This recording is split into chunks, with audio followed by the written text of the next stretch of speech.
could bathe in the moonlight. Ooh, this is it now, come out of the shadow. Ooh, make the walls fall. Memory is headed for disaster, heart is beating slow. I hear the words, I see the ghost of laughter in the afterglow.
never felt nothing like this before. No. Girl, every second I'm with you, I wish for more. Yeah, and I don't even know you. Hope you let me. Got so much to show you. If you let me, girl, you flowing through me. So electric. Yeah, I'm wishing that right now won't ever stop. You got me falling in love, my darling. But I didn't see you before. Will you be there for me when I'm calling you? Is it you? You got me falling in love, my darling. But I didn't see you before. Will you be there for me when I'm calling you? Is it you? I'm calling you. Hey, I'm calling you. I'm calling you.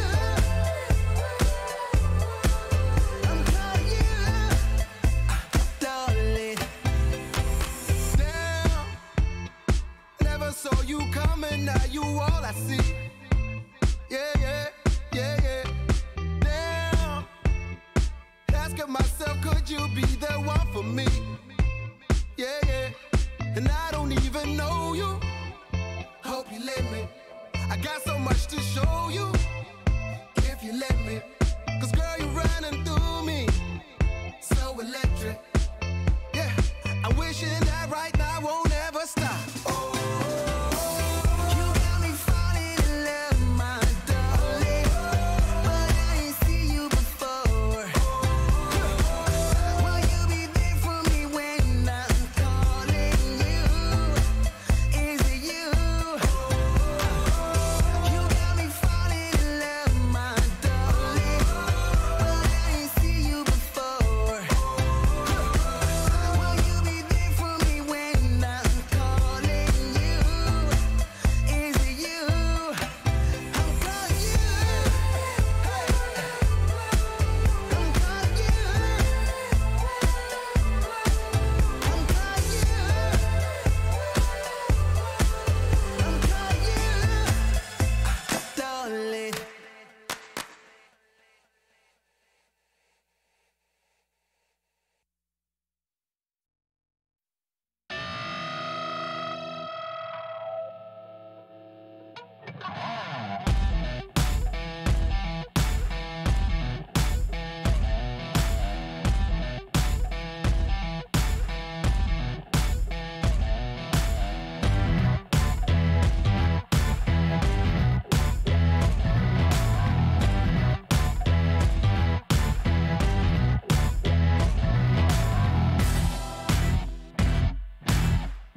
The final series of Worlds play-ins is Unicorns of Love versus Splyce, two names that are synonymous with European League of Legends. For the first time ever, Vizicachi is competing at Worlds, and he made a name for himself wearing the UOL jersey, playing 226 professional games, waving their flag. Alongside Chachi is one of Europe's most exciting junglers, Xerxes. He wasn't able to play at Worlds when he qualified with Dark Passage because he was too young. But his performance was strong enough for UOL to import Xerxes to the LEC. And today, he stares down the barrel of the team that put him on the European stage. Splyce and UOL competed against one another 26 times. And the only time they ever faced off in a best of 5 was the regional qualifier finals in 2016. Splyce defeated UOL 3-2, and they went on to compete at Worlds. The beautiful irony of this series is the former frontmen of the UOL now play for the team that prevented them competing on the biggest stage at Worlds, when they were truly the closest to earning it. Mr. Splyce, the franchise player Kobe, is the only remaining member of the team that stopped Chachi and Xerxes competing at Worlds in 2016. He is still on Splyce, and these former enemies are now allies, as Kobe and Splyce are the favorites in today's series. Former UOL friends Chachi and Xerxes are looking at the org that they called home and the coach that believed in them in a do-or-die match that will live on in history. This is not an all-European best of 5, not anymore. This is the LEC versus the LCL, and only one can be victorious.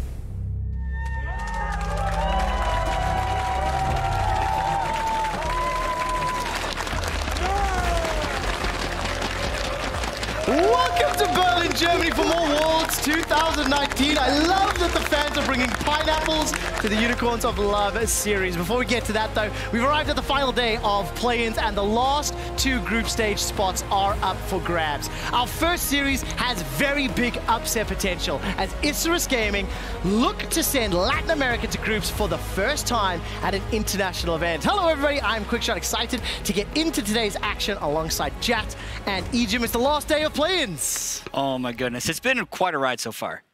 The results, the surprises. Have you enjoyed the journey thus far, Ejim? Yeah, 100%. First time. You know, it's been a bloody good time, and upsets all over the place. I don't think anything's going as planned. Yeah, we say that, but then all the Pool 1 seeds have done nothing but top their group and win their best of 5s. But don't you think it's fair to say the manner in which they topped their group? Completely unexpected. It's been a journey getting there, but maybe it was the expected destination. Let's explore that journey for a moment, because yesterday, LCK and LCS, their number 3 seeds, they were promoted to group stage. As Jat has already alluded to, it wasn't necessarily in the manner that was expected. Damwon lost a game. Very, very few people came into that and discussed it. They were surprised by the lane swap, and it was beautiful to watch. Yeah, and Damwon looked completely unprepared for this in almost every way possible, from the draft to the way they executed it, except then, in the way of unexpected bonkers games go, they did come back and actually end the game with a gold lead, but still lost to Loki. So one of the weirdest games I've ever seen. Yeah, weirdest game is certainly one of the ways to describe it. Damwon, super young team coming into best of 5s. Bringing up a very dominant victory in the end, but it certainly didn't start that way. No, it definitely didn't. At the end of the day, the series normalized and went to sort of expectation to a degree. Yeah, it did. Let's turn on to Clutch, because I think Clutch surprised us yesterday. They were extremely dominant. Huni in particular had a very, very good performance. And I think when we turn our attention to the Clutch series, the manner in which Clutch won the games is what my biggest takeaway. Yeah, 100%. This is a team that came into the group stage, was struggling early. They were losing to one team, beating the other team. And it's like, oh, are these inconsistencies still going to be there when they hit best of 5? Well, absolutely not. Yeah, I mean, they're consistent against one team, right? They're consistent against the team they ended up matching up against, which was definitely surprising. I mean, we know that Royal Youth actually said, hey, who do you want to face? They said Clutch. Yep. So they had even scrimmed against them. We heard Clutch say that, hey, they're actually pretty good. They were close scrims, so we would have preferred to have someone else, but they did definitely execute, and I think a big thing for them was Lyra played decently instead of awful, and I feel like Lyra played awful in their group stage loss. Yeah, and I think also the fact that the entire team rallied around it. Like in that matchup versus the Elise, everybody was targeting the opposing jungler. All of the time was spent in the enemy red buff. It was like 18 minutes. He gets his first red buff and the hands are closer. That's going to be a super bad time. We were playing the red buff tracker on the analyst desk of actually seeing just how late it would go. But Jet, does this bode well for Clutch Gaming looking forward to the group stage, seeing that they find their feet, or is this just a mismatch of opponents? Honestly, I don't know. It's so hard to tell, because we know that if things continue to, quote, go to chalk, there are reasons for this, but Clutch would be in Group C, which is a really, really hard group for them. It's a story we've also told before with teams coming out of the play-in stage. Oftentimes, it seems like we underrate them because we have this expectation that, like, well, if they were weak against this team, then there's no way it'll translate to success against a better team. But actually, the correlation just doesn't really seem to be there in a lot of ways, so I don't know. And that's the big thing for me in terms of like League of Legends analysis from the outside in. When you speak to players, like it is all just feel and like feeling out your opponents, playing against one team. I think a lot of the teams also like coming through the play-ins are the teams you expect to fluctuate based on strength of opponents. So it really is hard to like take too harsh criticisms of what we've already seen. It's going to be super fun because at the end of today's broadcast, we will be drawing the 4 victorious teams from the knockouts, play-ins knockouts into the respective group stages, and there's only a certain number of ways that this can go because, of course, you can't have 2 teams from the same region in the same group. Yeah, so we know for sure that Damwon and Damwon's going to either Group B or Group D, which is the thing that I really draw my attention to as far as this goes. I think if they go into Group D, it makes it quite a fearsome group. Personally, before the World Championship, I felt like there were probably 10 teams that are really going to be fighting for the top 8 spots in the quarterfinals, and that was going to be the 3 LCK teams, the 3 LPL teams, 2 NA, 2 EU. And if Damwon slots into Group D, that means there's only going to be one of those teams in Group B, which will make it really wide open. So I'm really crossing all of my fingers and saying, Damwon, please go into Group B at the end of the day. In South Africa, we say you hold your thumbs if you're looking for luck. That feels like...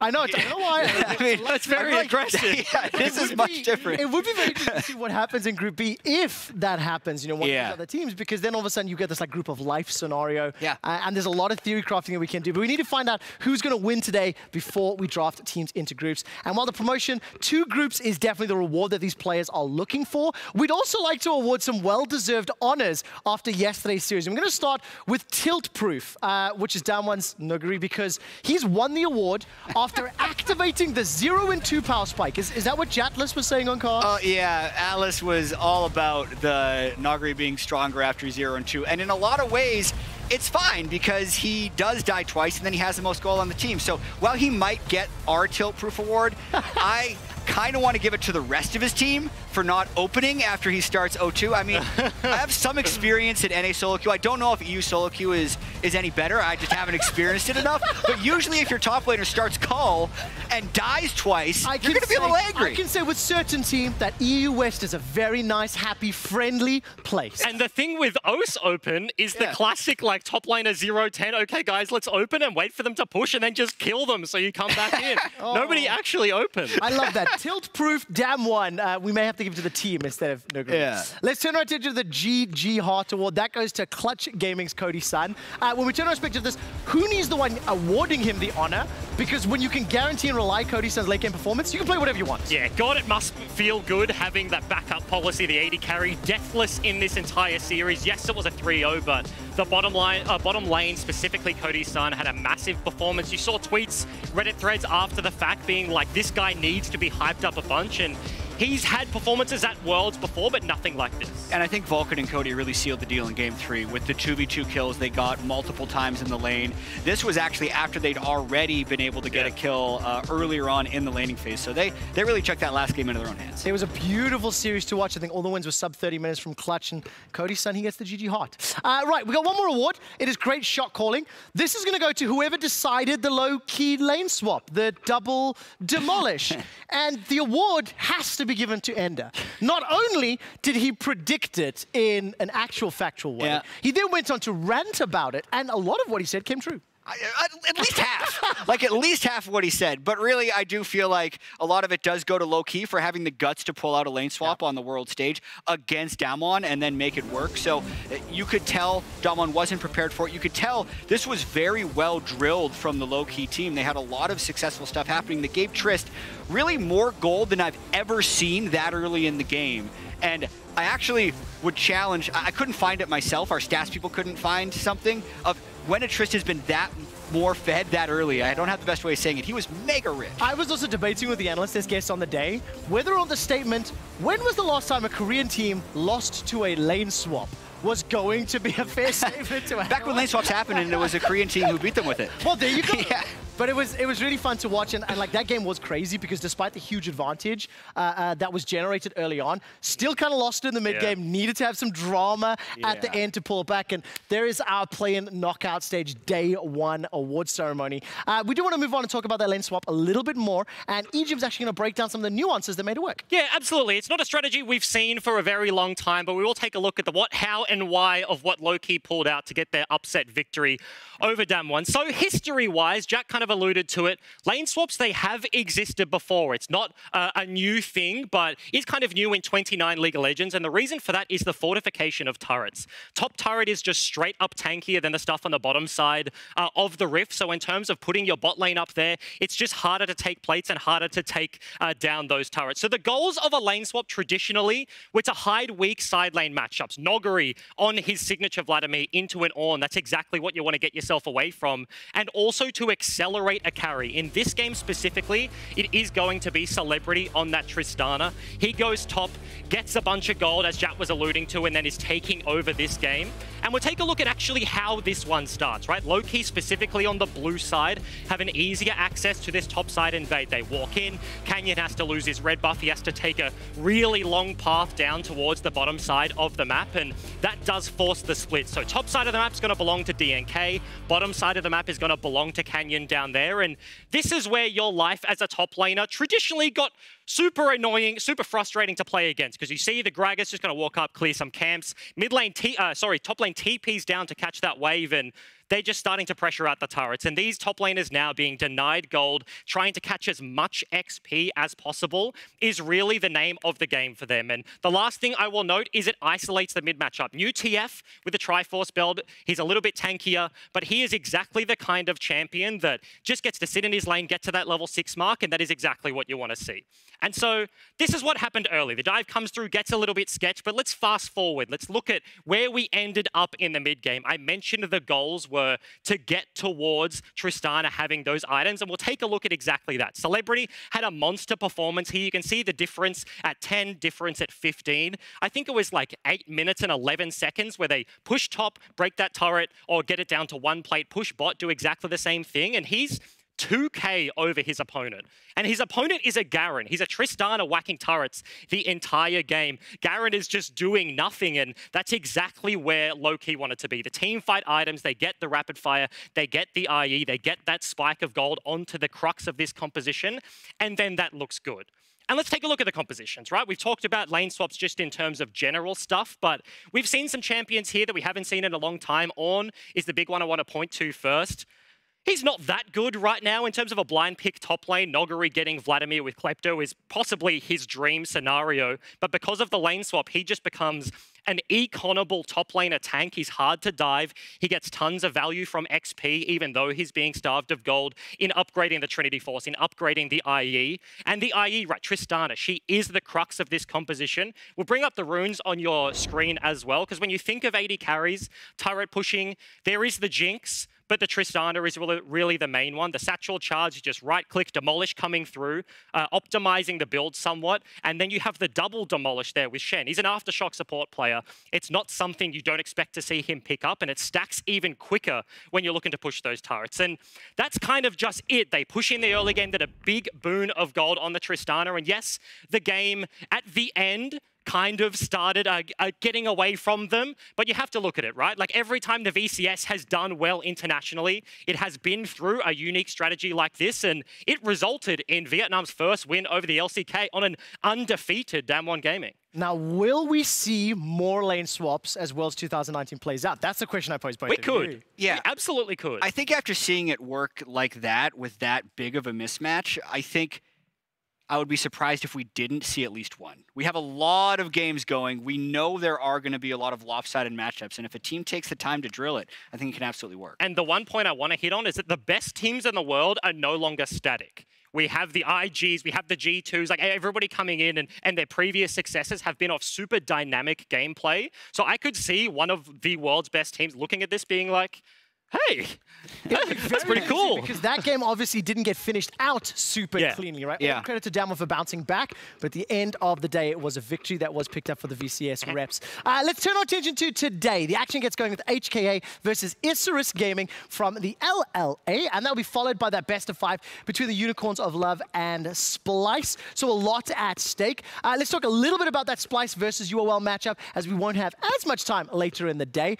It will be before we jump to that's right, it'll be UOL versus Splyce. European representatives, they came out swinging. They lost some steam between day 1 and day 2. So, Ejim, let's talk about Splyce and the day-to-day performances that we saw. Yeah, I think you're definitely correct in that assumption, right? They are a team that can be super interesting. One of the slower ones coming into the tournament. Like, you watch the LEC and that's exactly what you expect. And the slump was there, but we've seen teams already bounce back in the best of 5 stage. So what do they show up like today? Yeah, and I wonder if they're going to default more towards the type of team we ended up seeing in the LEC, which is going to not be an incredibly active team early on in the day. And I think even though they did build up a lot of confidence in their first day of group stage, which was day 1, in day 3, there's a chance they lost some of that confidence. And if they start this series shaky, there's definitely some room for an upset. Now, their opponents, Unicorns of Love, definitely an interesting group. They managed to be clutch. They lost to Mammoth. That was the rock, paper, scissors group.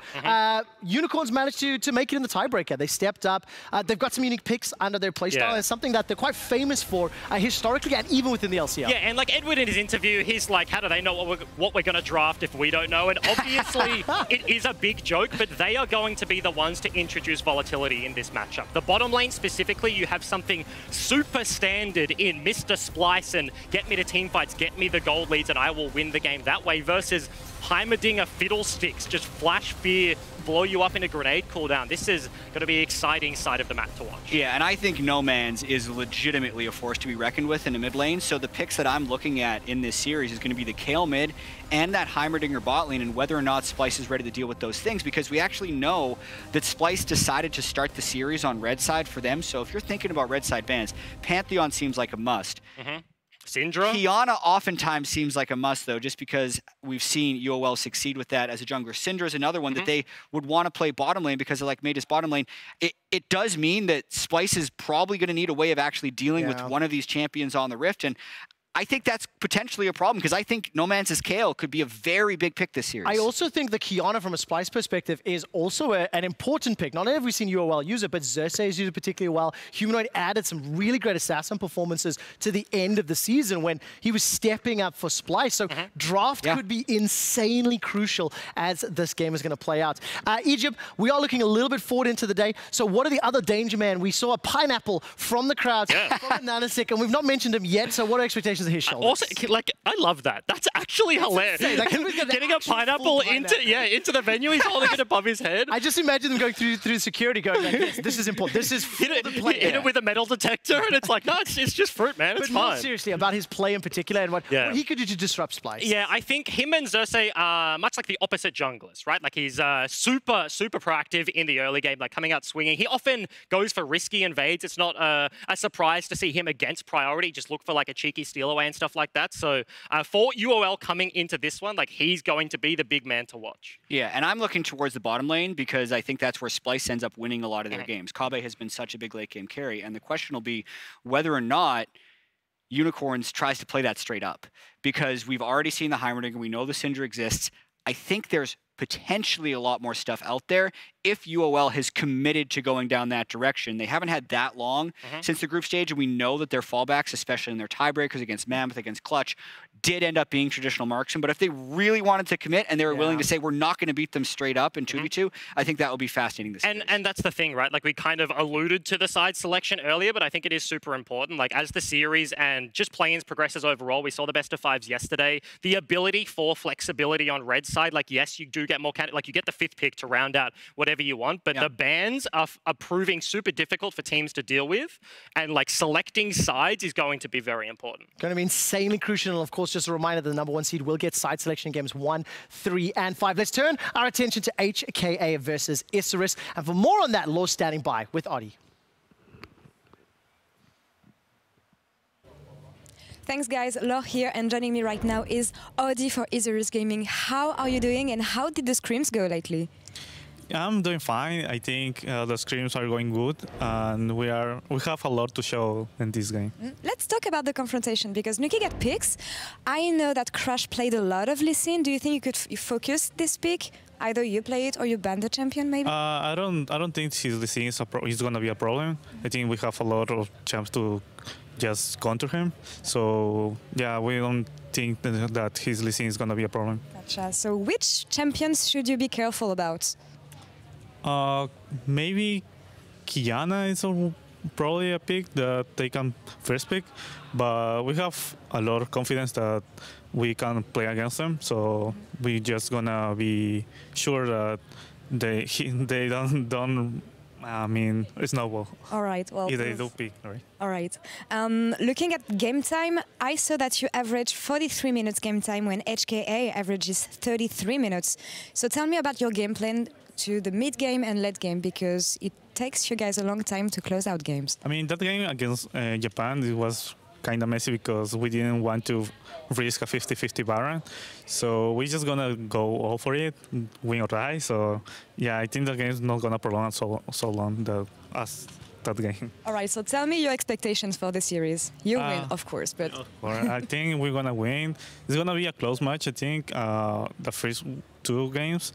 But if we want to, it's going to be 3-0 or at least 3-1. All right. Well, I wish you good luck on that. Thank you very much, Adi, for the interview. Now back to you guys.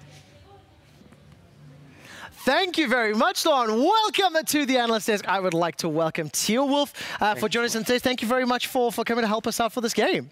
Appreciate it, man. What do you think of the confidence there, saying we're going to win 3-0, maybe 3-1? Or 3-1, yeah. I think it's good to have confidence. I think it's really important, especially in play-ins. Usually the confidence in how a team feels is what brings you in and brings you in with your A game and allows you to win.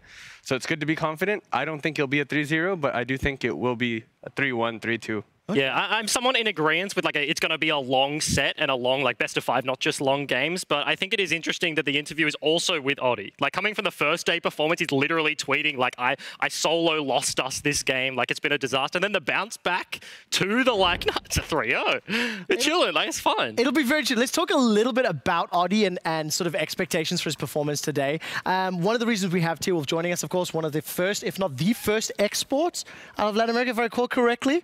I think you have that title. Yeah. But let's talk a little bit about what you're expecting from Adi and what you've seen from his group stage play and what you'd like to see today. So I think he's always been a really good jungler. Individually, he's probably one of the best junglers I've ever seen. He always has issues translating that into a team game. So I'm kind of curious to see if he's going to be playing the game where he actively looks to make ganks, makes plays, or if he's going to look to just shadow and follow his teammates and follow a team plan. I think it would be better for them if they do that and they avoid skirmishing versus a team like HKA.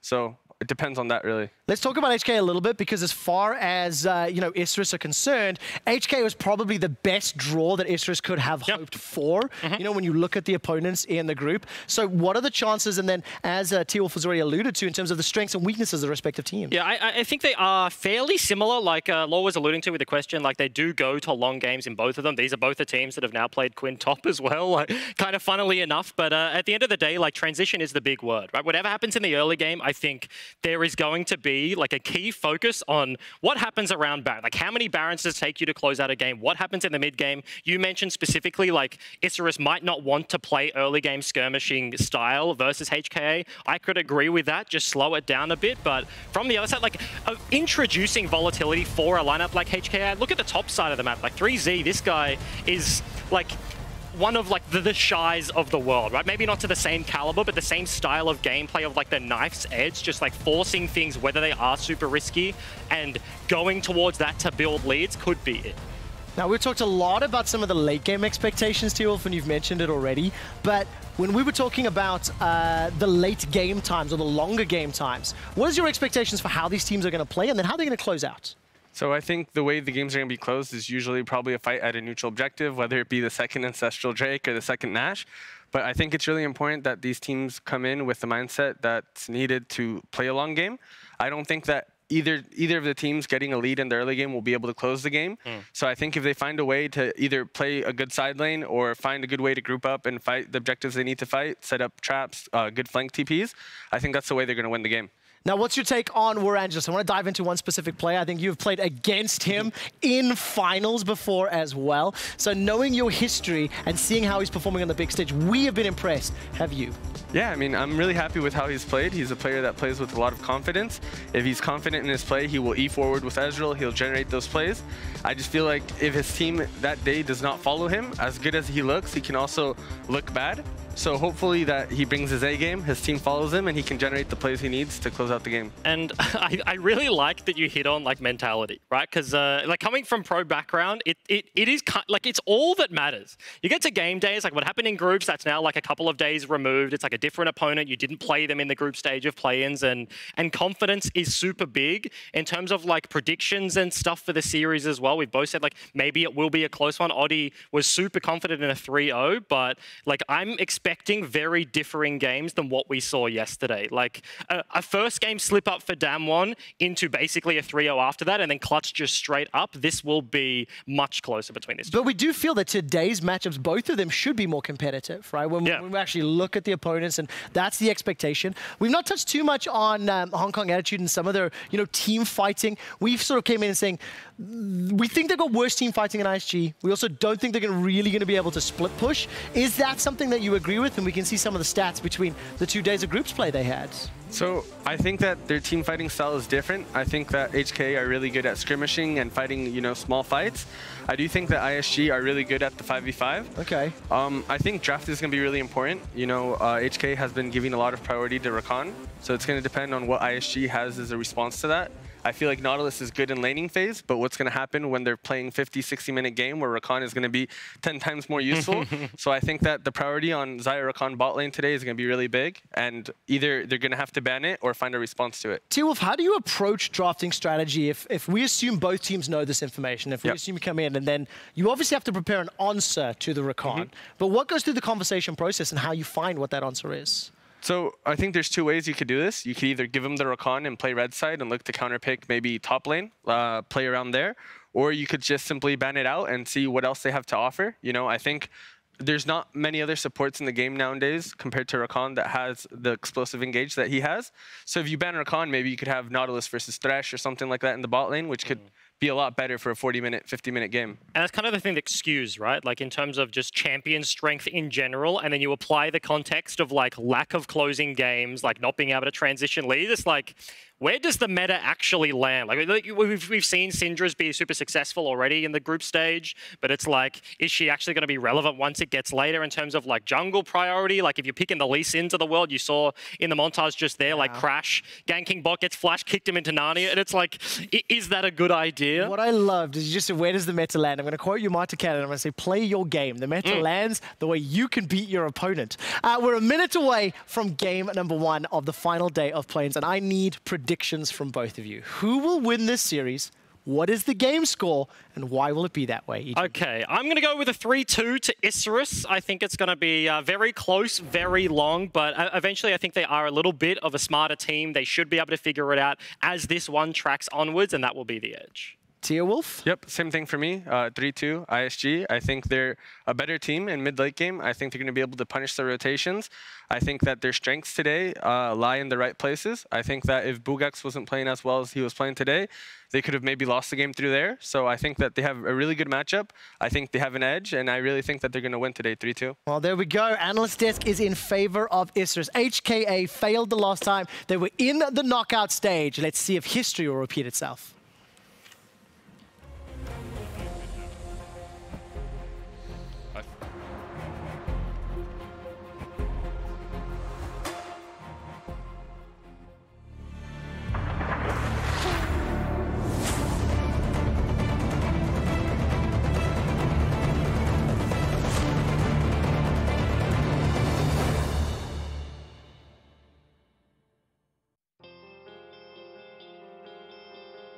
Heroes will be made. Titans will fall. 我觉得我们的实力是最强是进到16强，所以这个 BO1 我们是简单拿下来的。我觉得我们没有输的理由。 2,000 health now on the back, stolen by HKA. Can they win the team fight afterwards? You'll be the king. We'll rule it all until our time falls. 就是一直以来就是LMS的成绩就算是没有很好，然后就是现在可能大家也不看好我们，但是就是我们就是会尽我们最大的努力这样。我会用我们队伍的实力去证明给全世界看 ，LMS 是不能被看小。 Meganar is the better storm, gonna try and avoid kickback there onto Pop, and Duel is gonna go down. HKA getting them one after the other. Pop. I'm going to play really good, and I trust every teammate that I have, and I know we will win that best of 5. Full health, finally Unipon finds himself a kill as the resurrection comes through from his GA, and Morangelos finds the extra kills in the back end. We haven't showed all cards. We can get a really excited best of 5 because we have a lot to show, and we will do our best.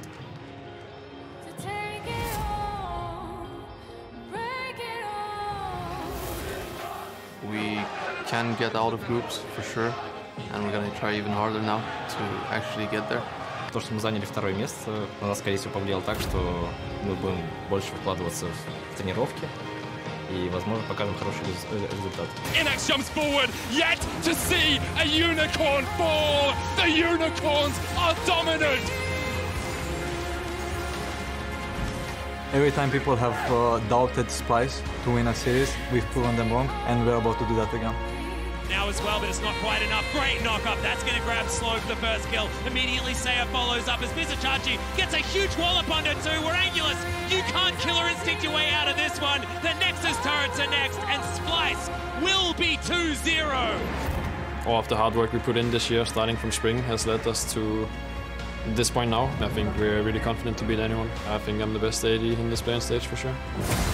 Is taken by Kobe and Oni Fools. Here comes Seiya from the side. Hooked up straight away. Seiya down. Kobe with the shot to the back of the mid laner. Splyce secure first seed in their group.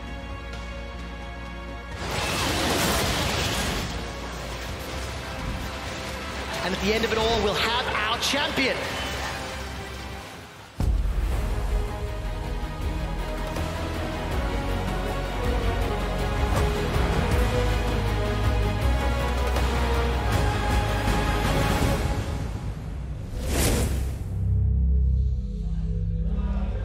Hello and welcome to the caster desk here for HKA up against Isurus Gaming. I'm Medic, this is Spawn. Great to have you back on the desk with me today. Yeah, and it's fantastic to be here because if there is a best of 5, there could be the fuel for an upset. It feels like this could be the one. 3rd seed from the LMS against the pride of Latin America, the super team as the regions come together.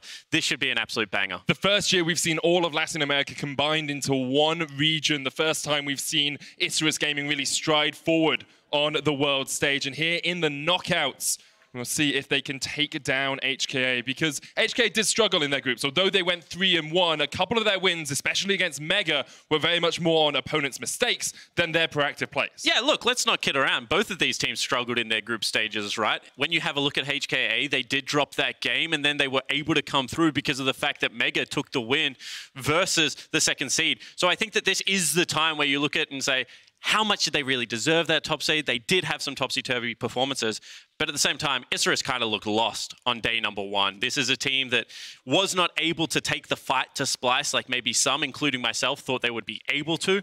They thought that with a slow style of League of Legends, they were going to have an edge on their opponents, how they like to explode the mid game, but none of that happened, and all of it is about Oddie and Saya. I feel like the players around them are playing fantastically, but that mid-jungle duo really needs to get it together if they have a shot today. And when you have someone with the experience of Saya, 11 domestic championships under his belt, the winningest domestic player in the entire world, you really expect him to step up on the big stage. This is the first time he's ever been to the knockouts of a playing stage, though, so maybe there are still a few nerves bubbling under the surface. Yeah, absolutely, and I mean, if you've wanted to do it for so long, Medic, now that you're finally here, you're finally this close, you can touch it, you can taste it, then it becomes just such a pressure point for the man in the mid lane. However, he has dealt with the nerves in the past, and I'm looking forward to seeing if he can do it again today. So am I, Spawn. We're into picks and bans for game 1 of this best of 5. HKA are going to ban out the Tristana and the Gragas. Already played Gragas twice throughout the course of the group stages, was very effective on it. Xayah and Renekton removed by Isurus Gaming. Yeah, and I'd like to see actually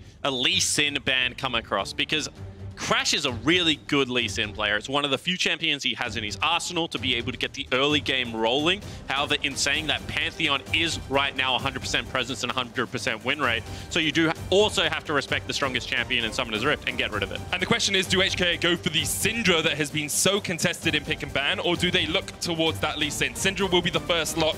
We'll see if Isurus Gaming take that Lee Sin away from Crash's hands, because he is undefeated on it at this tournament. And the thing is that the Syndra is a flex. So on blue side, it's so much more important to take a flex than a power pick at the moment, because you need to be able to open up the draft and get some form of winning, or at least pushing lanes.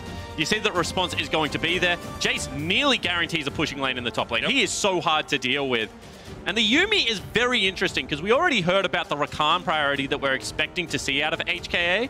We'll see whether this Yuumi can do enough in the laning phase to stay alive, to ramp up into kind of that mid-late game damage powerhouse. See if that is the case. Crash will get his hands on the Lee Sin, and Hong Kong Attitude at the moment looking to see if they want their support locked in here. The Rakan is something we've talked about. Pyke gives you a bit more aggression in the bottom lane. We tend to see Nautiluses picked into the Yuumi as well, something that can be just that little bit further forward in the 2v2 matchup. I would almost expect this to be a Kai'Sa pickup, to be honest, just because support pool hasn't really been hit. If they are comfortable on the Pyke, Rakan, Nautilus, all these things still available. Ejim would be yelling at me, say Volley Bear, because it's a really good matchup into Yuumi, but I'm not going to mention that because we haven't seen it so far. And that's very interesting that they are willing to prioritize Pyke this early. It makes me believe that maybe that is their favored matchup into Jace top. Jace is a lane bully, and we did see G2 bring this out actually at MSI, where this was a preferred matchup for them as well. We saw it played yesterday by Loki as well into Damwon, of course, on the losing side of that matchup, but that was a bit of a skill discrepancy between those two top laners, I think we can say. Pyke is the lock. Vladimir locked in here. Expect that to go either towards Saya in the mid lane. He's played it twice, or of course Bugax in the top. A little bit of flexibility still from this Isurus Gaming lineup, with the Jace and the Vladimir being able to flex between mid and top. Yeah, it certainly can. However, I would expect that to be Saya's Vladimir. I think Lorangelis would be looking for an Ezreal pickup here to potentially partner with the Yuumi. We've seen how good he is, and maybe that should be a respect ban from HKA. Just want to jump back on the Pyke, however. Kaiwing's played it 5 times 3. Z has played it 0, so I do expect that to actually be a support. Yep. Which is just a lot of priority put on the land swimmer. Yeah, the land swimmer. What do you call it? Pyke. All right, that makes more sense, I think. I think it does, just slightly. Kiana is the next ban here for Isurus, getting rid of a very strong power pick. The Rek'Sai removed by HK alongside the Jarvan, so now Oddie is really going down in his pool. Things like the Skarner, the Hecarim, the Trundle are in his wheelhouse. He has also played one Leona game this split, but I don't think we should focus too much on that. Yeah, I think that's a little bit more of an anomaly than a pickup. Also, things like the Olaf, like, there are very safe tempo junglers available. Skarner is going to be the pick. I like Skarner when I talk about tempo junglers, because very rarely do you have tanks that can clear as quickly as the carries. However, Skarner is certainly the quickest clearing tank, in my opinion.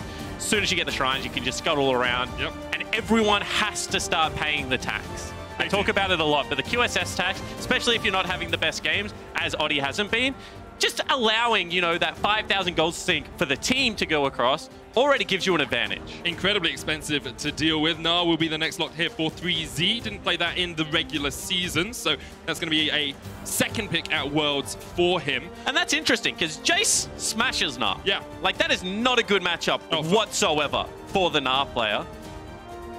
So we'll see whether he is able to at least survive that laning phase, because Bugax has become incredibly important for Isurus Gaming this tournament. Yeah, so here, I was thinking about what AD carry they were going to pick, which is why I was surprised by the TF lock-in, but of course Syndra is flexible. We talked about it at the start of Pick and Ban. That means we will see Unify taking Syndra down towards the bottom side. Twisted Fate will be on mission in mid lane. And we might want to point out that Vladimir can also be a bottom laner, and that Orangulus used to be a mid laner, so he is very comfortable on mages. Vladimir plus Yuumi is quite a difficult lane to deal with just because of the sustain and the inability to push them out. That's actually what we're going to see. That's going to be Saya's Akali most likely picked up. Yeah, quite possibly in the mid lane there. We'll see what they do lock in the end, but I want to come back to the discussion we were having and the analyst desk was having about the fast-paced team versus the slower-paced team, the early game team versus the mid-game team. With Isurus Gaming being the team we expect to have more action early, do you think their draft allows them to do that? I think it does through the solo lanes, right? I expect both of these solo lanes to be able to push in and to be able to get control. Once level 6 is there, they're also going to be able to pair up with Oddie a lot. However, I think what they've done is very smart here in that they've guaranteed the late game. As soon as you lock in something like Vladimir, like Yuumi, your late game becomes incredibly powerful. And this team knows that there is an opportunity that if they fumble a play, that HKA will take them late. So they need to have some scaling there to be able to out-team fight. Definitely makes a lot of sense. We'll see how much impact Crash can have in the early game for HKA. They have some scaling on their side as well. Of course, Syndra does fall off a little bit in damage as the game progresses, but across the board, both these teams have pretty strong compositions for what they've tended to do through groups. Yeah, and the thing about HKA's comp is I think it will play the map very nicely. Pyke is able to get around the map super quickly. We mentioned that yesterday. Lee Sin is very good at attacking side lanes early, and then TF is kind of the king of tying this all together and propping up your weak side. So I do like what HKA has put together in terms of macro, but that means that they're playing against more of a brute force comp with a Vladimir. And we always say this, if your 3 gets caught out, you just lose the game when you play 1-3-1. Let's see if HKA can play around Isurus Gaming's map play. It's the first game of the best of 5. It's the LMS 3rd seed versus the #1 seed from the Liga Latinoamerica. Isurus Gaming take on HKA as we jump on to the Summoner's Rift. And this is such a big best of 5 for both these teams. HKA, the last time they were in playing knockouts, they got removed by Fnatic, demolished 3-0 in 2017. Isurus Gaming, where we've never seen a team from Latin America make it all the way into the group stages, they will want to be the first. Yeah, and whilst we should be very aware of the history that happened with HKA and the fact that they came second in group stage and then lost to Fnatic, I don't think there are too many similarities because this time around they come out in first and they've drawn a much weaker opponent in comparison to Fnatic, right? That was a best of 5 that was always going to be very difficult for HKA to win. I think this time around they should be considered as a favorite. Going in, Seed 1 teams generally win these best of 5 matchups, and best of 5, there is a lot more margin for error. It's not like best of 1 upsets. So whilst the analyst desk is very confident in Isurus, I think that Isurus did have a very shaky start to this Worlds, and they will need to play significantly better if they hope to pick up the best of 5 victory today. Definitely agree with you there, Spawn. Early on, Crash is going to start at his blue. It looks like Oddie will be at his red buff. Of course, Skarner, really not an early ganking jungler. We'll be looking for that level 6. Bugax trying to get in here. Just be a little bit of a nuisance. Can get a lot of damage down on the Jace early on. Crash took Safeguard, the shield first on Lee Sin, which is what you tend to do in the jungle, but means they can't really aggress onto Bugax. That's very interesting, a topside start. I wonder whether Crash was hoping to be able to invade Oddie's topside jungle and maybe split the map against the Jace. That would mean that maybe push him off some farm, get him out of this early game push. So credit to Bugax being able to scout that out. Going to be a little bit of action bottom lane, but Vladimir Yuumi is a really annoying lane to actually deal with. So we'll see whether Syndra and Pyke do have the damage. I feel at level 6 they should win the all-in. I think they do, but if you get a good Sanguine pull, say the Unleashed Power gets Sanguine pulled, then you're really not going to be able to do too much more. I also worry a little bit for them, because usually what you'd see into like a Vladimir or an Aatrox lane is an early Executioner's calling from your AD carry. But it's going to be a while before you get Morello Nomicon. Maybe Kaiwing will go towards an Executioner's calling first item on the pike. Yeah, I would like to see the adaptation. However, that's the first creep wave crashing, and it's nearly the entirety of a plate. Also, pretty important to point out the fact that Unified has gone with Comet. I feel like a lot of Synders prefer to go with Electrocute in this matchup, just because it is pretty easy after the pull to guarantee the spells, and the burst damage is really important versus Vlad. They do have themselves a summoner combat advantage as well in the bottom lane. They've taken the heal, and it is going to be teleport coming out of Warangulus. So in all-ins, they should have the edge. Definitely should. You can see the CS lead building up in the top lane for Bugax. You talked about how strong Jace is into the Gnar already. Almost 15 farm up. There's a bit of a wave coming in here. It's probably about 5 CS that 3Z could get for HKA, but it's really not that much that he's going to be able to manage to get back from this, and Bugax in a strong commanding position. And the thing about Jace is he has such good turret pressure early. He knows that Lee Sin pathed away, so he feels incredibly comfortable doing this. And the punish from Airy Jace is just so big. He doesn't continue to take turret aggro. He hasn't got something like a Corrupting Potion or any of that nonsense, so he's just going to make 3Z suffer for every single creep he wants to go under this turret, and I expect this lane to continue to be pretty bad. And one of the reasons we focus on the early game leads so much is the difference in playstyle through the early game for these two teams. Isurus Gaming in the group stage were very much about getting an early lead. Yes, they'd sacrifice a lot of deaths for it, but usually they'd be picking up more kills than deaths and getting these plates down early, whereas HKA tend to take things just that little bit slower. And having spoken to people behind the scenes, this is what Isurus thought was their biggest kind of strength coming in. They were coming into a very slow group, and they could play that 10 to 20 minute mark and look to explode a game and try and take over. I think that HKA is another slow team, and they will still have similar phase. But once again, it needs to be cleaner execution, because whilst that was their hope coming in to this World's play-ins groups, it certainly was not how it ended. Angela's hooked up here. The Ignite is ticking here from Kaiwing. That's going to put the Grievous Wounds down. Angela's going to try and sustain up. Titan Blood comes out. Sanguine Pool used. Angelus gets underneath the tower, but here comes Odi to the mid lane. Mission has the flash, but has nowhere to go. First blood to Isurus Gaming. And a great gank here from Odi. You saw the all-in happening bottom lane, but Odi able to pounce early. We said that Saya was one of those players that we wanted to track. Being able to get him that early game kill, especially into a side lane matchup like TF, is going to be very important. So good for him early on. Phage has been picked up on Mission, so he's that little bit tankier now. It's a bit harder for Saya to take him in a pure 1v1, but we'll start seeing Saya building up towards that Hextech Gunblade, the first big item on the Akali. And I feel like we've been talking a lot about the struggles that Isurus Gaming had in playing groups. However, a lot of it was centered around this duo, Odi and Saya not carrying their weight. They're the two veterans on the lineup. So I think that that gank, while pretty simple, is a really great place for this series to start for ISG. You can see Saya throughout the regular season, the closing season of the Latino America League, he was, although he didn't do that much damage for his team, he was still participating a lot in the kills, the KP, and he was still getting a gold lead early on. In groups here at Worlds, he's really struggled to have an impact for his team. Yeah, he certainly has, and I think that once again, that comes down to how you're playing around the jungler and how the rest of the map is assisting you to a certain point, but also the fact that Saya just kind of played badly and not to his own level. We've seen this guy perform internationally before, and he would be taking this as a personal challenge, because Crash and Mission certainly outperformed during group stage play, Odi and Saya, and they would know as the two veterans that they have to at least do their job and neutralize that matchup today for Isurus to have any chance. It does. Crash here, getting control of the bottom side river. Mission now 6 has that Destiny, could look for a gank in one of these side lanes. No summoners on slow. He's burnt the exhaust and the heal, while Angelus still has his flash. So if HKA get a good engage down towards the bottom, they could find something. I do want to point out what just happened on the bottom side of the map. Those two wards are going to be very crucial for plotting out this Kana. He is level 6, however, it's top side. Odi just lands the Impale straight away. 3Z not flashing early on, and Bugax looking for the kill. Flash away from 3Z. Bugax will take it in the end. And that's pretty disappointing from 3Z, because they had perfect information on the bottom side of the map, so they knew exactly where Odi wasn't. That means he should be playing very responsibly. respectfully topside, and if he needs his wave in, Crash needs to be there to help him. You can't just get picked off like that. That means both solo laners now very far ahead for Isurus Gaming. And this is a little bit of a nothing early game from HKA. Whilst we've been very complimentary of Crash, he has not been able to get all of that much done. Hasn't found too much at all. Did steal away a blue here, but that's going to be answered by Oddie as he's gone into the HKA jungle. And I do want to talk about how that Jace is really taking command of the top lane now with a kill, with a serrated Dirk. He is 700 gold ahead of his lane opponent, and that's basically the gold lead that Isurus have right now. And the pressure that Jace puts on turrets means that gold leads can explode. He's not like a melee top lane bully. He does have that range form.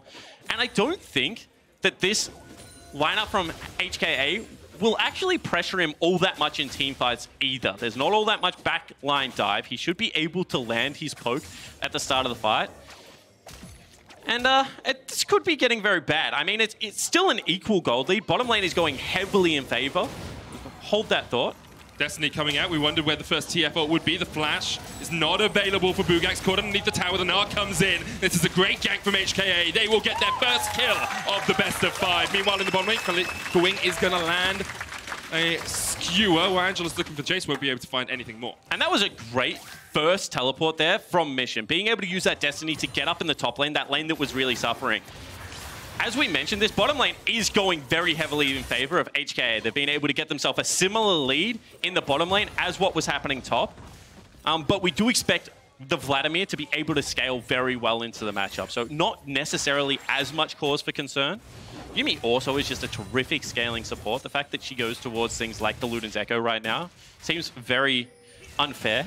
It's very frustrating when you're playing against her. Just constant poke coming out from that prowling projectile. I know the nerfs are there, right? I know that it's like a 20% slow now and it's supposed to feel much better, but it does kind of feel like as long as you have a frontliner to jump on, she can just perma-slow you. You can't touch her. It's like, how do I get to you? I have to kill this meat tank of a man to try and get through you.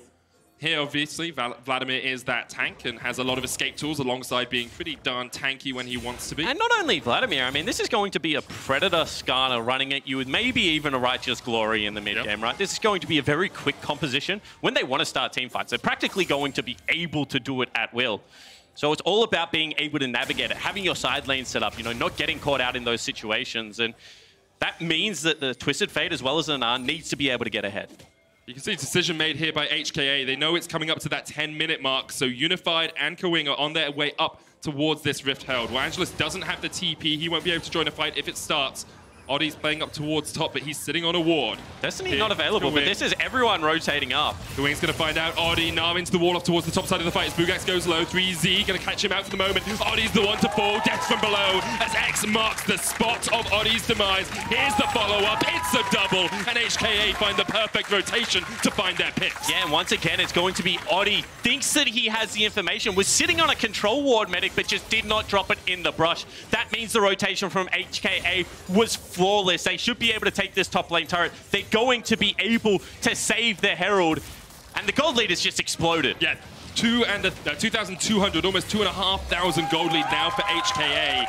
Those death from below procs getting you all that extra gold. Now you're taking plates. Don't even need to use Rift Herald in the top lane because you're going to take that tower down without its assistance. That opens you up to use it mid. We're only 10.5 minutes into the game. We could be looking at 10 or more plates here for HKA. Yeah, we certainly could be. And I mean, the main benefactor of all of this is actually the bottom lane. You know, when you have a look at dragging that Pyke into the play, being able to get the death from below, Pyke is a support that also scales very well from items. I feel like I've been talking about the fact that that is what Yuumi's MO is at the moment. But let's not forget that he does have the execute available.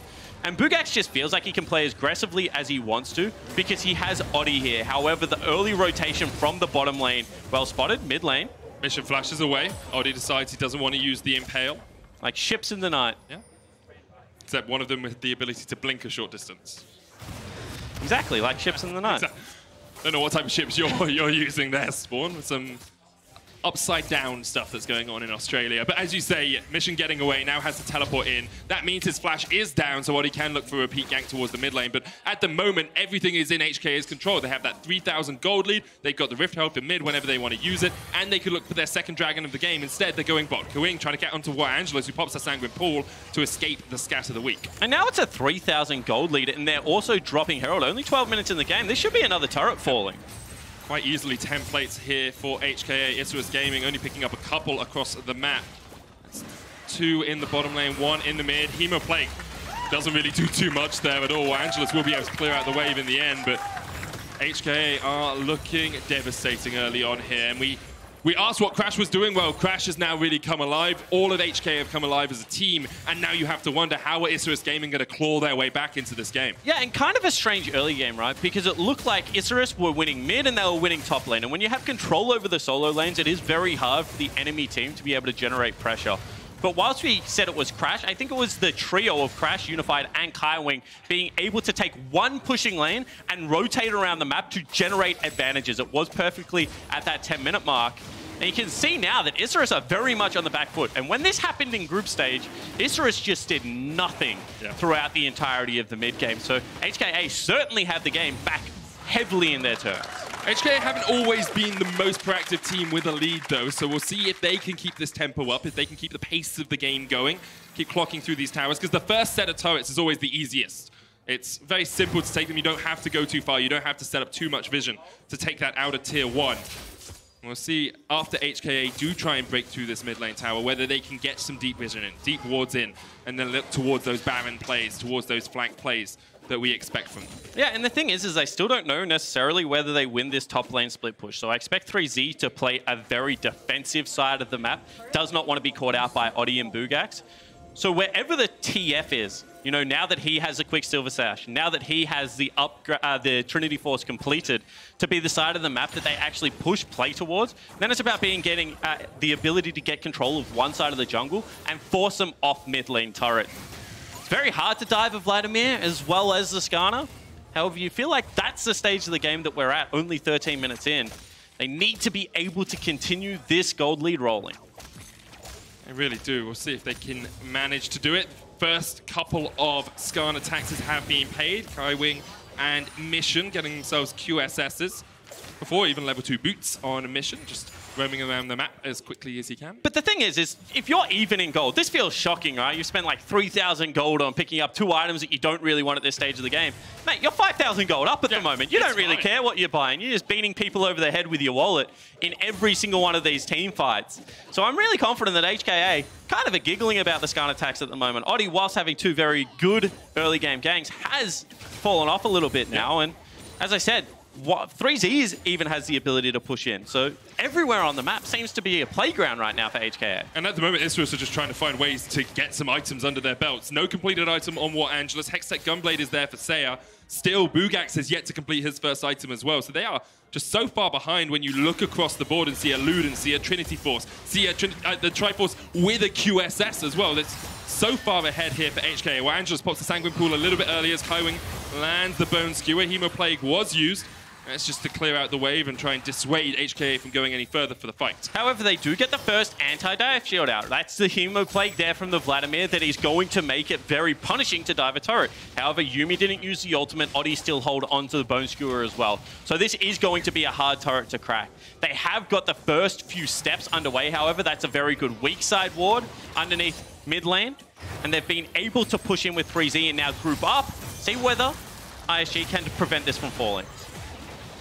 Doesn't look like it's going to be the case. Too easy for HKA to break through that tier 1 of turrets, and now their eyes will be set on the jungle of Isurus. It's the highest gold lead HKA have had at 15 minutes at Worlds, 4.6k, and their average is 765 gold ahead at the 15-minute mark. So quite a difference between how they played in groups and how they're playing in this game. Yeah, and the more things change in League of Legends, apparently the more they stay the same, because we've been saying that group stage didn't go as expected. The teams were able to create upsets. But in these best of 5s, the Seed 1 teams really have shown up to play. This is a great early game at 15 minutes that HKA have been able to put together. And even the members of Isurus that had great playing stages like Bugax, like Warangulus and Slow, have been under a lot of pressure this game. I do think that whilst we keep mentioning, you know, Warangulus was a mid laner. He can play these majors. Maybe the comp feels a little bit different if you're running something more a little bit traditional like Ezreal, where you have pressure in all 3 lanes and you don't allow Unified and Kaiwing to rotate around the map. It definitely might have helped them out, playing something they're just a little bit more used to, but Isurus, I'm sure, had a game plan coming in. Maybe it hasn't gone that well so far, but we talked about in picks and bans. They have scaling options. If they make mistakes early on, they do have some options as they get later on into the game with the Vladimir, with the Yuumi later. But there's a difference between having scaling options and doing nothing. I mean, that's true. And I feel like this has happened. Oh, hold the thought. Kaiwing looking for the bone skewer. Saya trying to dodge around. Skewer still connects, but Saya flips away. Members are coming. Yeah, Oddi's on his way. Has the Predator. Mission was coming in as well. Just walked into the lane. Okay, so Saya does have to burn his ultimate. Not really all that much traded in response from HKA. But this is what I mean. There is a big difference between saying we're scaling, we're fine, we're absorbing farm, and teams running in and taking over complete control of your jungle, denying you experience, denying you camps. Oddi still is nowhere near to where he wants to be in his build, right? So they have to be able to find ways to still get him gold. This might be one of those opportunities. Skarner alongside the Yuumi on the chase. Impale back. 3Z looking for the Mega. Gets the Gnar back, but doesn't really have anywhere to go. Still has his flash in hand, but can't do too much. Isurus find a pick in the top lane. I feel like they would have loved that kill to go over to Bugax. However, Oddi is able to secure it for his team. 3 members getting there. They don't really lose out on all that much apart from a bottom side jungle. But that control for the Dragon is now firmly in HKA's favor. It is going to be a Mountain Drake, and these Drakes are very important as the game progresses, being able to unlock things like Baron, you know, accelerate turret pushing. And in fact, they'll even let the bottom lane turret drop. I think you're trading this, right? Bugax says, well, I can get a tower in the top lane. Can we really protect it safely when we don't have control of our jungle, when all 4 members from HKA could be there in a moment? Yeah, absolutely true. I do think that they could have just allowed that top lane wave to hit turret, bounce back in Bugax's favor. He would have got the creep. Sure, he misses out on a little bit of turret gold, but I do think that trading objectives is a little bit rough when you're trading multiple, right? You know, jungle camps, turret, into Dragon. Now the topside control becomes very easy to secure for HKA. I do think that taking tempo resets when you're behind is very important to be able to set up necessary picks. And obviously, Isurus Gaming certainly not going for that. Just saying, you know what, we're fine. We're going to accumulate gold. We're going to try and scale a little bit further into this game. It's taking them a while, though. We are only 19 minutes in. Last time we cast an Isurus Gaming game, it went 65 minutes long. So about a third of the way there. Yeah, about a third of the way there. We'll see if this game continues to that great length or whether one of these teams is able to close it out before then. 2 items now complete on mission. He's finished his wit's end. Has about 1,500 gold lead over Saya as well in that mid lane. So he's in a very powerful position here on the Twisted Fate. Wit's end's an interesting item. It's very gold efficient. Yeah, it's incredibly gold efficient. It's like, as long as you have the levels to about level 12, I think it's one of the most gold efficient items in the game. However, when you have a look at what mission is going to be doing this game, I think maybe Hex Drinker against Saya would have been more useful because a lot of the burst damage coming out gives you also a little bit more of that AD to siege down turrets. Yeah, I can understand that. Maybe going for a little bit more team fight. I can't really see it, right? Because the thing about magic resistance is it scales well with health and shields. Yes. And obviously, Hex Drinker has the additional component of having a slight shield there, and that's going to help you QSS. That's probably going to be Merc trades coming in as well.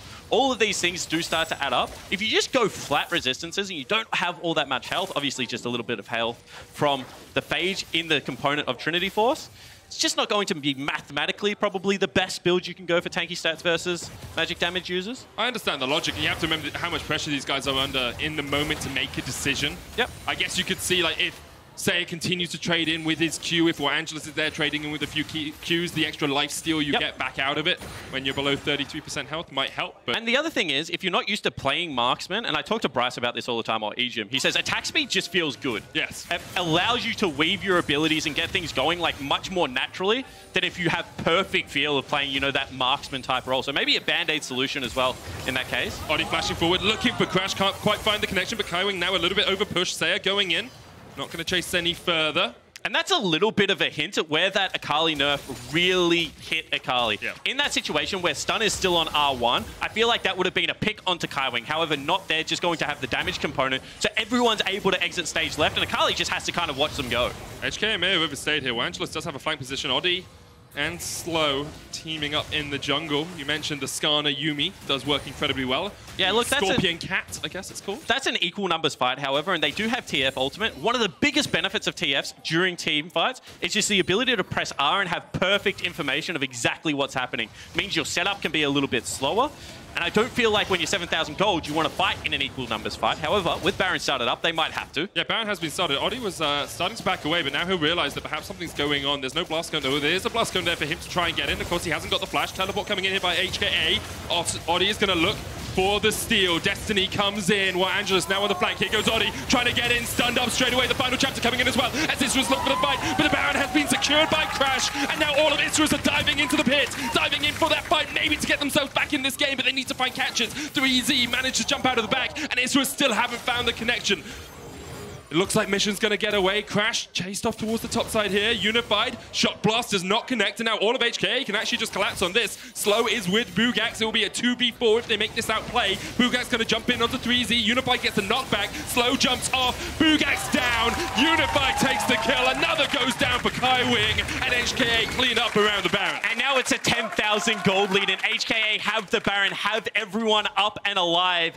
I think the mission fell down at the start of that, but taking a look, this is sketchy. This is very dangerous. They didn't pop the blast cone. That should be always step number 1 on Baron's setup. It gets down to about 1,000. If any damage came out from Isurus onto the Baron buff when Oddie is still alive, you know, an accelerated shock blast, even some damage from Vlad, that could have certainly been a steal.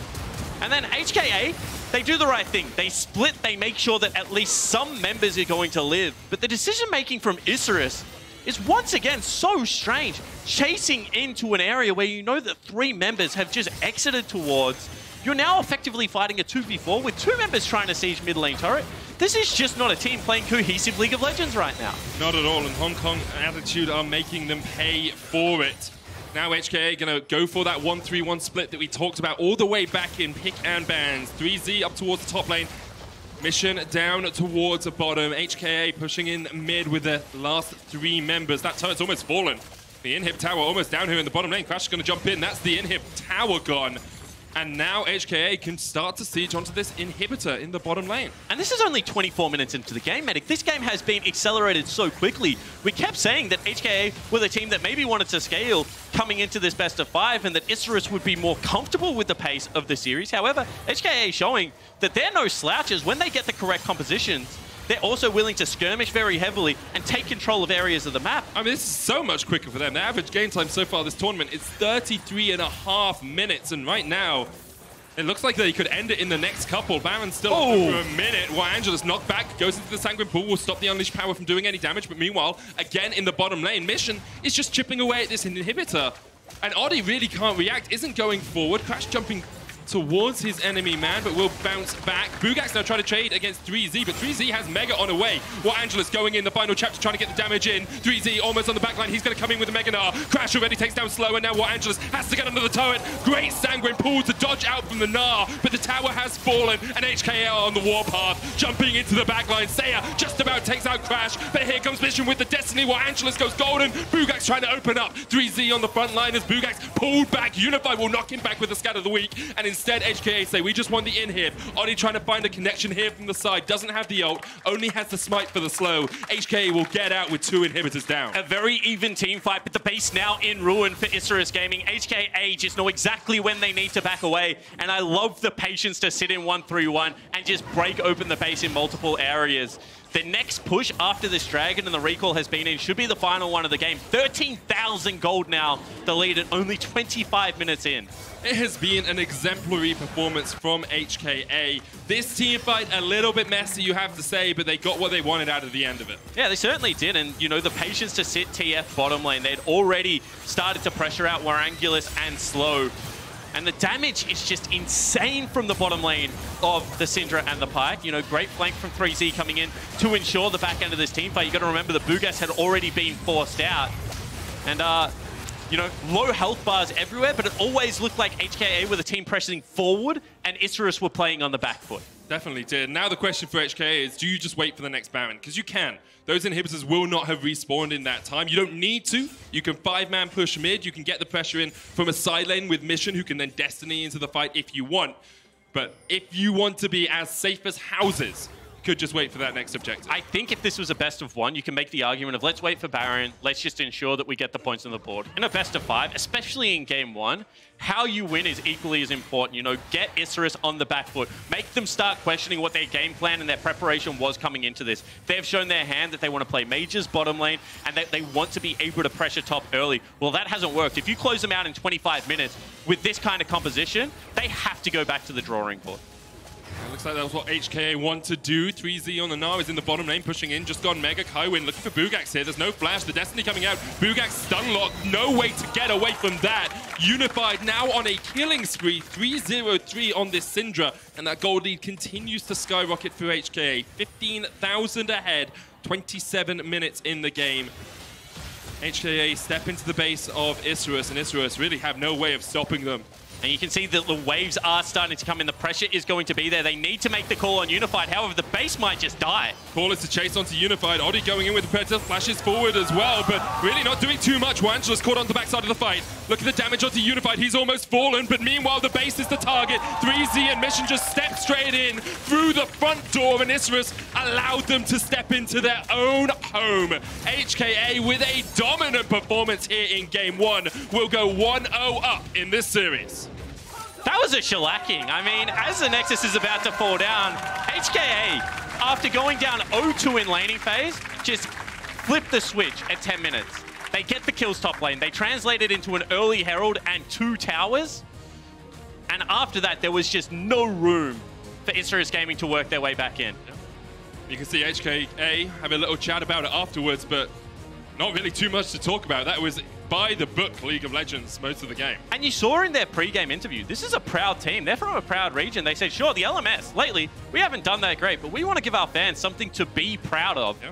And coming into that game 1, that is an absolute smacking. Like, that is a great game of League of Legends, and it didn't even go perfectly. You know, losing 2 early kills, never the ideal start, but from there, they just were able to regain control and play their game style. And I think that's the thing about it, right? It's playing their own style. The LMS has been really held up by Flash Wolves for a very long time, and now we're starting to see these new teams step into the limelight, and HKA are showing us that when they get their own style, when they are able to play the way they want to, they can be first seed worthy in these playing stages. And I love that there were some different things in this draft, right? The Pyke that we haven't necessarily seen all that much. Syndra bottom lane coming out. Very good faith in 3Z to go back towards something like Gnar, even in a counter matchup, you know? The fact that they know that he can play it very well, played against Ziv a couple of times domestically, saying, you know what, we've played against good top laners, we can understand how to play around this matchup.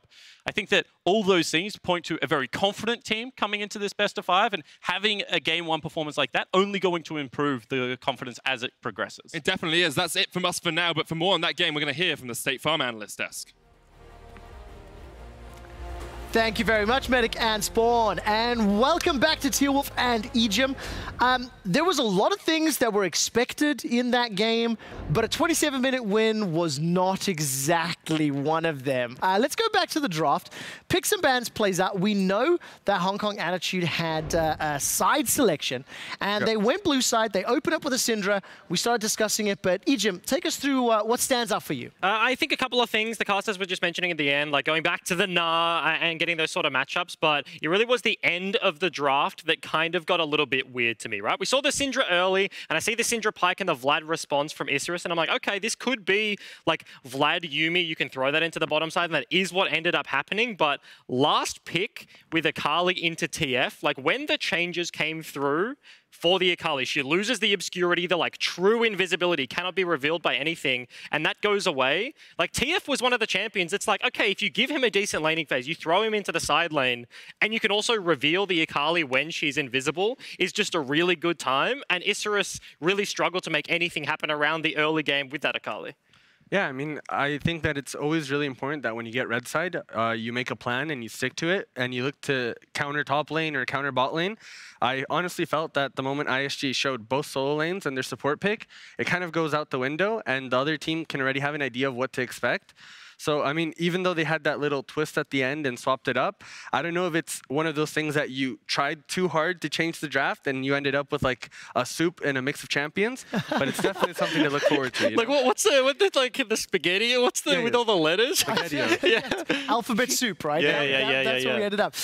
Look, let's turn our attention to gameplay, because one of the things that we were talking about just before we came back on air was that HKA between groups and now marked improvement around forcing plays around objectives. We were discussing that during the group stage. HKA would look for kills, and then what objectives available? Let's go shopping, right? And that's kind of like doing it backwards. Let's start by bringing the first replay up, and you can see that Kaiwei actually like leaves the lane to go roam top and get some plays. But Tearwolf, you know, what did you think from this opening gamut that led to towers and a gigantic gold lead here in favor of the blue sides? So they did a really good base, you know, and they looked at the timing of Herald spawn. And what they did is pretty much they pushed in the wave, they reset, and they went to go look for the Herald as a team. And ISG just stayed in the bot lane. They thought nothing was going to happen, and I think it was really good. They've been focusing a lot on objectives, on the Dragon timing, on the Herald timings. They've been really quick to be there and set up for the objective. And this is, you know, what happens here is just pretty much a good play from HKA, a good reset, and a good read on the game. And ISG should be aware that these things can happen. Be aware that the team can just swap and sack bot and go for the Herald and look to accelerate the game. Yeah, and I want to point out like one thing that was happening. People that were paying attention to the minimap, Saya was walking up towards the top side. That's one of those times where you're looking to defend against a play, and then that means you're not trading elsewhere. He's not pushing in mid, he's not getting farm, and it kind of bleeds into the next thing. This was like a heavy 1-3-1 comp. I've already mentioned it, the Na, the TF. You want to play the side lanes. We saw both really good side lane 1-3-1 play and really bad side lane 1-3-1 play, right? Like this was being able to split push effectively, and when you're attacking the side lane in the hands of ISG, being able to do the double punish. And that's exactly what we're going to see here. 3Z, yes, he's just left alone up there, but look at the pings immediately in the mid lane, immediately on the bottom side, and yes, like it takes a while to kill the Na. Eventually he does die. If you want to do some like super oversimplification, it's like, yeah, kill good. Like not getting a kill is bad, but you're just getting split push to death. The double punish is there. And that was what like got them the lead. That was really good play there from HKA.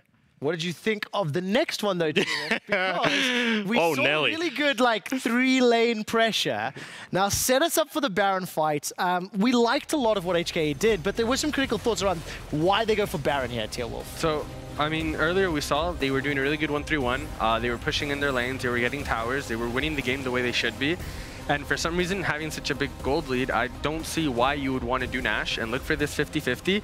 And I think that the one way that ISG do come back is getting a good flank with the Vlad, getting a good engage, and fighting the neutral objectives, whereas they could have easily kept doing the 1-3-1, set up for a pick, play around the globals, use your TPs, and not do such a risky play and end up with the split pushing comp playing a 50-50 Nash at 22 minutes with the gold lead. It was a bold call, Cotton, but it did work out. And that's the thing, like all's well that ends well, I guess. They start the series with a 1-0, but seeing like winning side lane, seeing winning top side, winning bot side, I like to summarize this, and it's like you are winning by default. If the game state does not change, to continue what you're doing, you don't have to increase volatility and be like, yeah, all right, let's flip a coin around the Baron. Like, if that went a different way, because the smite did come down to something like 100 HP, there was a blast cone that got a flashless Skarner. Vlad, Akali. Yeah, yes. It's all, yeah, against, like, this was a team comp from ISG that only had Skarner. You kept mentioning as the engage tool, and you give them a team fight when you win all the side lanes. So, like, yes, they won. Jake said it on the cast, that team fight definitely shouldn't have happened, but the fact that it did meant the game did get closed out pretty cleanly. Final closing thoughts, Tearwolf. ISG chose blue side. Are you happy with that choice? I think it's a good choice. I think that they definitely didn't look like a team that was prepared to draft on red side. Okay. We talked about them showing all their cards, you know, right away. So if they have better preparation for blue side and they play to their strengths, I think they could definitely come out with the win this game. Well, you will hear from us after game number 2, I'm sure. HKA kicked things off with a dominating win, and they look to move on to match point when we return.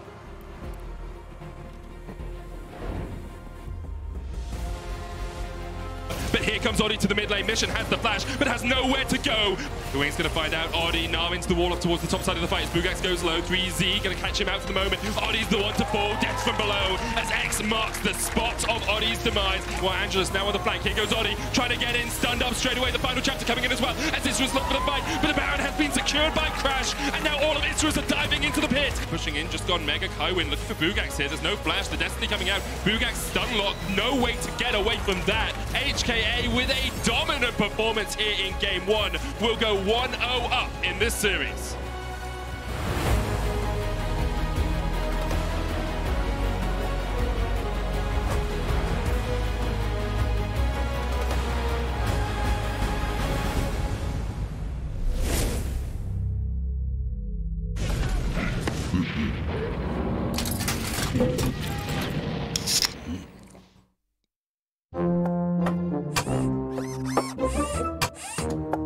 You don't have a chance against me. I can calculate 90 trillion moves in advance. Not fair. Not fair. Red Bull gives you wings.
Hello and welcome back to Berlin, Germany, where we are in the second game of this best of 5 between HKA and Isurus Gaming. Obviously, HKA dominated game 1. It was as one-sided as a game can be after you go 0-2 down.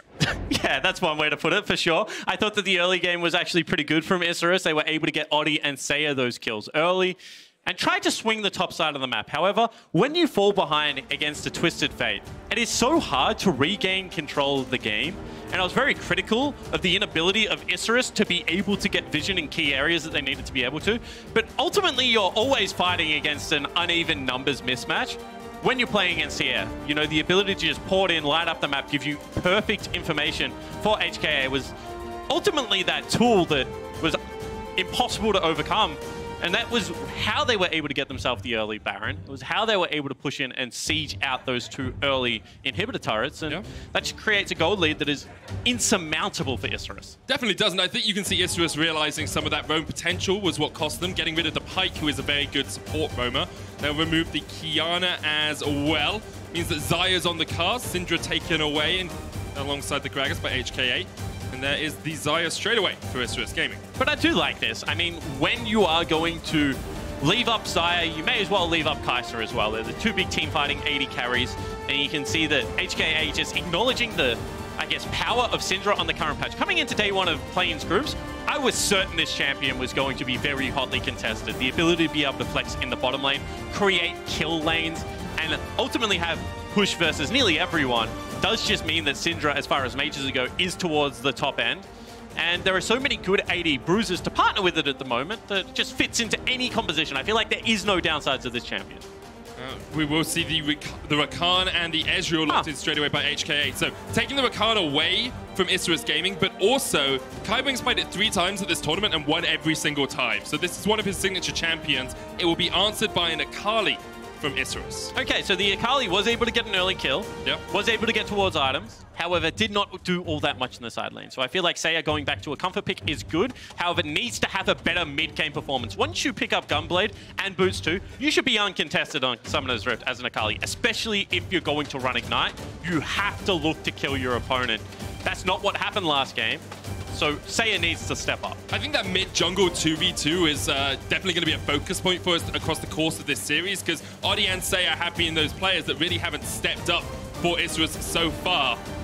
HKA here hovering over the Gangplank. They will lock that in as their final lock of this first phase, and now we move on to the bans. Gangplank, of course, very strong in the top lane, 3Z, comfortable on it. Yeah, he's played it as his 3rd most played champion across the summer split of the LMS. He's one of those players that is quite unassuming in laning phase, but has his moments, has those big outplay potential. And I liked his patience in the last game. I think it's very easy if you're getting blown out of a top lane to start trying to fight for pushback, you know, going too early, putting yourself in a situation where your lane gets frozen against you and you're really prone to being picked on. This time around, it was actually great patience for him to just be able to wait for Kaiwing and Unified to access that top side of the map and bail him out. Then from there, he just did his job. Got caught out once, I think, in the side lane, but apart from that, pretty flawless game. Gangplank just makes playing weak side even easier. He's the best weak side top laner with the ultimate, with the great wave clear he has, with the oranges. A little bit surprised to still see the Tristana ban, although she can be flexed into the mid lane. When you already have Zaya and Akali, and you know Saya is so strong on Akali. It's all about the top lane. Marksman's destroy Gangplank. Okay. The ability to outrange the barrel and hit them, and then be able to all in him, makes it a nightmare. We used to see Lucian as a primary AD carry. However, we have seen the rise of things like Quinn and Tristana up there. And I think that this is actually, when you have 3 bans and you think that you've got the perfect composition so far, just be aware of the fact that Bugax is going to go at 3Z, and he has shown he will play lane counters. So respect it and ban them away.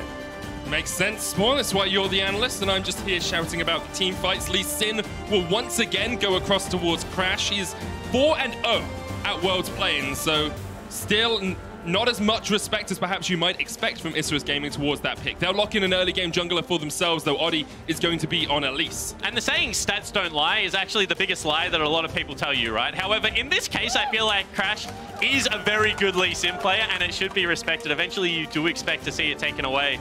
And, you know, we mentioned lane counters. I feel like Elise is always the best jungler if you don't get the hardest counter, because her early pressure is just unrivaled. The fact that you're going to bring mixed damage to the cleared lane, you have the hard CC, you have the turret dive potential. Both the repel and the dismount mean that you can get underneath these turrets early and often, and this is a very telegraphed strategy. But with Lee Sin and TF, I feel like this strategy isn't necessarily the best, because once level 6 hits, it's going to be very hard to execute on a lot of these dives. It definitely is, but can Isurus play through the early game like they did in the group stage, get ahead before perhaps level 6 comes around, really snowball Bugax in that top lane, and shut down 3Z on the gangplank? Well, mate, they did last time. He was up like 20 CS in the Gnar versus Jace matchup. However, he was unable to, once level 6 was hit, maintain that pressure, start hitting the turret, taking down the plays, being able to rotate around the map and help the rest of the lane. So I think like it doesn't matter. You can fall behind as 3Z. You know that you have the outscale here, especially into something like Kled. There is a little bit more hard force potential, a little bit more teamfight coming out of Isurus Gaming this time around. But I feel like if they, once again, don't really have great laning phases, this is going to become a difficult game to play.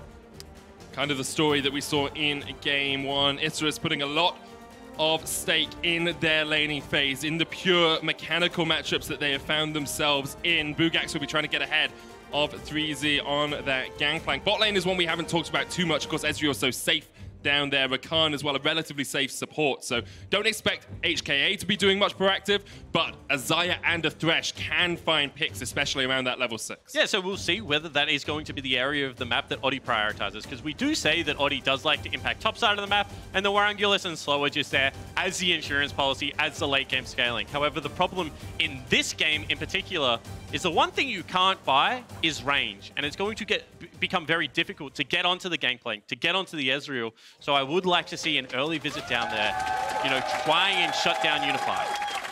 Game 2 of this best of 5. Winner goes through to groups. Loser, well, their year is over. 2019 coming to an unceremonious end. HKA group up as 5 here, maybe thinking that there could be an invade from Isurus. And I love this. Gangplank has a really good level 1. Twisted Fate has one of the best level 1s in the game. And Rakan's no slouch either, right? So being able to move in as 5, and as soon as you just pull a gold card, hold it over your head, everyone has to cede pressure against you. You can see that's exactly what happens here. Well, there's no trading sides of the map. They don't really cede too much pressure, because they gain some pressure on the other side. Sure. There's pressure trade. But I think the only reason that you would go for this invade as Isurus is because you know that they fight you at okay, level 1 on beat the you at other level side 1, of the so you map. don't Yes. want to meet them. Exactly. That makes sense, Spawn. There are a couple of oracles being picked up here by Isurus. The wards from HKA will spot them out as they push forward, but they've actually grouped up as 5 once again. They wanted to take a fight if perhaps a couple of members from HKA had stayed around. I don't think they wanted a fight. I think they just wanted to be able to regain control of Oddie's red buff, because otherwise his early game is going to suck. You see he's picked up the Hunter's Machete. That means he's going to struggle to clear out things like Krogs, like Raptors. He's going to have a very quick clear on solo camps, however. And I think that's a pretty well navigated level 1 from Isurus, but also you have to acknowledge the fact that HKA do have perfect information that everything that just happened. They do. I think Isurus do also have some knowledge of where Crash is starting, because they have that ward on the red, so they will know Crash is at his blue, even though Kaiwing and Unified walk straight into the lane instead of giving him a leash. Okay, so I'd love to pay attention to exactly what Oddie is doing here. He's taking 2 of the small wolves, so he's able to get level 3 off the single camp. So you can see right now, actually he takes the whole camp. The big one, So it's going to be slightly slower. Normally what you do as an Elise, you take the 2 small wolves, you move into your blue buff, you move into the Gromp, and then you're going to be level 3 and you're going to be ready to gank top side of the map a little bit quicker than what he currently is. It's one of the healthiest clears also on Elise. This time around not going for it, actually took away the whole camp, and that means Crash's clear is just going to be faster. And the reason that's so important is if Oddie can get to that gank first, they can try and get Bugax rolling. The power of Elise and a Kled when you're ganking is so impactful, but here, he's actually just going for a full clear, not even going up towards topside. And one of my favorite games to play in League of Legends is who wins the 1v1, right? And the answer is always in jungle, whoever face checks. Okay. Because if you just get a full rotation of spells out, you're able to kite a little bit, then a second rotation of spells, the person that face checks just always dies. So being there first in the early game is so incredibly important. You can see that Oddie actually looking for this invade now. Hook's going to land on Skywing. He will battle dance his way away. Crash coming in with the Sonic Wave. Oddie trying to get some damage down onto Crash, but that Lee Sin is very, very healthy. Oddie's not going to get any extra damage out of it. Smite comes down. Oddie will steal away a single Razorbeak, but it's the big one, and that's the important one. However, has also secured topside because now Crash cannot walk into that top river. Means that the Rift Scuttler on top should be going down.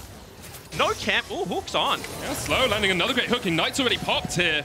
Kaiwing's going to be able to battle dance out a couple of times and does manage to get back underneath his towers, taking about half his HP for it. Burnt the heal as well, while Angelus will spot Crash on the Scuttler, which now means Oddie can look up towards that top.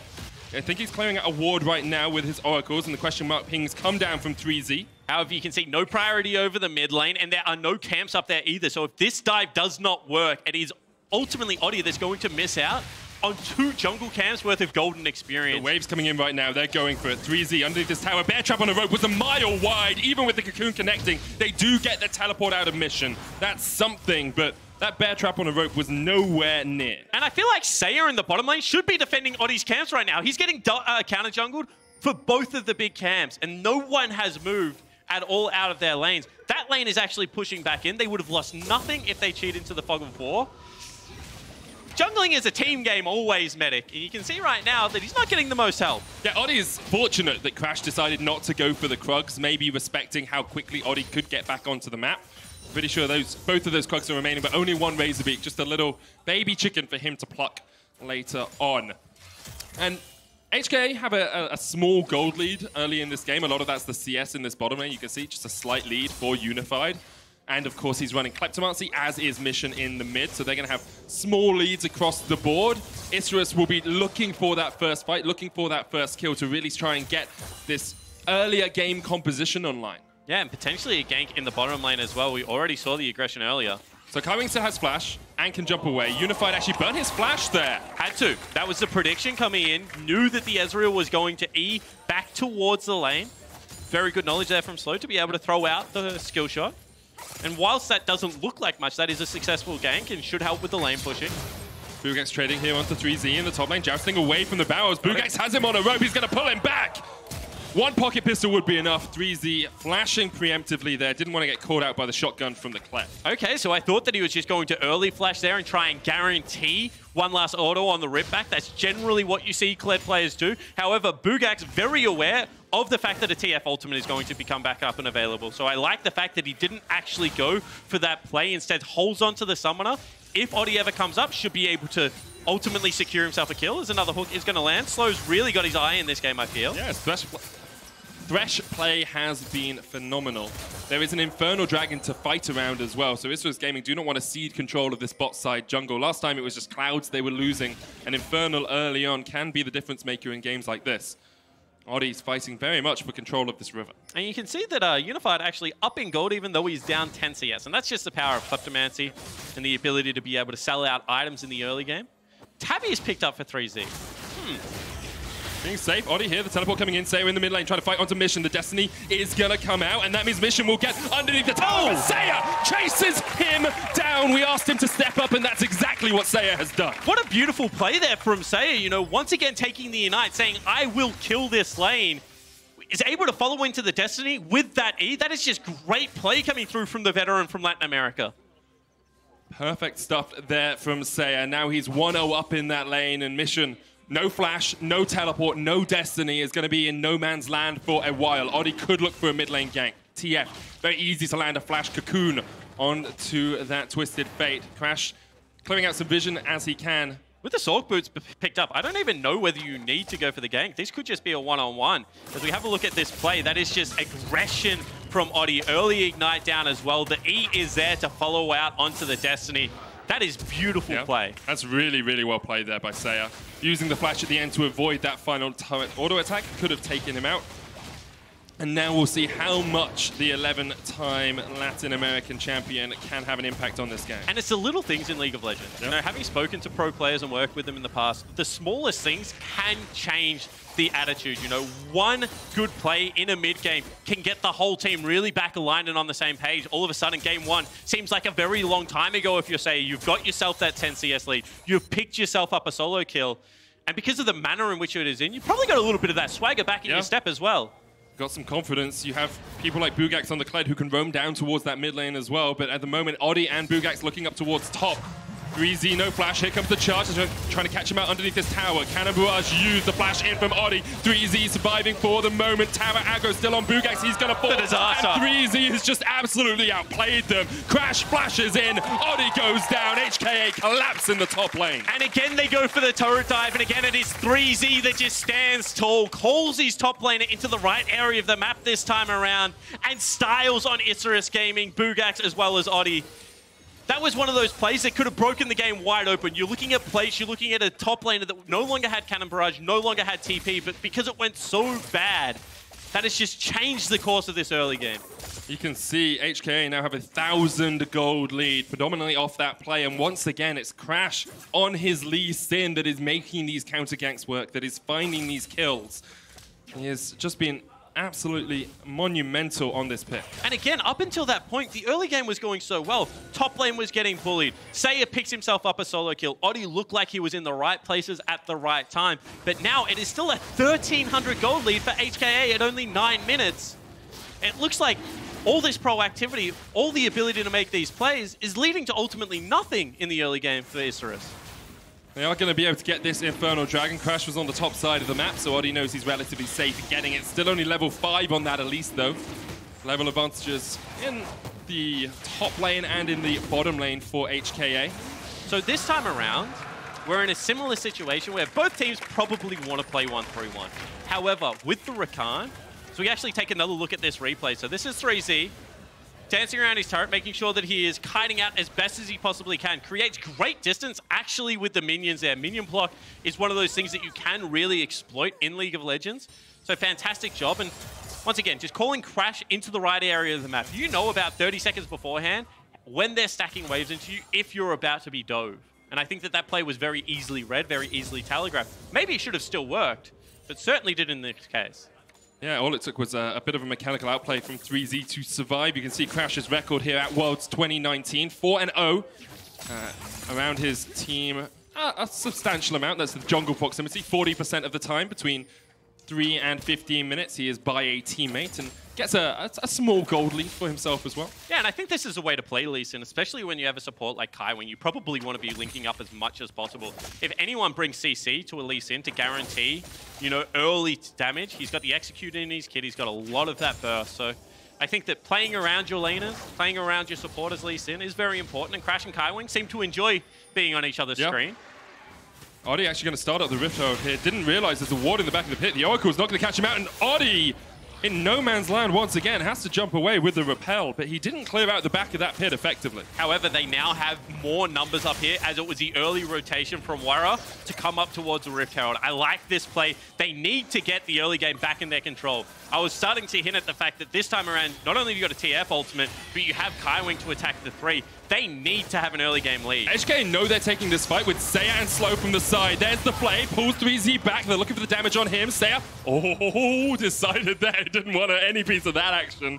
Jumps in, jumps out. And I think that's a little bit of a callback to Crash. Crash at the end of the last game was just diving in on Lee Sin, leaping back out with that safeguard. Saya goes, you know what, mate? I can do it as well. This time it's going to be our Rift Herald.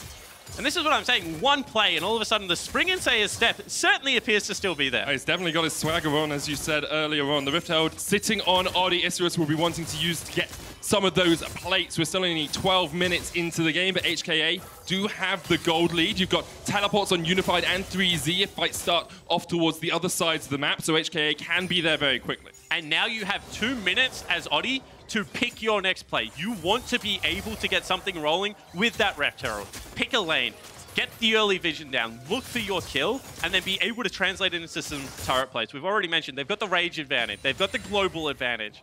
I think ultimately they also have the scaling advantages. So this is going to have to be a very powerful and decisive mid game from Isurus if they want to equalize this at 1-1. And something Isurus were always so good at doing in the Liga Latin America was accelerating their gold lead. At the 20-minute mark, they'd be at like 4,000 gold, and then they'd snowball that to 7 at the 25-minute mark. They were very good at taking an advantage and then taking the game out of the enemy's control. We haven't seen that Isurus so much at Worlds. Usually they stall a little bit in the mid-game, so we want to see the domestic Isurus here. Maybe a play down towards the bottom lane will make that happen. 3Z doesn't have the flash, has the cannon barrage, but with the Rift Herald coming in, they're looking for Crash instead. Saya has found the flank. Here comes the charge underneath the tower. They're going on the chase, but Crash able to get off towards the back of it. Now the Rift Herald charges in, takes down 2 plates. 3Z underneath his towers. Isurus trying to make their play, but once again, it has failed. HKA able to react, and Isurus get out of there with nothing. However, this time around, they do get the teleport out of Unified. That should mean that in the top lane, Warangulus can push. They did get 2 turret plates, and they lose nothing in response. I think that is a better navigation of the turret type. Still incredibly well played from HKA. Flame misses, hook misses. I think you call that the yellow star over here. Well, I've seen myself do it enough that I call it a medic. Okay, makes sense. I'm not a great Thresh player. I'm terrible at support, mate. Don't worry about it. However, 3Z also uses that teleport to get into the top lane, so not all that many plates falling down. However, Global is now going to be in the favor of Isurus Gaming. They still have Bugak's TP. Dragon is about to come up and available. And they have closed that gold gap as well. Yeah. A couple of minutes ago, we were saying it's 1,300. Now it's down to about 3,400, getting up to 5 sometimes. But now with a Hextech Gunblade complete on Saya, with an Essence Reaver complete on Warangulus, maybe they can look for one of these fights with their strong players. Slow will meet Kai Wing. Oddie was on his way across, but...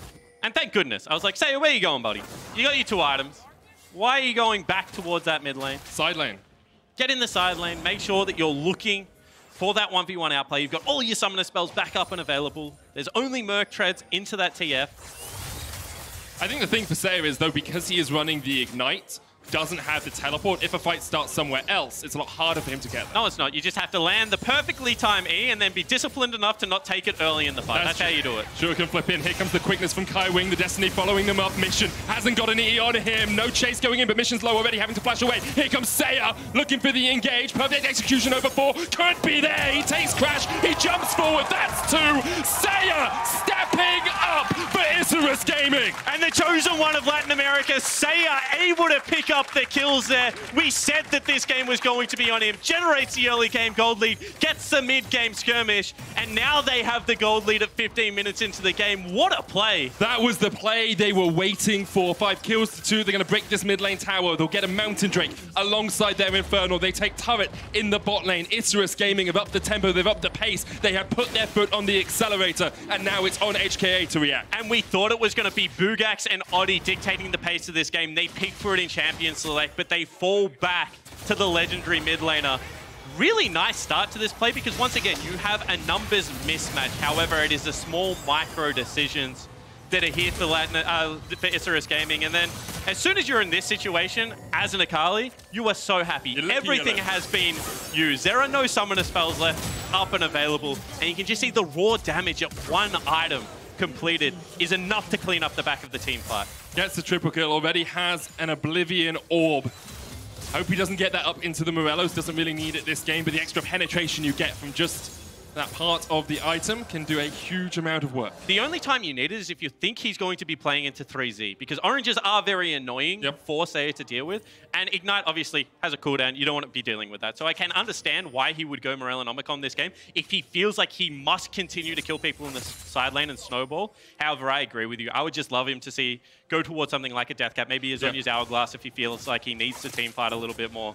Certainly better build paths available right now for Saya. And we'll see who HKA decide to deal with him, because at the moment, 3Z has Ninja Tabis and a Trinity Force. There's no magic resist there.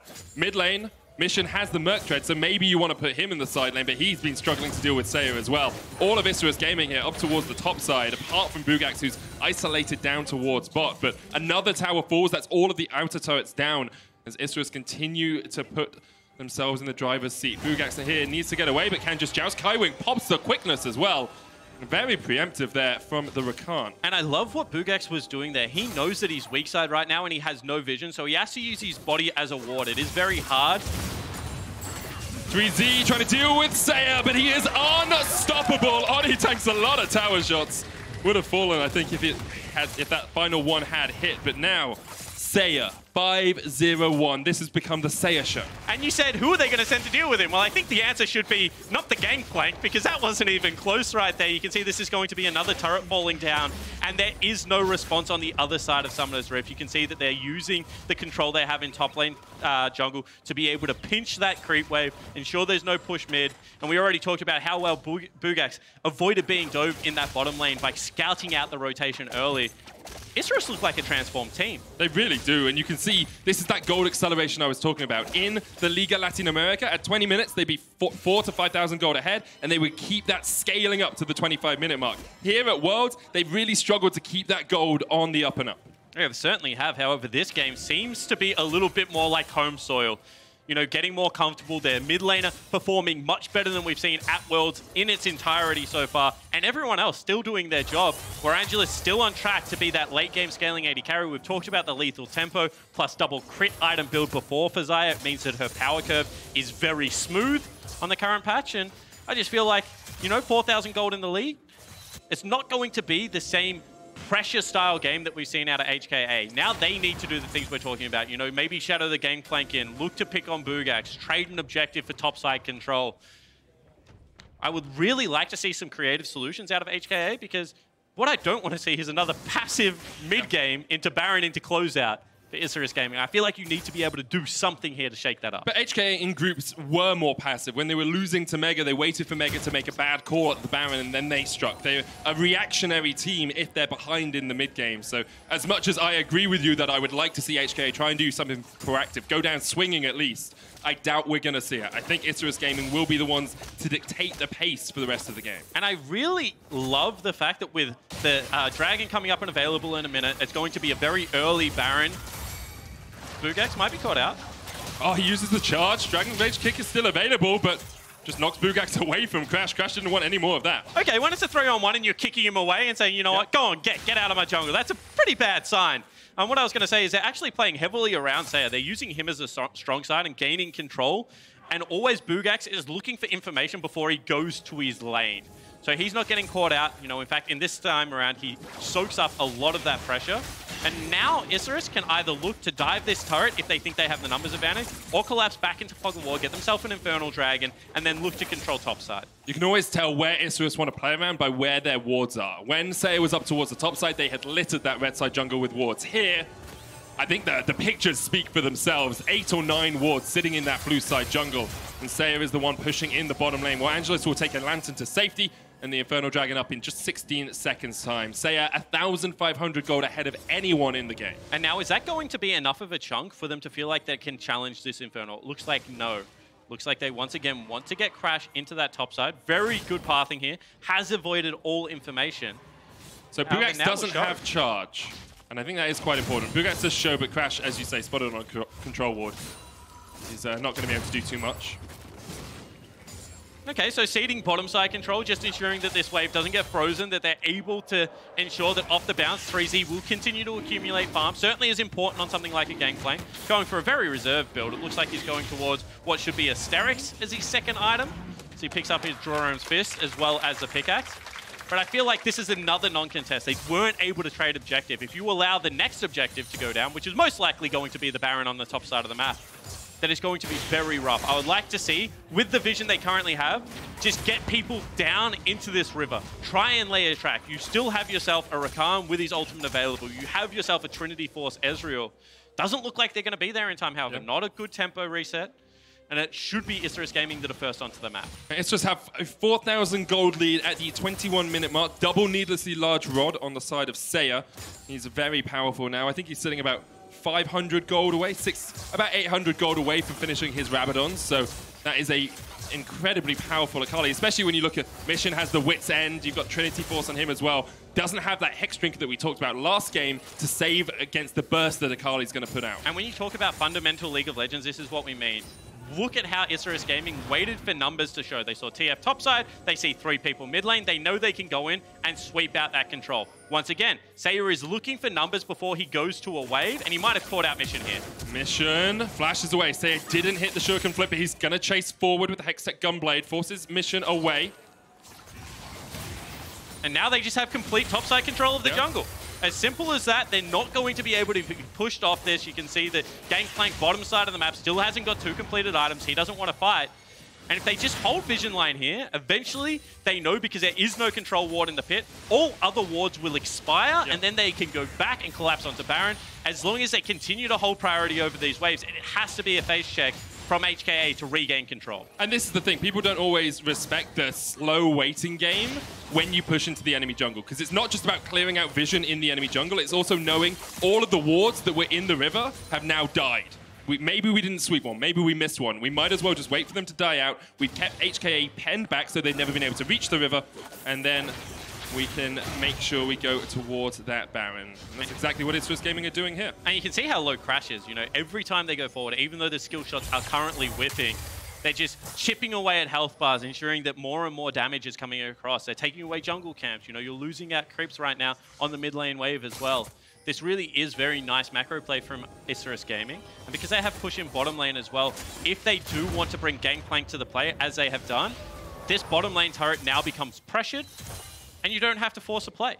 And part of the reason that you bring Gangplank across there is, you said it, Crash was so low, he had to reset. So HKA didn't want to have a 2-man disadvantage around that Baron if it started. Destiny used here. Just to check Baron. Yep. That's what that Destiny is used for. Wants to be able to know if they are on the big purple worm, because once again, all of those wards, including the one on top of the Baron pit, have now expired. They've held control of the area for long enough.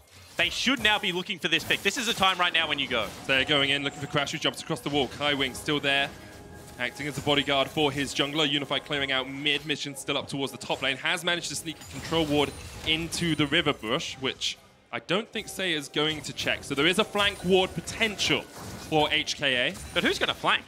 None of these champions want to flank. Every single one of them want to be there before the fight has started. Arguably TF, right?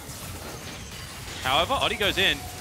Gets the lantern out, but here comes Kaiwing with the flank, and there's the cannon barrage, and maybe they've overstayed. Kaiwing's going to fall. Oddie's jumped up with the repel, slow, getting chased down. It's a double for Crash. Here goes Saya, though, looking for the kills. Trying to jump onto the back line, gets knocked back. Jumps away with the perfect execution. Unified still on the chase. Well, Angelus there, the front man, has the Feather Storm. HKA won't chase any further. 3Z coming in, clearing out some vision. HKA take a 2-for-1 fight in their own jungle. And you should take that. You know, you're able to regain control of the Baron pit. That 5-minute process that we just saw now starts from scratch again. They shorten the gold lead, and that was a really well-executed play, because you could see that was greed coming out from Oddie. Don't really know why, as one person, he's looking to contest the red buff. I feel like this should either be a call for an all-out team fight or just bailing out. You can see, because Saya isn't here, the strongest member, you probably should not be looking for this play. HKA, they know that they have a window to be able to go for this fight, and they execute on it really well.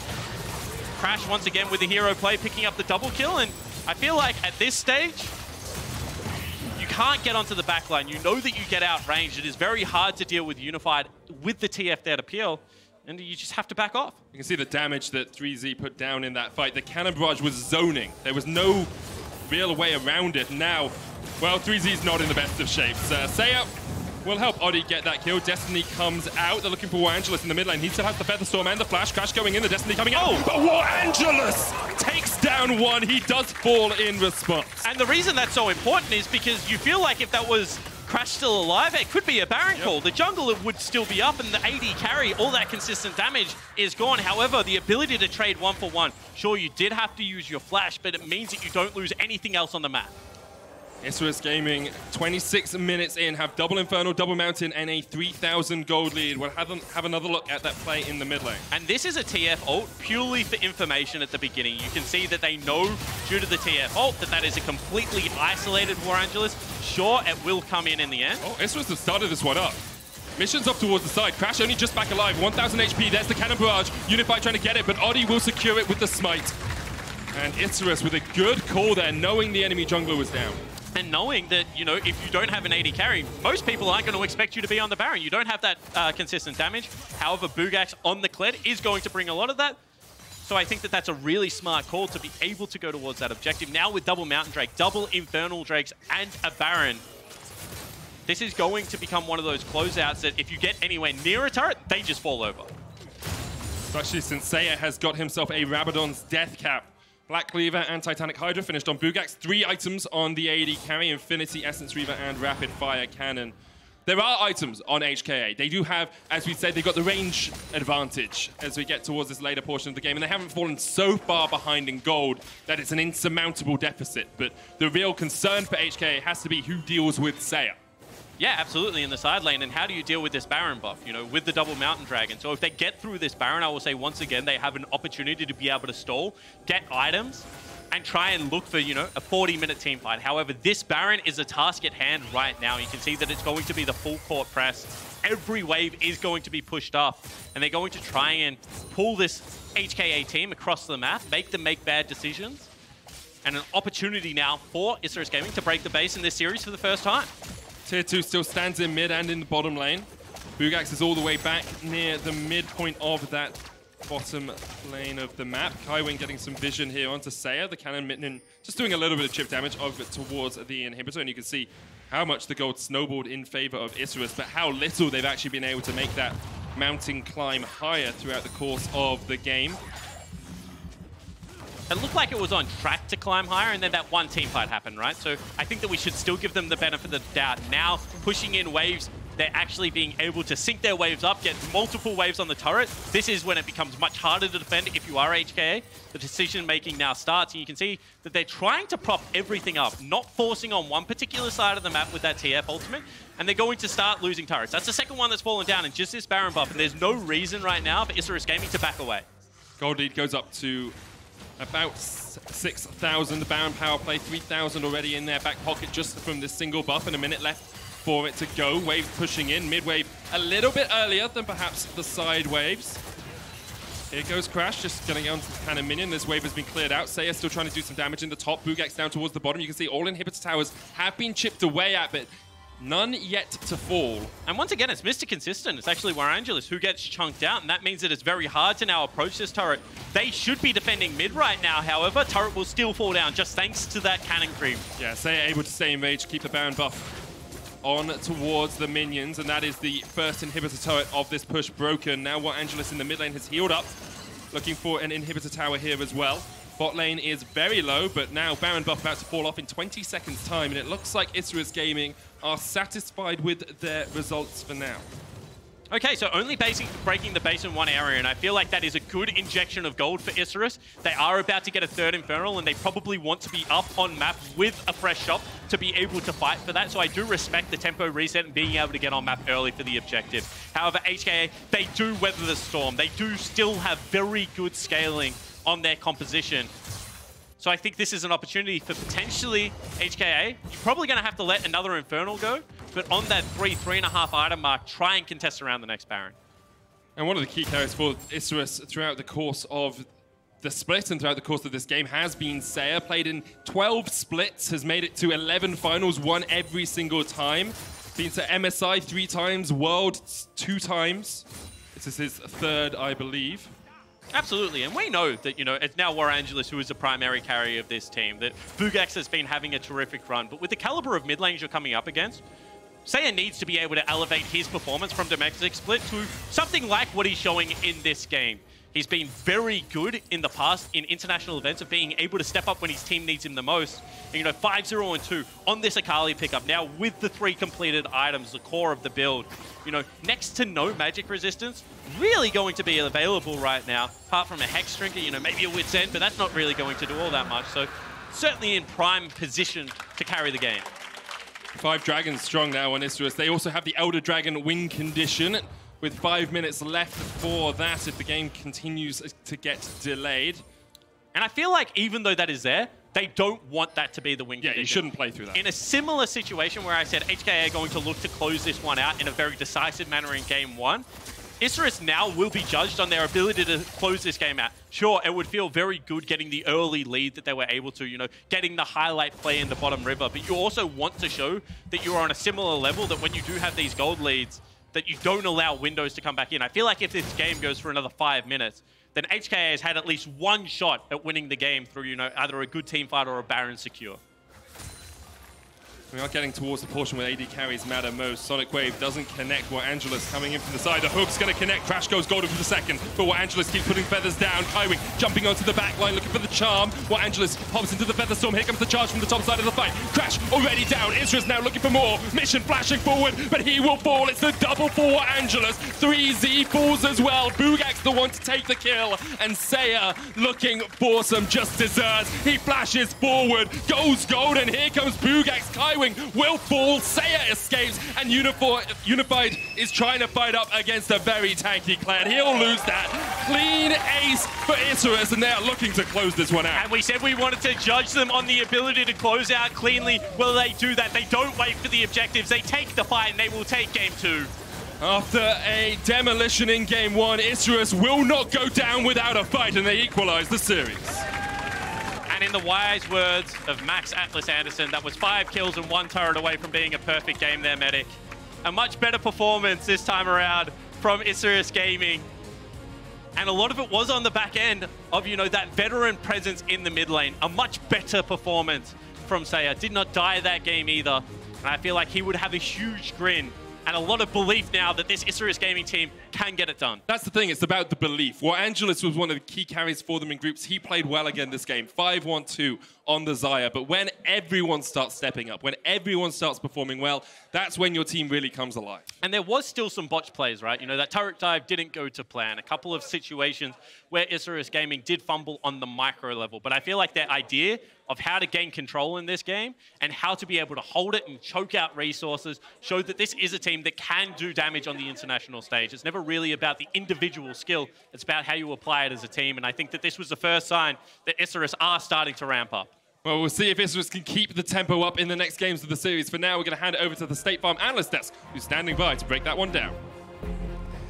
Thank you very much, Medic, and good job talking while the producers were trolling you. Let's turn our attention to game 2. Isurus Gaming come out the gates a little bit slow, actually. I was a little nervous as it started. Let's jump into picks and bans. Big pivot, Isurus pick blue side. They lock in the Xayah first pick, and they give away the Rakan. And this is the top of show. We were talking about how important Rakan could be for Hong Kong Attitude. So what do you think about the rest of the drafts? So, I mean, I think this draft was really good. They at least played to their strengths. You know, they played a good early game.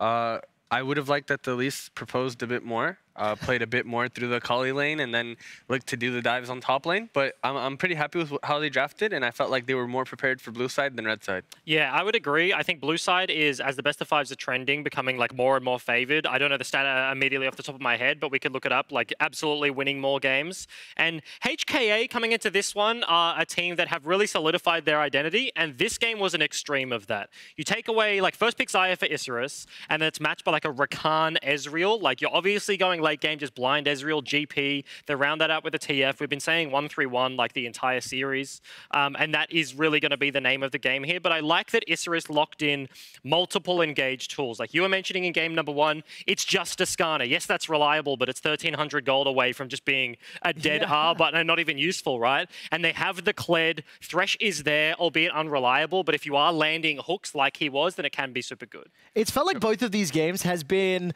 somewhat mirror imaged of one another, whereby a team builds up a lead, they make some big fight around Baron, and they win the game. Yes. We kind of expected that, Tilf. You've actually said that to me multiple times, off air as well. But it's happening a lot earlier than we're expecting. Are you surprised at the pace of the game so far? I don't know if I'm surprised. I think that what's happening is these two teams love the team fight. They love the skirmish. And what ends up happening is usually there's a 0 to 100, but there's no stop sign, you know? So when these two teams are fighting, they're usually deciding the games really early. These teams are forcing the Nash at 22 minutes. And there's a fight going on, and instead of that fight being maybe one person or just giving up the Nash and cross-mapping, they're both times have looked to fight on the Nash, and usually that Nash turns into something big, you know? Yeah. This game, it wasn't necessarily a fight, but they got a really early Nash, and then they turned that into a fight. I mean, this game, it felt like it was determined once Saya started to pop off. Yeah. We've got a couple of replays of Saya on the Akali, and it started with a solo kill in the mid lane and went to a couple more, you know, multi-man kills later. But Egypt, talk me through his impact in this game. Yeah, absolutely monstrous, right? Like a couple of these plays, the one you're seeing right now, he's sitting in a perfect scenario. He has flash available, lands the E on the furthest away target, so he gets a triple off the back end. And yeah, in terms of this Akali, this is now 2 games in a row. Has been into the TF matchup. Obviously, like, I'm not super on top of that one. I'm not super proud. Proud is not the word I'm looking for. Like informed, aware. No, I don't like it. I don't like it. Is the yes, God, it's such a difficult word that I was looking for. But this game was much better than game number 1, right? In terms of having an impact, getting a couple of kills, and being able to snowball that to a game victory is exactly what Isurus needed. Because as the casters were mentioning, we were talking behind the scenes, like if this did go super late, it would have been very hard for them to be able to force things. It absolutely would have. I want to just move us on to the next replay, which T-Wolf, I'd like you to talk me through. Despite the fact Isurus had a very big lead, and something that's been a trend over both games, it's not always the optimal way of making moves around objectives. Yeah. So, I mean, here, I think what's happening is they haven't been able to break up the base, you know, as fast as they wanted with the lead Saya has. This, to me, just seems like the 3 players that should be respecting, should be in mid, you know, waiting for Saya to push out the side, get confidence, get cocky, fight red side, fight on the red buff without the strongest player on their team, and proceed to throw. I think it's really important that they identify who their strong member is, play around them better the next game, and allow him to be the person to carry the game. I don't think they should ever look for those fights, and especially not with the person that's not there. Yeah, not there. And I mean, you can also see it in the damage delta champs right here. They like didn't top the charts. It was HKA that are doing more damage in these games, but it's kind of interesting already. And we haven't had a disaster. But game 1, HKA with a massive gold lead, 50-50 a Baron, and then they win it, and then they walk away and they end the game. This time you just saw the play, like Isurus with a lead, they walk towards the Baron pit. It's like Saya's over here farming a wave, and the fight, they didn't lose a Baron. They didn't lose the game off it, but we are seconds away from like game 3, Baron disaster. I can see it. What I absolutely love is the way you start that point. It's like we haven't seen it. We haven't seen it. Yeah. But the implication and the fear is that we are coming. so close. T-Wolf, how close are these teams to throwing away these gigantic leads from the games we've already seen? So first game, I think the game could have flipped completely. I think second game, they got really lucky on the Dragons. I think it's really important also to look at that this game they got 3 Infernals, they got 2 Mountain Drakes, and they were able to do that Nash because of that. So I really want to see how the series progresses and what becomes the win condition, because at this moment, we've seen that the 2 Nashes that they've gotten at 20 minutes just proceed to like win the game. 27-minute win, 27-minute win. Ejim, just so you are aware, it's 8-1 in terms of win-loss, blue side, red side. HKA have side selection. They have picked blue side. You have closing thoughts before we go to it. I think it's the flexibility. You don't have to ban the Pantheon. You don't have to, on that red side, like throw away these things and then not have options. Blue side in first pick, if Rakan's high priority, if it's the Syndra, you have those options available and you have response time. I have to see what Saya's going to do in the next game. It feels like he's finally arrived at Worlds. Isurus and that superstar, they did bounce back. The series is dead even going to game 3. Let's see who takes the lead after the break.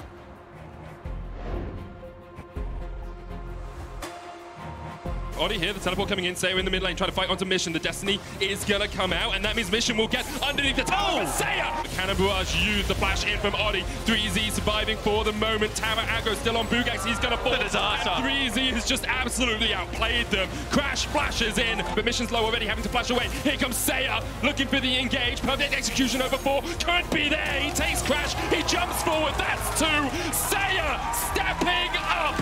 The Lantern out, but here comes Kaiwing with the flank, and there's the Cannon Barrage, and maybe they've overstayed. Kaiwing's gonna fall.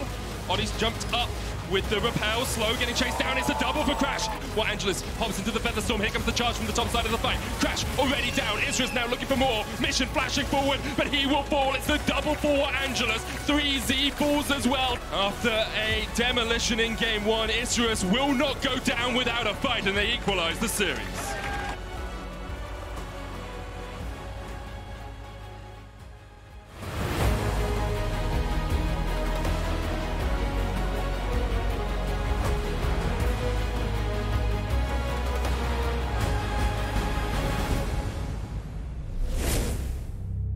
我的左手是天生的，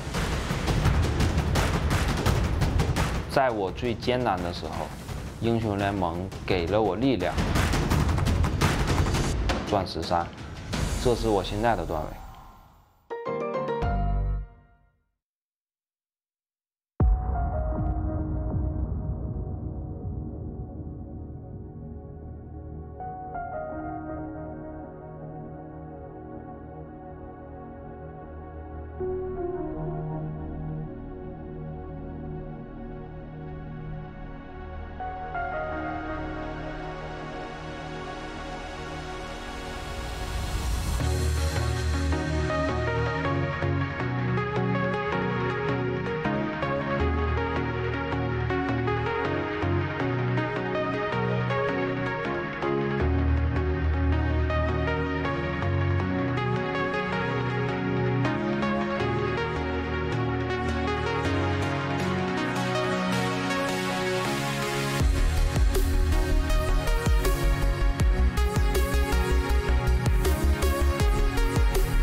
Welcome back to HKA versus Isurus Gaming.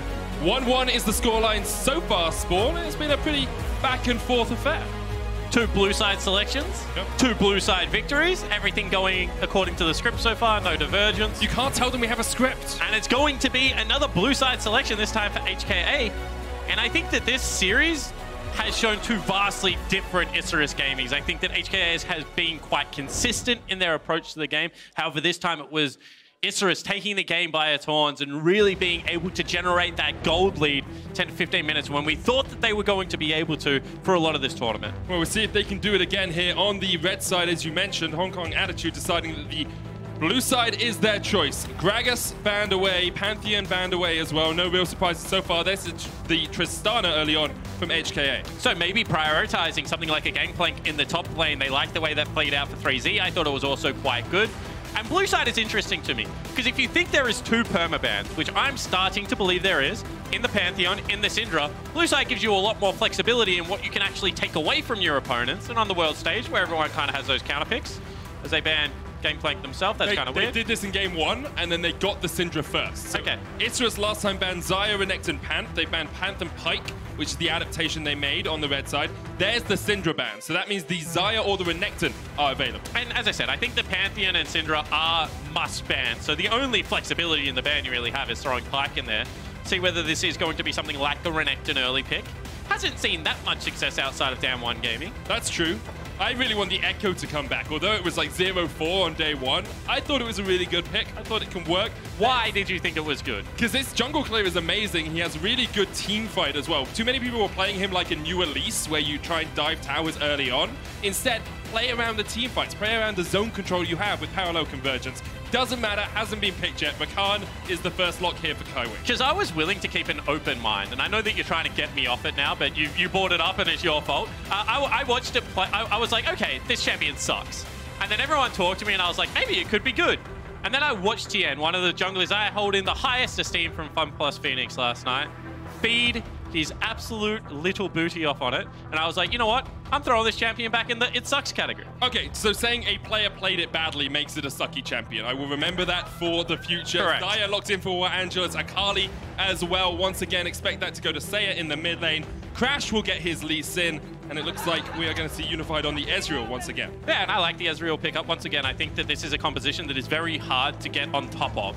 So if you have a lead and you're the person in control of the objectives, you're starting first, there's really good turn off both Lee Sin as well as Rakan. They have good pick generation, but then Ezreal can just 1v5 a team fight if there is no backline threat.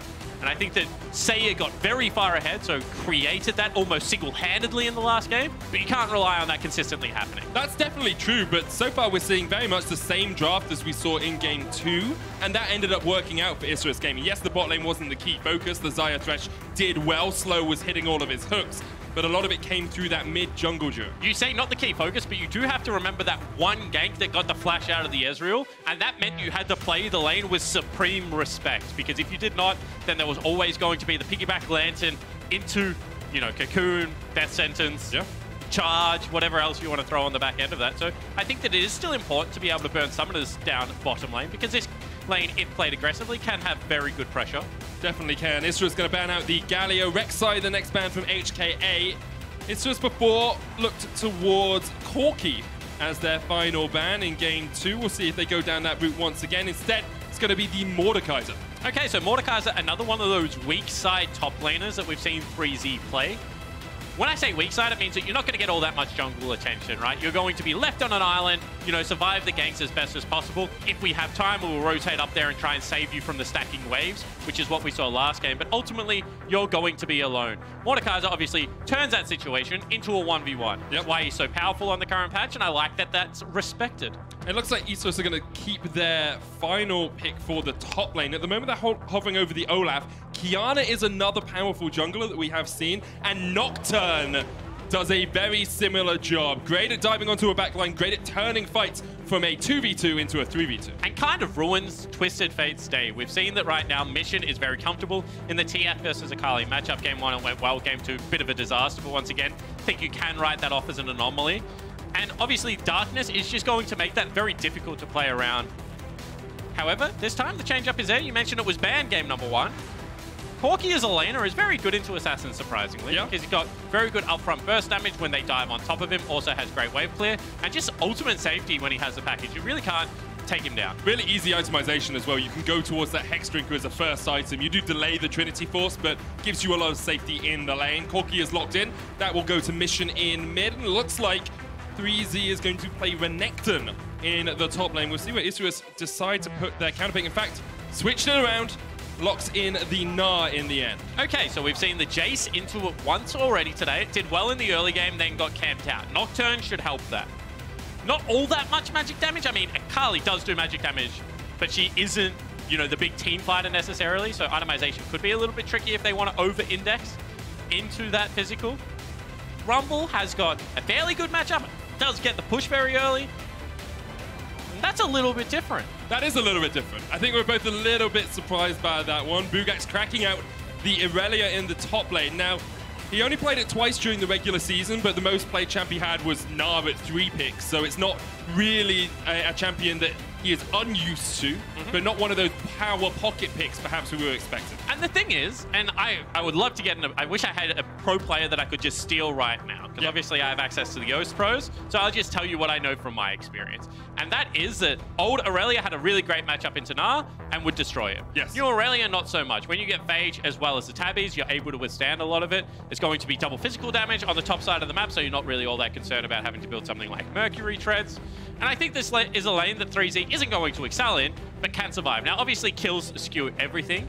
And if you are able to get Oddie up there at level 6, we'll see how it's played around. I'm really also interested to see what Bugax takes as his rune of choice. Because if he goes press the attack, that means he's probably going to get a lot of jungle attention. And if you can just Q recklessly onto Mini-Gnar, you can still win the lane matchup.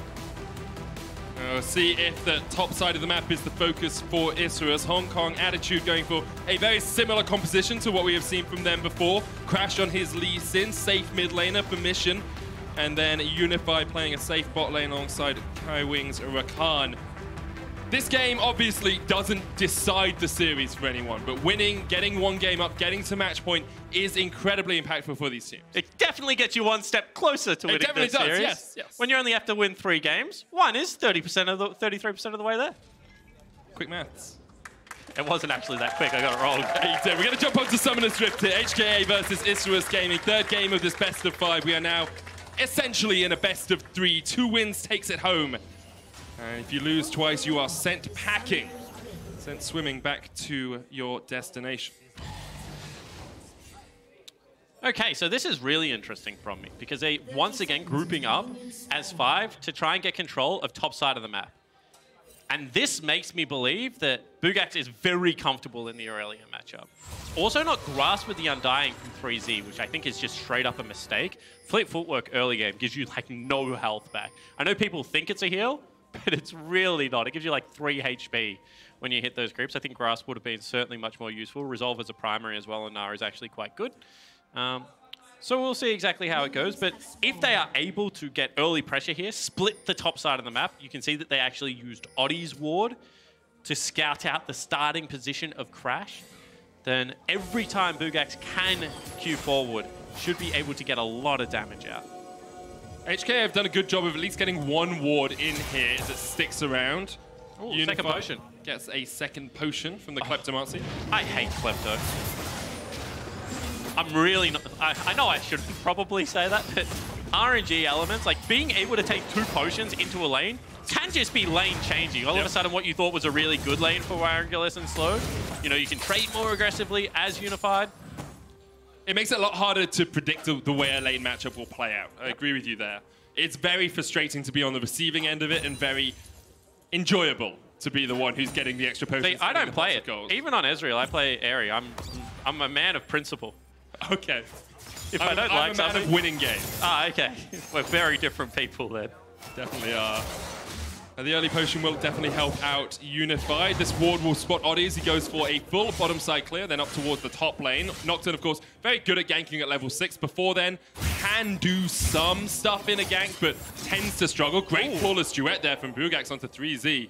That press the attack, working out wonders for the Irelia in the top lane. And it's very strange when you're starting on the bottom side of the map as a jungler to see a non-ranged champion get control of a wave. I feel like 3Z as Mini-Gnar at level 1 with Boomerang should be able to actually, you know, potentially control the wave a little bit better than that, not get beaten to level 2. So this lane so far going very well for Boogax.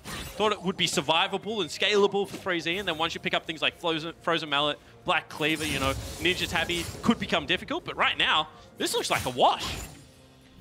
It really does. The wave's going to push in. A couple of those minions may be lost to the turret. So far, he's doing a pretty good job of catching as many of them as possible. Crash on his blue. Oddie's already cleared his.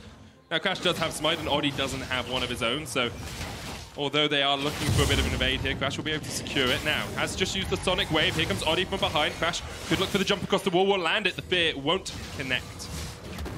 Okay, so this is one of the most annoying things as Lee Sin in the early game. Sure, he lives that gank, doesn't have to burn a flash, so it is ultimately very good, but I hate when I have to burn my early ward, especially my second ward, for a skirmish or something like that. That is actually, you know, 1/5 of your team's early vision control before recalls come out of being able to track where Oddie was. So we had a very good understanding from HKA of the fact that Oddie started blue side. We knew the timing of his wolf camp. We now know that he has completed 5 of a 6 camp clear, but there is going to be no river information for this Lee Sin now, so going to have to play heavily around the bottom side. That means that Boogax is just going to continually be able to push and pressure, because you really can't face check Oddie right now if you crash. And the map is really split top side to bottom side here between the two teams. We talked about Isurus wanting to play top, wanting to get Boogax pushing up in this lane, getting Oddie around that top lane. Bottom side, definitely in favor of HKA. They're actually pushing in relatively well. And with Crash securing the Scuttle Crab, it means they have a lot more river control. And that top lane wave is now a double stack of minions, so it's going to sit there forever unless it hits the turret.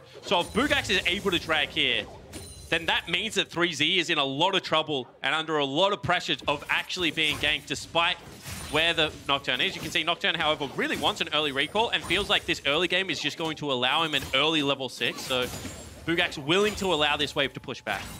Yeah, he kept it just out at the edge of turret range. It's not the best freeze I've ever seen, but it's okay. He will make 3Z lose at least some of these minions as the wave crashes in.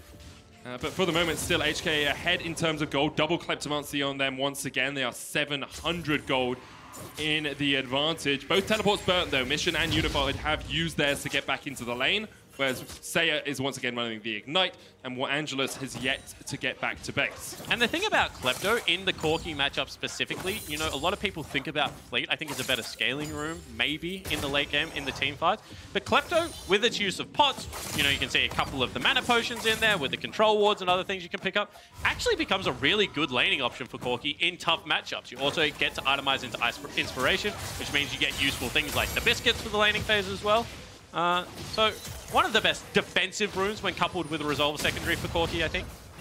And because Mission's been able to push out Saya in that mid lane so successfully, this is a very free dragon for HKA to take. Yes, not the most impactful one in the world, but because there's no teleport on Saya, because Angelus has been pushed back and had to reset, very easy for HKA to get an early advantage in those neutral objectives. But isn't it just funny when sometimes the world feels against you, Mimic, because Medic, because in this game they get the Air Dragon. This is the first game they've really had control of the bottom side of the map. I'm sure they would have loved one of the mountains, one of the Infernals or something like that. However, not going to be the case today. And that is a very early level 6. 6 minutes. He's equal with his solo lanes right now, and he might have found Crash. He has. Dustbringer comes out, steals away one of the little wolves. Crash having to run away from this. Kaiwing is here to help out, but do they respect the fact that Oddie has Skirmisher Saber and level 6? Oddie decides that he doesn't want any more of the action, backs away. Actually, the highest gold on his team currently on this Nocturne. Well, the fact that they rotated the Rakan up towards the top side of the map means, yes, they probably are respecting Nocturne quite a lot right now, my good sir. However, this has been more of a slow-paced game. Sure, with Nocturne, the game state is quite warped because it doesn't have a gap close and his early ganks kind of suck. But you can see that Oddie has been very aware and has tried to force the issue on the top side of the map where he does have lane push or priority. Bottom lane, once again, it's kind of just a farm fest, but really well done for Unified. He's allowed Kaiwing to get his roam off, and he's still 10 CS up in the lead, which shows that he's laning very well. And we saw this happening in the last game as well. It was really slow hitting hooks that started to turn the bot lane back in the favor of Isurus Gaming. But for now, we haven't really seen too many connections happen in the bottom lane. But as you say, we haven't really looked too much down towards that bottom side. Saya going to go in with the Twilight Shroud here. Can't jump forward on that. You've got Valkyrie on mission. He would just get back underneath his tower. And the question now becomes, where is that first Nocturne ultimate going to come? Where are you looking to catch someone out? Because you haven't burnt a flash on Unified. He still has a lot of escape tools. Mid, Corki's very hard to gank as well. Crash actually going to face check in here. Full rotation of spells coming out. Crash going to jump away. The tether not landing. Flash away from Crash in the river. Yeah, would have loved to get over the wall with that ward hop, but not able to do so. Top lane. Bugax going in, looking for the kill in the solo 1v1. Bugax on the Aurelia just demolishes 3Z. And that's crazy to me, because normally when you see an Aurelia go something like a Sheen, that's when they have real kill potential. This is the lane pushing build, going with an early Tiamat. And this lane is very heavily in favor of Bugax right now. About 20 CS up, as well as a solo kill. Take another look at how this happens. 3Z just playing melee range allows Aurelia to stack up the full passive here. Another cheeky auto attack and just walks into the creep wave. This is utter disrespect from 3Z. You can see the early flash from Bugax does not want to be caught underneath that turret for any longer than he needs to be. And just outplays the top laner from HKA. Yeah, Bugax really stepping up at the start of this game. 16 farm ahead. 17 actually, I can't do maths either, Spawn. That's alright, mate. But able to equalize some of that gold gap that HKA was starting to extend. Oddie on the top side of the map now as 3Z doesn't have flash. That is a very easy gank for him.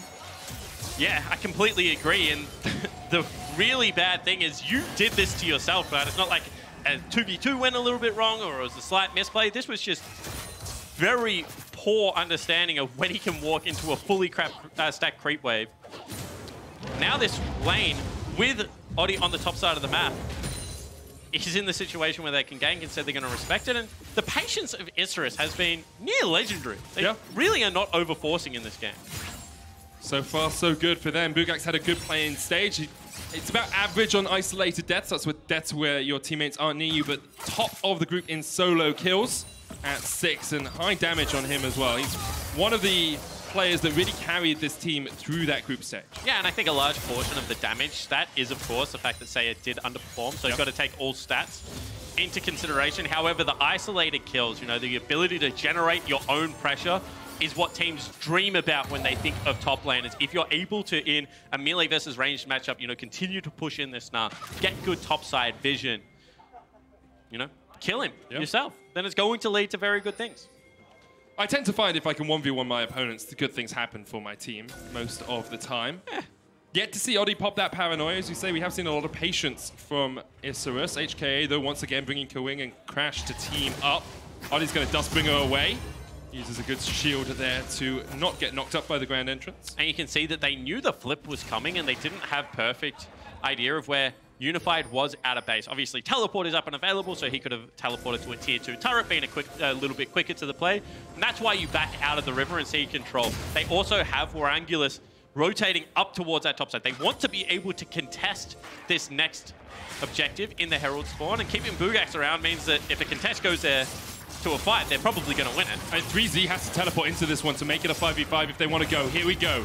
Teleport coming in. 3Z on his way towards Mega Knight. HKA not going to give this one up without a fight. The quickness was beautiful. And now Isurus on the back foot. But Warangulus and Saya are stepping forward. The jump away with perfect execution. Rift Hell is going to reset. It's a 1-for-0 trade in favor of Isurus, but they do not want the fight anymore. And there is no teleport available, and that's why Bugax had to stick around and couldn't go for the shop. So this is a lot of gold right now on the top laner of Isurus Gaming. The fact that that was a kill going across onto Crash also means you can't take the objective. With your jungler down, it is too hard to secure these neutrals. So the perfect person falls for Isurus Gaming, and HKA unfortunately can't get anything off that play. Yeah, Isurus able just to reset the Sheen, now finished on Bugax. But I thought this was Dunzo Manifesto for Isurus. Yeah, especially given the fact that majority of players are coming from the same position. But I think that Mission not being with them cost them a lot of damage. That would have been a Phosphorus Bomb onto 3 and a couple more missiles.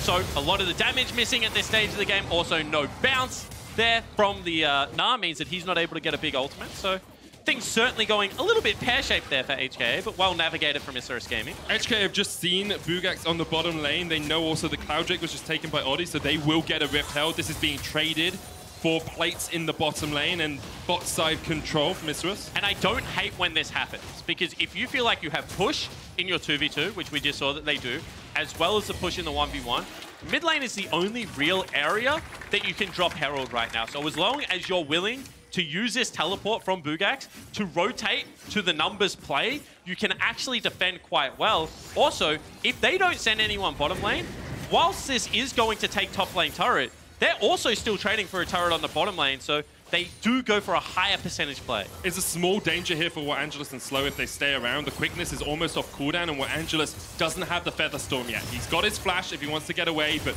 instead they will respect. It's the patience from Isurus. They back away, they say, okay, you can take the plates. Bugax in the bottom lane is doing exactly the same to you, and we will take the extra gold on our Irelia to sacrifice maybe a first tower block. And it's going to be all solo gold, right? So this is a very concentrated effort of saying Bugax is our carry, versus the effort of saying, you know what, as a team, we just need to accelerate the pace of the game and get towards team fights and control. So I think that two conflicting styles coming in here. Once again, I think that trading when you're ahead in gold is honestly normally a bad thing, but I don't mind that Isurus are just not, you know, coin flipping or 50-50ing the game around something like the Herald. Well, you say all the resources going into Bugax. He is 2,500 or 2,300 gold ahead of 3Z right now. 50 farm lead, the extra kill, the plates. He's in a really strong spot. Isurus have about 1,000 gold lead across the board, but Bugax is just so powerful. And once again, you know, I thought it was a slightly in favor of him matchup. I didn't think this was going to be a hard counter for the Gnar by any stretch of the imagination, but it has been described to me as survivable. But this is not a surviving top laner right now. He's on life support. Like, everything is going disastrously. Mid lane turret now.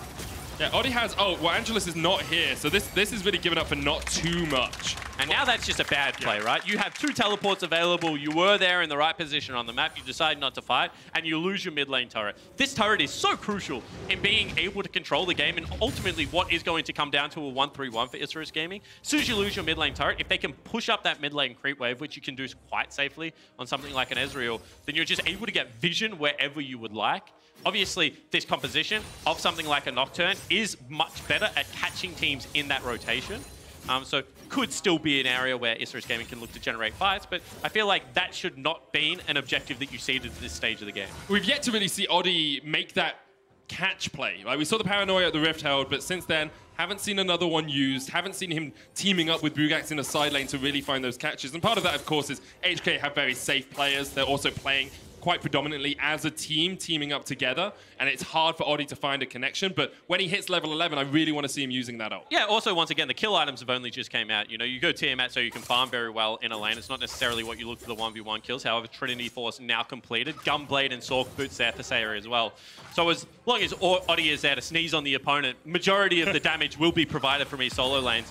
Also, once again, going to be a Black Cleaver, looks like, for this Nocturne, so prioritizing it's all right, we can talk the CDR much heavily. You know, 20% CDR versus 10 on the lethality items. Also, we did talk about how much physical damage there is from Isurus, and so having some armor shred, maybe that's part of the decision-making here for Oddie.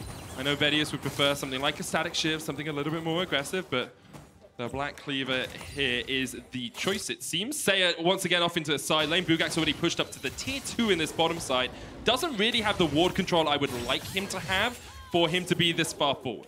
And he just threatens 3Z there. He says, you know what? I'm going to throw this one to your right, but I'm going to show you what will happen if you challenge me under this turret again. A very nice man in Bugax. Yeah, it's the warning shot, right? Yep. You got to give him a warning shot before you go all in for the fight. I'm not sure that's what he was doing, Spawn, but I'm quite certain that wasn't. And he was being honourable. Now mission underneath the tower here. Slow and Oddie on their way. Slow will look for the flay. Gets it. Lantern going to pull in the fight here as the Death Sentence comes down. And Isurus find a pick in the side lane. Too easy there, as Mission was unable to get away. However, a very necessary teleport, because that was inside track, would have been a 3v3 underneath HKA's turret if Bugax didn't use that. So I think, you know, that's a good play. It is very proactive, but with Baron coming up in 4 minutes, could also be a little bit of an overreach for a top lane turret. And they do manage to take it right now. It's just actually might even push for the tier 2 here, because they know 3Z is down towards the bottom side. His teleport's only just coming off cooldown. Unified is in mid, has TP of his own, but it's just like very happily will take this trade. They're losing a Cloud Dragon and a tier 1. They're actually defense pings coming out here from HKA on their own inhibitor. Yeah, and it has to be there. I mean, when you have a look at it, you think about the fact that you've got Nocturne with that Dustbringer going to be able to get additional AD towards pushing down these turrets, a couple of Demolishers there as well. That was a very quick turret take. You nearly feel like they could have continued However, very good job of ducking into Fog of War from HKA, not showing on the map. That means that you don't know whether they've recalled. As I keep mentioning, you know, a couple of minutes until this Baron is going to be alive. Control of that area is going to become hotly contested. And no teleport available for Isurus means that it could be a mismatch numbers fight if Nar is able to join first. We'll see if that's the case. Bugak's so powerful at the moment with the Trinity Force and the Tiamat complete. Hextech Gunblade once again on Seiya. His Akali in last game was pretty legendary, and we'll see if he can continue to have that sort of performance this game. Those two Kleptomancies helping out a lot. Well, Angelus gets away from the quickness and the Valkyrie. And it was actually Mission's, you know, little knock aside of the package that kind of saved his life, kind of toppled him towards that dark passage there. So would have loved it to be the opposite area. Also, the control ward also not quick enough to be able to ward out that lantern. And this is what I expect us to see, because Bugak doesn't have that TP available. I expect him to be able to pressure underneath that turret, but then ultimately have to walk towards his mid lane and try and get control. This tier 1 turret is going to be the next major objective, because if you're able to pick up that, Baron becomes much easier for Isurus to do in a couple of minutes. So we expect them to push in, try and siege this down. At the same time, their top side jungle control is a little bit poor at the moment. You can see a very deep vision line being set up by HKA, and they are getting control of this mid lane wave. At the moment, Isurus are just, as you say, pushed back a little bit into their own jungle. Okay, so this is what I mean. Every single time that you're able to do this and walk up to the mid lane wave, as an Ezreal as well as a Rakan, it's just going to allow you to have first move into that topside jungle. Sorry, I thought a Nocturne ultimate was going to come across, but not going to be the case. Not quite yet. Odi could go for it. Kaiwing is in the wings, hasn't got the quickness. Okay, back to the minimap. Yeah, show us. So what that means is... Use the minimap circles this time. Oh, is that a minimap circle? Yeah. Oh, my bad. So what I mean by that is that... You not... Okay, the minimap circles Mate, I don't know what to tell you. Wait, you're not Jat. The circles aren't working. Yeah, exactly right. So what I was meant by that is the arrow is also not working. So I'm not going to draw anything at all, apparently. I think you just shouldn't... Oh, okay. This is a rough day in the office. Okay, so let's have a look. So, oh, okay, we're just not going to touch that anymore. We're not going to touch it. All right, I'm going to describe it with my words. So if you have vision on the red buff, as well as the Raptor Camp and Double Golem, that is your ward line, right? And the ability to be able to push up mid lane also means that you can continue to have that ward line there. It should allow Mission to be able to farm out top side of the map and could allow HKA to generate picks with their Rakan, who once again has his flash and a quickness available. Stop laughing. Everyone can hear you even though you're holding your cough button. I'm just imagine Jat backstage being like, yeah, I'm the only one that can use the telestrator properly. I swear, I did have the same training. Maybe he's booby-trapped it for you. It'd be a very Jat thing. No, it wouldn't. Okay. No, it wouldn't. Okay, so where are we? We're 3-0 at 20 minutes. Isurus have a 1,500 gold lead. Trinity Force complete on Bugak, who is the main carry for this team, but Seiya's in a strong position, while Angelus is on his way to his Infinity Edge. On the other side, though, HKA have scaled up. You've got 2 items on your Ezreal, you've got a Trinity Force and a Hex Drinker complete on Mission.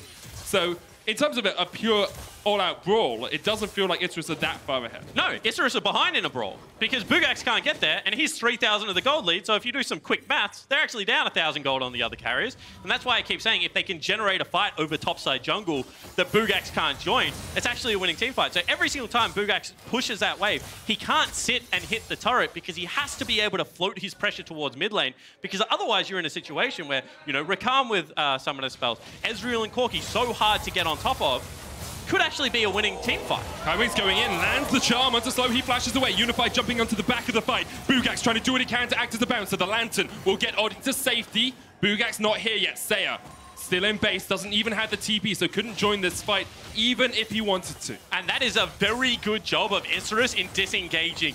Getting the flash out of Kaiwing is so much more important than Slow's flash at this stage of the game.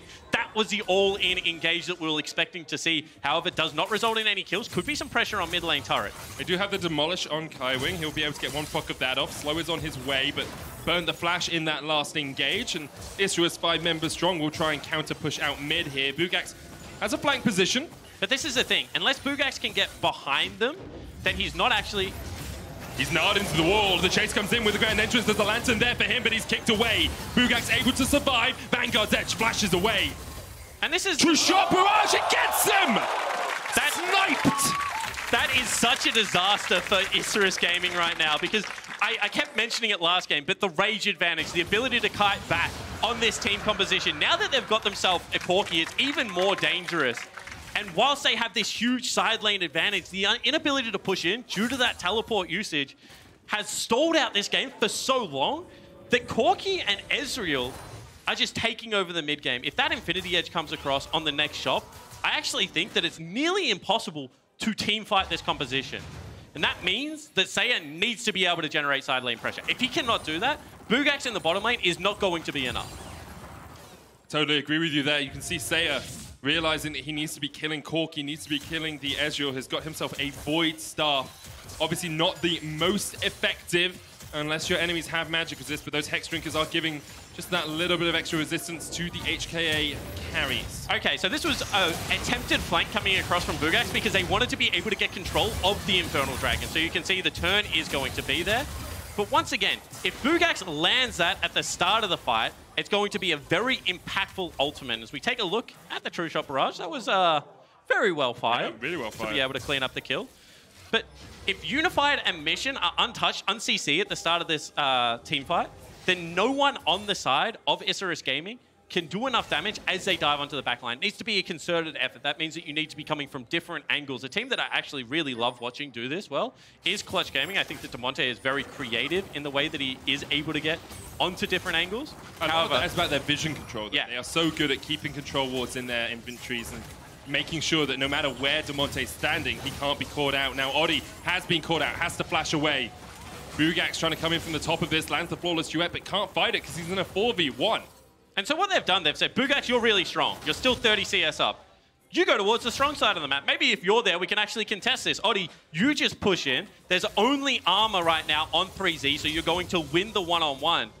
But Odi has the same problem. If 3Z just decides, you know what, this tier 2 turret, that's not my jam. I'm just going to back off to my base. I'm going to look for a teleport. We're going to look for a play on the top side of the map. That is once again going to be mismatched numbers and impossible to dive onto the two long-range threats in Mission and Unified. Unified's really been popping off on this Ezreal as well, landing his True Shot Barrage every single time. He's 6-0 across the course of Summer Split and this... Oh, he lost last game, but 6-1 across the course of Summer Split and World Championships on it. So one of his key picks, showing us exactly how good he can be. And now HKA turn back towards the Baron. They've got vision control in the red buff. And you're getting heavily outscaled this game right now if you're Isurus Gaming. You can see that HKA, they know that. They're just willing to deny camps, deny gold, continue to scale up, continue to build that lead. And this is a stage of the game where you are still strong enough to win your fight. And I think that you need to start getting creative. Yeah. You know, how do you get Bugax onto a deep flank and use Odi's ultimate very early into a fight to maybe isolate a target and run over the top of it? If they can get Crash, if they can get a Baron buff, their 1-3-1 is still going to be incredibly strong in being able to push into these lanes and take down some of the turrets. But because mid lane turret has been standing for so long and Bugax's pressure, whilst floating up, hasn't been enough to secure that objective, it is starting to become very desperate. You know, one more completed item onto this Corki, and he is going to be unstoppable in the team fight. Pretty difficult for Isurus to do anything about it. HKA, they've been patient. They have waited, they have scaled. Isurus haven't been making proactive plays as much as we would have liked, but HKA have done exactly what they needed to do this game. And I always say it takes two to tango, right? If you walk at a Baron buff and you start hitting Baron, you can nearly guarantee someone's going to come to you, but they have good poke and they have good teals to be able to deal with that. So you have to be a little bit smarter in what your setup is. And if every single time you get control of the area, they just go back, push waves, make it so it hits your tier 2 mid, your tier 2 top, eventually you have to respond to that because otherwise you start losing gold, you start losing experience. Then if they just move in, regain control, hold that control with things like Kai Wing on this Rakan, and it's very, very hard to force them to fight you. And I feel like this is a problem that Isurus has actually fallen into. They haven't been able to generate those mid-game skirmishes that things like Aurelia or Akali really need to be able to survive. And things like the Nocturne are usually so good at making happen. Odi really hasn't found his mark with any of the paranoias we have seen. And I can only remember seeing 2 of them throughout the entire course of the game. Now, the hook doesn't quite land. Crash lands the Q. Well, Angelus up. Here comes the paranoia. Slow already ticking down. Crash goes gold and gets out, but here is Bugax. Can't get onto the backline in time. jumps in with one blade surge, but has to jump straight back out. And 3Z is here in time to help the rest of the team. While Angelus pulls back the feathers, but 3Z is on the chase. Saya jumps away, and HKA just walk out of the fight. And that could just be the Baron. I mean, they have the health bars to once again go towards that objective and start tanking it. They've pushed them completely out of this area. No teleport now available on Bugax.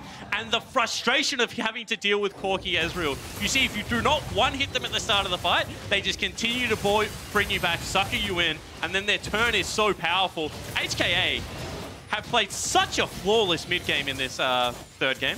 Odi has no flash here, so this Baron is just going to go down to HKA. Nothing Isurus can do about it. They will secure it. 27 minutes in, the Baron goes over to HKA. And you have to think those towers will start tumbling shortly after. And this is a stage of the game where you expect HKA to be very comfortable. They're the late game scaling team. They have the team fighting comp. They have the double marksman carries that once again have all of the mobility and the range in the world to be able to deal with this short range comp from Isurus Gaming. And so much in this late game, it has come down to which AD carry is able to outperform. Now it's going to be Unified on his Ezreal that is so hard to lock down. And I feel like Warangulus is going to have to, like, you know, blow someone up at the start of the fight. He tried it that time around with the Lee Sin to have the late game impact that he needs.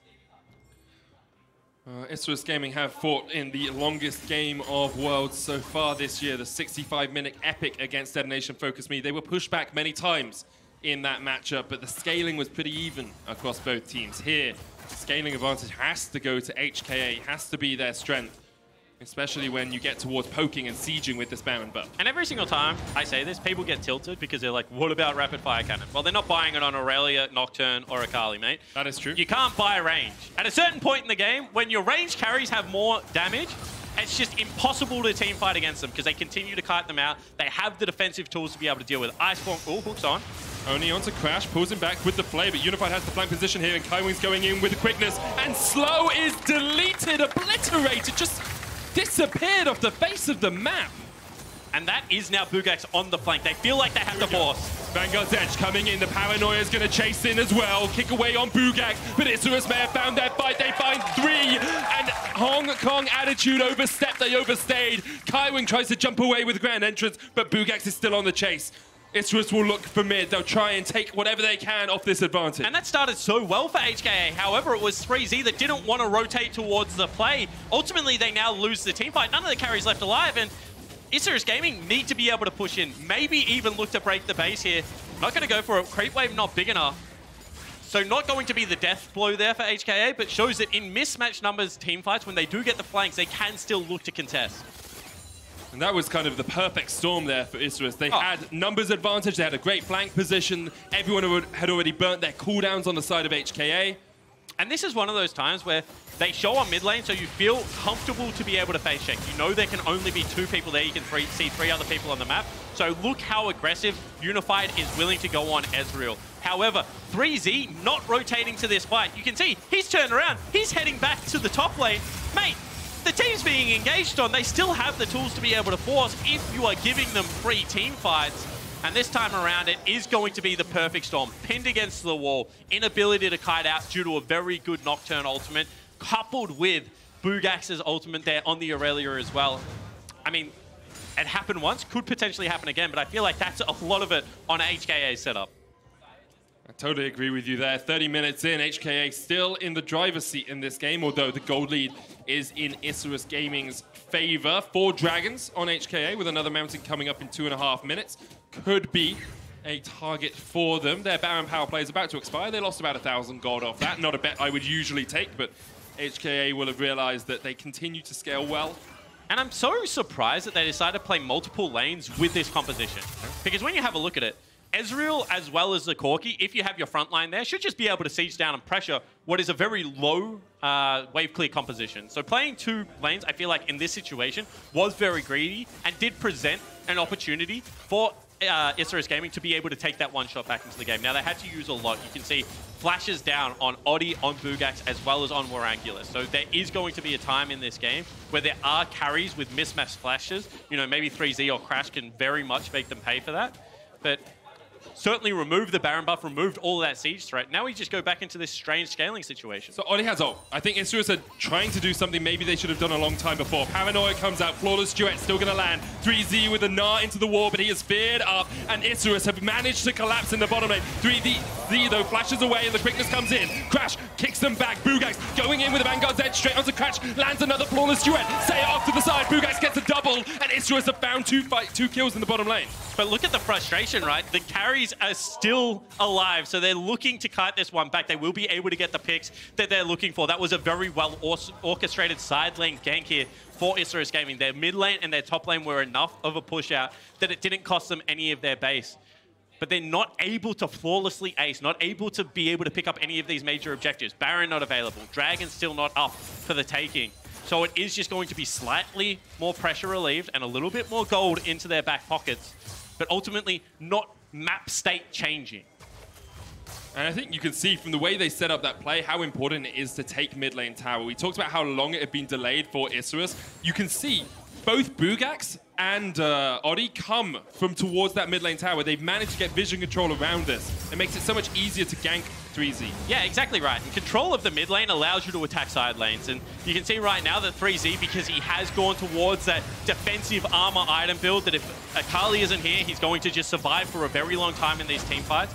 They are able to turn this one around, but this is the area that I want you to look at. You're diving into both an Ezreal and a Corki. You can see their kite back ability, and they have more options to go forward. So that was a perfect storm of, you know, you get it when the carries both aren't there. You're able to 90% take out the tank, but you still can't close out that team fight. Do you want to give some credit to Bugax? Up until that point in the game, I think he'd done about 9,000 damage to champions, and then he did 4,000 in that single fight. Low numbers across the board, haven't had that many all-out brawls, but now maybe we'll see another one as the Baron has already been started by HKA. It's down, it's gone. Watch Kaiwing. Isurus won't even be able to get there in time. Kaiwing now in the flank, gets onto Bugax, but a great Flawless Duet will get the stuns. The Lantern there for him to get out the Gnar into the wall, and perhaps this is the fight that Isurus need. Jumping onto the backline with the Paranoia. Everyone's in darkness, but Odi's the one to go down, and so goes Sayer as well. Bugax with a 4-man stun, but all he can do is pop the GAs. He tries to jump around, he'll get onto Kaiwing. Bugax able to survive, and there's a Lantern to get him out alive. 3 for 2 in favor of HKA. They got the Baron, they're pushing in. Yeah, and once again, Bugax shows that he is a very good Aurelia, but these fights are just so hard to navigate. HKA, they still get the Baron, they still take down 3 members, and they might still look to end. They could look to end this mission with the Trinity Force will be shredding through these towers in a heartbeat. HKA, Baron buffed up, looking for the end. Bugax now has GA, will try and keep himself alive in this fight. HKA, you're going to take it. You're going to take on Bugax. Hook doesn't connect. Bugax looking for the stun. Won't quite find it. The first Nexus Towers has gone down. There's the Flawless Duet. Dodges away from the wall up. The play back for the Gnar. And now Bugax has to regen, has to get out. HKA will retreat, knowing that Sayer's up into War Angelus on his way as well. And how many times is this man going to hit multiple people stuns in clutch situations? You said there was a 4-man in that team fight. Another 2-man on that siege as well means that he will be able to repel. The race was always going to be very close, but 3 Barons still alive. Only 1 Nexus turret up and standing. This game becomes very hard now for Isurus Gaming to defend.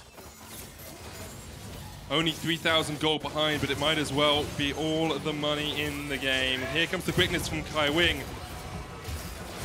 And again, that's a very good stun to start off the fight for Isurus Gaming. However, we mentioned the flash not going to be up and available on the AD carry. That means that no threat at the start of this from War Angelus. Now he will start getting some feathers down. It's very dangerous to run over this zone. That's where a lot of the damage did come from. I think that may have been a 5-man stun. Looked like it was going to be the case, and Bugax just continuing to get resets on the back end of this fight. The way he navigates them is actually very beautiful to watch. It was incredible. It's like everyone had invested into getting Unified down, into jumping onto the backline. Sayer fell without being able to manage it. And I think the final bit of the Flawless Duet just caught Unified as he was jumping forward.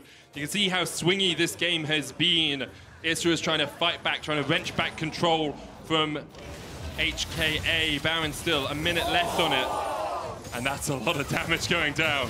And now how do you wave clear? Because I don't think you can, so that means you have to go for a fight. Where are the wards? There is one on the left that should be pinged out now. Can they get Bugax in behind this team? Because if you don't go now, you're going to lose double inhibitor and you only have one of those Nexus turrets up. The 3Z doesn't have Mega. The inhibitor's still alive in this bottom lane for the moment, but the cannon just needs one more shot. That inhib will fall. Can't quite get it. Wave there in time. 3Z looking to build up that Mega bar. The inhibitor goes down, Hook only hits a minion, and Isurus will not fight for the bot lane. Okay, so instead they're going to try and fight over what will most likely be a minute 30 Elder Dragon spawn. We already mentioned, 4 dragons built up. That is going to be a legitimate win condition now for HKA. With 2 of these inhibitors down, with teleport available on both Unified, on 3Z, one mistake around this Elder Dragon will just mean teleports into game ending. Very precarious situation right now. It's on a knife's edge. Knife's edge here, Spawn. Isurus Gaming have shown us that through Bugax they can win fights. They can find picks, but they've never been able to get much off the back of it. And now with 2 inhibitors down, it becomes a much more difficult affair. The Super Minion is going to push in. You can see how much that Corki and Ezreal can do. Saya, after an exemplary performance in Game 2 on the Akali, has really struggled to find a mark in this matchup. And Bugax is just, I just want to keep singing the praises of this guy. He is so good. He's playing a team with absolutely no frontline into double marksman. Does have some dive buddies with them, but they're bringing no CC. He is pretty much the entirety of the setup for 3 members to dive. And every single time we go into a fight, he is making it work against all odds. He's against the 2 most mobile carries in the game that have itemized very defensively. That's going to be more, as well as Phantom Dancers. Double GAs picked up as well. And he's still being able to have this impact. But the game continues, and scaling is not on his side. It just becomes more and more difficult as the game goes on. Look at the poke already onto Bugax. His Sterex has been procced. He has a GA. There's one on Oddie as well, but Unified now has a Guardian Angel of his own. Mission's on its way off cooldown. Crash, one in his inventory, and it's so much harder for Isurus to do anything about this. It's playing with you again, Spawn. I'm afraid the Telestrator does not like you today, and the Elder Dragon for HKA secure it without a single contest. And 39 minutes in, they are looking to close this one out. Slow overextended mission. 2-shot boom, he's done. Slow will not survive, and now in a 4v5, we'll see if Isurus can hold on to their lives. So you didn't fight over bottom inhibitor, you did not fight over the Elder Dragon, and now without your support, you're gonna have to fight 4v5. It is do or die time right now for Isurus Gaming. See whether they can get it done here. Flank is there and available for Oddie. Wave has been cleared out. There's another Super Minion pushing in, mid and bottom. HKA, True Shot Barrage, not going to connect. They just want this tower. That's all their eyes are set on. Here comes the paranoia. Bugax slowed up towards the side. Vanguard's edge across 4. Jump onto the backline here by Oddie, but there's just not enough. There's not enough CC, but the damage now rains in for Isurus Gaming. They take 3 into their GAs. 3Z with the Gnar. 2 GAs are going to pop from Isurus, but the rest of HK are coming back alive. What Angelus takes down the Corki. Bugax still alive. Can he do it? Flawless duet dancing around. Bugax, the Lantern's there. The hook connects. And it's Bugax! He can't quite do it! HKA take the team fight, and the Nexus will be short to follow. It was so damn close, you could see in the 4v5. Isurus Gaming throw everything, including the kitchen sink in HKA, but they can't get it done, and that is going to be game number 3 going over to HKA. They waited and they waited, but they found their scaling. HKA will go 2-1 up in this series. What a scrappy game. Back and forth performances. You felt like the longer the game went, the easier it should have become for HKA. But in these team fights, the top laner of Isurus Gaming was having a field day and putting on a clinic. In the end, they do get to the finish line, but you feel like that's more of a stumble over than anything else. But you take it if you're HKA, right? You're 1 game away from making it to Worlds Groups now, 2-1 up. And after Bugax has had a performance like that, it must be so disheartening for Isurus to go back into the backstage area and think, well, Bugax really popped off. How were we not able to win? Yeah, and I mean, I think that that is going to be the case, but they would be easily able to identify the fact that they held him in the Gnar lane for way too long. That teleport to the top lane killed all momentum that they were able to generate throughout that mid game. So I think there are still windows that they identify. I think more impressively, that's maybe one of the best team fighting comps you can have.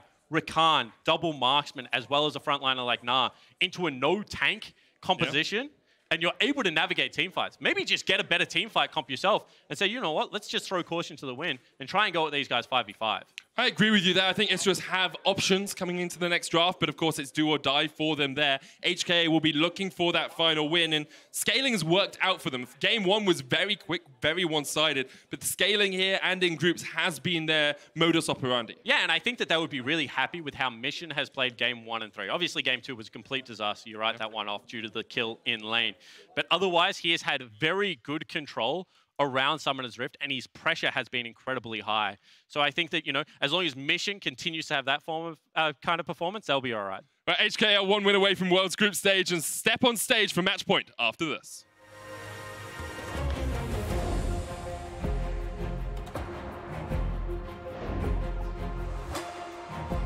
Would have loved to get over the wall with that Warthog, but not able to do so. Top lane. Bugak's going in, looking for the kill in the solo 1v1. Bugak's able to survive. Vanguard's Edge flashes away.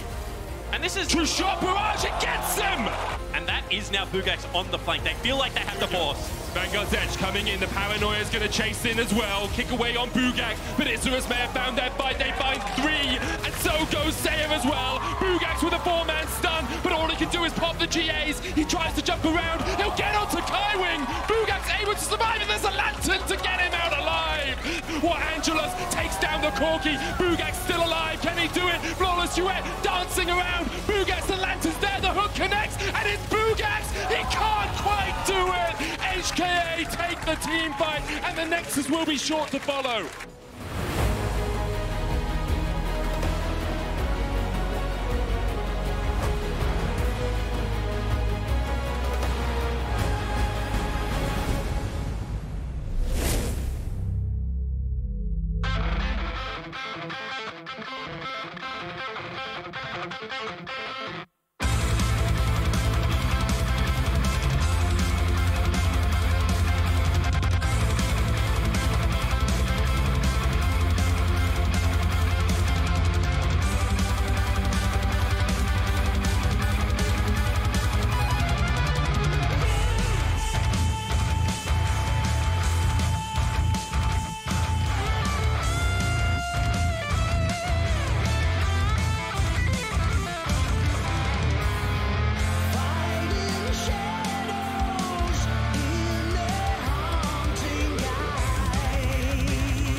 Welcome back to Worlds 2019 and Isurus Gaming versus HKA. The LMS, a third seed, fell short in 2017, failing to make it to the group stage, but now they are one win away from redemption.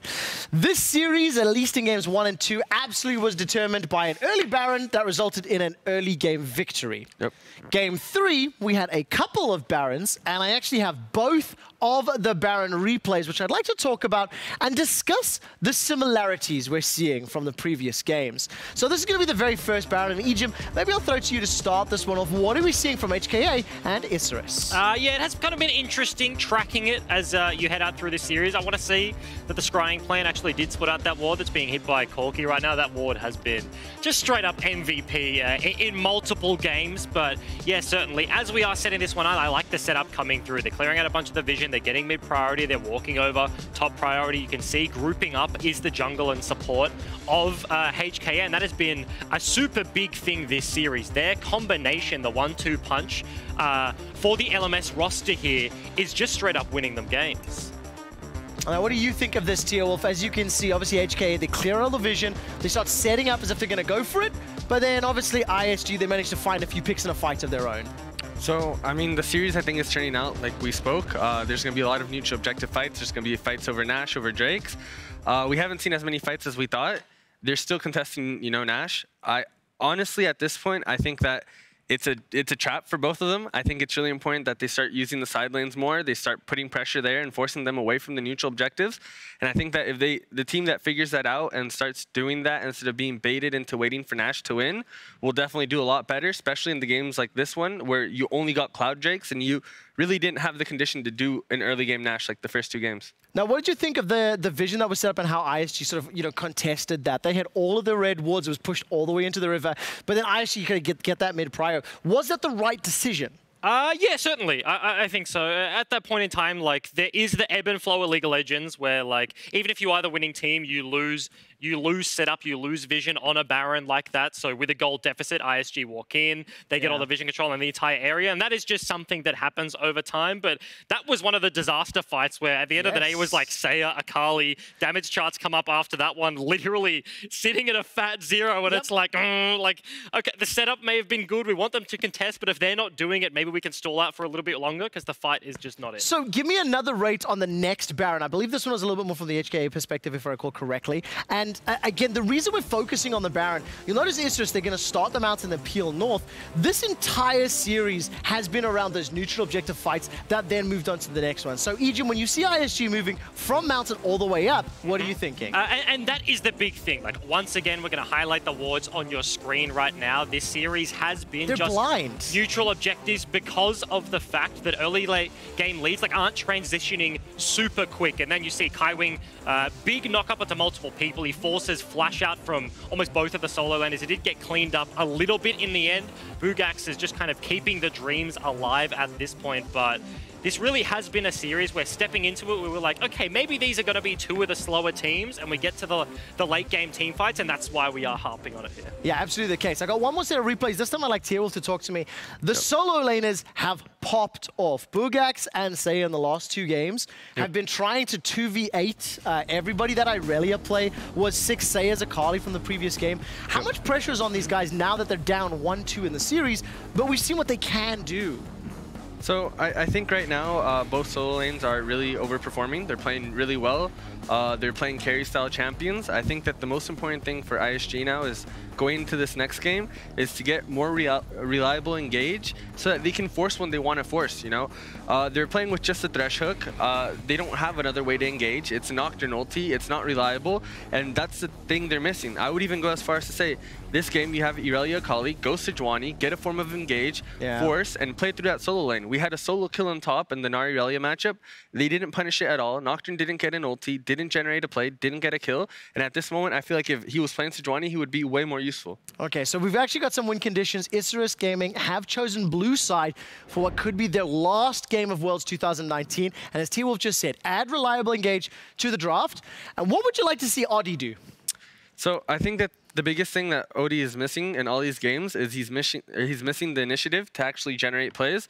I feel like he's scared to be the one engaging the play, and I feel like he's always looking to respond. But at this moment, if he's not using the advantage he gets and plays around the solo lanes that he has, then he's not going to do anything. And if he doesn't feel confident to be the person doing the plays, like I said, default to Sejuani, default to a safer pick, and just allow your lanes to carry, but be there to make sure they carry. We are 1 minute away from what could be the last game of Isurus here at Worlds. Yep. Will this be the end of the series? Absolutely not. Absolutely not. Why? Why Yeah, okay. Okay, game number 1, HKA victory. What side of the map were they on? Blue side. Yeah, okay. Game number 2, Isurus victory. What side of the map were they? Yeah, okay. Game number 3, HKA victory. What side of the map? Yeah, okay. What side is Isurus gaming on for this next level analysis? Is this Isurus? Are they done right now? I have to go with my heart on this one. I think ISG will take it to the 5th game and still win 3-2. Oh my word. Right, let's find out if it is do or die, whether or not Isurus can force us to game 5. Thank you very much, Trevor. Quick shot, Henry. Everyone's saying it's going to go... Well, it says quick shot on the thing, and I already said Trevor, so I was like, I have to correct myself. And also, the toss came a little bit earlier than I was expecting, so I'm still holding a cupcake. You are? My lucky cupcake for the series. Catch. What makes it your lucky cupcake, as opposed to any other cupcake? Basically, I got to cast with you, and so I thought I was quite lucky today. Ah, that's very nice of you. You also threw it at my head before. Maybe I thought it was maybe the fact that it touched me. However, in this game, they were saying the priority on blue side. I don't really buy that all that much, just because I haven't seen anything blue side specific that has been able to be generated. Okay. That draft was very back and forward, and I think it was much unlike any other draft that we've really seen in this best of 5 so far. A big scaling comp coming across from HKA, and I think that gives them the slight edge. The fact that they've seen now that scaling and slowing down the pace of the game does limit the options that Isurus Gaming has, especially given the fact that it is just the solo laners that I feel like are really attacking at the moment from Isurus. Could be more telling in this game, I think, than maybe the side of the draft.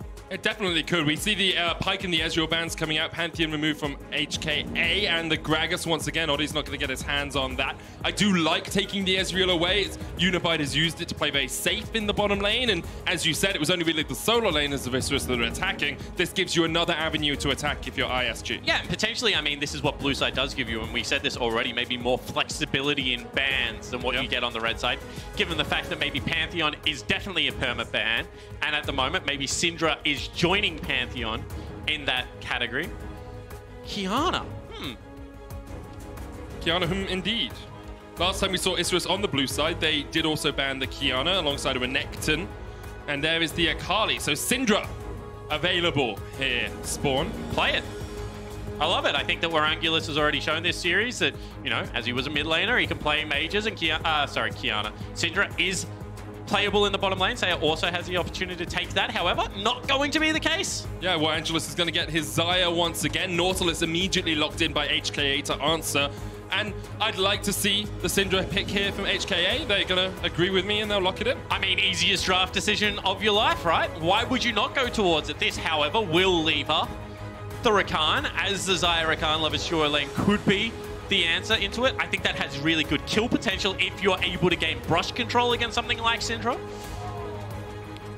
We'll see if they are able to do that. Slow has been back and forth as to whether he's good or bad throughout this series. He had one really good Thresh game, one that he kind of struggled on last game. So Rakan is a key tool in Isurus Gaming's arsenal. And a key theme of World so far is casters coaching teams, I think it's fair to say. You know, lots of information given away by our man Ender the other day, and that led to a victory. This time around, maybe the best team fighting comp you can put together with 3 picks. Xayah, Rakan, Gangplank. Look, Spawn, they're listening to you. That's all I can say. That's all I can say. They're listening to you. They've heard your wise words, and they know that they want to go for this team fight comp. Tristana will be the lock. Expect that to go towards Unified in the bottom lane. Of course, we have seen some flexibility from the Tristana, so I'm not going to say it for sure. Calling it right now. Top lane Tristana into Gangplank. We've seen a couple of bans towards it already. Okay. Willing to look like a fool for the greater good. It's good, because you often do. Second set of bans coming out here from HKA. The Lee Sin is still worked its way through. Crash has played that very effectively throughout this tournament. The Elise will be banned away. I'd like to see Isurus get rid of Lee, because they know it's going to be first pick by HKA if they don't. Yeah, I completely agree with you. And I think that this is one of those opportunities where you can continue to attack Odie's champion pool. What else does he enjoy going towards? You know, we already saw some Olaf hovers. Are they going to be able to, you know, they've already got rid of Gragas. Is this going to be a game where maybe the Echo has to re-emerge for the jungler? Get rid of the Skarner as well if you want. That was what was played in game 1. Huh, that's a strange decision. I would put him back on the Nocturne if I was HKA. Didn't have the best of performances on it, I'll admit. The Vladimir removed by Isurus as well, and we'll see where they go for their final ban. Because of the flexibility from HKA, there's so many different options that Isurus really just needs to get rid of something that they're scared of rather than trying to target a specific lane. Yeah, that certainly could be a valid point. At the same time, you know, we were already mentioning Crash's Lee Sin and the fact that he has just been able to play that champion throughout the entirety of this series. So I think that the respect finally given it in that regard. And one of the things that we don't often talk about is when you're banning champions, you're also limiting your own champion pool, right? True. So I think that Jarvan actually kind of slipped my mind, is a very good viable AD option right now. The Jarvan, as you say, very powerful option. Good gank potential at the level 2. We'll see where Isurus want to go with these final 2 picks. You're looking at a mid laner and a jungler. Now, Saya on the Akali was great in one game. It's banned this game, so he won't be able to pick that one back up. Could go for something more teamfight orientated. The Orianna is always an option, but then you need a jungler that can get onto the back line. There's the Skarner lock-in. So Ori is an option, but it sucks into Syndra, so I don't necessarily expect to see it, given that that flex has been held for a very long time. At the same time, things like Lissandra can also be an option. You have really good kill threat into something like a Syndra. It's a very rough laning phase, however. Something like LeBlanc is more of a fight fire with fire option, and we've seen that be quite successful throughout this tournament. Something like a Heimerdinger buffed on 919. Corky. Okay. Yeah, are indeed. Not like that. You could hear them. The aspirations of a Heimerdinger mid there for a second. Yeah, certainly could have been a really good pick because of the control it gives, and already you have things like Barrel, you know, the ultimate's going to come out from slow. That's Veigar bot lane. Veigar, Nautilus bot, Tristana top, Syndra in the mid lane. Veigar is really good into Rakan. Yes, as is Nautilus. So the reason Veigar is really good into Rakan, for some reason we gave him a little bit of a buff, I don't know what it was, but you can't dash through his cage anymore. It just stops you. So Rakan legitimately can't do his job. Anything, yeah. It's like, imagine if you're a commentator, and then I just took your microphone off. I think some people have hope for that. You wouldn't be able to do your job anymore, Benny. It's true. I think this is a really good pick here from HKA. They've done their research. They brought it out. Haven't seen a Veigar yet this tournament, I don't believe, but it is very powerful into the Zyra Rakan. They knew they were giving Isurus the Zyra Rakan early on in this draft, but with that final counter pick, maybe they have thwarted every plan that the Latin American team had for this game. It's also a really good peeling tool. Yeah. You just put it on top of the person that you don't want to die. And it kind of works in that way. However, the range is still going to be there from the Corky. There is a lot of elements of this Isurus gaming lineup that we saw out of HKA actually last game. So certainly still have very good scaling, have the ability to be able to drag this game out late. However, I do think HKA still have some very good tools themselves. Veigar scales very well. We're also going to see Syndra with some legitimate one-shot potential, and Tristana, you know, draw a beat passive, very good laning phase here into the gangplank top. Yeah, good call on that. Thanks, man. I will give you credit for your prediction of the Tristana going into the top lane. We're into it. It's game number 4. HKA 2-1 up. The LMS third seed just moments away, perhaps, from securing their spot in groups, and we have a pause. A few more moments here for us to wait.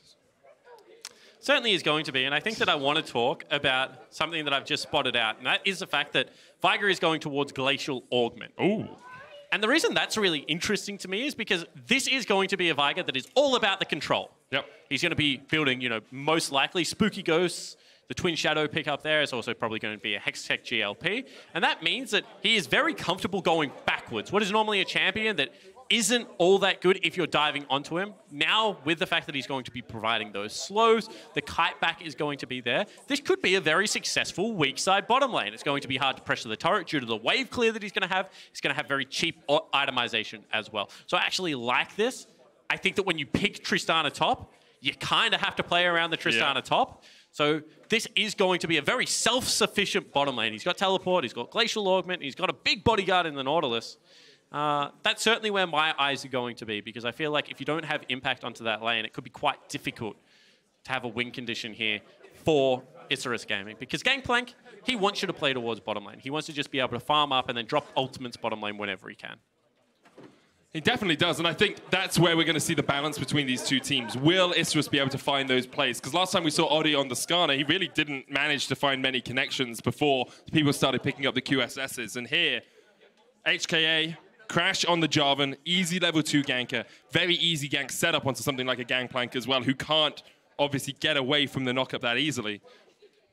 They have so many options on the top side of the map, and the HKA bottom lane has shown us they're pretty good at playing safe. Yeah, absolutely. And I think this could be a really hard game for Skarner to actually be able to do his job well, because you're going to have things like the Jarvan Cataclysm, like the Nautilus ultimate. You know, we've already mentioned Viger and the ability to stop engages that way, but you also have Buster Shop as well as Scatter the Weak. Yep. All you really do as a Skarner is scuttle towards people. I know Captain Flowers is going to be upset in me saying that, but it's a very hard team fight to be able to navigate without Flash. If he has to burn Flash before a team fight goes on, I think Odi's job is nearly impossible. And also, how's he going to get into a team fight if a Vigar just puts the cage down? You have to run all the way around that. You're going like all the way around a roundabout to try and get towards the backline. Then you have the Scatter the Weak, as we said. You've got the Cataclysm locking you out. You've got the Nautilus. You can just chuck a depth charge on you and knock you up. It actually feels very, very hard for Isurus Gaming here to find an advantageous team fight unless they're quite far ahead. So it's about getting ahead. Can you get ahead? It's going to be the aim of the game right now for Isurus Gaming. Good succinct point there. I agree with you. We're back into the game. If you get ahead, it means you have more items. If you have more items, you do more damage. Then you can win the game easier. I've run the numbers. Once again, Isurus looking for a bit of an invade here. Odi will get his Spire. Of course, you can't see that on the mini-map anymore, but Isurus, they know that HKA aren't here. HKA actually going for an invade at the blue buff. Get a couple of wards down, or take a Spire of their own. And it looks like both junglers are going to go back towards their respective jungles to start this one out. And Unified gets pushed back a little bit. I thought that they might have known that he was in that river brush. Could have been some shenanigans over the wall from Slow, but not going to be the case. What I'll be looking for in this early game is actually a little bit more of the all-in potential of Xayah Rakan. If you start the double W setup, your level 1 is really, really strong. And you might be able to blow Unified's Flash very early into the game. I feel like that could be crucial for Odi to have an avenue of attack. So they're going to start them in lane. I think that this is a really smart choice from Isurus Gaming. It means you're going to get control over the wave. You get to decide whether you pull or push. I would like to see them pull this and force Unified and Kaiwing to approach this wave and attack, fight them. Yeah, because although Nautilus is a tank at heart, he isn't that tanky, especially when he hasn't really got that many stats under his belt. So if you can catch him out early, get the knockup, get the extra damage down from the deadly plumage, those WW start, you can really shred through him pretty quickly. Unified playing very safe, just backing away. The wave is actually going to push towards the HKA base, so it's a lot easier for them just to stay safe there in the lane. And this is one thing Gangplank can do, and it's a very useful skill in specific matchups. He can make a lot of matchups volatile. He can march at you and keep parlaying you and trade HP. Ultimately, that does put him in kill range, right? And with Jarvan pathing top lane, I don't know whether I love this choice. However, if Odi was going to go for an early gank up towards the top lane or try and shadow in, this could be an opportunity to start a fight. However, now 3Z getting the wave under control, pushing back into Bugax. Could be a very rough laning phase. Gangplank doesn't deal well with anyone that can pop his barrels in laning phase, or a lot of his damage does come through that passive, that trial by fire. So lots more options here for 3Z to be able to choose when he goes for the all-in. And he's going to go for it straight away. Has the damage down, has the flash away. That's so much coming out from the Tristana early on. Yeah, this lane sucks. I said that the other lane was livable, you know, when you're playing something like Gnar into Aurelia. This one looks really, really difficult to survive in. That's already going to be a teleport back into the top lane.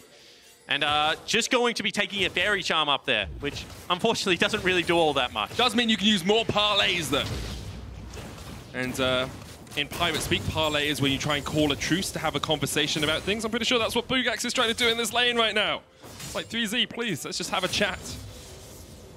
But much like the Pirates from Pirates of the Caribbean, where I'm sure you got that knowledge from, they've thrown the parlay out the window eventually, which is great because it was a terrible storyline. And instead, he's just going to come back and keep shooting him in the knockout. Yes, that makes more sense. And Tristana being the Buccaneer as well is kind of apt and fitting. We've got Pirate versus Pirate in that top side. Unified just about able to dodge away from that knockup. Angelus now in the middle of the event horizon, but the damage is still down on Unified. Ignite is ticking. Angelus doesn't have heal in this lane. Slow only has the cleanse as well. And normally you don't talk about Nautilus's auto attack damage because you just walk away from him. But when you're just stuck in the battle arena, the Thunderdome, if you will, you can just see him using that W to be able to take pop shots. Very nice stun. Slow is running cleanse in this lane to try and get away from some of those event horizons, because if you pop the quickness and get caught in one, immediately you need to be diving onto that backline. Odi coming down towards bot. Hasn't done the usual Predator jungler clear here, which is a few camps, then you back, you get your Predator and look for ganks. Instead going for a full clear and now trying to shepherd his bot lane in towards that turret so that Crash couldn't find a gank.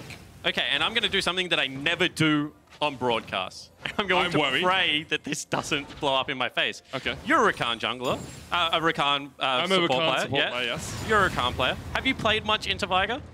No, I haven't played a huge amount, but I could tell you how annoying it would be. I was going to say, if you get stunned on one side of the event horizon, you can only get stunned by one side of the event horizon. Okay, that was my question. As far as I remember. Yep. And production will tell me if I'm wrong there. No, quoted, no one give him any health, and we'll watch for it throughout the course of this game. I'm going to do a quick Google. Okay.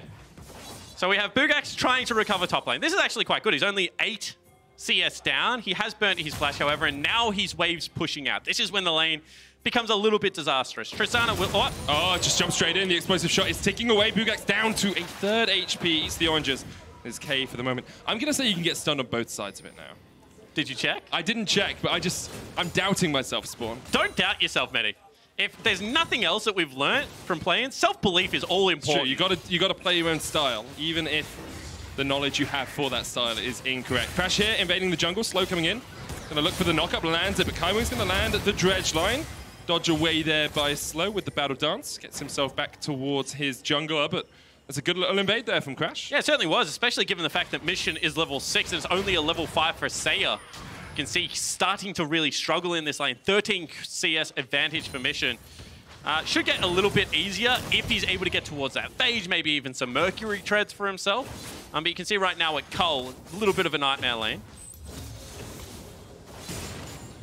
Bugax, yeah, just really struggling up towards this top lane. 500 gold lead for HKA. They're not running any Kleptomancies this game, so not getting any of that free passive gold, but getting a lot of active gold as he's starting to chip away at some of these plates. And because it is a solo lane Tristana, I think Ejim covered this morning. Oh, very close to a solo kill up there in the top lane. Bugax should live off the back end of that satchel.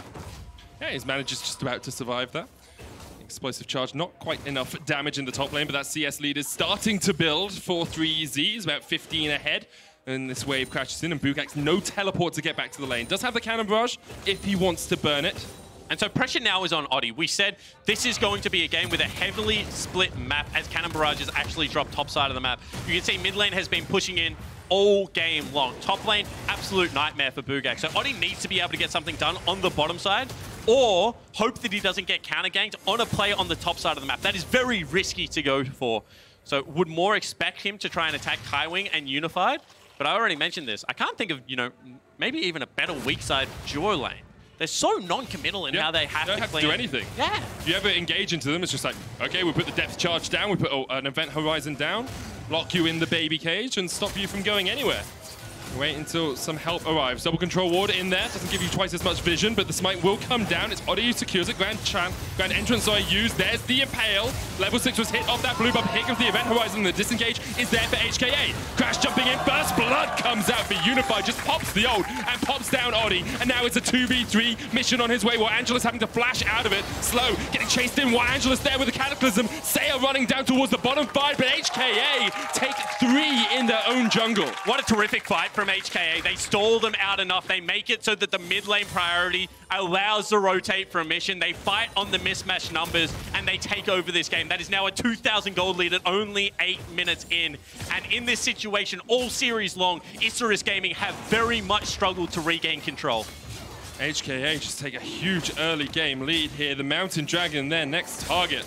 2-on-1 up. They are 1 game away from making it to groups. Last time this team challenged for a group spot, they were pushed back. They were obliterated by Fnatic in a quick 3-0 in 2017. Here, coming in as the first seed, they are showing us just how strong they can be early on. And this is what priority guarantees you. Because bottom side has priority for Isurus Gaming, they are there when this fight starts. However, a very good rotation from Unified traps Oddie into that baby cage. We said that was going to be a nightmare to deal with. And then Mission's early rotation of actually a neutral wave this time around. So just willing to sacrifice experience to be able to get into the team fight first. Chases out Saya, allows the secure of the kill to come across for Crash. And this is a composition that does scale incredibly well with gold.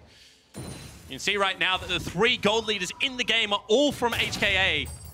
And it's going to be a steep mountain to climb back in. Yeah, really difficult one. 3Z actually just taking over top 4. All from the LMS team. The 3rd seed coming in here, really challenging and pushing Isurus Gaming back early on. And we've seen Isurus, when they get ahead early, that's when they tend to win games. That's when they tend to take control of it. But with HKA having the advantage, this game's looking very much like game 1 already. It certainly is. And you can see that 3Z is very aware of the keg that is sitting at the turret, lined there and primed. Doesn't want to push up and get chunked out. Doesn't exactly have eyes on where Oddie is either. So playing this respectfully. Not yet a turret plate taken down, but it is still a 24 CS lead. He has himself that Vamp Scepter, so pushing in is going to become increasingly easy. Yeah, it should be a plate here. Just needs 1 auto attack. There we go. Bugak's trading in with a parlay as much as he can. That grasp with the Undying proc will help him out just a tad, but 3Z has shown us if he wants to go for the all-in, he can just obliterate this gangplank. And it looks like Isurus Gaming realize they're losing both sides of the map, so they're going to go for a lane swap here as they bring Slow and Angelus up towards the Rift Herald. And the reason I like this swap is because Tristana hasn't shopped just yet, so she's going to be slightly late to the play or going to have to teleport into what will be primarily darkness. At the same time, Gangplank at a 0 item carry is just going to be able to drop the ultimate and have much more impact in what could be a team fight. And it looks like that's going to be the case, Medic. Everyone rotating over to this Herald right now, and it is Saya that's being cut off, so this could be a genuine 5v4. Isurus Gaming trying to play the game at their own pace. Oddie chasing onto 3Z. The Rift Herald resets. Saya looking to get in from the side of this, but at the moment, I think Isurus may have just given it up. The back has come out. Isurus just give this one up. HKA the ones to react, and Isurus made the play, and HKA welcome the Rift Herald with open arms. And because they're split, because they can't get Saya's damage into that fight, and then we've already spoken about the interaction between Slow and Unified's Viger. It was going to be so hard to approach that fight in what was an even footage. As soon as 5 members rock up, I do respect the decision of backing away. However, now you're going to start hemorrhaging gold. This is not going to be a slow bleed out. You already have a Tristana who is crushing laning phase. Mid lane has normalized, but with a Herald to drop there, I think that this is an opportunity for HKA to really explode this game before 14 minutes. Yeah, that Vigar's already sitting at 206 AP, has built up 77 stacks of his phenomenal evil power, the name of his passive.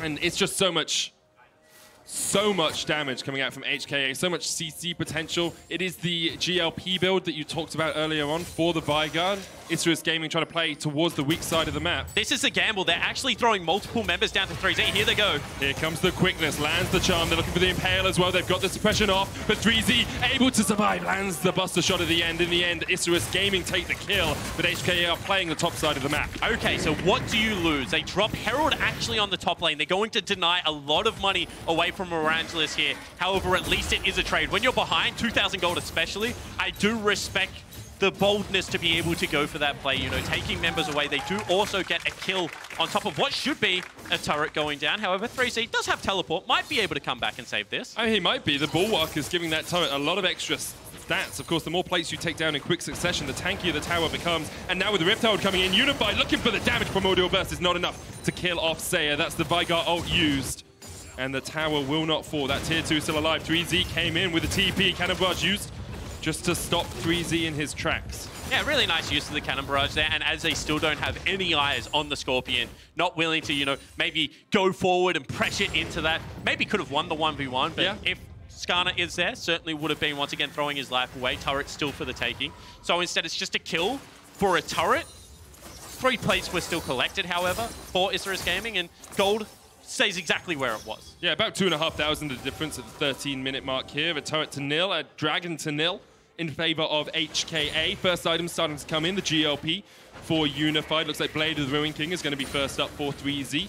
Mid lane, expect to be a Ludens here on the Syndra. That's kind of where you usually go.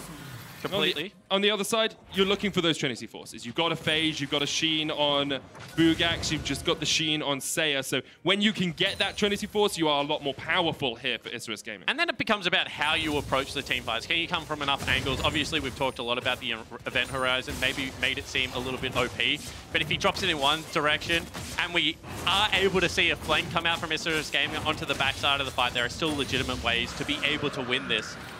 I am trying to rack my brain. I think it was Cloud9, the last team that might have played Viger at a World Championship. You know what? We can ask our team behind stage. That's what I was kind of subtly doing. Viger, yeah.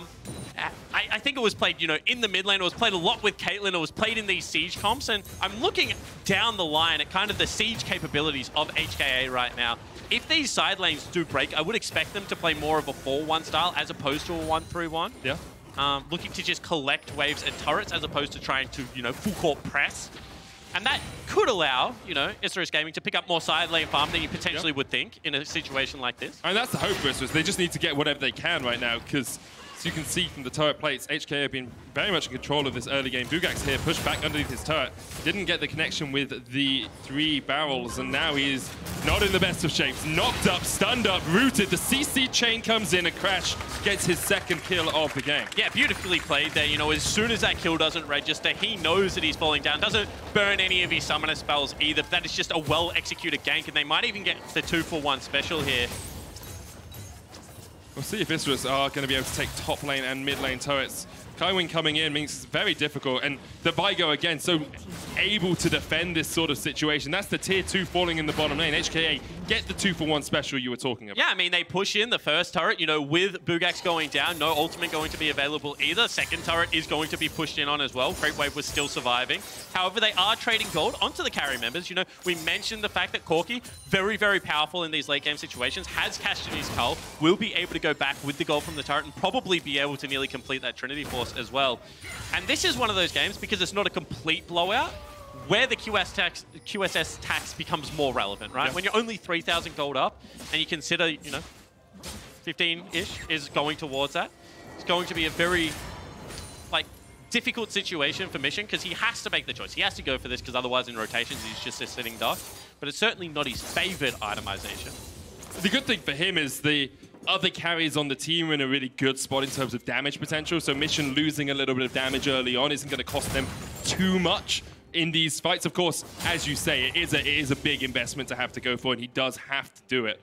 But HKA are just slowly extending that gold lead bit by bit. And now we will enter probably a little bit of a slower portion of the game. No Dragon up, no Baron up for 4 minutes or so. This will be the farming portion where we start to see a couple more items come in on either side. Yeah, and if you're Isurus Gaming, you really hope it very much slows down for the next 5 to 10 minutes, because you need itemization right now. You need to be able to build towards that damage component. However, what I would like to see happen off the back, and I'm going to try something really risky here. Okay. Oh, you got the zoom. Okay, we got the zoom. What I was going to say is I would love to see this guy here just walk into mid lane. It works. We're getting there. The reason I would like to say that is I kind of alluded to the fact that I think that this is a really powerful Siege comp if you're able to get multiple members into the mid lane wave. I think that Mission can sit top, can look to play that floating weak side. However, I would like to see HKA try and accelerate the pace of this game. Whilst I'm very confident if they execute well in these team fights, they're going to be able to win out. They are still going against, the Gangplank, the Corki, the Xayah. All of these are very powerful 5v5 champions. They really are. HKA just trying to get the vision control around this, maybe trying to pull Isurus into fights. But not having a neutral objective there makes it quite hard for Isurus to have to face check. But Crash now stepping into the enemy jungle, just walked over a ward, spotted it. Knows that there's something happening. And HKA will try and get as much control around this blue buff as possible before that Baron does spawn. 3Z in the side lane, very content with where he is. 30 CS up, as a Blade of the Ruin can complete. But now Bugax has his own Trinity Force. So Gangplank, as we've talked about so often, weak side of the map, even when he falls behind, can still have an impact on the game, because all you really need is 1 or 2 items to be able to have that Cannon Barrage do a bunch of damage. And so instead of rotating 3Z towards the play, it's actually going to be Mission that sacked his side lane to be able to rotate down. Was able to team up with Crash and, walk the safe way through. However, because they weren't able to pick anyone in the jungle, and they still haven't been able to, you know, pressure in on this turret. Double mages isn't full. Quickness. Stun's gonna land there. The knockup's still coming out onto Unified. Depth charge will connect. Saya looking for the chase here. Odi going in, but Kaiwin can just jump away. Bugax trying to trade onto 3Z, who jumps over the cannon barrage, and now Bugax has to run back through the cannon shot. Parlay doing a lot of work here. Grasp helping out a lot. 3Z trying to heal up, but that buster shot shouldn't be enough. One more parlay here from Bugax should just take this kill. 3Z still has the flash, but the flash in from Bugax will take him down. And the strong Tristana in the side lane doesn't look like that anymore. And this is the worry, right? If you just allow it to scale, if you allow Gangplank to get his items, it's going to be a very difficult game. One Keck hits and he can always go for that all-in potential. And they're able to get a turret as well. Split side of the map does not seem to be working for HKA. Would much prefer to see them group and force with all the team fighting tools that we keep highlighting. They really are online. You can see Blade of the Royal King, BF Sword. They've already picked up that stone plate for Crash as well. All of the utility was there. You saw that the force from Slow, completely ineffective against the Viger. Let's take another look at this. So it's actually 3Z going for the fight, goes back for another jump in. And just, I think, a miscalculation here. Could have the choice to walk out. He can walk out towards the top side of the map, but doesn't go for it. Like here, like you see that parlay hit, why are you chasing further forward? Potentially he thinks that members have already rotated into bottom side jungle. So he's going to die anyway, okay, right? so you don't he want to has give the assist away. over. Yeah, that makes sense. That could potentially be the option. However, I think it was only Slow that had really moved down to that portion of the map. Would have been able to get away, in my opinion. Everyone else was more concerned about trying to defend the top lane turret. But obviously, we have God mode, Observe. Yeah, we have perfect vision, omnipotence. No, we definitely do not have perfect vision. Oh, we both got glasses on. I don't know if you've seen my prescription, but I have far from perfect vision. You have full awareness of what is going on Summoner's Rift. There we go. I'll give you that one. 2 kills to 4. Isurus Gaming trying to fight back in this as they fell behind early on. Across the course of the series, games have tended to be on the longer side. 20 minutes, looking about another 10 to 15, depending on how the next few fights go. But there is a 4,500 gold lead for HKA that continues to extend piece by piece, bit by bit, over the last 5 minutes or so. But every now and again, I do like to think about gold as more of a percentage, as another very nice baby cage will go down, and that's starting to do some damage to the Slow. Yeah. So if you're down 2,000 gold at 10 minutes, I think it's like, that's a big lead. Yes. 4,000 gold at 20 minutes is still quite a sizable lead. It's 10%, I feel like, 10%, right? It's getting slightly less as the game goes on. And I think that HKA probably wouldn't be content with how this game has stalled out, because Bugax and Saya are starting to build their way back into this lane. And in fact, it's Bugax at 600 gold up over 3Z now. He's in a really strong position. It's managed to fight his way back through the game. I was just having a look. Unified is maxing the Event Horizon second. Get a longer stun on it, shorter cooldown as well. So makes a lot of sense on the Viger to get that cage down as often as possible. So is he going W-E-Q?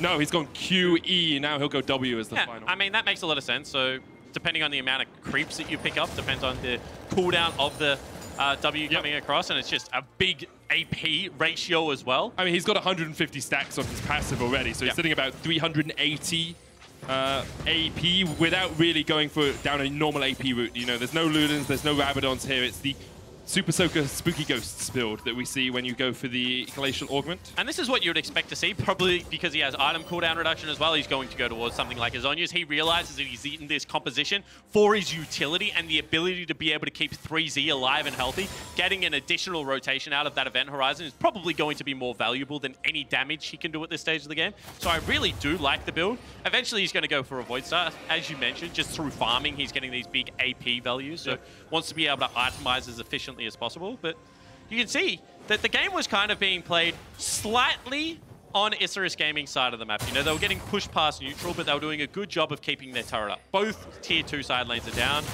Oh, 3Z's in trouble. Has Flash, could look for the jump away, but Bugax just chasing him down. Odi on the way with the Predator. There's the jump. Still Flash available. Odi might go for the Flash hit. Doesn't even need to use it. The Impale connects. Bugax, 3 kills. All of his team's kills. We saw him try to carry on Aurelia last game. We'll see if he can be the carry for this team on Gangplank in this one. And the problem is that now they're starting to get pushed back. Now they're playing slightly behind neutral. And every time you overextend, it gives an opportunity for Oddie or someone else, like Slow, to be able to rotate into that side lane and pick it off. That's why I want to see them transition their pressure into the mid lane. They haven't been able to do that. I keep mentioning, as long as mid lane tier 1 is up, approaching Baron is nearly impossible because you can always come through mid, which is the safest way to do it. Hey, look at where Bugax is right now. With the Demolish, he's almost taken this tower already. Mission going back to base. Bugax is going to take this turret. You have to feel. And 3Z, yeah, he's got teleport. Yeah, he can go and try and answer some of this. But this is HKA forcing a play. They're forcing the hand of Isurus. Bugax with the teleport hasn't gone back and spent. But now HKA forced off the cannon barrage from the other side of the map. Bugax once again influencing the play. Yeah, that's a really big cooldown used. And once again, because this wave was already cleared, they can't wait out the cannon barrage and then reapproach. However, they do get the global out. But Bugax, now up in gold, up in experience, has gone back, completes his next item, gets himself some Brawler's Gloves. You can see what's on the mind at the moment. He's here to fight. Isurus Gaming came into this final game perhaps on their last legs, or what could have been a final game. 2-1 down. Disappointing loss in Game 3, I think you have to say. And now they are showing just how much they can fight back. Slightly better composition all round. Oddie has been a bit more active on the map, but really what they've done well is slowing HKA down, keeping HKA at arm's reach during this mid-game portion of the matchup. And you can see that Bugax understands the importance of the mid lane turret because he's rotating into this mid lane to help keep it alive until he must answer the bottom lane now. Wants to be able to continue. Corki scaling up into this game. Xayah scaling up into this game as well. And I think this has been a much better defensive game than what we're normally seeing. This isn't seeding area. This is looking for your opportunities to make play, you know, gank onto the Tristana, and then being able to defend specific areas where if they group as 5, you'll just fight at this stage. Well, we'll see what the next 10 minutes or so hold, because neither of these teams are going to give it up without a fight. Let's have a look at where we are in terms of itemization. Mission now has his Rabadons alongside that Ludens. We've got the 2 items sitting on the Vigar that we previously mentioned, but Infinity Edge now complete on 3Z. Does give him a little bit more, especially if he does join up in team fights. That Tristana on a backline with her passive scaling up as the game goes on can be an absolute menace. Still probably need something like a rapid fire cannon or a static shift before I'm really willing to say, you know, Tristana has arrived at that late game. That's the thing about going Blade of the Ruined King. You really do have to run over your opponent, I feel, to make the trade-off of itemization and scaling worthwhile. You're not really going to be taking out the most tanky members either on the lineup of Isurus Gaming, so I feel like it was more built for the lane pressure and healing that it was able to provide. Also, that all-in. Constant pressure you can put down. Yeah, absolutely. And I think that now, I don't even know whether he does gain pressure in the 1v1 side lane. I mean, he hasn't the last couple of times. Bugax has just beaten him out. So then you would wonder, why he's sitting down here? If he can't collect the wave at some point. I mean, sure, but he's going to full one-hit this wave right now. You can see that Bugax is seeding. He has to walk up and approach this mid lane, in my opinion, because if they don't break this turret, they're going to have no pressure over Baron. You can hold this area for as long as you want, but with 2 Farside Orbs, you know, the Blue Trinkets, with the ability to drop Cannon Barrage, it's going to be very hard to trick Isurus Gaming into an outright face check. Okay, because this is interesting. I want to pick your brain a little bit more about this, because you talk about breaking the mid lane tower, and that bit I understand, but we always talk about the bounce back and the catch and throw of bot lane pushes, right? So when I look at this, I think, okay, what does the Tristana want to do? Well, she wants to get this past the mid wave as much as possible and force Bugax down towards that bottom wave, so he then has to push it back. And this opens up space in the mid lane for his team to play around, and that's what they're doing right now. Crash actually jumping underneath the tower, the cannon barrage coming out. Wave yet to be cleared, the tower quite low, it will fall as Unify takes it down in the middle. And this is what I was expecting to happen from the Tristana, keeping the Gangplank down there. But once again, it's actually Mission that rotates to make that play work. I think that Mission should be the person that is holding his wave, and 3Z rotating to the play. However, now Saya overextended. He's got the package here, and then the Valkyrie afterwards. They shouldn't be able to chase him down. This would be a big... Unified would have to flash or something with the Event Horizon. I mean, Saya burns the package, but he won't be too worried about that. And he also got the wave out as far as it needs to, probably looking for a shot. However, Oddie caught. With the Event Horizon, I was kind of hoping he'd run through the other side of the wall there, so we would have seen.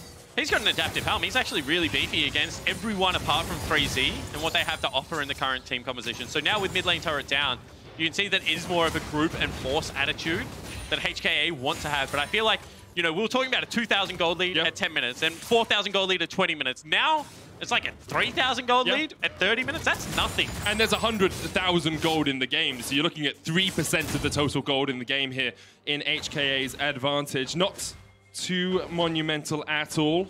And you've almost got Infinity Edge completed on Angelus. You've got 2 completed items on Seiya. And a Phantom Dancer as well for Bugax. He's going to be absolutely devastating if he can get into one of these fights. Yeah, and now I think he just kills 3Z in the side lane. So this is what I expect to see. One of the weaknesses, I think, of red side is that the Baron approach is much more in favor of a blue side team. So going to have to control multiple areas. So what we're looking for right now is you get priority over mid lane. When we mean priority, we just mean push. Okay, so you're going to push down this mid lane wave. You're going to force them to collect the wave as far back as possible. Then you want to be able to get vision over these 2 areas because you need to protect the approach. Once you have that and you've held it for long enough that you know their vision isn't there, you can just look to generate fights off Viger's event horizon. And that's why Isurus Gaming are so interested in fighting in the setup, because this is when your team comp is at its weakest, when you haven't held the vision for a long period of time. Because you have to think about things like flank wards, the ability for the team to get behind you or approach from multiple different areas. There's an Infernal Dragon coming up in 45 seconds, and I'm sure Isurus will want to fight over that because Infernal on either side this game is incredibly impactful. You get so much extra damage out of a Syndra, out of a Veigar, out of a Tristana, and then you look at the other side, Gangplank, Corki, Xayah, all of these champions want that extra AD and AP to really supplement them. Teleport's going to come in by mission. He will join HKA in the river, and it looks like they are just trying to control this area as much as they can. Okay, so 2 members showed on wards just then, so once again, no need to face check anything. Whilst I think they're starting it. Blue trinkets are down. I think they're starting it. I don't think Isurus Gaming respect the fact they can do this without the Tristana.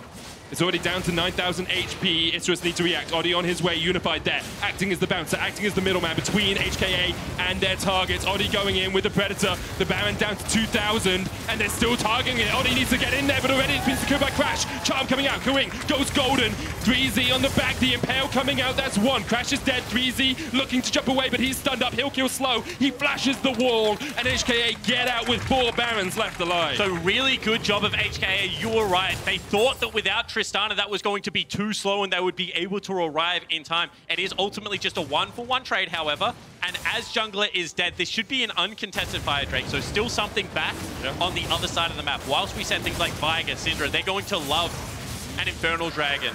Heck, Corki, as well as a Gangplank and a Xayah, also probably going to enjoy having that. A massive gold injection for Isurus Gaming, despite what it shows on the scoreboard. But this is why holding pressure is so important in League of Legends. You know, you get the Baron down to 2,000. You know that Odi is going to have to risk flashing into the team, and just really good layering of CC to ensuring that that doesn't happen. And over-aggression from Slow means the lockup isn't there. Then it's very difficult to fight against this composition. Let's not forget, this is still a level 16 Tristana. This is still Veigar as well as Syndra, who have great teamfight presence. The zone control from HKA is incredible to watch. You can see HKA with that Baron gold injection have got a bit of a lead, about 5,000 gold ahead after Isurus were able to stall it out around the 3,000 gold mark. And now HKA just grouping up as 5. They don't need to play the side lane. They can force Isurus Gaming into a choke and take it on 5v5. And we'll see what the Isurus response is right now, because they do have 2 teleports up and available.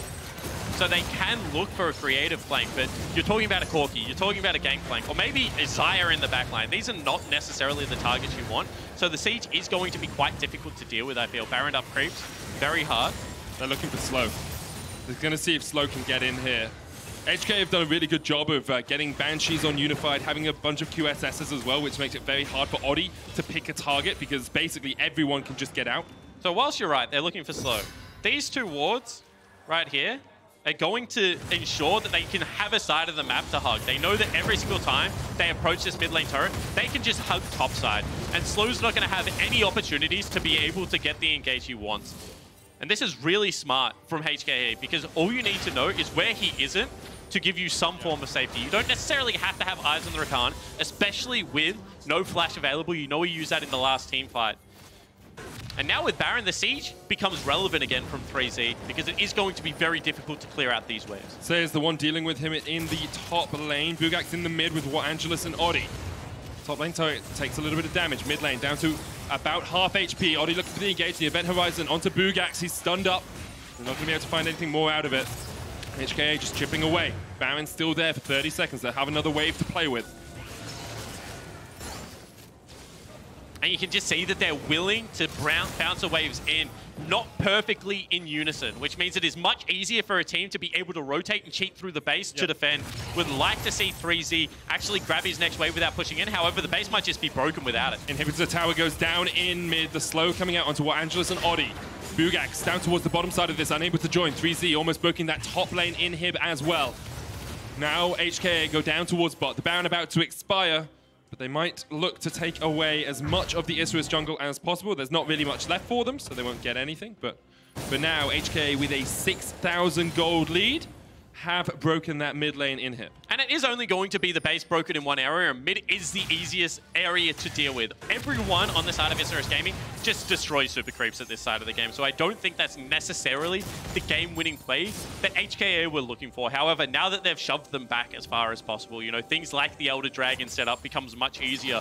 And whilst I said that you would love to be on red side for your Baron setup, Elder Dragon setup on the red side of the map is, on red side of the map, blue side for Baron. Yep. Correct. Is much easier to go through. They have to run through two very narrow chokes or get control of the mid lane wave. When we're talking about the chokes that you can go towards, you know, it's going to be these chokes that are just prime areas for the Viger to be able to set up around.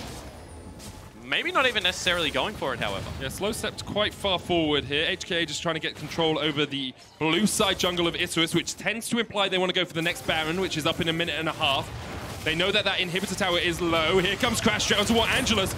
Manages to get away from the Event Horizon, but the Cataclysm comes in. Crash is low, rooted up, charmed up, impaled. He's down. Bugax on a killing spree, and now Isurus in a 5v4 might try and fight Kawing. It's a double for Bugax. HKA took the fight, but Isurus slapped them down. And the carries of HKA just cannot run into that choke point because they weren't there first. You saw all the feathers down, just zoning away everyone else. Still barrels to deal with.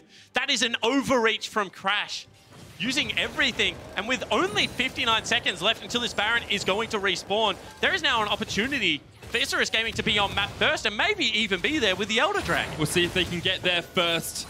They are dealing with some pretty high DPS numbers coming out from HKA, though. Unified sitting at 872 AP right now with the Rabadon's complete. Mission has one of his own. The Tristana still alive. Infinity Edge, Rapid Fire Cannon, Blade of the Ruin King. Truly online now, and the TP's coming. HKA looking for the base. 3Z's going to jump away, but Mission's here as well as Bugax and Seiya trying to defend. Two players that have stepped up across the course of this series against 3Z and Mission, who are going to break the inhib here. Isurus Gaming won't be able to defend it. The Elder Dragon still the target for the rest of Isurus, but Unified's bringing in the mid lane wave, and maybe HKA will just go for the base. There's the Elder Dragon down. Crash is caught out on the other side of it as the charm comes out. He's popped the gargoyles. He tries to EQ away. He'll escape, but look at the base. HKA are still pressing in. The Nexus Tower's first to target. Isurus maybe have made a huge mistake. The Cannon Rush tries to clear out the wave. Unified flashes forward, misses the Event Horizon, but now the Nexus target is the target, and Bugax is down, and HKA on the second time of asking are making their way to Worlds Groups. What a decision. They go for the base race. They just say, you know what, we don't want either of the neutrals. And they're able to push in as 3. It looked like an overreach from Crash. However, his death does stall out the backs from the enemy team, and he's able to delay long enough for HKA to make their way to group stage. Incredible split-second decision-making there from HKA. Went for the base, went for the win. And you can see how much that meant to Isurus Gaming. Bugax on your screen had just an incredible performance in Game 2. Really tried hard on the gangplank in Game 3, but on his second international competition, once again, to come short of making it to the main stage. And honestly, what a crazy series in general. We had teams with massive early game leads, you know, fail to generate mid-game pressure. You know, even in the opportunity of Isurus Gaming, when they had that early game lead in Game 1, weren't able to translate it at all. But you have to say for HKA, they showed more styles throughout this. You know, they showed the ability to play towards the top side of the map, to make clutch decisions when it counted, and go for things like base races, the decisiveness to pull the trigger on Baron in this game. I think they certainly showed up on this day, and I'm very confident, you know, that's a better team going through the group stages. I agree with you there. I think the flexibility they had in draft really paid dividends as well. The first pick Syndra into then picking Vigar as your final pick. Having those different options definitely paid off well for them. It's on HKA going through to the group stage now. As the #1 seed, I think a lot of people expected most #1 seeds to go through. This game perhaps was the one that people thought there might be an upset in, but HKA prove us wrong today. And it's been quite decisive. Yep. We've played 11 games, and now seed 2 teams have only picked up 2 wins. Yep. That is a very good win percentage right now for the seed 1s. I'm not doing the math on the fly. We've failed it way too many times now, Medic, to make this one work. It's like 9% per win, so that it's like 82%. There we go, 82%. Ish. Yes, and it's great. And I think Splyce will be enthused looking at those numbers, but the Unicorns of Love later on will definitely come out swinging to give them a challenge. Yeah, absolutely, because I think if you thought there was going to be an upset, it might have been in this game. Yep. Unicorns will have an opportunity. However, I think they have to do what HKA did in this game and show diversity through draft. That's what I love from the LCL, that ability to change things up when it matters. We're going to have a look at some of the highlights from that game in a minute, I believe. But for now, what I want to do is tell you quite a fun story. So the last time HKA were looking to make it through Worlds Play-ins was 2017, right? They got into a tiebreaker game versus 1907 Fenerbahce, where Crash was playing for Fenerbahce in the jungle. They then had to go into the 2nd seed position because they lost the tiebreaker and then lost to Fnatic. So Crash now helping out the team that he knocked down 2 years ago to make it to groups. Yeah, and he did it through great plays like this. A soft contest on a blue buff, waiting for the rest of his team to be able to rotate over and then taking a superior numbers fight. This just shows that HKA are able to get a good macro read on the map and understand how they're going to be able to win in these situations. Yeah, you can see the priority that Mission had here. You said left the neutral wave, which means the wave wasn't pushing towards his enemy's turret. He was willing to sacrifice CS to make sure that this play happened and say a burning flash at the end to get away. And this is why we talk about things like priority and the ability to push, because it's about being able to get there first. Once again, whilst we were looking at the base race, it really is Crash here. He stops 3 members from being able to recall. That means that the base race going on right now is always going to be in favor of HKA. Kaiwing also doing his job, helping his jungler out. And this was touch and go for a moment, but the ability to stop the recalls for long enough really did seal the game. Definitely did. A bit unlucky here for Angelus as well, because he did have TP, but there were no minions for him to teleport to, and if he went to a Nexus turret, maybe the turret would have fallen before he even got there. So it's always a game of inches in these games, and HKA were the ones to come out on top this time. But after the break, it's time for Splyce versus the Unicorns of Love, who fight for the last spot in group stage. The disengage is there for HKA. Crash jumping in first. Blood comes out for Unified. Just pops the ult and pops down Oddie. And now it's a 2v3 mission on his way. While Angelus having to flash out of it. Slow getting chased in. While Angelus there with the Cataclysm. Saya running down towards the bottom 5. Rasp helping out as well. 3Z trying to heal up, but that Buster shot shouldn't be enough. One more parlay here from Bugak should just take this kill. 3Z still has the flash, and they're still targeting it. Oddie needs to get in there, but already it's been secured by Crash. Charm coming out, Kawing goes golden. 3Z on the back, the Impale coming out, that's 1. Crash is dead, 3Z looking to jump away, but he's stunned up. He'll kill slow. Manages to get away from the Event Horizon, but the Cataclysm comes in. Crash is low, rooted up, charmed up, impaled. He's down. Bugak's on a killing spree, and now Isurus in a 5v4 might try and fight Kawing. It's a double for Bugax, but now the Nexus target is the tie. And Bugax is down, and HKA on the 2nd time of asking are making their way to Worlds Groups.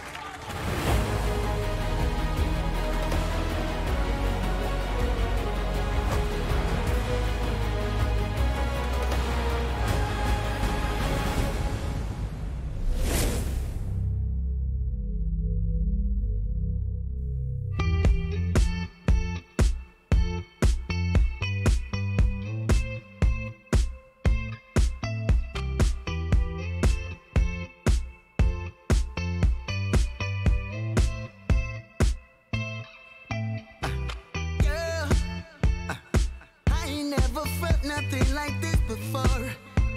No. Girl, every second I'm with you, I wish for more. Yeah.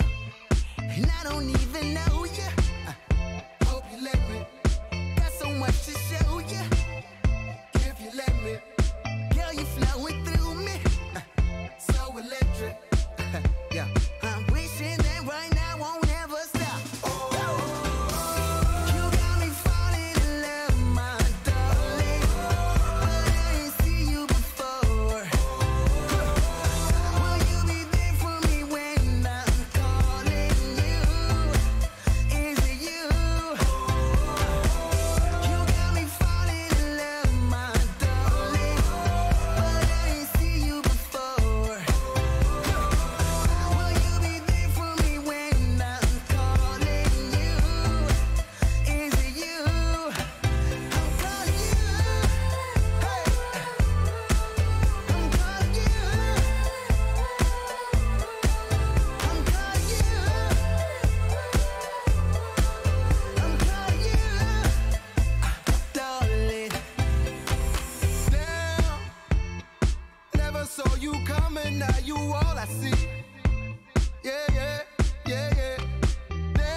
and I don't even know you.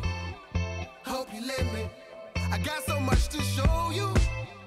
If you let me, 'cause girl, you're running through me, so electric. Yeah, I'm wishing that right now won't ever stop. Oh, you got me falling in love, my darling, but I ain't seen you before. Will you be there for me when I'm calling you? Is it you? You got me falling in love, my darling, but I ain't seen you before. Will you be there for me when I'm calling you? Is it you? I'm calling you. I'm calling you. I'm calling you. I'm calling you, darling.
And welcome back everyone, Laure here. Joining me right now is Mission after the big win of HKA. Congratulations for making it to the group stage. I have one question about the game. Feels like this morning the blue side was stronger than usual, except for last game of course. Could you explain why? 首先恭喜你们进到小组赛的一个部分，这样子。那今天想问你的一个问题是，今天的比赛似乎蓝方好像都占据优势，除了最后一场以外，你可以跟我们讲解一下为什么蓝方有这样子的一个效果吗？其实我们原本都觉得红方比较好，但是不知道打了，就是看昨天的比赛都是蓝方赢，然后我们也不太懂为什么，就是直接选蓝方，对，然后就会 BP 比较好，我也不知道原因。So originally we actually thought that red side might have been stronger, but we saw yesterday's games where the blue side actually came out more times, and we just went blue side ourselves. I'm not really sure why the reason is, but it seems to be better on blue side. Okay, well, let's see how this develops for the rest of the competition. Now, talking about your picks, we often see you guys go for the same picks, especially on top side and jungle. Aren't you afraid that it's going to become an issue maybe later in the competition? 看你们目前的比赛，你们似乎在上路跟打野这个位置的话，选的角色都是差不多的。那你们会就是觉得说之后这样子选，可能会造成一些困难吗？就是其实团练的时候都有练到蛮多，但是其实就像李欣这种，就是他玩得很好，但是他其实也蛮多都会的，所以应该没有问题。 So in our scrims, we actually practice a lot of champions, and for Crash's, Lee Sin is very good, but he also plays a lot of different champions, so we don't think it will be an issue. Yeah, and I mean, they kept on giving Lee Sin open, so that makes sense. Now, talking more about you, you're often referred as one of the key elements of the team, especially in the mid to late game. Do you feel pressure on your shoulders? 很多人说你是 HKA 中后期一个非常重要的点位，这样子。那你会对自己你会觉得自己身上很有压力来 carry 吗？其实不会，我后面的 carry 也应该只是做扣这样。那如果我们后面的 carry 来说的话，比较像是 Unify， 它是算是我们后期的保证这样。So not really. I think the way I carry in the late game is mainly through my shot calling, but we have Unified for our late game actual hard carrying. Oh, okay. Thank you for these insights. Now, moving to the group stage, any mid laners you're looking forward to facing? 进到小组赛，你有想要对上哪一个中路选手吗？就想对上 Caps， 因为2年前被他打爆了，这次我想要报仇这样。I really want to face Caps because he defeated me 2 years. He smashed me 2 years ago, and now I want revenge. Revenge time. Hopefully you will get it. Thank you very much for the interview, and thank you, Clement, for the translation as always. Now back to you guys. Thank you very much, Law. It'll be interesting to see which group HKA get drawn into. I'd like to welcome Venius to the analyst desk. And just before we dive into Splyce versus UOL, I would like to award the Oppo Player of the Series to Kai Wing.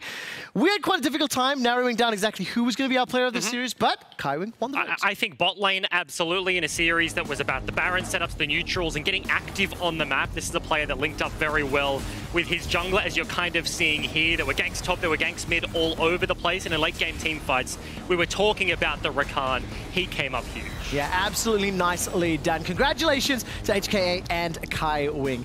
Now, in our next series, we've got a few familiar faces, at least as far as the team names are concerned, clashing on the Rift. For years, Splyce's Vizichachi and Xerxes fought to send Unicorns of Love to Worlds, and failed. They did not do it. This year, both, however, them and their former team made it, but only one will advance to the group stage. This is an old EU org that relocated to the LCL, has a whole host of new CIS players taking on EU's 3rd seed. It is a very different UOL, but before we dive into the differences, let's start with some Splyce expectations. They're the fans. A lot of our viewers are going to know more.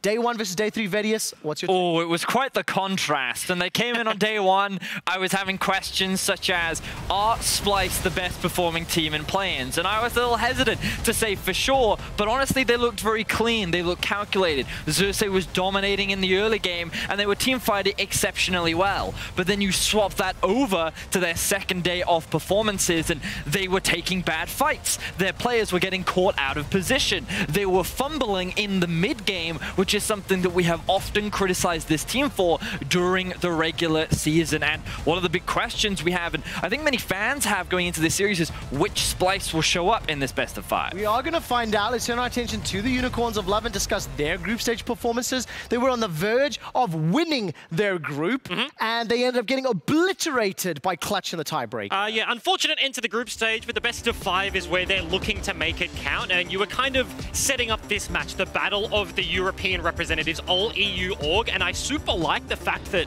this iteration of Unicorns of Love, they play through the domestic players, and Nanasik in the jungle, no man's in the mid lane. The 1-2 punch of this mid-jungle duo is where a lot of their action happens. They have weird picks, they have interesting drafts, but it really is those two to look at as this one tracks on forward. And I wanted to tunnel in a little bit more on these drafts that we're seeing from the Unicorns of Love, because their 2 wins against Clutch, when you look at the drafts on paper, they were not what we would expect for a traditional World Championship draft. We saw some Kales, we saw some Heimerdinger bot lane, we saw Tristana mid lane. This is what they ran in day 1, and you'll notice scaling, team fighting is usually the name of the game, with Ananasik on something that he can make plays with in the early game. This was their draft the first time they met. If we swap over to the second time they met, you'll see a very similar pattern. Scaling, team fighting with Ananasik on a jungler that he can have impact on in the early game. And this is a team that likes to wait till the late game, and usually they try and punish their opposition's mistakes by utilizing these team fights later on into the game. This makes me happy, because that doesn't sound like a recipe to beat Splyce. They're going to wait till late game and try to punish mistakes. This could be a good thing for Splyce. We've only got about 30 seconds before the first draft. I need to put you both on the spot. Who will win the series, and what will the score be? I'm going to say Splyce 3-0. They've looked pretty dominant. It's going to be a hard uphill battle for UOL. I feel it's Splyce 3-0. They best perform in best of 5s when they can prepare well for their opponents. And while the drafts might be difficult, I think they know what to expect from UOL. Just want to point out that Ejim has already been once wrong in a prediction today. Let's hope he's not wrong twice. Let's get the series going as we hand it over to Dracos and Ender for game 1. Thank you very much, Quick Shot. Honestly, just excited to cast a series of this magnitude. Unicorns of Love versus Splyce. It's a deja vu clash. The orgs obviously have a ton of history. It's a different story, however, for the players. As for many of the names on stage, it's the first time at Worlds, but not the names you'd expect. Vizichachi, first best 5 at Worlds. How crazy does it feel to say that? It's just crazy to consider that when you look at his tenure in the LEC, the 7th most experienced player in terms of games played, but finally has a chance on this stage. But even with the history between these two organizations, only one of them will move on to the group stage, and that's what we get to find out, Dracos. And for me, looking at the way these two teams stack up, you heard it on the desk already, but the jungle matchup is absolutely going to be pivotal. And for Splyce, I feel like they come into this one a little bit favored. And I don't just say that because I'm an LEC caster, but you're looking at their style. They are so good at punishing teams that maybe lack a little bit of consistency. And for the Unicorns of Love, yes, they have that crazy style. Yes, they have those unique picks and unique identity, but it has not been consistent thus far this tournament. I mean, you have the known quantity of Splyce. You always know what you're going to get when they show up onto the Rift. And then you have the creativity that you mentioned of the Unicorns of Love. We've already seen the Heimerdinger in the bottom lane, paired up with the Fiddlestick support or the Morgana. We've seen Vi in the jungle coming out of a Nanasek. And I think that it goes deeper just than champion picks, though, for these players specifically. And Nanasek in the jungler is the wild card for this team. So often, he is changing up his jungle paths and going into games, looking to be as creative as possible so that no other team can actually figure out what he's doing or where he is on the map. And I'm curious to see if the picks back that crazy play style as well. If he does go for something like the Vi, obviously not very successful.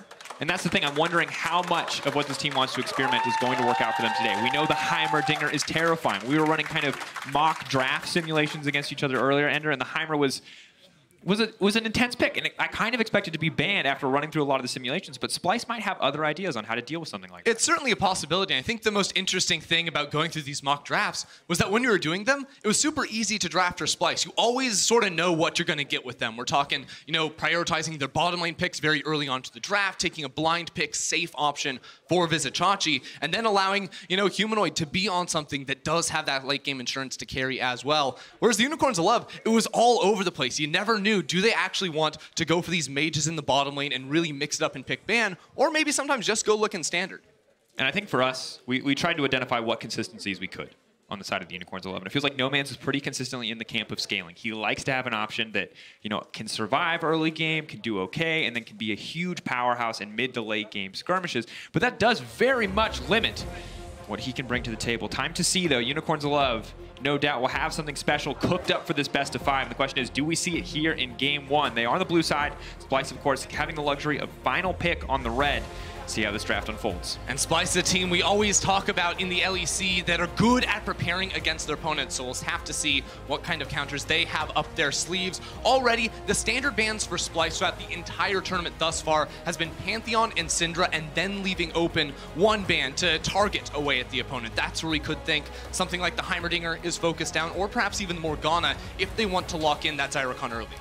And surprised to see Unicorns of Love be the ones to ban the Kiana away. Of course, nothing that Xerxes hasn't pulled out. It has been incredibly powerful, but would have the luxury of first picking it if it was there. Splyce also being the team to ban away Rakan. So a lot not necessarily going as I might have expected it coming to this pick ban. Yeah, this is a little curious here. We'll have to see what they do end up going for, because another pick, as both the Lovers duos get eliminated from the map, is the Gangplank. For Vizichachi up in the top lane has been such a good fallback pick for him. If it's not first picked here on the side of Unicorns of Love, it would have to be for Splyce. But it is. And it is indeed first pick, and most likely going into the hands of Boss, and this makes a ton of sense. Gangplank has been a very solid pick for both these top lanes. So now I'm looking at Kabe probably prioritizing the Kaisa. That's been his sort of go-to pick once the Xayah is removed from the board. But no, it's going to be the Cho'Gath for Vizichachi in the top lane. I like this. A more unique pick for him. He does love those tanks that have fallen out of flavor.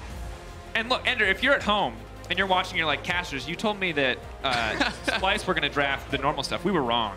And you had to wonder, Vizichachi, how is he going to go toe-to-toe with Boss? Well, this is your answer. He's going to pull out something new, but also something old. Historically, Chachi has been, you know, a fantastic Cho'Gath when it's been in meta, and now we have to find out if this is the latest pick to join the rotation on 9/19, but the Kazakhs now come, it's a full Void part. Yeah, I don't know which Void monster I want to talk about here, because Cho'Gath, you figure, in lane against the GP, does have pushing options. With those Vorpal spikes, he has the ability to clear waves relatively quickly, and has gank assist in the form of the Q knockup if Xerxes does want to get involved topside early on. But on the other side of the board, we have to talk about the Kha'Zix, because this is a pick that has been picking up so much steam in solo queue, but we haven't really seen that transition over to the professional stage. This is a terror. Once you get that first evolution, a lot of people like to look for that R evolve to maximize the passive damage and really just get scrappy inside of the jungle.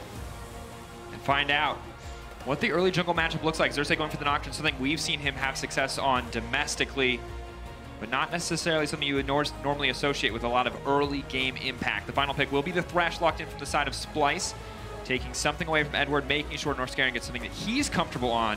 But Kai'Sa and Xayah are both taken away from Kobbe, so he's going to have to dig a little bit deeper into that champion pool of his to find something that can work for the team. You know, we did see him pull for that Jhin, you know, the last day that he did play on the stage here at Worlds, after a lot of marksman bans were thrown his way. And I sort of expect to see Unicorns of Love go for that strategy, because right now you've matched top lane picks, you've matched jungle picks. Unicorns have that ADC locked in already, so you can try to limit the pool here from Kobbe, while Splyce, as you would expect, are trying to take away safe engage options for Edward. He loves that Nautilus picked down in the bottom lane, and with the Rakan banned away, the Thresh picked as well, a lot of his tools and options are running out. The Alistar is the other one that I think would be a good fit into his wheelhouse. Of course, the options being pulled away in the AD carry department as well. The Jinx, an interesting one for me, not necessarily something I would immediately associate with. Honestly, any player in the current meta has obviously seen a few fringe picks, but not something that's been picked up on the regular. The Twisted Fate, though, does make a lot of sense. We were talking about earlier today. Very safe champion, can do a lot for the team if it's not put behind early in the game. And this is something Splyce do a lot on red side, is they will ban the Twisted Fate away and then another pick like the Nautilus that we saw here, and then save their mid lane pick for last. Make sure you get the counter pick there. You already know what the ADC is going to be on the other side, so while you don't know the support, I think Kobbe should be more than happy to lock in his marksman right here, so that Humanoid can get a hard counter matchup up against Nomanz, who typically looks for more scaling picks. Ooh, this is interesting, but instead they're going to lock in the Akali for Humanoid. They banned the TF away. The Syndra is gone as well. Maybe they feel like all of the solid laning matchups into it are gone. The Pantheon, the Kiana also taken off the board, and they're going to give last pick to Kobbe in the ADC position, and it's a wide open pool. Kobbe plays a lot of different champions, huge champion pool. He mostly plays them only one time each. He plays like 10 Kai'Sa games, then one of every other champion, but still, something that you do have to respect, and for now, UOL going to lock in the rest of their composition. The Morgana for Edward, something that's been banned a ton, and the scaling for Nomanz in the mid. And this is what I was sort of concerned about with Humanoid locking in something like the Akali so early on. Now Nomanz, who likes to play these scaling picks, knows what his matchup is going to be. So he grabs himself the Kayle, who isn't going to really be pressured pre-level 6 until he gets his range by something like the Akali. And then once Akali comes online with that ultimate, that ult cooldown is over 2.5 minutes long on the side of Akali, so Nomanz should have the safety he needs to survive in that mid lane. Well, when push comes to shove, it's time for the Kobbe Jhin. You know, something that he has always gone back to. Most people think of Sneaky, Reckless, some of the first adopters of this champion, but Kobbe has always been going back to it when his champion pool has been focused. When all the priority picks have been taken away, you can rely on it, and it does give a lot of setup for the side of Splyce, a lot of follow-up as well. It's really interesting because both of these compositions have very strong, you know, assassin junglers, you know, fighters in the mid lane as well. But I consider they don't have a lot of hard engage. They have a lot of soft engage tools from range. The Gangplank ultimate on one side. They have to play off the Evolve W slow from Kha'Zix as well as the bindings from Edward. While the side of Splyce, they have Thresh hooks. They have Jhin from range to try and slow down targets, and then Nocturne to go ahead and fly on in here. So these compositions are not going to be the easiest to execute whatsoever, but I definitely think that the emphasis needs to be on Splyce to make plays early, because scaling certainly goes to the side of UOL with both the Gangplank and the Kayle. And have to see, can they weather the storm? Can they survive the early game? Splyce not necessarily set up to make plays pre-6 with the likes of Nocturne. That said, you have to respect the CC setup of a Cho'Gath, the CC setup of a Jhin. Both these teams putting a lot on the table here in Game 1. Splyce showing us something new in the Cho'Gath, a return to something old in the form of Kobbe's Jhin, and the Morgana. You got the GP, you got the Kayle. I just feel like this is a UOL special on the opposite side. Yeah, I really like a lot of the options they got here. The scaling threat with the Gangplank and that global ability. And then Ananasik. Everyone's eyes are going to be on the jungle matchup here and whether or not Ananasik can use this Kha'Zix to pop off early. It's time to see one final spot. The group stage remaining. Hong Kong Attitude, Clutch Gaming, Damwon Gaming.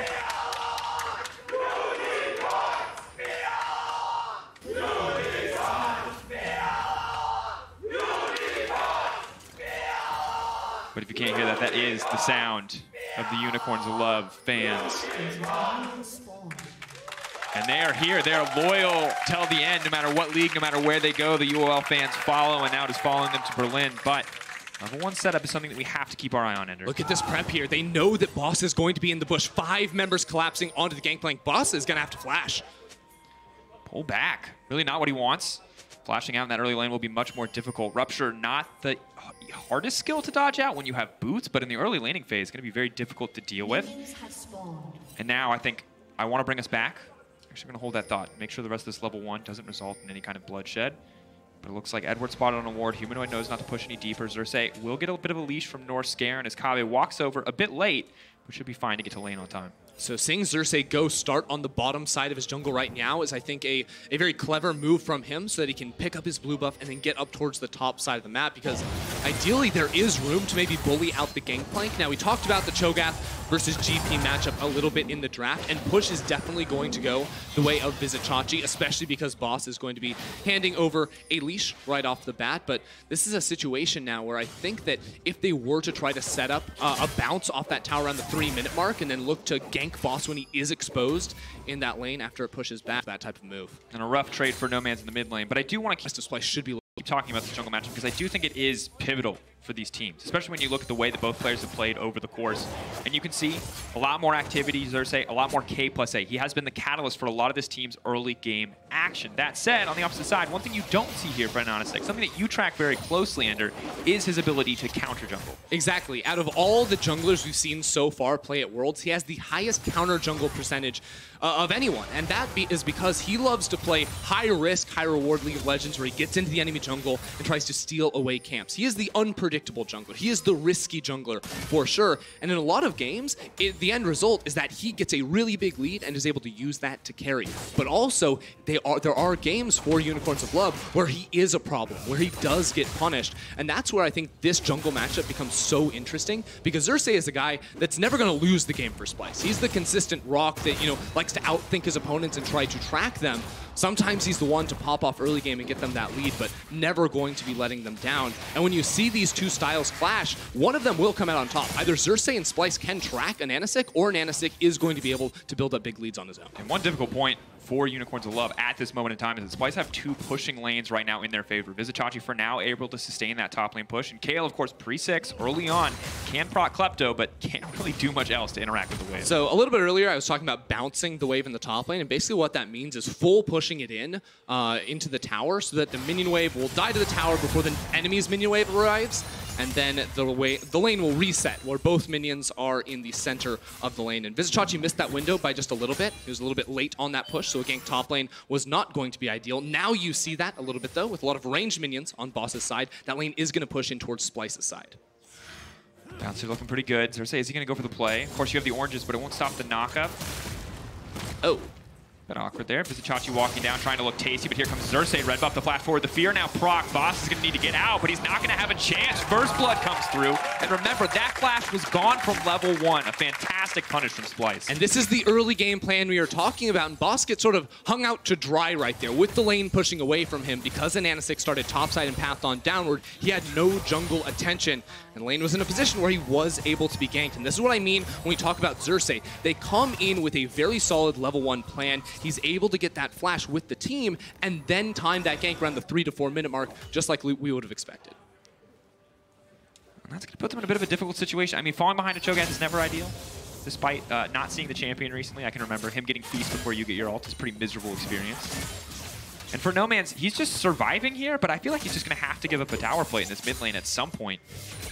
One of the hard things to do when you're playing a melee mid laner is actually get the tower plate. So while Humanoid is going to be pushing in all the time, you need consecutive waves to build up, and it's the minions that do most of the damage. And then you sort of walk forward for that one cheeky auto attack to get the plus 160 gold. But Humanoid going to be using the TP to get back into lane, and he is building up quite a CS lead. So while we talked about in draft, Noman's did have in theory the counter pick, the laning phase is not where it's working out for him. Where Noman's thinks it's going to be beneficial is the fact that he will be able to scale up and then become very strong. Oh, potentially a big mistake from Minax stepping forward there. Black Shield now already used. Xerxes just going to walk his way in. Edward in trouble. The exhaust comes out. Surely set to fall. Xerxes Grabbing yet another kill, but Humanoid on the way. Humanoid on the way. There's 4 versus 1 under the tower. Inax, he's going down. Thursday taking the tower for now, just getting the setup, just trying to make it as clean as possible. Kave just going to fade away there. Captive audience indeed. So easy to land the Deadly Flourish on that one and knock him out. Hey, this early game already reminding me of day 1 Xerxes, but now Ananasik trying to make his move in the top lane. Vizichachi does have the flash, but not a lot of HP. And level 6. He can turn this. He can just try to commit to the play here. Knockup does not connect, though. Maybe this is the moment where they can turn. Boss can't get any lower, but he practices grasp. The flash forward, the silence. Chachi wants it so bad, but he's just walking away. That is one very alive Pirate and one very dead Void Monster on the top side. Vizichachi trying real hard to pick up that kill, but not quite in range. Unicorns will have needed this in the early game because already Xerxes was running over the map. You see this play down bottom lane. Very, very smart coming through from them. You see the Black Shield goes on to Inax, and N-word, he has nowhere to go. The hook immediately goes on down towards him, and even through the exhaust, Xerxes is able to pick up the kill. This is now a 2-0-1 Nocturne pre-level 6, so he's going to have his Warrior finished pretty soon with that level 6 mark, and then you just can't beat this guy. And just credit to the side of Xerxes. Hold that thought. Nanasik is going to get knocked up. Feast is on the way. And Nanasik's going to try to jump over the wall, but there is definitely someone waiting for you there in the darkness. How fitting. And Nanasik now forced to flash away. Humanoid's there too! How many people are going to stand in front of this man?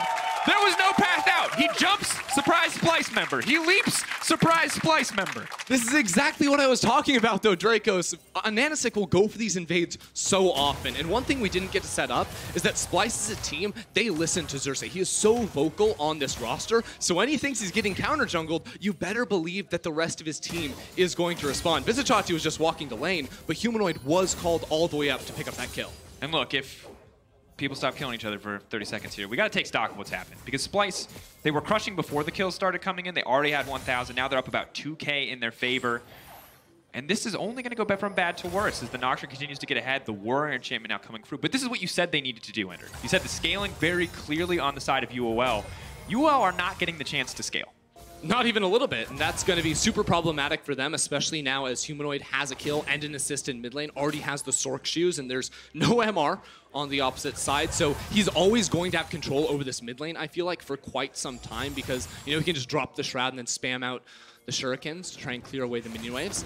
Now Xerxes is going to be spotted out on vision here, but I don't really know if Ananasik and the Unicorns of Love can do much about it. They do have Cannon Barrage to get involved in this fight, but Xerxes is just so strong at the moment. Just the advantage of having Warrior as opposed to the Caulfields and Blue Smite on the other side is a bonus 40 AD for the Nocturne, which is a gigantic number in any kind of fight. And now the Mountain as well, which is going to make it that much easier in the fights to come.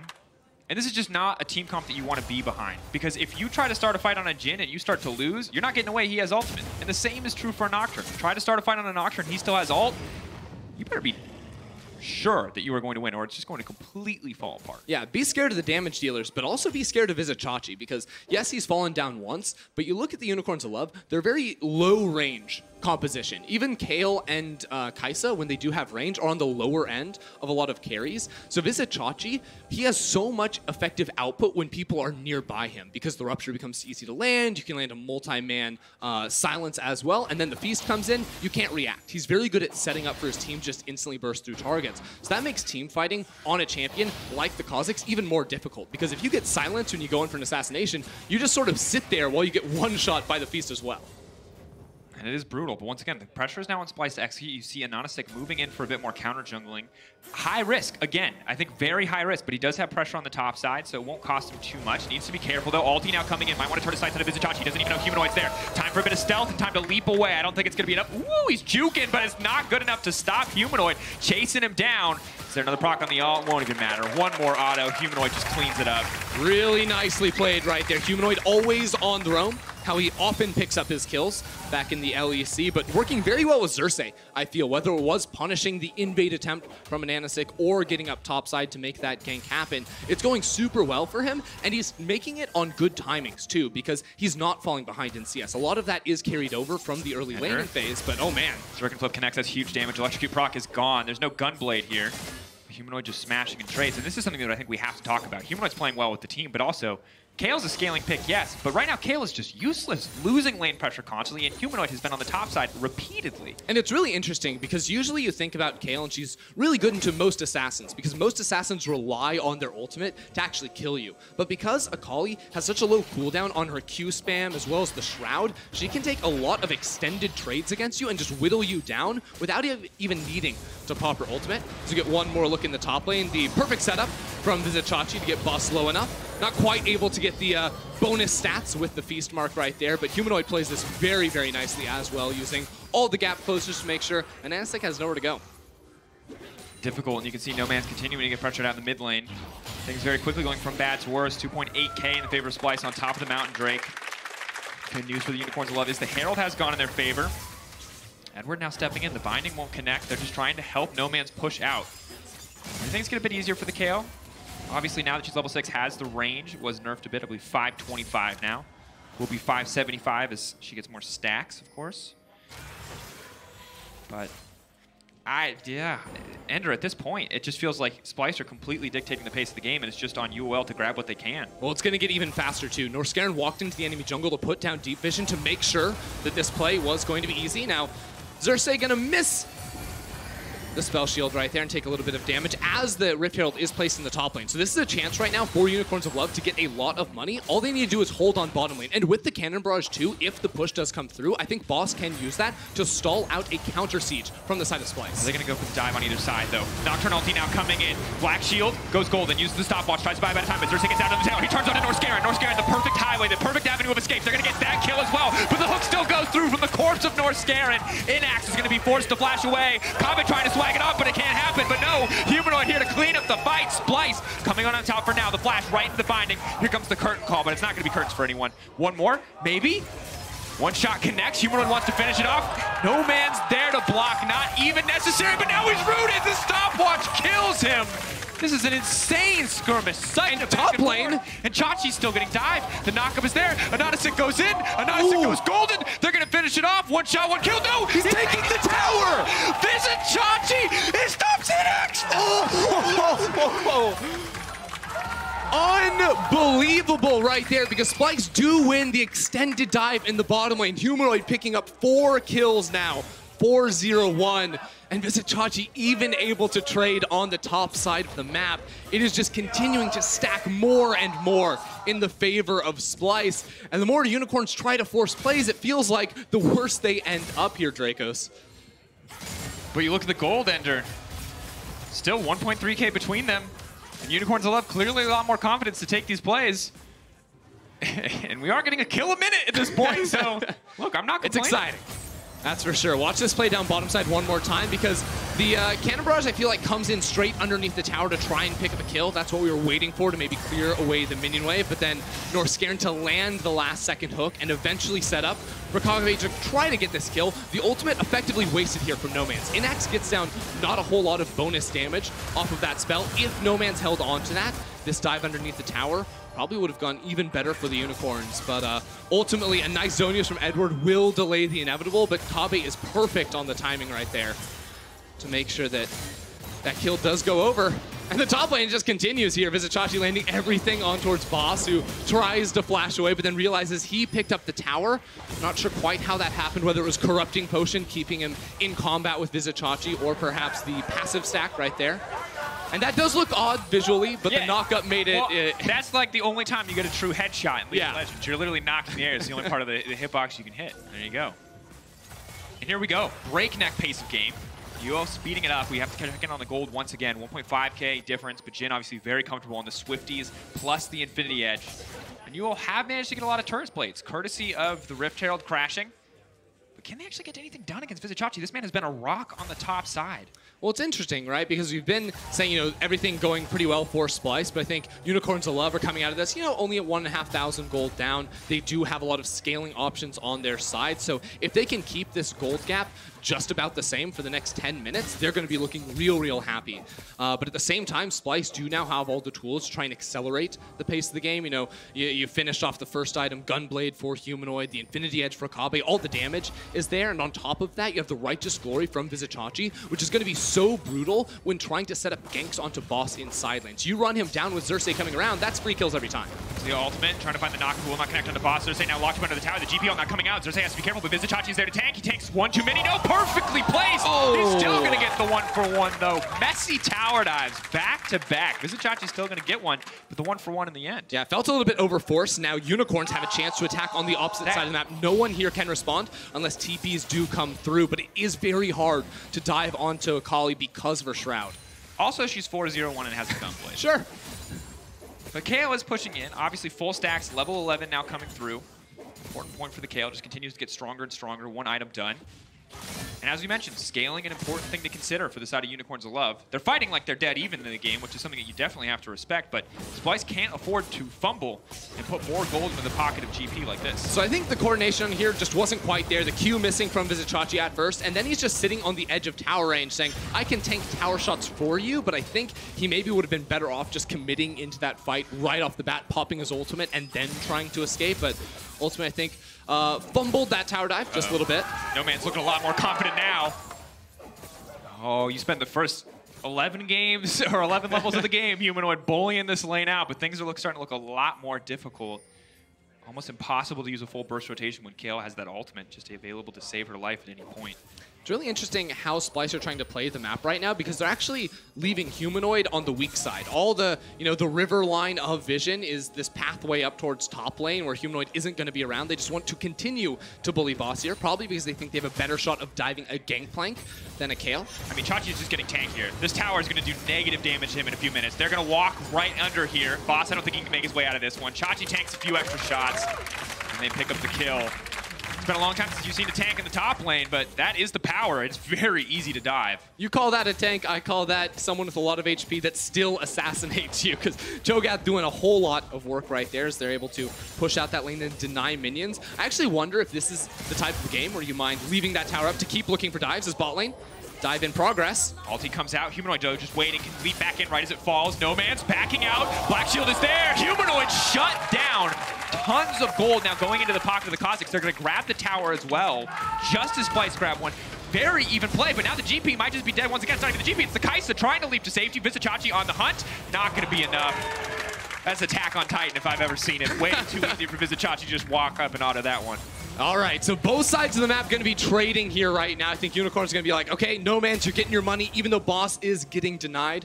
We were always going to rely on Kayle more in the late game, but for Splyce, very, very happy with the sequence events. Now that they've knocked out that mid lane tower as well, they can put that vision deeper inside of Unicorn's territory. You already see that effect going on that blue buff side of the Unicorn's jungle. And next, the transition is going to be towards this Infernal Drake spawning in 30 seconds. All of Splyce and Unicorns resetting onto the map to potentially contest around this objective. But there are some key ultimates down, all the ultimates except for Edwards on the side of Unicorns. But the Paranoia going to be missing from Xerxes. Humanoid should have it up soon, so Splyce will want to pull the trigger. Now in trouble. Anonysek going to sidestep there. Xerxes has to run for the hills. Vizicachi now running into the midst of the team. The flash out from Anonysek. No Man's needs to retreat. Kayle ult not available. That should be one dead Kayle. Vizicachi grabs that one. Curtain call now comes out. They're behind the play. That makes the Jhin so incredibly strong. One more shot. Will not connect. Good patience from Anonysek to hold on to the leap. But still, Edward will get knocked up. Still, the Jhin is chasing down. Boots of Swift is tearing him in. And a beautiful hook from Northscarin. Two more for Splyce, and their gold lead just explodes. Splyce knew the window they needed to find the fight right there with the spells, with the items under their belt. And now they take full control as they look for even more. Vizicachi gets taken very, very low, but they can easily recall here and look for the Infernal. Kavi just absolutely fearless. Continuing to step forward, Xerxes is now going to grab the third Drake of the game. 3 for 3 for the side of Splyce. 4K gold lead. For a while there, it was looking pretty even. Unicorns of Love trading blow for blow, but once again, Splyce very much in control. But I really have to question why Unicorns think fighting there is so key, because all of their ultimates were down, or at least 4 of the 5. Edward, the only one holding on to it. At the same time, this is where Splyce as a composition are going to be so much stronger than the Unicorns. The lead, especially between Vizicachi and Boss, going to be massive. And Kai'Sa wasn't even in the fight at the start. They thought they could just assassinate Xerxes, but with the flash over the wall, they realized they were just way too far out of position. And No Man's without a flash, without the ultimate either. It's just easy pickings for this team to go ahead and clean up even more on the back half. Now Humanoid's hunting. Trying to find the knock, and the Black Shield is now gone. The Nocturne just goes in. They're just going to pick him off one at a time. This composition is merciless. Doesn't even need the 4-shot. Just use the second one to find another kill. Splyce now can set their sights on the Baron. They have the Mountain Drake. They have 5 members up. And Ananasic's going to be dead for another 25 more seconds. Unicorns of Love have no tank if they are to run in and try and face tank into this river. And Humanoid sitting there waiting to just blow up the first target. GPL comes out, but it's not nearly as much damage as they need. Humanoid now playing with his food, trying to buy time for the rest of the team. Northscare in lockdown, but he's not the center of attention, and that means the Baron will drop in favor of Splyce. Humanoid now going to retreat. The flash forced out. Unicorns of Love getting crushed in this exchange. Splyce just pick up absolutely everything. Now, for the next 3 minutes, they have the Baron buff, and they have all the winning lanes, you know, with Xerxes' ability to quickly rotate between the two as well. We'll see the initial setup on this play one more time, because it literally was just Humanoid trying to get in range to set up for this assassination. Without that mid lane tower, the Unicorns of Love don't have control over their own jungle, and nothing demonstrates it better than that play right there. As I was saying, now with, you know, the Warmogs finished on Vizicachi, I think we just continue to see a Splyce that sieges in mid with 3 members and then looks to collapse with Xerxes, either top lane or bottom lane for free dives. Scarin, though, caught out. Maybe this could be a difference. Kabe walking forward with the 4-shot. They're going to do a chunk of damage to the GP, but they're still able to close this one out. Now comes the curtain call. And honestly, ready to step forward and try to block. They're not going to make sure Boss doesn't go down. And just can't afford to get caught out there. That's going to waste so much time on the Baron. Look, it's just a massive blunder right there from Northscaren, because not only does he not have pushing side lanes, right, that are creating pressure, so in theory, you could make something happen. You see Humanoid actually trying to stack the minion waves here, which I think is a very smart choice from him. But at the same time, his allies aren't there either. He sees a Kale on the map. That's the only member, so of course he gets caught out when he walks in towards this bush, and that'll end up wasting a significant portion of this Baron. Humanoid stack wave, though. Going to be matched by 2 members of the opposite side. UOL not. Their base is not broken open yet. And while it is a massive lead for the side of Splyce, until they close this game, the Kale continues to become a larger and larger threat. It's a similar story for the Kai'Sa. Interesting, though, that she's opting to go for the AP build. Of course, have GP as a source of solid 80 damage on the top side. The Kale mostly magic. And now the Kai'Sa is going to be a bit of a split as well. Now, Ananasic has ticked over to level 11, so he has the evolved Q and W for that extra slow from range. Could be effective at chasing down Humanoid. Running, using the movement speed from the Shroud as well as he can. Trying to walk away. Edward now fishing. The root is there. They take him out instantly. No longer does the Shroud offer perfect stealth to duck every single point of CC. Splyce are going to try to trade this for 2 towers at the same time, though, but Unicorns will lick their wounds with this one. This should be effectively the end of the Baron push with 30 more seconds left on Humanoid. Don't think that Baron will be able to be used to crack open the base. 7K gold lead, something that UOL now have to deal with. But the Unicorns fans are still here. They're still waiting. They're still ready. They know this composition can find them a win in the late game. But Ender, honestly, I think there's just so much pressure on the side of Unicorns of Love to never split up. Because you see No Man sitting comfortably on the side lane, but there is a Jhin, there is a Nocturne. If he's ever face-to-face with an Akali and 2 members can suddenly influence a fight, he will go down in an instant. This pick is, or this comp is so fantastic at picking off individual members who are isolated. Absolutely, and that's sort of the beauty of having this Nocturne in the jungle, and I think Ananasic's Kha'Zix was supposed to be able to try and match that with the Moby Boot purchase, but we just have not seen that come to fruition just yet. Unicorns, they never want to play the full map. They never want to play for side lanes. Their, you know, miracle situation is going to be looking for a later game fight, but even then, while they do have a very powerful backline with the Kale and the Kai'Sa, the front line isn't going to be there, and the dive from Splyce is going to be absolutely massive. So it still is not a free win, even in the late game, because just kiting back is not going to be super easy. You just don't have a tank, and the enemy team does. You can't afford to make. He's got a righteous glory. He's just chasing you down. He's gonna walk straight into your face. The ulti now coming out from the Nocturne. Invisible trying to bide as much time as he can, flashing away from the fear. Barrel comes in. Cersei will back. Oh! Right over the wall. And the hook. Clean shot comes in from Kabe. Deadly flourish. Last auto's gonna connect. That's it. I mean, without a single member available. UOL 4 strong, have to try to hold on. No Man's now running. The chain CC is there. Black Shield stops it in its tracks. Good on Edward. Unicorns have to use the Gangplank ult to clear the waves because everyone else needs to step up and auto attack, which just is not going to happen.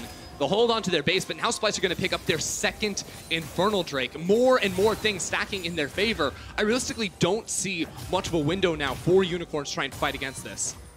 It's just, it only gets harder as the Infernals start to stack. Everyone except for the Cho'Gath going to be happy to have those stats. They really want this fight. They think someone's going to come and try and face check. You remember how aggressively Unicorns tried to fight around that last Infernal Drake, even without the cooldowns? They also just have perfect vision in the jungle. And they know the Nocturne alone is more than enough to take this. The Kha'Zix was dead at the start of this, so they can't just wait for the pick. It costs them nothing to try to set that up.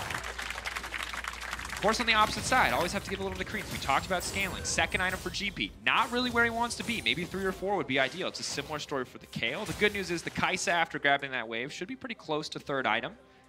Maybe that can be the difference in these big fights, but if you Kai'Sa ult into a Cho'Gath, he silences you and you die.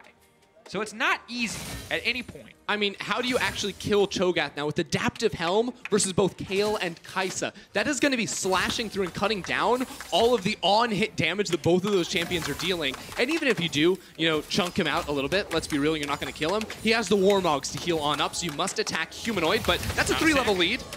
Still doesn't matter. The Kha'Zix invisible wants to change. Oh, it matters. It matters. It absolutely matters. Humanoid.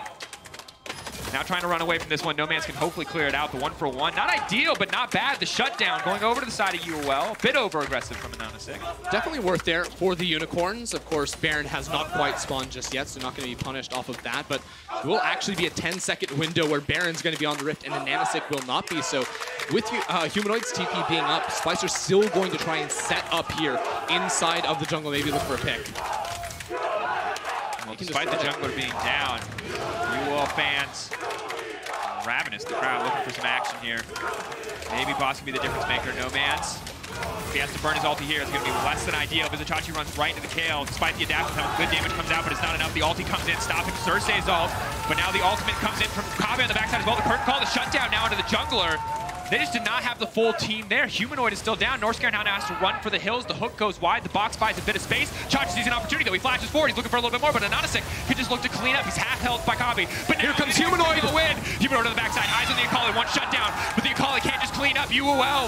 They'll just look like food to the rest of the team. Humanoid, can he go in? The ultimate goes available. He wants to get one. He gets shut down in an instant.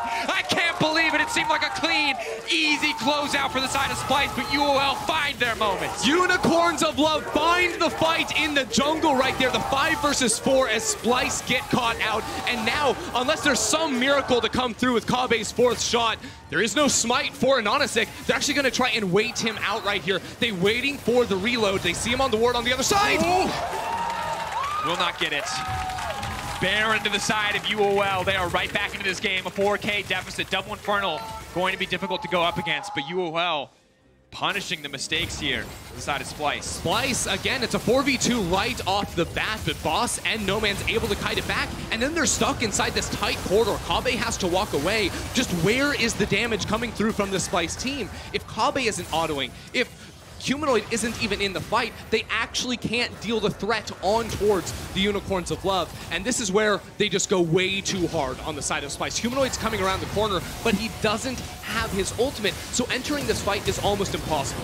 If Humanoid has the R, he can get in here, but without it, Unicorns of Love can just sit pretty, press that A-click, and Nomanz now level 16 is going to be pumping out the damage. And just not tanky enough. Humanoid.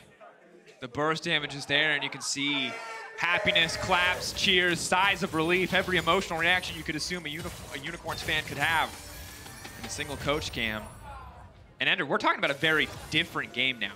3K deficit still, double Infernal still something that they have to deal with here, but are we just right back onto even footing in the next team fight? I think we actually might be favoring Unicorns of Love at this point. Look at that. Level 17 Kayle, level 15 side on the side of Humanoid. When you get these shutdowns against people that are higher level than you, you get so much bonus EXP. He's just going to get deleted. Tries to buy as much time as he can with his Zonies. Can't even make it out of this one. He's running for his life, but Inax now on a killing spree, and Onisic going to run away. Kabe's still a massive threat.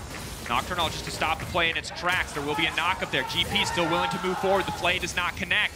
Northscare has a hook to dissuade a further dive, but they're just barreling down the mid lane. Unicorns of Love are unrelenting. They want to use this Baron buff as best they can. Kabe going to try to one-shot. Cannon creep there will clear it out as they set their sights instead on the bottom side of the map. Vizichachi walking over. He himself could be caught out. Cersei forced a spell shield there. This game is completely turned around, Dracos. There's still Baron buff for the Unicorns to use. Look at their items, too. 3 items on both Nomanz and Inax. They have the defensive tools. Kayle ultimate, Zhonya's for Morgana, a stopwatch for Nomanz. The dive of Splyce, I actually don't think is enough to kill the Unicorns anymore. We're also at the point where splitting them up is just not an option. They've got Baron, they're grouped everywhere. 2 in the mid lane. Splyce thinking like they want to attack that one. The rest of the team backing off, instead setting their sights on the Mountain Drake. The last Drake to spawn before Elder.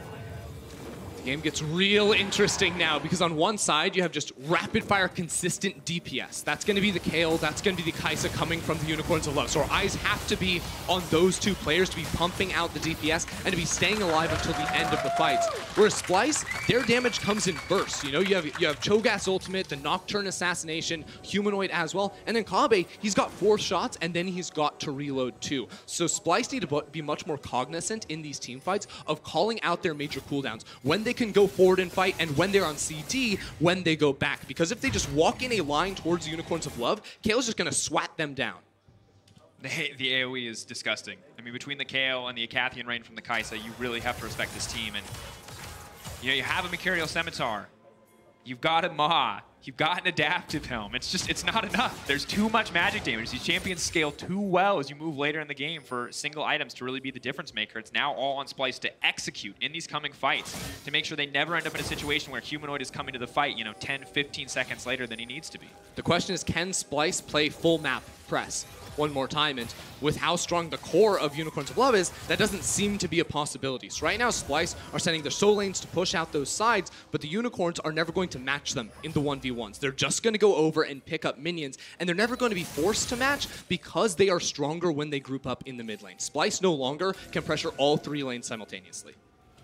And I feel like if you're Splyce, you're hoping to catch someone out, a Rupture into a Silence, make sure that they don't even get a chance to do anything in the exchange, because it's only going to get harder. Because you can see, despite really no tanky items for the Kayle, actually quite tanky, presumably Resolve Tree taking a bit of overgrowth. It's a similar story for the GP, you know, just the Sterix, as well as the Phage health coming through on that Trinity Force, and Grasp.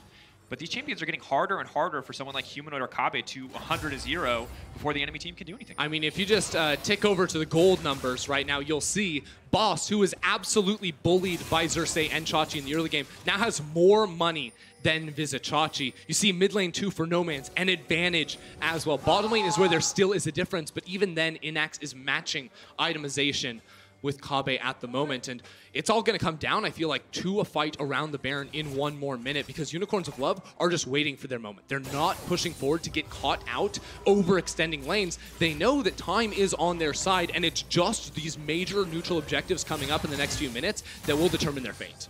And I feel bad for Kobbe because he's so far ahead, but he's also playing Jhin. And while he can kick fights off, while Curtain Call is a great way to start or finish a fight, it's that middle ground. When the enemies are at 75% health, things are going to be very difficult. You want to be cleaning up. You want the rest of your team to soften them up, and you want to walk through with each and every shot finding a kill on that Jhin, because yes, your attack speed goes up later in the game, but that reload is always going to be miserable because that is the clearest window of opportunity. Anyone in the game can see it to dive on top of you. And who better to do that than a Kai'Sa, than a Kha'Zix? If you ever have to reload in a fight, you're probably going to die instantly. Definitely something we have to be watching out for. Baron in 20 seconds, and Unicorns of Love have all the vision control they need around this objective. Keep your eye top left corner of your screen right now. There is a control ward on the side of Splyce, so if Vizichachi or Humanoid wanted to try and come in from a flank, I think especially in Akali could benefit from that. They can always channel the teleport. Here comes Chachi. You talked about a flank. There's the Cho'Gath on the side. Black Shield can only protect one. Where's it going to go? Chachi very big.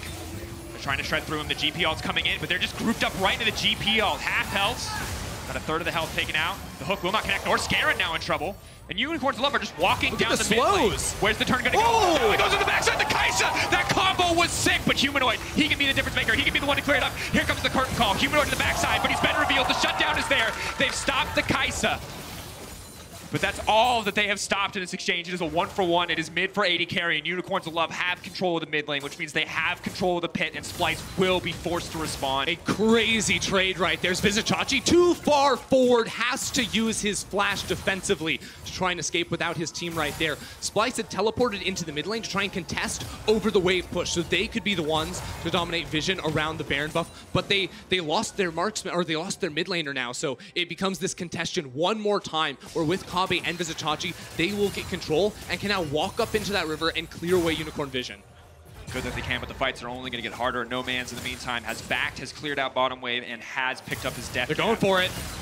Nonisic waiting in the darkness.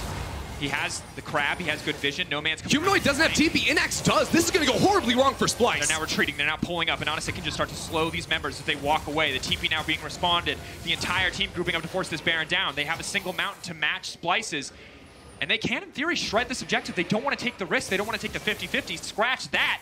They're ready to go. Splyce are just backing off. What are these backs being channeled? They have to contest this one. They can't afford to give this one up. TP now coming in on the backside. That could be the difference maker. What is going to happen? Vizicachi in the midst of everything. Curtain call now coming in. Humanoid can start to look to hunt. Multiple members slowed up, but a beautiful binding from Edward will stop that play. Instead, the Baron, the center of attention. A lot of chunked health bars on the enemy team. Unicorns of Love coming in around on the corner. It's down to about 6,000 HP. They're going to poke them down. Right in the GP ult. That's not where you want to be. No Man's just does 40 flashes and he's not afraid. Humanoid into the backline. Can he be the difference maker? He goes golden. He buys time. He buys space for the team. I don't think it's going to be enough. The hook comes in. Edward, not the target they needed. Humanoid down. 5 strong in the UOL. Nanasic doesn't even get hooked. North Scarin so low. Prey Seeker goes in. He sends it to the death. That's it. The side step from Kabe costs to support life. Vizicachi, you're so tanky, but it does not matter. The Cho'Gath gonna get walked down here. They cut through Vizicachi's health bar. No Man's on a killing spree. Unicorns of Love tie up the gold, and with this Baron, they will take the lead. They'll have the Baron, the Elder Drake after it. Dracos, it doesn't feel like the Unicorns ever left Berlin. The crowd still chanting their name, and now they have everything in their favor. The items, the levels, the neutrals. Splyce seem to have lost it all here as they were the ones to start this Baron buff. But Unicorns, they have so much damage from range. No Man's just flashing straight on in to the fight. And then Humanoid caught out here will lose his life as the rest of the team can stall and eventually chase down with a beautiful snipe onto North Scarin to allow Inax into the fight and to pick up even more. It could have been even worse. Of course, Vizicachi just gets walked down, but what a story for the Unicorns of Love, the best team in the LCL, in the CIS. You know, we saw the top half of this map on Vega. It looked good. They were so close. They lost down a 5-game series to PvP to not make it to MSI main stage. Here today, they're not against PvP, they're against Splyce, the 3rd best team in the LEC, and they took it late game. And right now, it looks like Splyce absolutely cannot match them. Unicorns finally taking the gold lead. Look at that graph. The first time all game, and it comes after the 35-minute mark. Everyone talks about the late game kings of Splyce, but it usually comes with some late game insurance policies they did not have in this game. Unicorns, they do, and now they have an inhibitor tower on top. And they're gonna walk in. They're gonna break an inhib. Humanoid still fishing for a flank. Ender, I don't want to put you too much on the spot, but what do you actually do if you're Splyce in this scenario? Well, you just have to play wave clear right now. The only fights I think they win, they have to fight with a numbers advantage. And against the Baron, against the Elder Drake, you don't get to choose where the fight happens. You can just try to prolong the inevitable. So they just need to wait and then try to find picks. You get outscaled, but you're not going to win in the next 2 minutes. And look, the only silver lining on this cloud is that it's a baby Elder Drake here. They got 1 dragon early in this game. It's only 90 damage. 45 is the base plus the additional single dragon. Humanoid, maybe this is the different fight, but the hook does not connect. Boss continues to step forward, continues to poke. Vizicachi doesn't take any damage, but the rest of his team sure does. The Rupture not going to matter much. UOL are just walking in and taking objectives from Splyce. There is nothing they can do. They're going to keep taking more too, Dracos. They have minions in mid lane and bottom lane. The question is, they just want to siege for the Nexus. The answer is going to be no, instead trying to set up for that top lane as both Elder and Baron will be timing out in the next minute. It looks like they're just going to be stalling out for that next siege forward. Look at the items coming through now too. Inax finishing off the Zhonya's Hourglass. You already thought it was hard to kill him with a black shield and the KO ult on top of his face. Now he's got invulnerability. That's just impossible. And this is one of the things about a champion that can build hybrid builds. Normally as an AD carry, you don't really have any ideal defensive items. Yes, you have QSS, and the situations where that good, it's wonderful, but you don't get a Banshees. You're not supposed to get a Zhonya's. Kai'Sa breaks all those rules. Kayle, in the late game, breaks all those rules. Those champions are sustained damage that you cannot burst down. And Unicorns of Love are winning the fights before they even break out. Because of their ranged poke with the Kai'Sa W, the Cannon Barrage from Boss, the slows from a Nanasic, it becomes a 100 to 80% fight here when Splyce get chunked out like Kabe does right there. So they have some sort of a flank built up. They know that if they wait, they're just going to lose a 3rd inhibitor potentially without a lot of wave clear options on their side. So they got to make a move. Maybe the flank can come through. A lot of good vision control set up by the side of Splyce. Cersei and Humanoid can come in. They can try to be invisible. But of course, the tether from Morgana denies that Akali invisibility, something we have to keep our eyes on. The tower goes down, Chachi's caught out. The Lantern will take him back. They're not going to burn any more cooldowns than they need to, but there's the Cannon Barrage, getting the fight kicked off. Boss stepping forward, he's fearless, but he's locked up again and again and again. And this is the time. Splyce see their window of opportunity. And the window closes. They're not going to do anything. The Nocturne ult is gone. Splyce can never pull the trigger because they don't have the engage tools necessary. When you have a lead, you can find picks, but when there's minions running into your base and you're playing on the back foot, it's never going to happen unless Chachi just decides to flash on in there with the Righteous Glory. Unicorns of Love are playing it smart. They're waiting for the minions, now pushing up into mid lane. The top lane will be in their favor soon, and with the power of Nomanz, he can just walk up and whack away at this tower. Mid lane is crashing, bot lane is crashing. Those super minions, someone has to answer them. Someone also has to answer the 5 strong of UOL on the top side. Inax goes in. He forces Northscarer back, but he's used the ultimate. One defensive tool is gone for the side of the Unicorns of Love. Splyce trying as best as they can to hold on, but they're just going to have to walk away. They're going to have to give up their 3rd inhibitor. And if Unicorns of Love don't make a mistake, if there's no opening, that might be it though. Anonisic getting overconfident, stepping forward. The knockup won't land from Vizichachi. Humanoid continues to fish on the side, but the vision control they had moments ago is gone. UOL have cleared it out. He now has to walk into Fog of War to try to find a fight. It will not happen. And we're going to have double super minion spawns, Ender. If Splyce win this one, it feels impossible. Slow and steady will win the race here for the Unicorns of Love. They have all 3 inhibitors down. Baron in a minute, Elder in a minute and 20 seconds. All you have to do is set up your vision now. A little bit light on that at the moment, but they can walk on into enemy territory, get the waves pushing, and Splyce should never realistically have the chance to enter into the river. And if they do, that's when you jump on them. That's when you make them punished.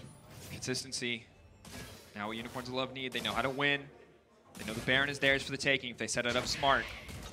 If they skip steps, something could happen. Something could turn against them. Yes, the odds are heavily stacked in their favor. You can still lose if you play a bad hand. Unicorns of Love fishing. Once again, looking for something, looking to find Vizichachi. It's a big hitbox on the Cho'Gath, but not the target you really want to engage on. All flashes are up for Splyce, so if they were to try and find an engage, it would be now. But if you get bound up, you're going to get taken down low. Lock onto Vizichachi. Ward gets placed down, but will not stop Vizichachi from exiting.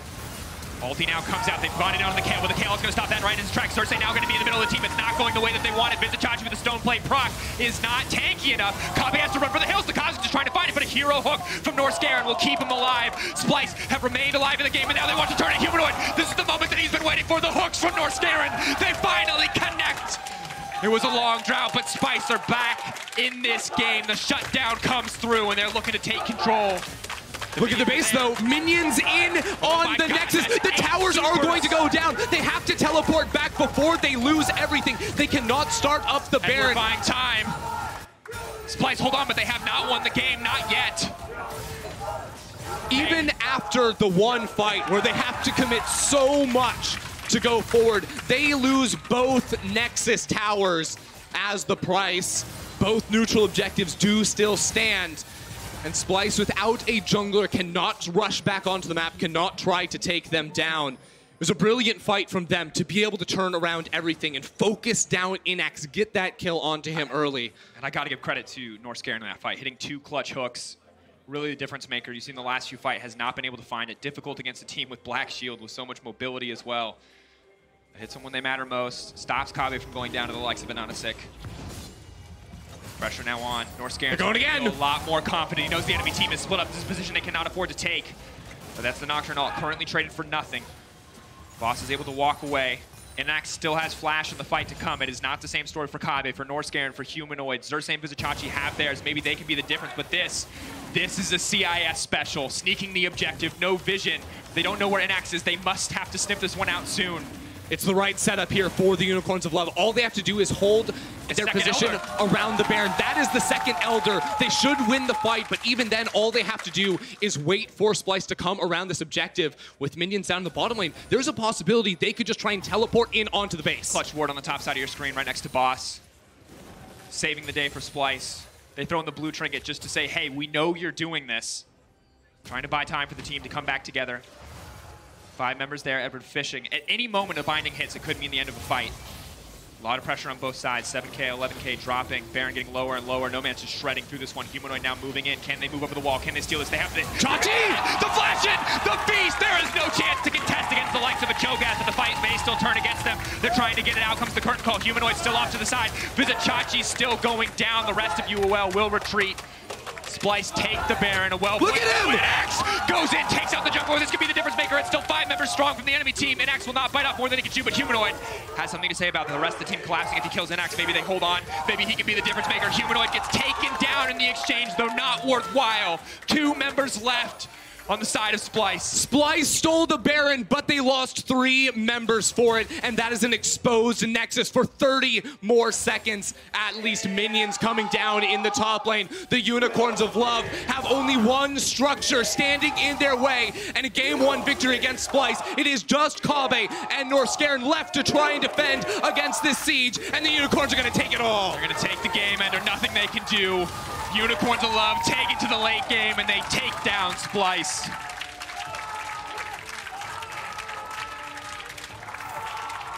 It was the Unicorns of Love that went for those late game insurance policies, and after finding just one fight around the Baron, around that 30-minute mark, everything went in their favor. It was still a close battle between these 2 teams, but at the end of the day, it was the Unicorns of Love that came out on top.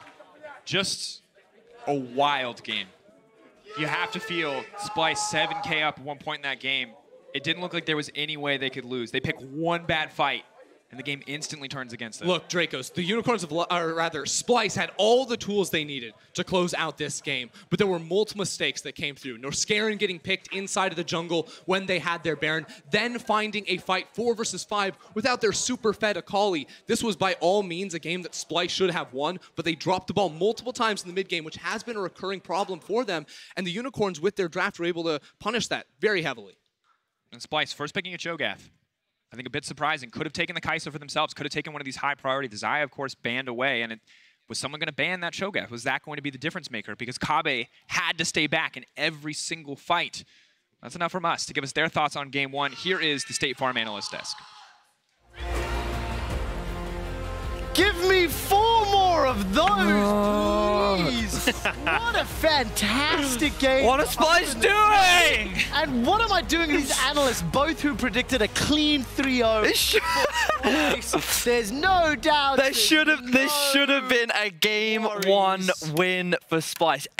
Ender said it. They had all of the tools to win this game. And it's like, why do we have to keep coming back to the same issue for Splyce? Mid-game issues, playing around Baron. Why does this team fail multiple times when it comes to this situation? I'm asking the questions here, damn it. Can I just say, I'm really enjoying being the only non-European representative on this analyst desk. He's loving this. He loves this. That was a real fun game. I live for the drama. I love the excitement. Let's start with the picks and bans. Last pick, Jin, after 4th pick, Akali, surprised me a touch. Yeah. Cho'Gath caught me off guard. Vedius, what do you think? So, I ultimately think that this draft from UOL was greedy, because something that Ejim and I were saying was that the whole point of this draft is it relies on your opponents to make mistakes, because you have no control in the early game. And we saw that multiple times, right? And one of the problems with it is this was something that they drafted against Clutch. Clutch made the mistakes, and they got away with it. And so my logic coming into this game was you can't do this against a better team, because the better team will be able to close out cleaner, and they have so much more control over the early game. Whoopsie. You'll just find yourself in a massive deficit.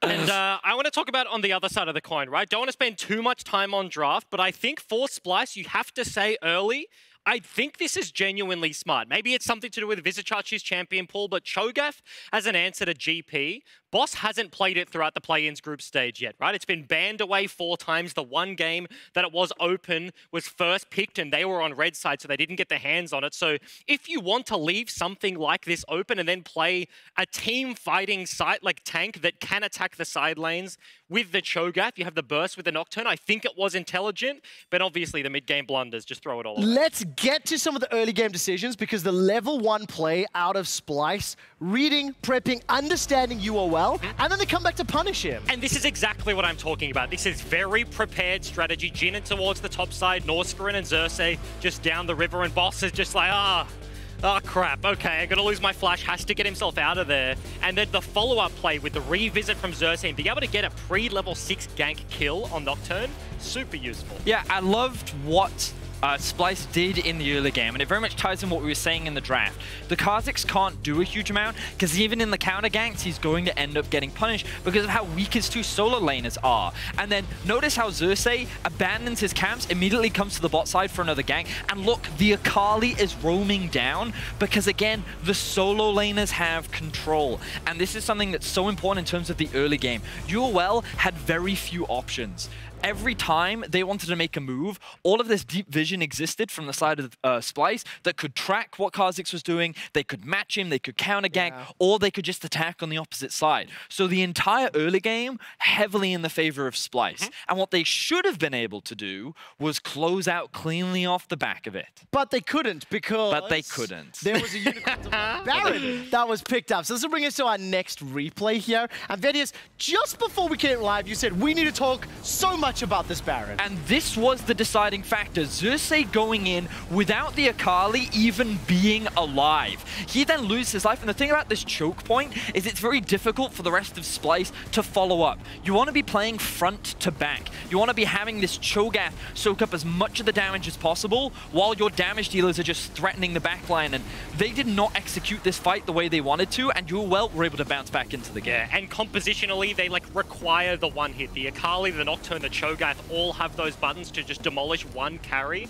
and then take over the team fight. And everything we were talking about early game is no longer true. That was a level 15 Akali TPing into a front-to-back team fight with a level 16 Kayle. No Man's had well and truly come online, and for a comp that was greedy for UOL, that was just a greedy start there from Splyce. And of course, you mentioned the abilities on the Splyce composition to instigate or to delete an individual champion. Kayle Ultimate plus Hourglass on Kai'Sa. These abilities end up coming clutch.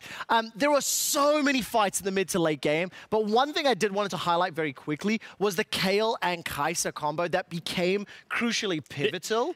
Exceptional engages over and over again. And just look at the Kayle Ultimate onto Inax's Kai'Sa diving all the way forward. And this is just super sick. It's AP Kai'Sa, so he does more damage in the burst rotation, and Kayle coming over the top. You can see the zone control on 3 champions highlighted. This is honestly just cool League of Legends. Like this is non-standard stuff the casters were thinking about. Do you change up the build path here on the Kai'Sa, and why is he going AP?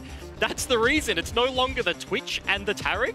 It's the Kai'Sa Kayle dive bomb into the backline. And if it wasn't for Humanoid, the game could have just very well ended there. All 3 members of Splyce were immediately forced back. They could have gone to the Baron, secured it, and then looked to end. If it wasn't for a last-ditch effort fight from Splyce that dragged the game out a little bit longer, this should have been a little bit more one-sided, but overall, I'm just very disappointed in what I saw from Splyce, because it is the same issues from the regular season. And as someone who's cast them for the entire split, to see them make these same kind of mistakes, people randomly getting caught out of position, forcing fights in situations that do not support you, this is not going to be good enough to compete in the world's group stages. And Unicorns of Love right now drafted in a way which is, we're going to punish them. And they did so perfectly. It is absolutely the case, and even more disappointment after seeing how strong that opening was. Unicorns of Love have chosen red side after an intense game 1. I can't wait to see what is coming next. We'll see you in a few minutes. Bye.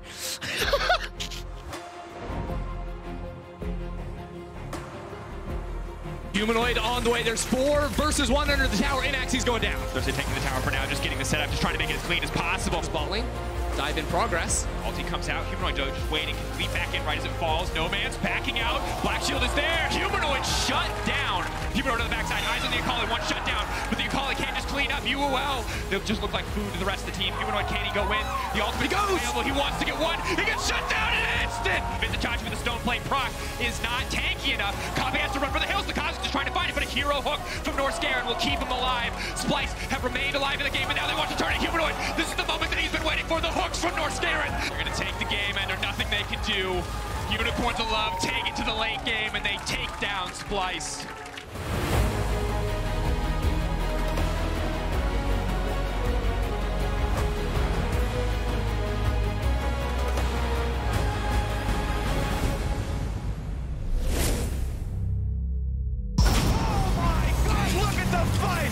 We came to fight, we came to fall, but never again. Back on our grind, you know what it is. We gotta win.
You're back, and just in time for Game 2 of Unicorns of Love versus Splyce. And we know there's nowhere you'd rather be. If you're a CIS fan, you're rooting, you're cheering. If you're an NA fan, you're rooting, you're cheering. If you're an LEC fan, you're very sad right now. But maybe this game can be the panacea for your poison. If Splyce can turn this one around. It was definitely a shocker of a game one because, of course, Splyce came out to such a strong start, Xerxes being super active on the map. But after some missteps in the mid game, Unicorns of Love took over with their scaling comp and solid teamfight execution. And that's not something that we have said a lot for Splyce, where they're the team, they get the massive early leads, and they don't have the scaling insurance. That's a very weird thing. Because they were the 35-minute team. We joked, hey, 35 minutes, it's Splyce time, get your gifts ready. This is when they win the game. And of course, this is not an execution thing. I mean, it's a little bit of an execution thing, but it's also a comp thing. They weren't set up to fight that late in the game. And so I have two theories as to what's going to happen, Ender. Hit me. One, run it back. They can't because they're on a different side, but like mostly run it back. Let's go early game. Let's fight toe-to-toe. Let's find leads.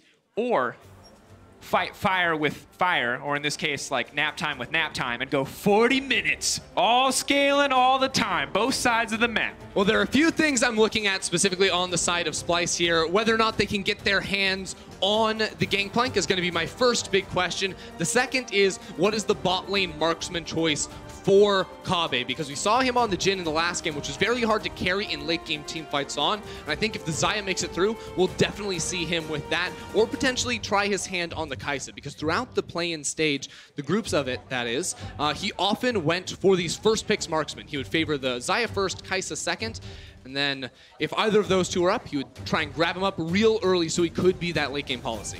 Now both are up and available for now. Unicorns of Love debating on their final ban. They will take the Xayah off the board, and it makes you wonder, do Splyce just... Qiyana.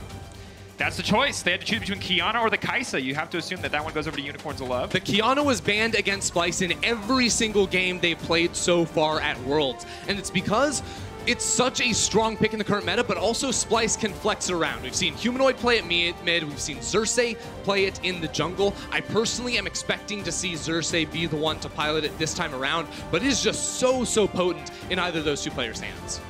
And just also just potent in general. Just a hilariously powerful champion is the Qiyana. And Ender, I'm honestly surprised at the first rotation coming in here for the side of UOL. Thresh, yes, a good champion in both the hands of Norscairn and Edward, but not something I'd consider a priority pick. Every jungler is up, Gragas included, and they go for the Skarner instead. And now Splyce get to respond with their choice of blind pick on the top side in the Kennen, as well as the Nautilus. Yeah, so Unicorns will have, they're going for the Skarner plus Thresh combo, where you impale someone, you make them unable to escape, and then you click on the Lantern to drag them back hilarious distances right here. Still, I can't help but feel like there were potentially better options, as Xayah has slid through, or rather, Kai'Sa has slid through completely, and would be a solid pair with either of these two bottom lanes, so I'm expecting to see Splyce be the ones to ban that one away. Of course, Unicorns will have luxury of first pick in the second phase, so Splyce don't want to see the Kai'Sa again. And I should think that they shouldn't.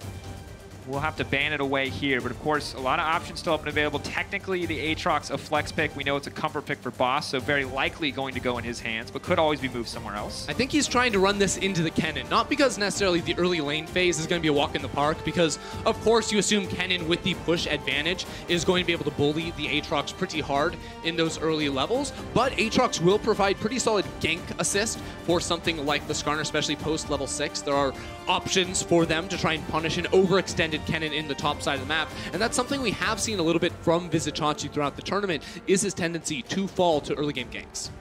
Absolutely is. Have to see if this is a lane where Boss can build up a huge advantage. He was put under a ton of pressure in the previous game. Maybe this time on his Aatrox, on that comfort pick, obviously has the luxury to pick it into the Kennen. Can be a bit more comfortable, but LeBlanc ban as well as the Sivir ban from the side of UOL, not wanting to give Splyce a late game scaling option. So I think the LeBlanc ban is very smart here from UOL. They're probably going to be last picking mid lane for Nomans, because what we've seen from Splyce, both times they actually played on blue side in the group stage, was they went for this blind pick LeBlanc when the other mid laner was not shown just yet, and I think that was definitely something that Humanoid would have loved to get his hands on. I think another blind pick option for him would be the Corki that we saw him play a whole lot of during the LEC split. That won't happen, of course, if UOL just deny that pick, though. Definitely an option. Something that Nomans is comfortable on. Once again, this guy's MO is scaling picks. He plays them so incredibly well, and Corki, while he can pack a punch in the mid game, also a fantastic late game option. Splyce really need to think about what they want to do here. Do they put the Kiana mid lane? Probably not ideal, but can also flex it into the jungle. I think it has to be the Kai'Sa here for Kobbe. I really want to see him on that champion. The Cassiopeia was something I was going to talk about as well because Splyce have been banning that super frequently. Definitely a champion they think is very strong in the current meta. And with her Q, she actually outranges Corki most of the time. So she's able to get that big movement speed bonus and then chase him down to, you know, whack ease into his back while he's trying to run away and not able to make use of the Gatling gun himself. So I think that is a pretty solid mid lane matchup for them. And of course, right next to it is going to be the Kai'Sa Nautilus bottom lane. A classic Splyce bot lane where Scarin is on something that can find these engages, and Kobbe has that consistent team fight DPS that we love to see. And Andrew, these are two completely different compositions from what we saw in game one. You have to feel like it must be comfort for the side of UOL. Ashe, not necessarily something I'd associate with Inox, but the Corki alongside the Thresh for Edward. I mean, the Thresh Prince himself. Been a long time since he held that title. But Skarner coming in as well. But on the opposite side, Kiana, one of the strongest champions in the game. Kai'Sa Nautilus, one of the strongest bottom lanes. I feel like in terms of perceived power, Splyce have come out miles ahead. I definitely agree here. They have, you know, the physical damage of Kiana coming out of the jungle, all the AoE stack for teamfight upfront burst damage, and then the consistent DPS of the Cassiopeia and the Kai'Sa. I think it is a much easier composition for the side of Splyce to try and execute. But at the same time, I think the Unicorns of Love have a lot of very strong pick tools with the Thresh, the Ashe, the Skarner. So if they're able to get into maybe a bit of a scrappier game where they're the ones finding the fights, when they're the ones with vision control over the river, there are tools for Unicorns. Just find that quick pick and then look for the 5v4. And it just feels like the roles have reversed. Last game it was Splyce looking to get a bit of a lead, looking to find those picks, and now on the opposite side, Unicorns of Love looking to do the same as we move into game two. Two very different compositions. The Kiana back in the hands of Xerxes after he busted that one out in the jungle a few times in the LEC. No one ever really let him have it again, for good reason. But maybe UOL can be the team to make the difference, to show that pick is not all it appears to be. 1-0 up in the series so far. 2-0 would take them to match point. Can Splyce bring it back? Can they tie us up at 1-1? That is the question, ladies and gentlemen, as we move into game 2 of the final series of the World's 2019 play-ins.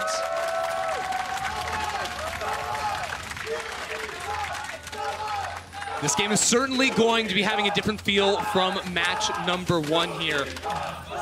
A lot because of how these teams are going to be active in the early game. I don't think Splyce needs to be so proactive as they had to be next time, or as last game necessarily, but both sides, mid lane and bottom lane, huge carry threats, and I think that mid lane or mid game team fighting is where a lot of the results from this game are going to boil down to. There you go. Splyce fans now fighting back against the UOL fans. There's two games, ladies and gentlemen. There's the game you can see on your screen, and there's the game the audience is playing right now, which is who can cheer louder.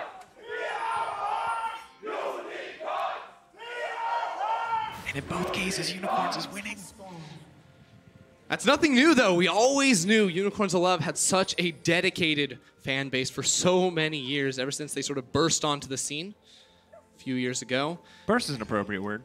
Burst is an appropriate word. We all remember that IEM, right? True. Rolling straight on in, pulling out Twisted Fate in the jungle, Poppy in the top lane before it was cool. And I feel like UOL, as a team, as an identity, as a brand, as an org, just feel very at home in the LCL and the CIS, where we've already seen crazy picks, crazy plays, big explosive team fights. Seem to fit right in as an organization. And the Unicorns striking first against their former players of Xerxes and Vizicachi. I would like to look a little bit at the top lane in this early game, though, because a lot of time when we do see Kennen in the top lane, he's going to be rocking the Kleptomancy.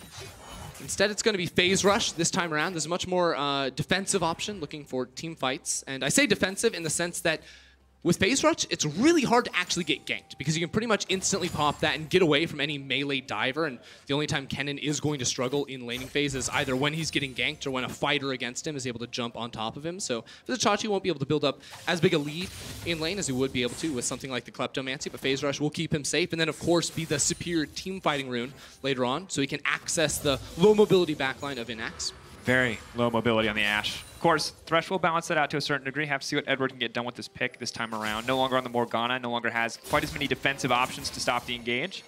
But I think to the surprise of no one, Ash Thresh holding onto the push for now, winning the race to level 2 as the volley is just so oppressive to deal with early on. But Xerxes, rather Anonasik, has already backed, clears 3 camps, goes back, gets early boots for the Predator. This might not be the farm and wait to 6 Skarner that we are so used to seeing. Maybe looking for some early action on the bottom side. Yeah, this is a pretty standard path for Skarner players to do, or any Predator junglers, to just go for that quick reset. And the question is for me now, like, you could either look for that fast bot lane gank, which I don't think is going to happen based on the lane positioning, but instead, if he clears back towards the top side of the map, Vizicsacsi is pushing, is going to be overextended, and much like Xerxes was able to find that top lane gank in game number 1, I think Anonasik does have the option to this time around. And that's why I think Splyce are doing such a good job of tracking Anonasik in the early game. We already see both Chachi walk up and place a deep ward, now Humanoid put one on the Raptor camp too. So Splyce know pretty much exactly what the path is going to be from Anonasik in this game, which is sort of the read we had coming into the series. Xerxes and Splyce being a team that love to track their opponents early on and make sure their playmaking is limited. Good use of the pressure to try to find a play. The flash, the flay. Northscaren now potentially in trouble. Tries to make it out of that one, but the CC is there. Northscaren now set to fall, and it looks like he will get taken down. First blood to Inax. I like the play coming from the Unicorns right there. Of course, flash play from Edward doesn't leave much room to react on Northscaren, even though we are considering some of the options Anonasik had. Bot lane to get the flash and now deny Kabe a lane partner for a minute. This is going to be a good play from them. Xerxes walking up. Oh, Xerxes can go over the wall. I think just waiting for the Raptor spawn, though. We'll see Skarner coming. Okay, I was thinking maybe he was looking for a Raptor camp respawn. If he thought Anonasik had started on Raptors, then Raptors should be spawning around this point in the game if he thought he went Raptors Red Krugs. But instead, not going to be able to find that. Or a gank in the mid lane. We see this play one more time. The lane pushing out. So Northscaren and Kabe wanted to walk onto the wave, and I think that's just a really good read from Anonasik and UOL's bottom lane right there. There's really nothing that Northscaren can do in that lane. Even after using the flash, the hook just instantly comes on through there and is able to punish. And now Anonasik can go back, clear all his camps, pathing down towards bottom side once again, and look to punish potentially Northscaren, who doesn't have that summoner spell. Pretty clean setup, and you can see Inax immediately going for boots too. Will make it easier to weave in and out of trades. And when you have the 20% slow at early levels from Ash, passive on that frost shot, means it's pretty impossible to get away from her once she starts winning a trade. Xerxes now puts his attention on the bottom side of the map. Skarner, of course, clearing out the top. He just push in for a bit of vision, seeing that his bot lane can come help him first, as that wave is crashing under the tower for the side of Unicorns Love. Denying the blast cone as well. Will make this lane a little bit safer. Of course, vulnerable to ganks as Northscaren is flashless. The good news, Kabe has kept his. And now with the deep ward on that Gromp camp, should be able to spot Anonasik coming from a long way away, because that's what you need against the Predator Skarner, and especially against a Thresh alongside it. There's just such an ability to close the gap on you that if you have a ward just in River, it might not actually be enough to escape from that gank. Checking in on this middle lane, though, we do see Humanoid once again with a big CS lead over Nomads in the mid lane. This is sort of what we expected with the Cassiopeia matchup. We talked about how Cassio outranges with Q, and if you can land Q, you win any trade you take up against the Corki. But on top of that as well, I think that Humanoid is just much better on little to no items at the start, right? He has very high base damages, as here we go. Connects. Edward now needs to run out. Has the Lantern, actually bringing someone in, though. Xerxes may just walk forward. The root does connect from a distance. Not going to get anything else in the back of that play. Heal forced out from Inax. Nothing else. Humanoid also constantly looking for that move down bottom lane too. So this is something we have to keep in mind as both junglers look to put their eyes on the bottom lane because summoner spells have been spent. Mid lane priority is going to be absolutely key, especially for Splyce, who around the 8-minute mark will be fighting against the package timing of Nomads. As here goes Xerxes. Stepping for that Petrifying Gaze hit. I can't believe it. Xerxes there to clean it up. Just caught him on the edge of the eyes, out of the peripheral vision. That'll be the difference maker. Nomads goes down.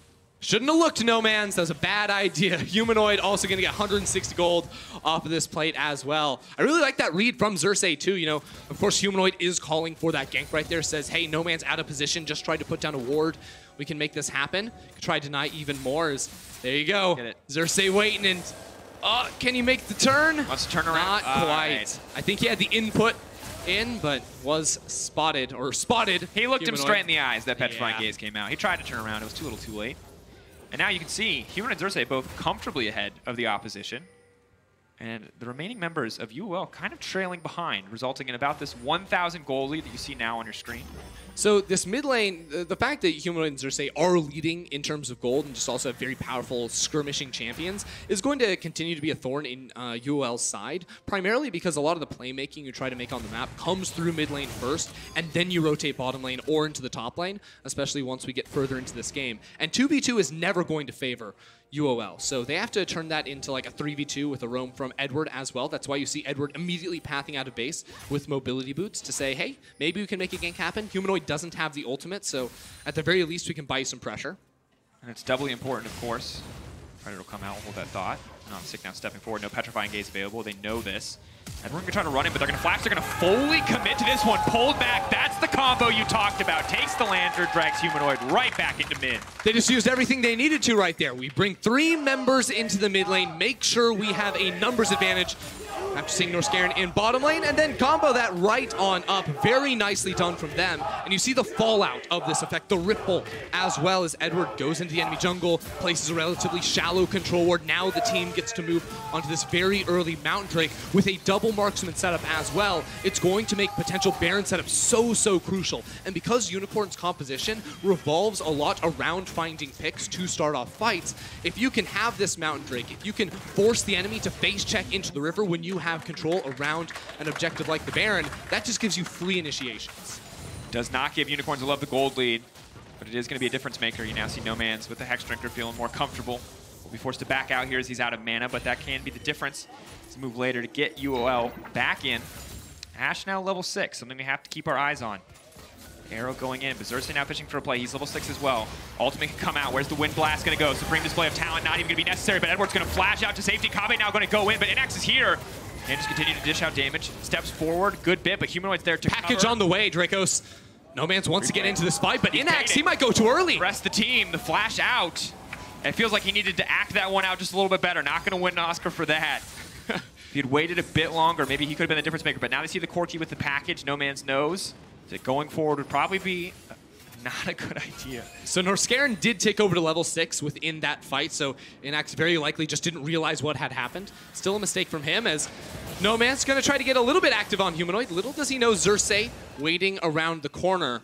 I was wondering what was the response going to be from an Anasik, because as the Rift Herald spawned, I thought he could have made that play, instead trying to deny the blue buff. But look at Splyce's response. Vizichachi coming down, Norscarin coming up. Edward is here to try and pull an Anasik away to safety. Ulti's there, Lantern's there, pull him back, get him out. It's not going to work. The CC, it's flawless, and Anasik can't even click the Lantern. A ward placed on top will stop it, and No Man's caught out as well. Xerxes now fishing for the kill, unstoppable. The package will not take him to safety. The poison knocking him down. Unicorns of Love can't catch a break. Edward's next on the list, just trying to buy time for his teammate to escape. The double kill for Humanoid. Splyce are just going to punish, and Anasix invades every single time. This team is way too good at knowing where the enemy jungler is on the map. And Anasix needs to rethink his approach into the game, especially on a pick like the Skarner. He thought maybe with Edward coming around after seeing members of Splyce on the bottom side that he could make the play happen, but the much safer call was actually maybe just to start up the Rift Herald. Instead, now he loses his life, and Splyce can secure the Herald for themselves too. With 3 minutes, they can cash in on plates, maybe around the mid lane, just snowball Humanoid even further ahead. And if there are 2 champions that I do not want to see snowballing on the enemy team, it is Cassio and it is Qiyana.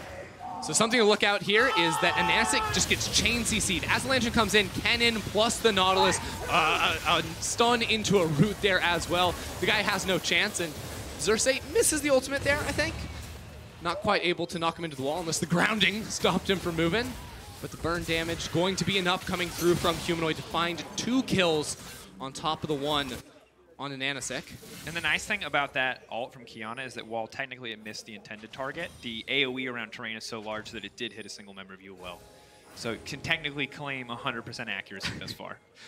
If Sure. you want to track. Yeah, we can pretend. We can pretend for these guys. High skill. Now down 3K gold, but we've seen Unicorns climb back from a deficit just a few minutes ago. But they don't have the tools this time around, Ender, and that's what's concerning. Is last game we had a very clear, you get to 40 minutes, you win the game. And now, of course, you look at Splyce, and you can see that story unfold. Plus 3K, plus 4K, plus 1K. Huh, what happened there? That's a single fight turning against them.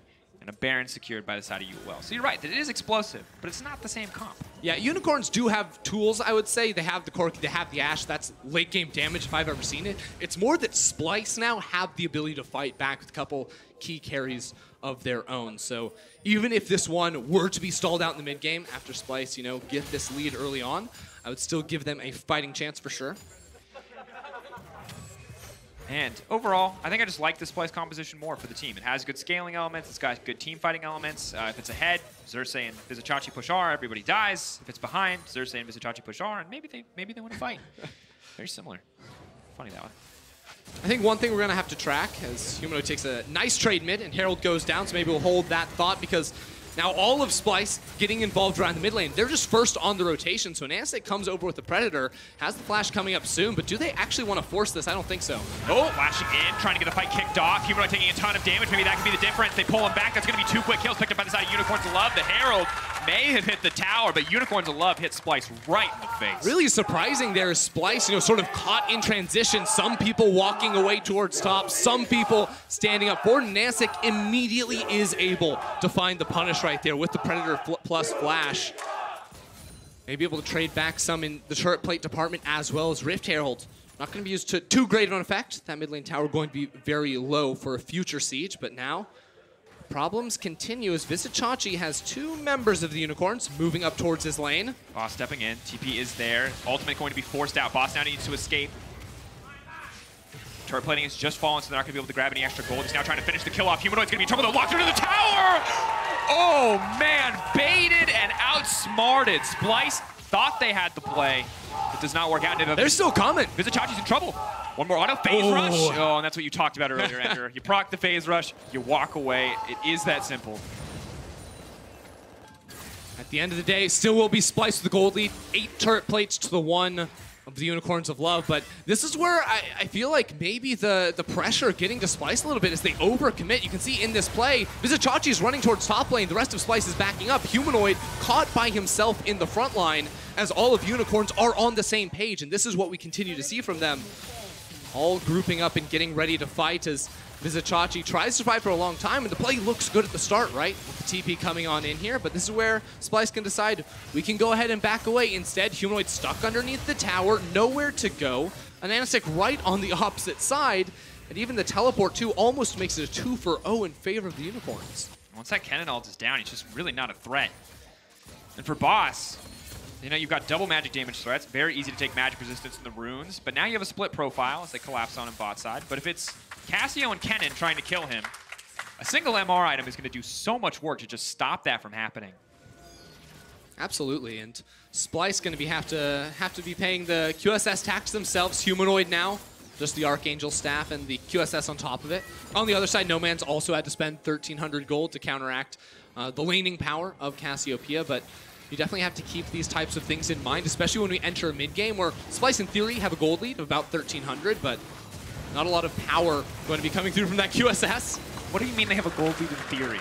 It's a number on our screen. I mean, they have it in theory, but they spent that 1,300 to get themselves a QSS. So it's utility power, but in terms of stats, not going to be super valuable. Boss chunked out there, but Humanoid learning from the last play will not stick around. In the meantime, Vizicachi breaks the tower. Theoretical gold lead extending to 1.8k. In theory. Huge alt stun. Gonna have to look at how that one happened. Burning, not dead yet. Anonystic on the way in. Watch that arrow. Xerxes. Ooh, dashes out. Taking their time on this one. They don't want to focus on Humanoid. They're just gonna try to force the QSS. They're now backing off. Double TP used by the side of Splyce. North Scarin trying to fish for No Man's. No Man's can't go anywhere. The lockdown is there. Edward now running for the hills. Anonystic needs to make it out to safety. He's just gonna try to fight. Now gonna get pulled back. Grounded. Will just get picked off in the end. Disaster for the Unicorns of Love. Xerxes going for the chase down here. Moby's proc for Edward.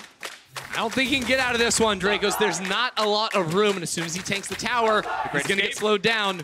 Yeah, he's gone. Deflate. The great. Is it possible? No, it's not. Kiana's really too mobile. not. Audacity coming up. He's got the shields. Mobies? No. Don't give him false hope, man. He's going down. He can just run for a long, long time. That fight was nuts. Everyone getting involved in the bottom lane. So many TPs trying to enter that fight. Hope you get a chance to look at it one more time. That's going to be it right here because, again, it starts off with Splyce jumping in and trying to immediately burst out Nomanz. He is able to survive though, and that's when the 5 members of Unicorns come in on the way, but the arrow isn't quite able to connect. The damage isn't quite there because remember, Nomanz is so low. Even though it's 5v2 in theory, Nomanz has no HP, so he really is not doing anything in this fight. Effectively gets solo killed by Norskeren there, and then Unicorns are completely routed. When they were the ones initially coming in on the flank and finding that collapse, it was actually them that were getting collapsed on because they had overextended themselves without the ability to chase down and do the damage to get kills. And now Splyce are incredibly far ahead. Once again, 5K lead.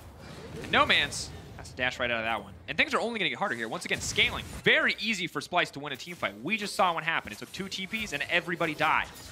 For the side of UOL, they got to clean up the execution, it feels like. You wonder if that Ashe arrow would have been better used after Skarner stunned someone. Possibly.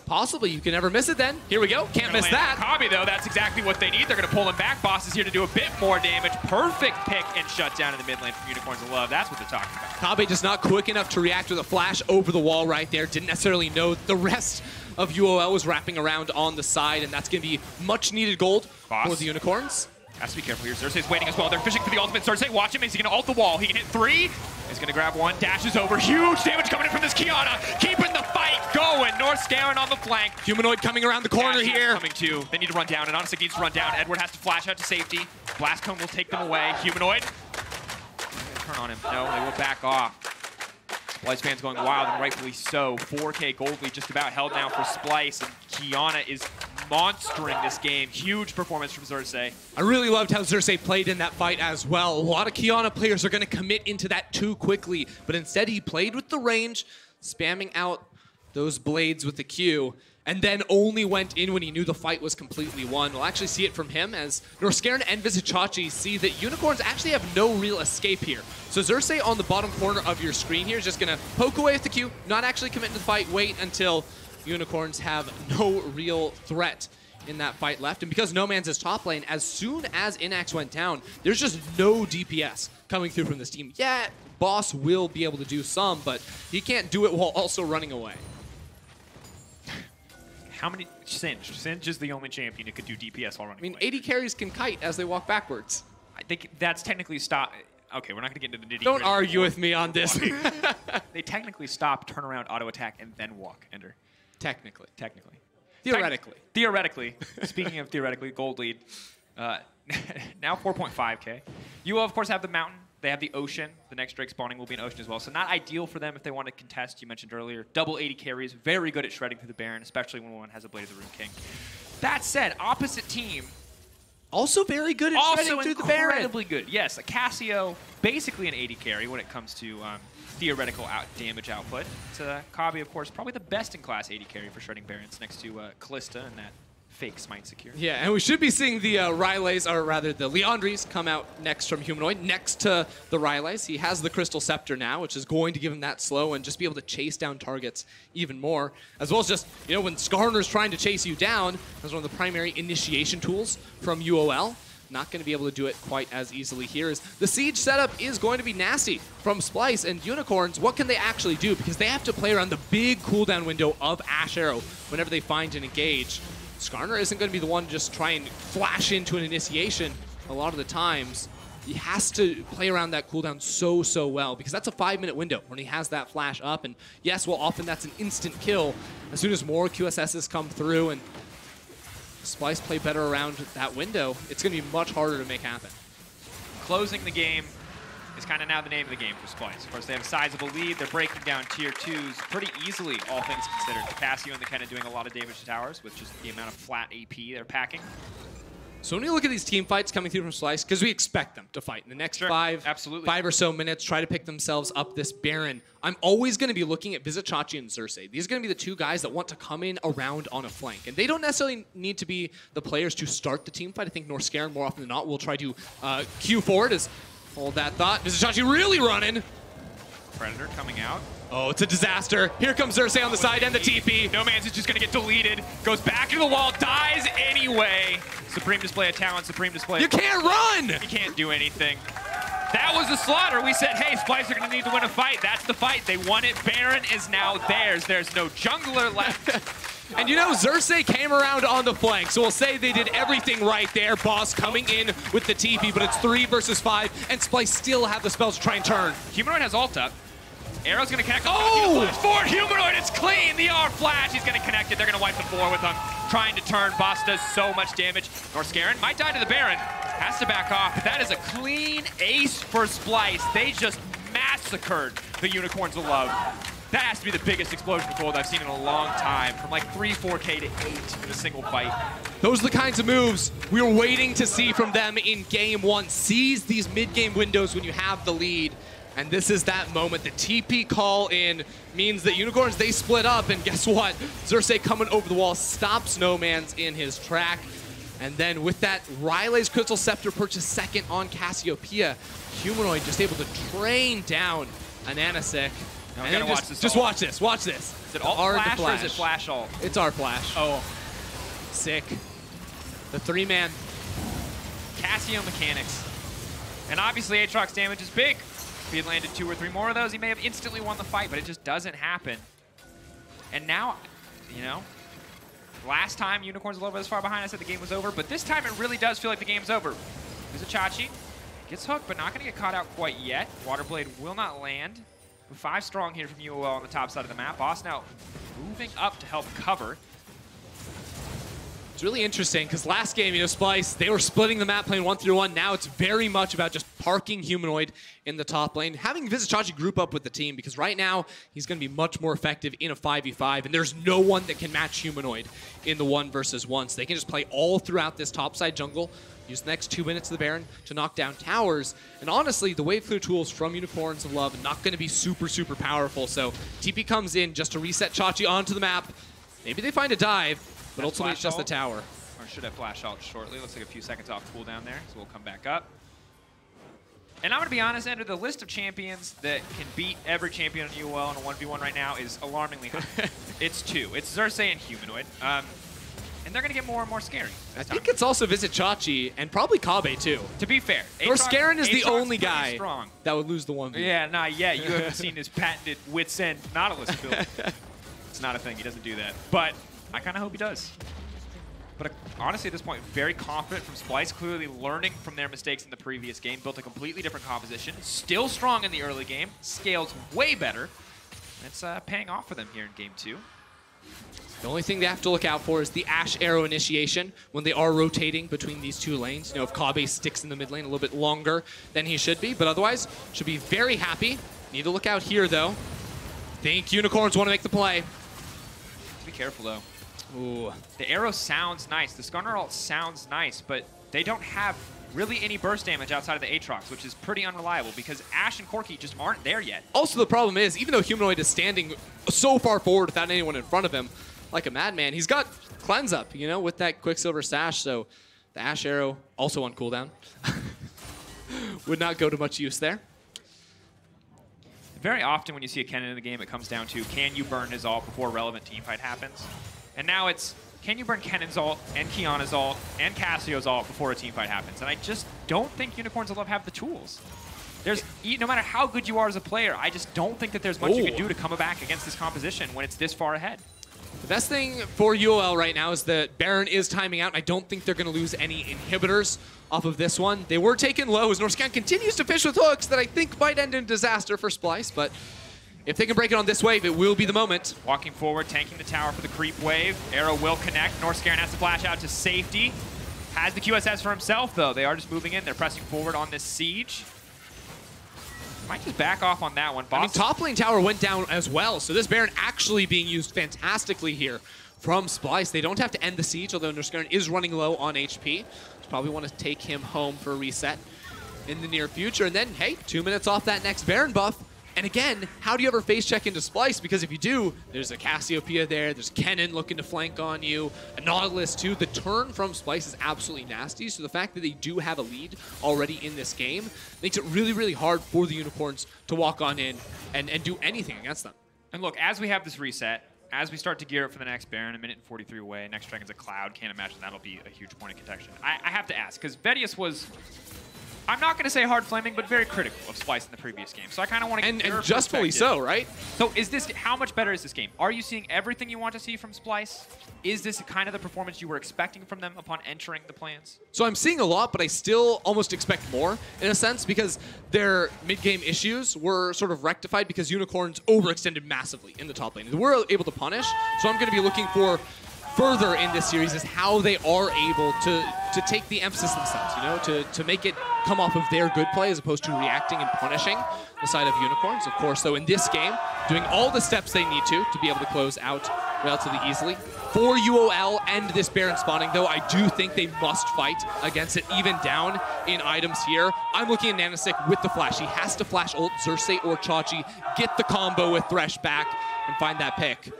Otherwise, the 5v5 goes massively in Splyce's favor. And I sincerely hope everyone can hear this right now. The battle between Splyce and Unicorns of Love fans is fantastic, and you called it the final gauntlet, the final arena that they may have to fight in is that Baron pit. But right now, Unicorns of Love can't even get out of their base to get the setup. You can see their control wards being used incredibly defensively. No Man's happy to have a little bit of vision there. Maybe they can Arrow? Arrow connects onto Vizicachi. They need to chain all the CC flawlessly. If the Kennen gets all in the middle of the fight, they manage to take him down, but now Humanoid can watch it. Watch the Casio.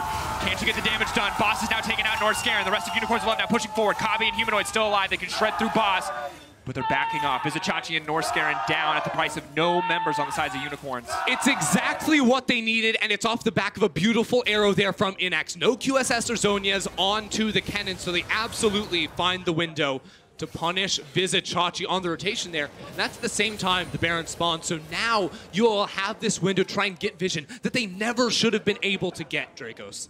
Corki now with an IE as well, in addition to the package. No Man's, of course, can't step up too confidently, but as they get more items under their belt, these fights will get easier and easier for them. They can keep finding picks, keep killing some of those major teamfight ultimates before they get to be used. Now they set their sights on the Baron.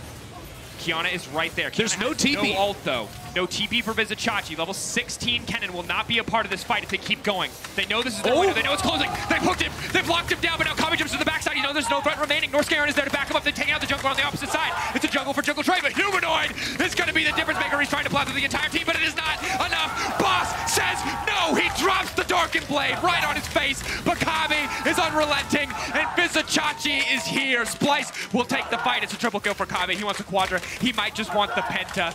Unicorns of Love, though, back off. They will not give it to him. Splyce once again in complete control. Inox just gets clicked down, and that's going to be it for the fight. Splyce with an open base there, winning the team fight, and now can walk in for as many inhibitors as they can grab for themselves. It's Kabe who comes up massively in that team fight after a beautiful turn with the Petrifying Gaze from Humanoid.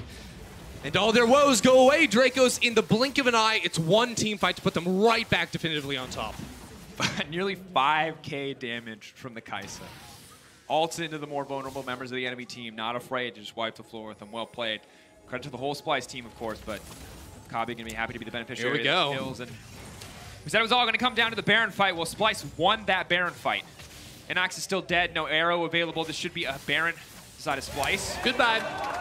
Edward caught out. Edward dead. And now UOL will push forward anyway. It's a 3v5. Inax is still in the base. He has to defend minions. Vizicachi has no ult. They can try to finish this one. A perfect ult, though, coming in from Humanoid is going to be the difference maker. Instantly, the Kiana goes in. Supreme display of talent, but Boss will strike back. The jungler is dead. Now Boss has to retreat. Can he turn this one? That's huge healing coming in. They do not have a Morellonomicon to limit this. Oh my! The Aatrox is big. The Aatrox is disgustingly large, but it does not matter. Boss still going to get cleared out as the Baron drops in the meantime. It looked good, but it is not enough to find the win. Vizicachi on a rampage. Splyce may be looking for the end themselves. Kabe teleports into the base, and they have the minions. Another TP to follow from Vizicachi. 31 minutes on the clock. Splyce are chasing on in and looking for the end. More than 1 kill a minute. It's an absolute bloodbath. The QSS will stop the arrow, and Kabe wants a little bit more. Fishing for it. Inax goes into the base. Gets knocked up, but will not be taken down. Can't save his aim for Edward as Splyce strike back in this best of 5 and even up the score.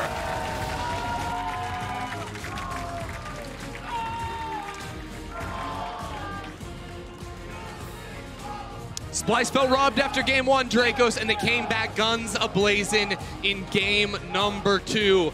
Much more clean of a mid-game. They're punishing some of the positioning of the Unicorns of Love and ultimately able to find that win off the back of some nice team fighting. And really, I feel like just honestly outdrafted. I respect the adaptation coming in for the Unicorns of Love, but it doesn't really feel like they kept anything from the previous game that allowed them to win. And they also weakened a lot of the things that were good about the previous game for them. And don't get me wrong, Boss had a fantastic Aatrox performance. He looked huge in those fights. Splyce might consider building healing reduction in the future, but it was not enough. And the difference, Anonisic, I think, was trying even harder in that game on a champion that's supposed to impact the early game. They got the Thresh Skarner combo, but they couldn't get anything done with it. And a wild, wild game. 1-1 overall, and of course the analyst desk is ready to break that one down. Take it away, Quick Shot. Thank you very much, Dracos. We have a series on our hands. Really? As even it up at 1-2. I'm going to bring out the classics, dude. The classic. It's been long days. Look, let's dive into picks and bans immediately. Some big changes. First and foremost, Unicorns of Love, they had side selection. They chose red side.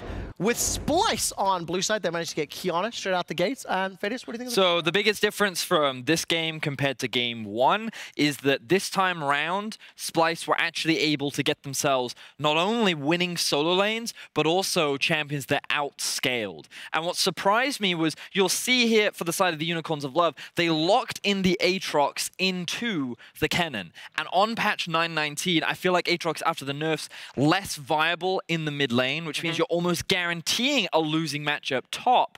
And then by early rotating the Corki and saving their AD carry for last pick, you just give the freedom for Splyce to pick up their solo lanes and basically have 2 winning solo lanes once again. And even on both sides of the coin, you look at this last pick, Ashe, for UOL in game number 2, and being able to use it in the early game, being able to use it proactively, not to a great success. And then first game for Splyce on the other side. Like, they did the same with Jhin, and you're like, oh, you're giving away your 4th pick Akali for that last rotate Jhin that didn't eventually like win you the game. That's not like a wow pick. You definitely could have blinded that if you want, I think is interesting. And what I also think is that UOL's comp didn't really align itself on what it wanted to do. It felt like that it had pick elements, it felt like that it had team fighting elements, it felt like that the different champions spiked at different points in the game, and it felt like that there was no real time where this comp kind of came online in its unison. And if it wasn't for their top laner having an honestly beast of a performance on Aatrox, finding multiple picks and kills, then this could have been a lot more one-sided in favor of Splyce. Splyce, a lot more one-sided. Mistakes in the mid game. Yeah. Name a more iconic duo. No, but seriously though, Splyce, you know, they get off to another strong start. I think Xerxes multiple times throughout the World Championship has got several kills in a row in the early game and building up these leads for Splyce.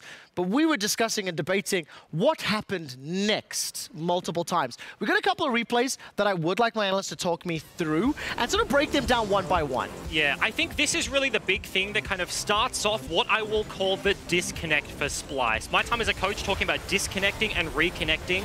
Unfortunately, in League of Legends, mistakes snowball, right? So you stick around too long in the mid lane, immediately after dying to a Flash Skarner ulti, Cassio goes back and buys a QSS, and then you get into this sort of reactive phase. You mentioned Xerxes in the early game has been proactive. It's because the way they're playing the game is like, okay, what do we want to do? Set up on a side lane. Who comes with me? Bring the support over. Get vision here and here. Set up a play. That is very planned. And now this is immediately after dying in the mid lane. You see in the side lane, like Vizichachi's like, oh, bummer, like I need some help. TPs are coming through to save you.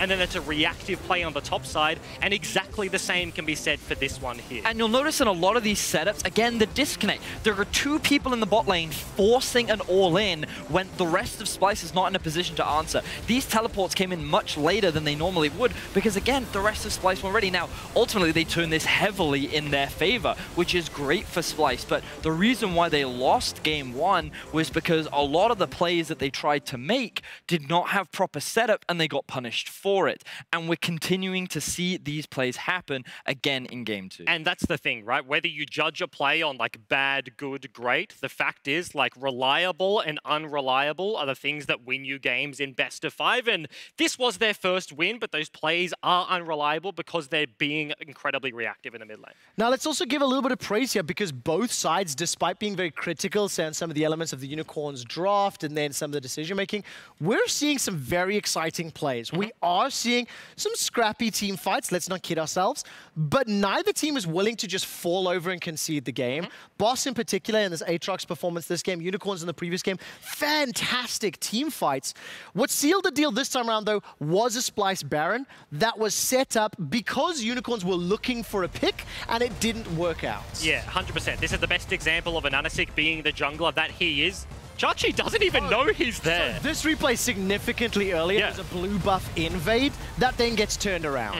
But it is the jungler kind of just solo invading and then getting punished at the back end. So this was one of the things where while we throw criticism towards Splyce in their ability to be a little more reliant on reacting to a lot of the plays, here we actually get to see them being the reactionary team where it's working out in their favor. And as we set up the Baron, I think it's important to recognize that while they are a lot more reactionary than I feel like we've often seen from them in the regular season, they're still talented players that are more than ready to make these plays happen and actually convert these teamfight wins into big objectives. We saw it in the bot lane play where they converted into 2 towers, and here UOL are just trying to get something back on the map. But this time, UOL are the ones not in position, and it's Splyce who are able to punish and convert into a big win. And that's the thing, right? With TPs, the nuances are there. If you are reactive, you're not setting up a play on your own volition, you have to be swift, and that was exactly it. The package goes forward, the Skarner looks for the pick,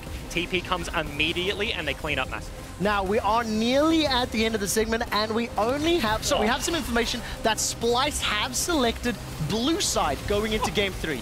Blue side has been very heavily sort of favored and victorious. Ejim, closing thoughts on Splyce picking blue and expectations coming into the game. I was just kind of laughing like, fancy that. What, there's been one red side victory the whole day. We get to game number 3. One yesterday, one today. Yeah. What is it about the draft on blue side that's helping it be victorious? Well, I mean, having priority pick, and I think that you're forced to ban away Pantheon on red side as well, which means that you don't have as much control over the direction of the draft, and having first pick gives you a lot more creative control as well. All right, very closing thoughts. Yes, I want to say that we don't have much time, but it's because people's counter picks aren't being useful.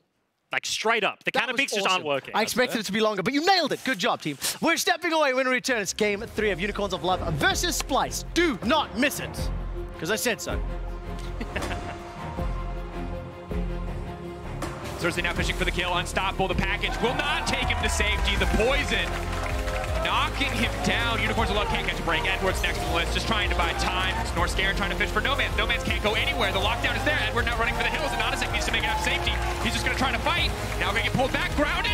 Will just get picked off in the end. Humanoid has Ulta. Arrow's going to connect. Oh! For Humanoid, it's clean. The R flash is going to connect, and they're going to wipe the floor with him. Trying to turn. Boss does so much damage. Snorscare might die to the Baron. Arrow connects on the Vizichachi. They need to chain all the CC flawlessly. If the Kenny gets all in the middle of the fight, they manage to take him down, but now Humanoid can watch it. Watch the Casio. Can't you get the damage done? Boss is now taking out Northscare. This is going to be the difference maker. He's trying to blast with the entire team, but it is not enough. Boss says no. He drops the Darkened Blade right on his face. Bakami is unrelenting, and Vizichachi is here. It's knocked up, but will not be taken down. Can't save for Edward as Splyce strike back in this best of 5 and even up the score.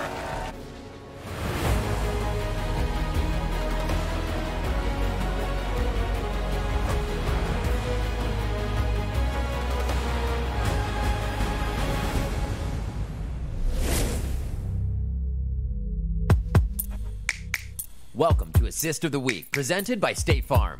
Splyce was taking on the best of Japan, Detonation focused me, when it looked like DFM had finally gotten the upper hand after winning a fight. But it tends to be a problem when your team groups up for a cannon that can flash ultimate right on top of you. Vizichachi dramatically turned a dire-looking fight for Splyce, who would move on to win the game.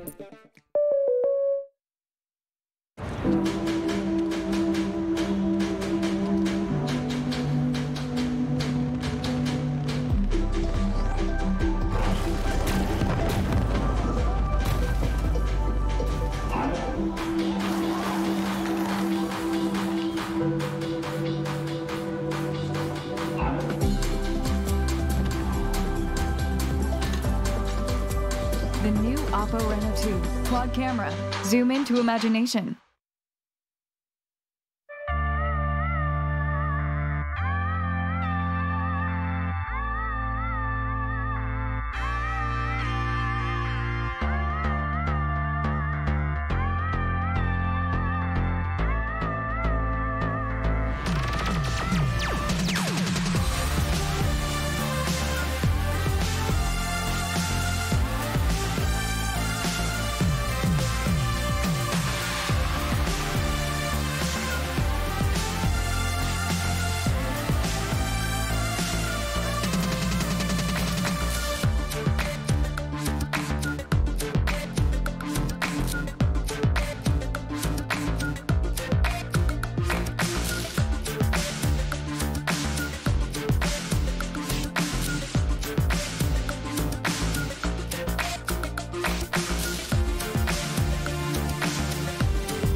Welcome back to the LEC studio. You thought you were going to get another 90 seconds of casters talking about nonsense, but you're wrong. It's Splyce and Unicorns of Love. It's game 3. We're already into picks and bans.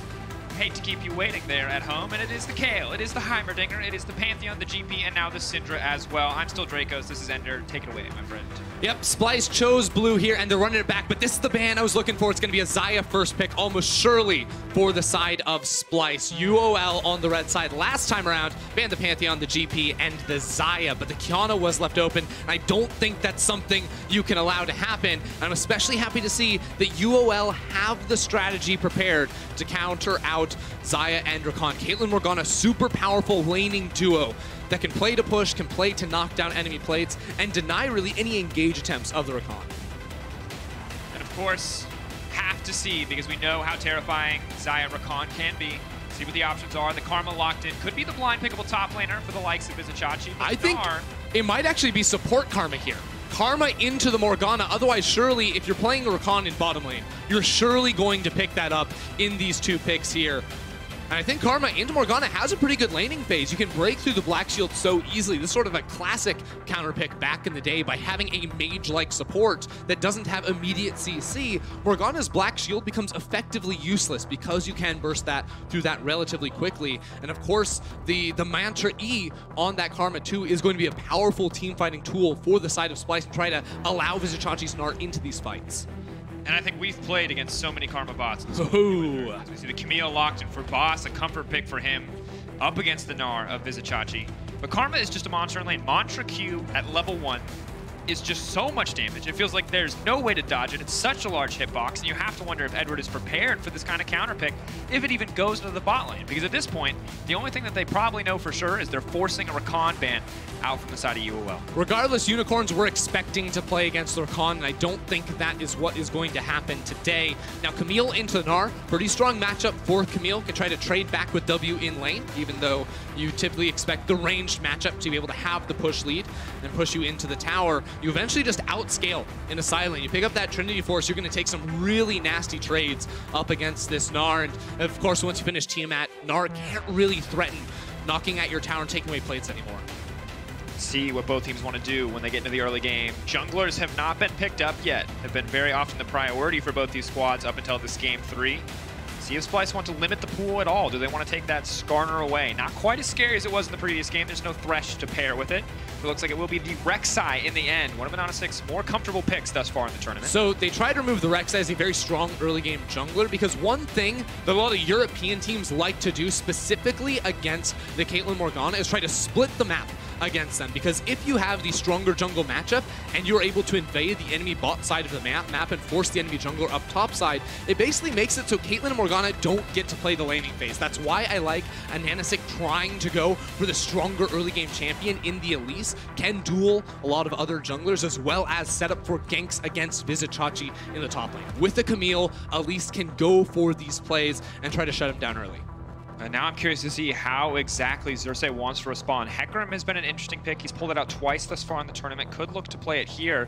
But instead, yes, Olaf coming through, one of the most oppressive early game jungler in the game, next to a I don't know, aimbotting Nidalee at this point. I think we need to expect level 1 maneuvers from Splyce here, because you have Gnar, you have Olaf for that ranged slow chase down, even a Mantra Q from Karma. Very strong level 1 abilities to try and potentially split that map. If you know you want Vizichachi to play safe in lane and allow that Camille to push him in so he can't be ganked by this Elise, I think that's the aim you have to go for in these first few levels. And of course, the Akali set up for with the TF bans, putting away that as an option in the lane. What is the option here for No Man's in mid lane? Could be the Ryze. Looks like it will be in the end. So No Man's going to try his hand in this matchup. Ryze, a champion that fell out of popularity for a long time, but has seen a bit of play thus far in the play-ins. And for No Man's, this guy almost always loves to go for these late game scaling options. Ryze, with some buffs, has helped his way clear earlier on in a lot of his matchups, but definitely will scale up into a pretty big monster of just DPS machine later on in the game. Unicorns will have very strong 1-3-1 setup already with the push a Caitlyn can generate, as well as the tower threat you have, and 1v1 potential of a Camille and a Ryze. But Splyce's comp has tools of their own to chase you down and really try to get onto that backline with both an Olaf and an Akali. I think it's going to come down to skirmishing on the side of Splyce, playing around some strong lanes and counter matchups in the early game, and then try to force fights before Boss and Nomanz can make too much go wrong in side lanes against you. Once again, it feels like a story all about the early game. Last time it was about the early game for Splyce. They could not close out. Unicorns of Love turned that game around and took game 1. Game 2, story of struggles in draft, it felt like, for the Unicorns of Love. This time, feels like fire meeting fire, as both the Olaf and Elise will be looking to be the difference makers for their team in the early game. And now, just curious to see how this unfolds, Ender, because I think the Olaf, the Karma support without the extra gold, I can see the path for Splyce to win the game, but they faltered once on this one in game 1 already. A lot of pressure on them now in game 3 to pull ahead in the series. We talk a lot about late game insurance when it comes to Splyce. In this game, they do not have it. Eyes on Splyce early on in this match. What can they get going at level 1? And for the Unicorns of Love, Nomanz, can he step up again and lead his team to a win?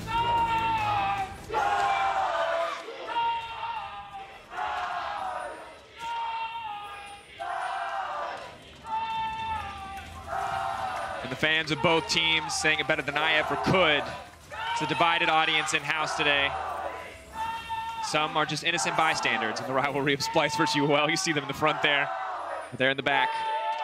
Splyce fans coming in clutch, looking to pull ahead 2-1 in the series. Not there yet. And Ender. Now the Unicorns fans are back. Early game, once again, where we have to keep our eyes. Elise versus Olaf. Olaf, the great destroyer of early jungle matchups. Yep. What do you do in this case if you're Anonasek? Well, I think Anonasek, it's about knowing where Xerxes is on the map. And I'm honestly a little surprised not to see Splyce going for any kind of early move already. Still possible for Xerxes to pick up one buff and then run into the enemy jungle, because the matchup does become a little bit interesting, right? Because right now, Nanasek's just sitting between 2 towers, not deciding yet where he wants to go in case they spot a late invade coming through from Splyce. So I already like this level 1 strategy coming through from him. He's going to wait until the last possible second, then probably go up towards his red buff. And they also place a ward on their own blue to spot out this invade. This is what we were expecting Dracos. But I think Unicorns of Love came in with a solid early game plan to spot it out. Good early ward, but of course this is what you come to know expect from Splyce as well, in that they are very diligent about setting Xerxes up for success, and you can see it paying off. He has been a monster thus far in the early game of this series. Okay, so right now, Unicorns, they did spot Xerxes on, or rather, Splyce know that there was a ward on the blue buff, so we'll see how that affects his early game pathing here. You can see, though, every single game, Xerxes has just been incredibly, incredibly dominant. As far as this early game pathing is concerned, I do like the move from Anonasek, and this is going to be the split map we talked about, right? You know, we said Xerxes wants to be able to silo off Inax and Edward. He is still seen, though, so these guys are like, we can't lane. I guess we can come and try to make your life miserable, but unable to steal it. Still might be able to find the collapse here if Nomanz were to roam over, but with mid lane priority too, Xerxes should easily be able to escape. This is a very odd level 1 from the bot lane. That is a huge commitment of time. But what can you do, right? Because if you walk into that bottom lane, you know you're going to get ganked. So you have to wait for Splyce to try and push this lane back against you. This is a level 1 plan, and this is why Caitlyn Morgana never caught on in Europe. This has been a duo that we've seen in other regions as a really strong counter into Zion Rakan, but it relies so heavily on being able to push the lane early on and then trying to attack the tower. But Splyce came in, they said, okay, well, we're just going to lock in the Karma to make your Morgana really kind of useless, especially in this lane. Karma doing much more poke damage, making the Black Shield not going to be super effective. And then we split map on you at level 1, and now you don't get to play the game. And also, it's just pretty impossible to dodge that Q. No, you can't. Very big skill shot. Now you can see Xerxes happy to have this additional pressure, can move in, can look to contest the Scuttle Crab. I think take this one for free, as you mentioned, divided map. But until Morgana gets level 6, not really going to be able to match the output of a Karma, and we might just see a dive here. It's a level 1 Edward right now. Splyce going to be looking for the dive. They have a lot of damage. Oh, he has his pool. He levels up there, though. Maybe this can be it. Edward flashing backwards. Still looks like he's going to go down. That's first blood locked up, though. And next, they're trying to fish for a kill. Kabe might just get taken out. It's good juggling of tower aggro. Kabe will not give his life, and that's 2 for 1 in favor of Splyce. Really nicely done. Now Anonasek trying to make a response play up topside, but they don't have the hook shot, and the minions will block the cocoon. Anonasek going to step forward, the flash out. They're going to go. They can trade tower aggro. Anonasek has to go up. That means Boss does not want to take this tower aggro. He has to flash into safety. Vizichachi chasing him down. He's going to get it. It's disaster for Unicorns. Boss thought he could survive there, but the problem was, I believe his corrupting potion kept him in combat and dealing damage to Vizichachi. Vizichachi Cocoon, does he have enough damage? Visitachi, of course, with fleet footwork, can try to zoom away here. Anonasik gets nothing. Trades flash for flash. Not even, he just gives up flash on that one. That was a really smart move, though, from Anonasik. Visitachi. Oh, wait. He's going to be okay, right? Okay. He'll get out there. But Visitachi, you might wonder why he actually left the tower. It's because Boss had TP. So in the event that Visitachi stays under tower, Boss TP's in, and the dive will work that second time around. So he ends up baiting the flash out of Anonasik. But what I was getting at earlier is Boss was still dealing damage, and the turret registered him as dealing damage because of the Corrupting Potion. So Anonasik just sort of left his top laner out to dry right there, and the dive goes horribly wrong while Xerxes comes bot lane one more time, the lane in a terrible position for UOL. Luckily, Edward hits level 3. We'll have access to all abilities, Black Shield included. Just going to be forced to back away. We check in on the CS, though. You can see, despite the dive happening topside, Camille actually giving up a lot of CS for that play. In the mid lane, Rise, despite having push a few moments ago when we checked in there, is now getting pushed in and is falling behind.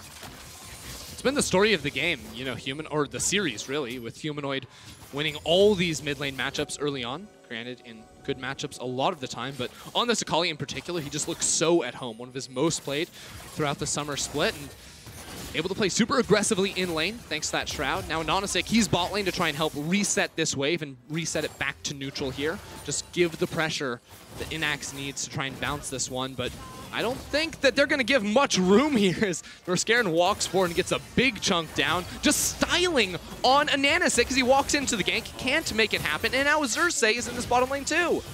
Thanks for taking the play-by-play. And that's it, Ender. Has to walk away, 28 CS to 40.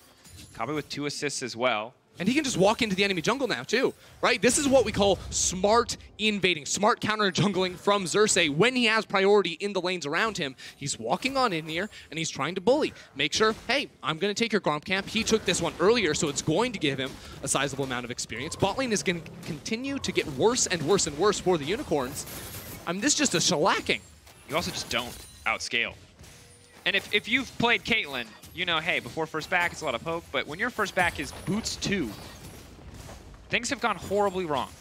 You can see the difference in gold. Did not have enough money to pick up a BF sword. Yes, the extra movement speed will be very nice to have, but Caitlyn pokes a lot in lane, and without a BF sword, you're just not going to do much damage here. Boss now potentially the one in trouble. Oh, get back here! Into the wall. Visitachi looking clean on the play, tanks the tower, walks away, and Game 1 was so UOL recovered in the late game, but now I just don't even think Splyce is giving them the chance. Well, Splyce are just winning everywhere on the map right now. While Anonasik is farming, his lanes are dying everywhere. This is the read I had on Splyce, too. Coming into the series, Splyce were the favorites. Game 1, you know, shook a lot of people's confidence, but they continue to dominate every single early game. And it does definitely seem they will continue that trend. Xerxes knowing the respawn timer of the enemy blue buff. This is exactly how you need to play Olaf as well, especially in pro play. The champion falls off a cliff in the later stages of the game, so you need to play for enemy camp respawns. You know those when you do take those away. Use your priority lanes to continue to extend this lead more and more and more. And I don't think the control wards inside a river from Splyce are ever going to go away. They have the pressure all around this bottom side of the map. It's just going to continue to get worse and worse. But you talked about some of the breakpoints. Maybe once Boss gets a Tiamat, this game can start to turn. Noman's is doing okay in terms of these mid lane trades, at least waiting in the darkness. We'll not find an opportunity to land the Cocoon. But 3K gold lead, 7 minutes into the game. This is pretty much the definition of dominance. You could go bigger, but I don't think you go much smaller than that. Good news is Noman's and Anonasik can team up. They can look to make a play on top side. They have the Rise ult available. They could walk face first to Xerxes. Xerxes just hitting level 6 is going to be huge. Will get spotted out. Boss now on the retreat. Visitachi just going to knock 2 into the wall. He's going to take 1. He's going to look for a second. Boss now running for his life. Visitachi gets 1. No man should be able to get 1 back. But no, Triumph keeping him alive for now. Anonasik, they're trying to escape. Desperate to get out of this one. No CC left. UOL will get out with 2, but that could have been a disaster. It's a crucial kill there for the Unicorns, even though Chachi finds the solo in the 1v3. So now Edward makes his way to the top lane as well. Strange lane assignment coming through from him. He's just going to channel the reset. Maybe if that fight were to extend a little bit further forward here, you know, Unicorns Love, they had the right idea. They think, okay, we can make a play in the top side at the same time other members are resetting, but every single time they go for something, Splyce and Xerxes, they're ready to react.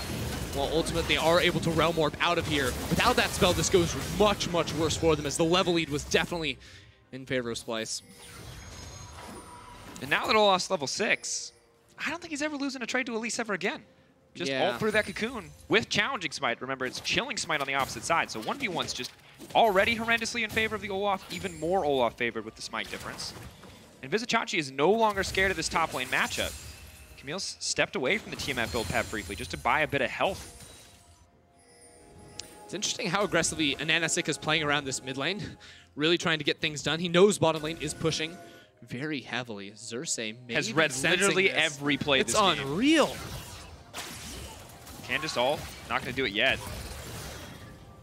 No damage items yet from Rise Mana. Of course, we'll provide him with a bit there, but has not finished the Roa. Has not finished the Archangels. This is why so many people praise Xerxes, though. While not every game is a montage of him getting kills early on, you see how he just absolutely reads unicorns like a book. And we talked about this earlier. He's so vocal on this team. He's always calling for wards for laners to come and collapse and help make punishment happen on towards Ananasik. And that's something we saw throughout the first 2 games was Ananasik getting punished through very smart response plays by Xerxes. This game, though, it's all about Xerxes playing on the offensive and getting in enemy territory. Locked down there onto Norscaran. He's forced to flash away. Edward, though, now in trouble. Kabe ults in the exchange, pulls it back, though. They still have wave priority here. The Elise is going to have to back off because the Olaf is coming in.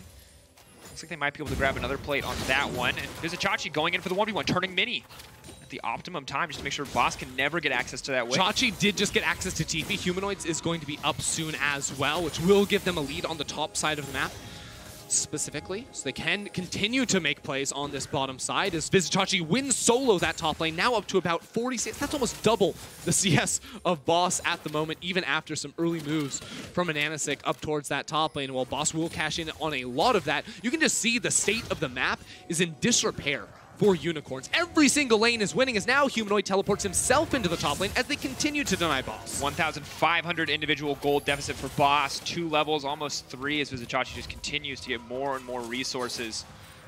Proxying the wave, moving in, breaking down more tower plates. This is absolute destruction.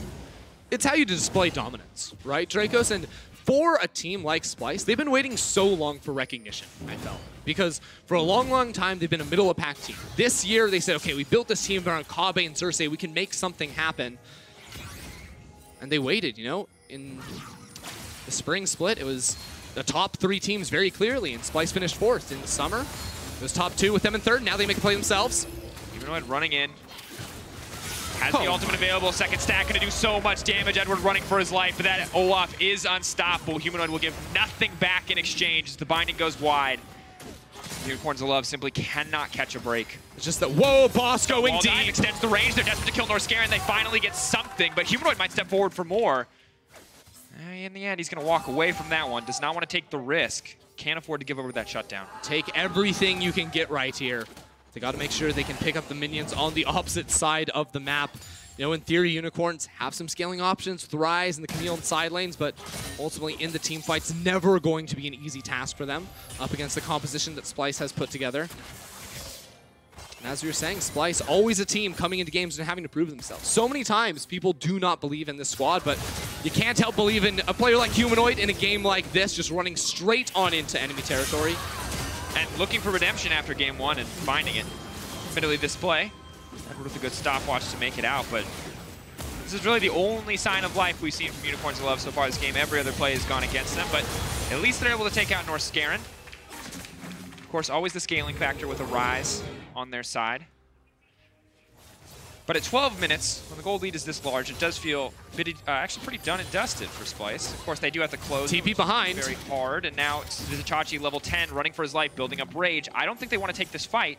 No Man's could be enough to get this one going, but if he turns Mega before they kill him, it will fall against him. Does not connect on the Boomerang there. He is just going to get burned through. 4 members is enough to kill Vizicachi. He will get knocked down, but in the meantime, Humanoid grabbing the remaining plates on that tower. 1 goes down, should look to get 3 before they fall. Now look at bot lane, Inax caught out, no support around him, he's in trouble. Locked down, tries to get away, tries to get something back. Kabe, though, merciless. They're going to take him out. They're going to grab another tower plate for themselves. Herald now used mid. I didn't even see that one taken.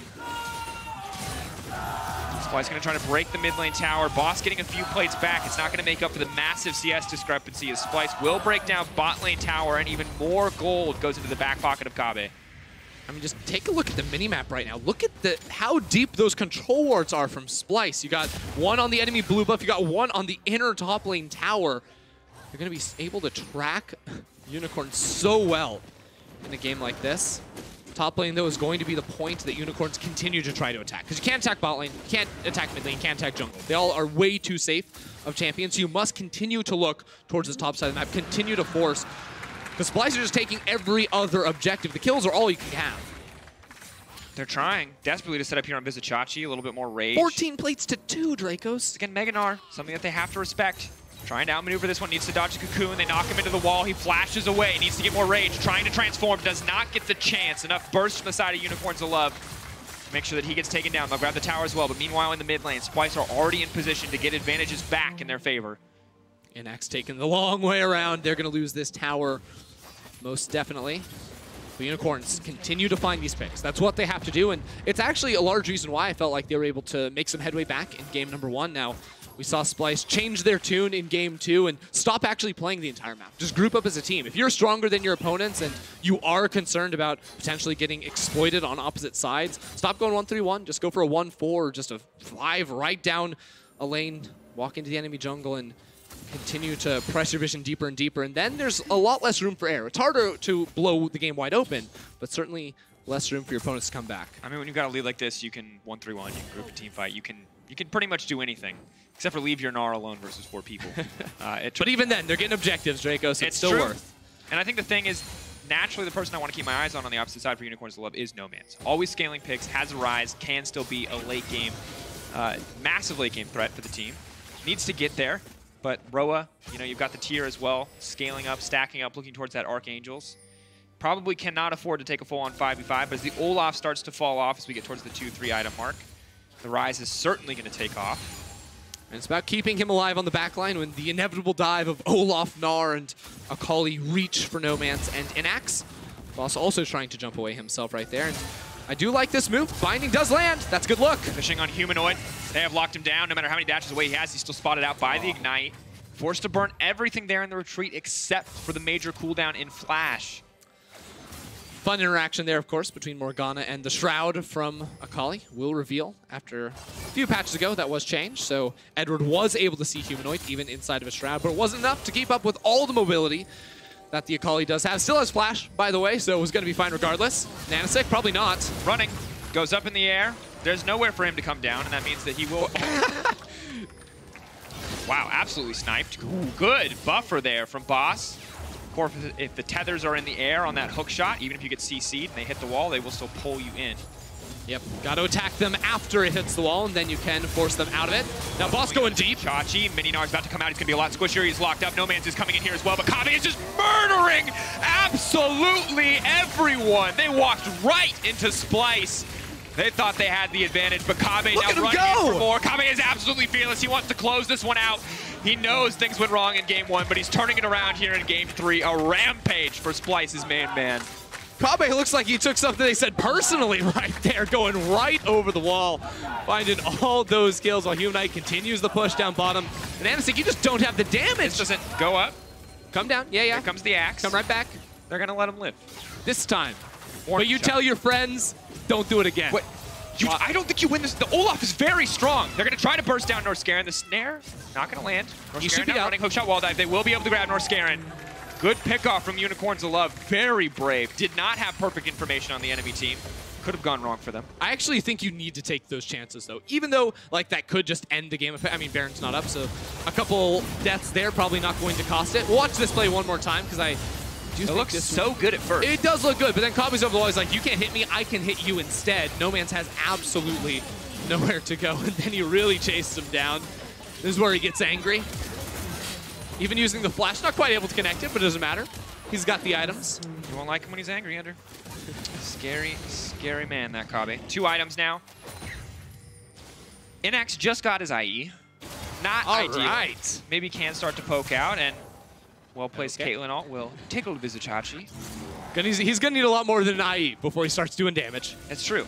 People talk about the Caitlyn power trough, but usually you're so far ahead in lane it balances out, and in this case, there's no balancing. Dragos, this whole game has been a Caitlyn power trough. Splyce made sure of that. It's very true. From level 1, map split against them, They're dove while Morgana is still level 1 underneath the tower. Lose 2 members, teleport back, can't pick up all the minions. It was just a very well early game executed plan from Splyce, and we expected it in the draft, and I can't help feel but cheated a little bit from Unicorns, who tried to avoid the Olaf instead of perhaps fighting, but obviously going to be a difficult tax against that level 1 from Splyce. Just stepping forward, just poking, goes invisible, knows Edward has to commit the ult if he wants to see him. Just taking a lot out of those health bars, and they're just walking down mid lane. It is 19 minutes, and they are looking to break open an inhibitor tower. No Baron needed. Good news is they can clear the wave. Boss threatening with the hook shot, but will not wall dive in. It's a 10K lead. Yeah, at 19 minutes. That's a big one. And now all you have to do, probably wait for the Baron buff. You have a Mountain Drake. You have full control over the jungle. Pick that up, and then the easiest play when you're playing against a Caitlyn is just avoid the traps. Walk down mid, she places all 5, you go top lane. She's like, okay, well, now I'm not so useful as a champion. Wasn't going to be too useful anyways, though. Ender, normally we talk about Splyce mid-game, we talk about kind of hiccups, but I don't want to put this particular mid-game on their shoulders. Look, because the game is naturally going to slow down until they get a Baron, because they're just so hilariously far ahead that the only way for them to move the game forward other than taking a Baron is diving inhib towers, and they're not that. I mean, they probably are that far ahead, but that's a huge risk. Dracos, we're already in late game for Splyce. That's how far ahead they are. They've got 40k gold at 20 minutes. That is a lot. Of course, that's just naturally going to mask any potential weakness here. Of course, we want to see Splyce now set up for the Baron themselves. They have Humanoid in bottom lane to exert a little bit of pressure. No one can really fight against him. That's a 4K difference. Yeah, you noticed that just too? the 80 carries. Yeah, that's rough. Yeah, all right. What about those supports, though? 2K for Norscarin. Making that money, boy. Making it rain. All right, Norscarin. I feel like it's still difficult for them to start this Baron up. It's very easy. They have a single mountain. Maybe they can just shred through it, but they don't want to take the risk. They've been burned at Baron before, Dracos. Oh, fantastic binding, though. Will force Chachi into Mega Gnar. Would have liked to just sit on the edge of that Rage Bar to make sure the follow-up fight, he could have it on demand. I like this move from Splyce. Fully push up mid lane. Because all these towers are down, you can then go and deny all the vision inside of the enemy jungle. Oh, flash forward, and Anasik in trouble. Jungler now dead. Boss stepping forward. They'll just fall right back down. Anasik drops. That should be access to the Baron for Splyce if they want it, but they may look to break mid instead. Splyce don't let him out this time. This time they're going to knock him down. Tower already very low. They don't have a minion wave, though. I actually think they should just run back towards the Baron or look for a solo kill. Why not? Trying to style. Dangerously close to having that fall. Very flat. Flash hit. No man's absolutely outplayed in that exchange there. Has the Seraph shield, has the black shield. The shutdown now comes in. Vizichachi now in trouble. Splyce have overstayed their welcome. The Gnar is not going to go mega, but he will go straight to the grave. And No Man's is still alive. He's healing, he's ticking, he's burning. He refuses to die. And now it's Kabe versus the world. And luckily for Splyce, when all else fails, Kabe is the rock for this team, and he will not give up his life in the play. Unicorns of Love get 3 kills right there, but for what? Splyce just picked a Nanasik. What are they doing flashing under inhibitor towers trying to find flashy solo kills when a Baron is right there? They killed the enemy jungler. How do you not just take that? Instead, going for the kills here on towards No Man's. Humanoid tracks him underneath the tower, so can't go for the kill. And then watch this from Xerxes. He misses the Q and then goes in anyways. Yeah. I don't know if Saris ticked over right in that instant. I don't know if he forgot to check the items. That was not the play that they wanted. Humanoid now on the run on the top side of the map. The remaining members of Splyce nowhere nearby to provide support. But it won't be necessary. Sadly for Splyce, they have burned their TP. Good news for Splyce, they're still 10K in the lead. They're still very much in control of this game. And they can, sadly for Unicorns of Love, afford to make big mistakes like that. It does not cost them anything. So they now move into the Baron pit. 5K and dropping. This one most certainly will drop down. Edward now just going to get picked off and killed. He tries to flash out to safety. Boss now trying to finish that kill off. Baron has dropped for Splyce in the meantime as Boss fishes for the 1v1, and Caitlyn's going to get the shutdown onto Akali. Still the Baron for Splyce. Still a 10K gold lead, but a lot of small mistakes. Splyce should, by all accounts, win this game. But Inax has now gotten just 2 shutdowns. He's now just 1 level behind Kabe as opposed to the 2.5 that he was earlier. And he's making money. You know, we said it was 4K difference earlier in the game. Now it's less than 3K, Dracos. And, you know, as we go further and further into the game and he continues to catch up and pick up a lot of minions and experience, we do have to look out for that. Now, there's another time Edward looks like he gets caught with the TP coming through. Humanoid will end up dropping there. Mid lane, Kabe locked up, shut down. I actually can't believe it. I can't believe I'm at a... Unicorns of Love are suddenly very much looking to shrink this gold lead. They're now moving into the mid lane. Kabi is dead. The consistent damage, the consistent wave clear is gone for the side of Splyce. Maybe they fish for a fight here. Maybe they try to get something back, but I think they just give up this tower instead. The gold lead will finally start to shrink. UOL break down the mid-tier 1. Really, really bad back from Boss, though. May cost his life. The hookshot wall dive is getting run down. Now the tree comes back. High risk there from Boss. Luckily, the team responds. Will pull away as well. High risk from Nomanz. Everyone just taking very risky backs right now. Everyone needs to chill out. But okay, take a moment to look at this. 3 items completed for Nomanz, the late game carry insurance we were talking about for the Unicorns of Love. Minus 1,200 gold Baron power play. They were up 10k. The base is still exposed here after that mid lane tower did fall, but... Still have a minute 40 left on the Baron. Xerxes and Norskaren both still have it up and available. One of them should go top lane to help those minions, probably. So you see these traps in the mid lane. This is what I was sort of talking about. You can push up mid lane. Now all these traps are put on cooldown from Inax. Can then try to transition that top. Unfortunately, they're a little late on that play, so they can't actually siege this tower. And now stepping forward through this corridor is a little bit difficult. Inax wants to get in range, hit some of those guaranteed headshots off the trap proc. Boss, though, finally with Tiamat can start to clear out this wave. Vizicachi not quite as strong as he once was in the early laning phase. The rest of the team now coming in. Anonasek just doing what he can, mostly just a cocoon bot at this stage. Vizicachi on the way to Mega. Maybe that could be the fight kickoff, and you can see Humanoid still looking for an opportunity to go in there on the back of the Shuriken flip.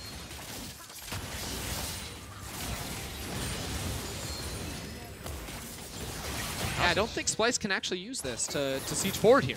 I'm waiting, but they're splitting up all 3 lanes at the moment, not committing to just one to try and walk it in and get those last autos down on a tower. Now bottom lane with the range on Gnar, they should be able to knock this one through, as there's no minions in mid lane though. Inax stepping forward to try to poke Kabe, it looks like. Tower should fall. Can they stay for the inhibitor as well? Binding now used by Edward. Xerxes running into the mid lane, trying to get something. Nomanz there. He could look for the 1v1. The rest of Splyce going to settle for just a bot lane inhibitor. Baron 6 seconds left. Maybe they can stick around. They have a massive lead. There is no tower there, yet Splyce are not willing to take the risk. Splyce have righted the course now with that inhibitor. Mid lane still exposed, so can continue to look for that, as for the next few minutes, those super minions are going to be funneling down in towards that bottom lane. Still need to do something about these traps, though, because it is really hard when you bunch up in those tight corridors to actually walk forward and siege the tower. It's an update. That was the 3rd worst Baron power play at Worlds so far. Not ideal for the team. The traps, though, fading away. Inax will throw down a few more, holding on to the mid lane for now. And now because Nomanz has finished off that Void Staff, he can cut through Vizicachi a whole lot more easily, who itemized heavy for that MR. Not going to be effective really at all against a Camille in a side lane, so he more than likely wants to match up against Ryze, but I think that is a losing matchup. So as we mentioned earlier in draft, the side lanes are going to become less and less favorable for Splyce as the game does drag on, but now that they do have that added pressure of super minions down bottom lane, they can use that to effectively waste the time of a boss or of a Nomanz as they try to set up for any future sieges. But this might just be a situation where they wait for that next Baron buff to spawn, and of course super minions will still be spawning down in bottom lane when that does come up. And their 3rd Cloud kill will reveal an Infernal for the next Drake, which will help them as they move later, match out some of the scaling the Ryze brings to the table. 3.5 items for Nomanz. Happy to have gotten this far in the game, I have to imagine. Splyce looked very much on the cusp of closing it out pre-25 minutes. But now it appears we're in for a much longer game. Important to remember that no matter how good the last few plays have looked for the Unicorns of Love, that a single lost fight at this stage of the game should end it in the favor of Splyce. Right, that's the thing. Unicorns are going to have to continue and fight after fight, play this long con stall type game, where Splyce really just need a Baron. I think Baron could lock in a victory for them, assuming, of course, they can use that siege down, which you would expect them to be able to. Humanoid waiting off onto the side lane. You can see he's no longer walking face first into the Ryze, giving a lot of respect over to Nomanz. Nomanz has the TP, Boss, and Inax as well. Kabe opting for the combat summoner. We'll have to see if it costs his team anything. So one thing that Unicorns have done pretty consistently when trying to check in towards Baron Vision when they don't have it, they actually split up. One person will go down through the Raptor Bush, the other one will go above, and a lot of times Splyce love to catch the player that goes above. A lot of times that is going to be Edward as well, so I think Unicorns need to be a little bit smarter in how they approach those tight corridors and not isolate individual members if they don't want to get picked off before this does spawn. Always going to be a difficult task, though, when you don't have any vision inside of the jungle. It's just a guessing game. When do you pull the trigger and risk losing your life and try and make sure you have eyes on the Baron? They do have double blue trinket they need to use. One going to be used. TP now coming in. No man's coming into the fight. Splyce just going to pull back. Zichachi will not be caught out. It's actually a really clever adaptation. That's 4 blue trinkets on the side of the Unicorns of Love. They know that they are isolated to their base, so regular yellow trinkets are going to be practically useless. They need this deep vision if they are to see it on the Baron. Boss, the only other member with one, though, and he's not with the team, so Splyce will be able to start this one up without any vision on it. No man's TP. Just going to go straight into the middle of the pit. They're not going to be scared. They're not going to be bullied off. And Anasik. Now Chachi goes in, and Anasik still waiting over the wall. 3K left on the hell. They're not going to get anything. Kave cutting through the team. Splyce now on a rampage as Humanoid jumps onto the backside of the fight. Edward trying desperately to lock up Humanoid. Boss now goes in, wants to finish someone out, but Kave still has ult. A double kill for him. Humanoid fishing for a few more. It's going to be 2 for him. It's going to look like 3. Edward now running for the hills, and this is going to be the end for the side of Splyce. It wasn't the cleanest finish, but when it mattered most, Splyce show up. They close out the game. They will move up to match point at the end of this one, despite the shakeups in the mid-game. They were dominant from start to finish, a massive lead that Unicorns of Love never conquered. And as a result, Splyce will take game 3 and move up to match point.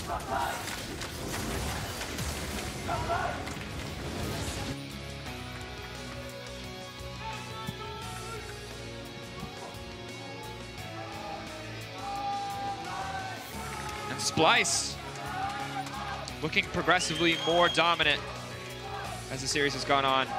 But the fans of Unicorns and the fans of Edward will not let that stop them. Splyce continue to come in with very strong early game plans. Helmed by Xerxes, I think this team has proved that they are the significantly better team in terms of snowballing games and getting early advantages. I think that in this one in particular, they came with a very clear idea of how to deal with this Caitlyn Morgana in the bottom lane. And ultimately, I was very impressed with especially those first 15 minutes. I think that this team really did dominate. And I expect to see more of these moves coming through from this team, because if you can just snowball super heavily early on, it puts you in a much better position to try and close. And I think you see the theoretical, or you talk a lot about the theoretical output of an Olaf pick. This is something that I think so many teams fall short of. I'm not always happy to see an Olaf locked in because of how hard it falls off. But in a game like that, in a game where you dominate from start to finish, where you do use that early game strength in your favor, you can't deny how effective this pick is, how scary this pick is, even if it's not the choice that jumps into your brain when you think of what exactly Xerxes is going to bring to the table. Yeah, I mean, when you have the ability to go for that split map and play off the jungle timers of invades and try and just take all the camps from your opponents, definitely gives you a lot more options. This is going to be the Baron fight one more time. And this is what I was sort of talking about before it happened, where they split up Unicorns of Love. They split up how they come over towards this Baron. And then Zichachi says, I'm going straight over the wall, finds both No Man's and Inox. Doesn't land the stun onto No Man's, but it doesn't really matter because No Man's flashes straight into the face of Humanoid's Akali. So this was the turn we were waiting for. They weren't quite able to find that full team fight they needed, primarily because Unicorns were sticking in their base for so long, and Splyce really just needed that massive neutral objective to lure that 5-man stack of UOL in to get that initiation. Yeah, and clutch play from Zichachi to go over the wall to lock up 2 of those carries. And sadly for Edward on the side of Unicorns of Love, Black Shield's ability that is not lived by the mantra of better late than never. It's on time or not very effective. But Splyce, of course, have bounced back in style, and they are just 1 win away from groups. We're going to have to see if they can close things out right after this.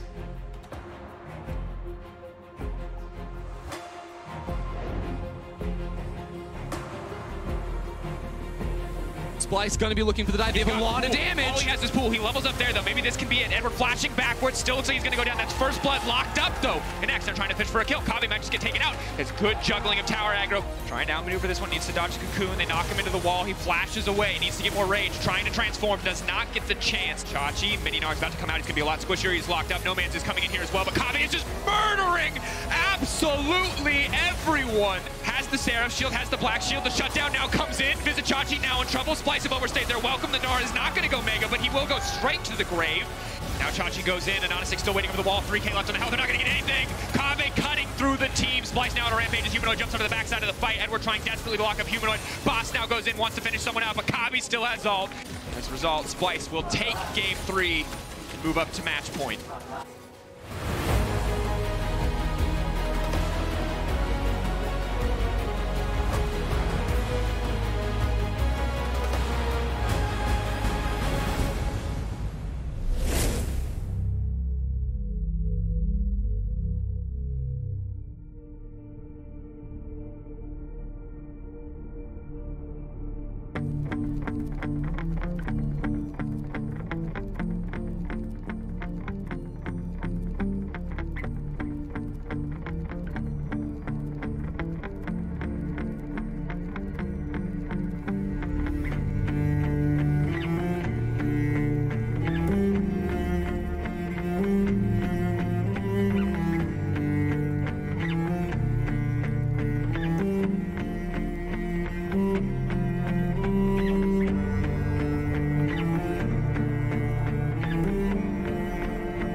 to Worlds 2019, where Splyce are on the verge of securing a group stage spot. They've turned the entire series on its head with two very dominating wins. Game 1 maybe should have been a dominating win.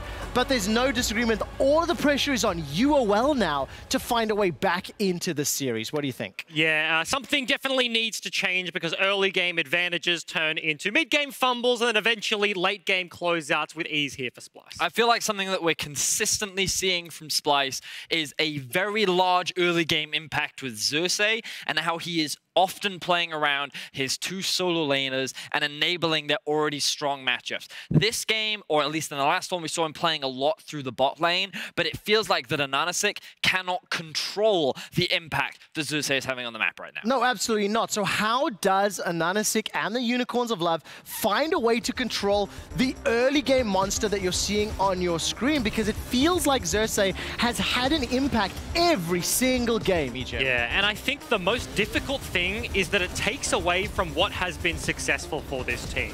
Vedius was saying it earlier on in the day, Ananasik is the bridge which very often gets this team from early to mid-game, gets them an advantage, and all of the action comes from himself, but because it's a collective effort, the solo lane is linking up with Xerxes and collectively like forcing him out of his jungle, it's very difficult to look at the jungler for UOL and be like, you're the guy that always steps up, just do it now, because he doesn't have the resources to do so. So let's turn our attention then to Boss and to Nomanz. They have, maybe Boss a little more, had moments of brilliance, and they have had some impactful team fights. I can think of the Kale, the Aatrox from earlier in the series. So how do we get these guys feeling more comfortable? Maybe Vedius. Well, I do think that we want to see some changes in the draft. At the beginning of every Analyst Desk segment, we often talk about how they don't have winning solo lanes, they don't have winning solo lanes, and I felt like that at least in Game 3, Nomanz on this rise, I felt that he was much more impactful, or at least he had more room to play with in this matchup. And with the Camille top lane, again, you could see what they were going for. They were actually trying to enable their solo laners. It was just that the early game did not go in their favor. And I would quite like UOL to stick with this strategy. Even if things have not been going your way, it feels like that right now what you've currently been doing is not working. So have a little bit more of an early game presence with tools to enable you to play through at the later stage if things don't go your way early. Yeah, and I think to put a lens on that game specifically, I think it already was a bit of a switch up, right? This is the Xayah first pick into Kate Morgana. Very obvious, let's play bottom side, let's play through the Caitlyn lane. But it's just leveraging the fact that you expect your opponents to pick the Rakan.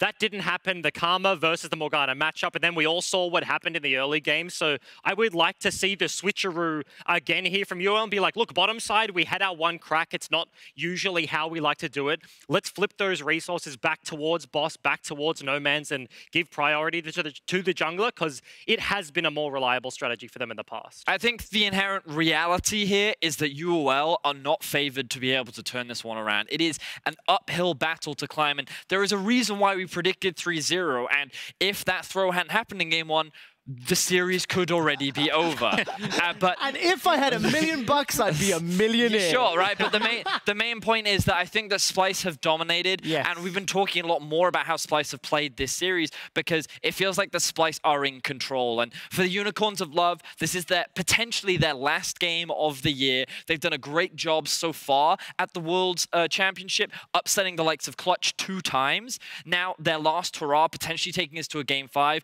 If they have anything secret prepared, if they have any special strats, this is your last chance, potentially, to pull out all the stops. Vedius, we just saw Sheepy walking on stage with the Unicorns of Love, a man that tried to make it to the World Championship for 3 years here in the EULCS. He was prevented at the final hurdle by Splyce, the organization, with Cobby at the helm. And now Sheepy has to figure out how to stop Xerxes and Vizicachi, the players that he relied on for years. Vizicachi played 226 games with a UOL jersey on his back. What is going through Sheepy's head when he's staring down the players that he used to coach and lead? You suck, I'm going to beat you, let's go, we're going to Game 5. Ejim, how does he do it? Well, he just needs to think pink. It's front and center on the jersey. It's like right up in the middle, and maybe for UOL, the two former members are still thinking pink. And then that's a win con. I don't think I quite know what Think Pink means, but I'm going to ask the casters to figure it out. Only one win is standing between Splyce and a spot in the group stage. Let's see if they can close out the series.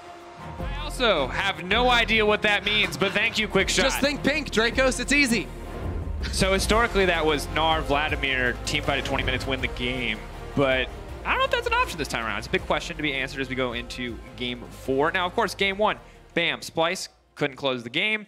UOL brought it back. Game 2, Splyce could close the game. Game 3, Splyce could close the game. And for Game 4, UOL need to come out swinging, I feel like, in this early game. Need to do something to stop themselves from getting absolutely run over. Well, the Unicorns are back to blue after choosing that side here, so I think they're freed up a little bit more. They don't necessarily have to ban the Pantheon on blue side, so they do get to leverage an extra ban and get both Qiyana and Xayah knocked on out here. But the war of the fans in the studio is absolutely incredible. I love it. They're going all in. I respect the Unicorns of Love fans because they are standing closer to the stage, but the Splyce fans are matching them. Unicorns also have an actual unicorn in the studio. That is an actual unicorn. That's true, 100%. You can see one live and in person. Buy tickets for Worlds. All right. Unicorns of Love down, but not out. They have one more game to turn this series around and take us to a Game 5. If you want to hear Silver Scrapes, you are thinking pink right now. I love this. Unicorns, 3 bans leveraged at top lane. Either the Syndra or the Qiyana is going to be left open here from the side of Splyce. This is what we were expecting. In Game 1, we ran the prep drafts. We thought Unicorns, there's no way they banned the Qiyana themselves. They can pick that up and now give the Zyrokan over. But they do have answers. The Heimerdinger, Morgana left open here if they want to knock that one into the Splyce bottom lane. See what they want to do? How exactly want to deal with 2 very obnoxious picks to lane against? The problem is, I think, so Xerxes might just go for his jungler here, and now you can't necessarily pick the Morgana, right? If you go for the heavy, prio bottom lane to counter out Rakan, well, then they just pick the Karma. And if you don't go for it, then they just pick the Rakan, and they win either way. So Unicorns of Love is in a really tough position right here, and I think I agree with the analyst desk. Stop trying to win lane through bottom lane. I don't actually want to see the Morgana here. I'd much rather see something like the Nautilus Kai'Sa as a lock-in and then play towards your top side, but that wouldn't be UOL style. There's a Heimerdinger open, and that means UOL are going to pick a Heimerdinger. That would be spicy. I don't think that one's happening. I don't think that one's happening, Dracos. But what I do love is that we heard from the desk, Vedius trying to get in Sheepy's head and saying, I'm going to crush you, Chachi. Well, he hasn't crushed him yet, but he did ban 3 of his champions. So options are quite limited for the side of Vizichachi, and I feel like he should probably pick a champion here. He might even get more bans levied against him. The Nico, of course, still on the table, and that Renekton only gets scarier as the options get more and more limited for Vizichachi himself. The Nico's the one I'm watching. I think Rumble, too, is something that Vizichachi could try to take up into this Renekton. I actually don't even know what he goes for if both those champions get banned away right here. I mean, so far in play-ins, before the series today, it only played the Kennen, the Gnar, and the Gangplank, of course, added the Cho'Gath to that list earlier, but definitely a smaller pool that he's shown. And against the Renekton, it's weird because I think the Nico is something I'd like to see him on. He played that a couple times, I think, in the regular season, but not a pick I would necessarily associate with him. It is those power 3 that UOL took away from him to deny. And now the Fiddle's been banned away, I imagine the Morgana will follow. No, interesting, the Twisted Fate. So they're not as concerned with that Morgana pick from Edward. Still really worried about the TF. Almost every game Splyce has played here, it's a second phase Twisted Fate ban. Now, if they're following common trends, they go ahead and run out of this rotation and pick themselves a counter in Renekton. It's going to be the Nico or the Rumble, I'm pretty positive, and then Humanoid can get his counter pick. Now, Akali has been banned away, and that was the thing he went blind for in game number 1, so unless he thinks he needs to deny the Corki from No Man's, I think he just waits to get that perfect matchup. Yeah. I mean, at this point, what Vizichachi's playing into. No Man's not known as a Renekton player. That would be a massive throwback. I believe it was 2017 Spring MVP was Vizichachi on the back of incredible Shen performances for the Unicorns of Love themselves. Feels a little bit fitting that in what could be their final game at Worlds, he will play the Shen against them. And now you've got the Shen Nocturne for dive, Shen Rakan for dive, whatever you want to do. Now, the strange thing is that they did leave the Morgana open, so the counter is definitely there, and they didn't decide to remove all of those options here from UOL. And now just looking at this draft, it feels like there's so many strong lanes to try and play around. I was not expecting this. This could be Qiyana in the mid lane now, or it could be Karthus in the mid lane. There's flex options now for the side of UOL to try and guarantee themselves a good matchup up against Humanoid, even though he does have counterpick. This draft is all over the place. You could opt for the Lissandra here. Obviously very easy for her to get on top of a pick like Karthus or Qiyana, and it looks like they're okay with either of those matchups as they will lock it in, and it should go into the hands of Humanoid. So we know why Splyce left open Heimerdinger and Morgana. It's because they are going to kill bottom lane at level 6. You don't survive against this. Lissandra is going to have a window to try and roam against whoever she lanes against. Xerxes on the Nocturne with a Shen on top. You have the ability to just break the game open through bottom lane. And some pretty passive solo laners to try and just get through the laning phase till you can make that point happen. We're still waiting on the final lock-in here from UOL. I think you might actually take the Karthus into Lissandra. Lissandra, too many good defensive tools to lane up against the Qiyana is my read on the situation, but they are going to put that back into mid lane at the last second. See what Anonymous can do here in the early game. Just about farming up, fighting for that level 6, racing against the Nocturne, who will probably have a similar goal. Shen, of course, an interesting champion, can be pretty strong in the early game, all about where those first few ults go, if he can make an impact on the map, or potentially find a lead in the laning phase. A nigh impossible task against the likes of Renekton, but if anyone can do it, it is Vizichachi, longtime Shen enthusiast. Sheepy checking his watch. Duke and Sheepy walking away. And this could very well be the final game. Splyce versus Unicorns of Love. A matchup I never thought we would get to see on the international stage after the group draw, but sometimes the script is just a little too perfect, Ender. Sometimes it is. Sometimes it is. Getting ready to get onto the Rift right here. And both these teams with the tournament life on the line for Unicorns of Love. We need 2 wins in a row to stay alive, while Splyce just need one more perfect early game, one more closeout to punch their ticket to the group stage.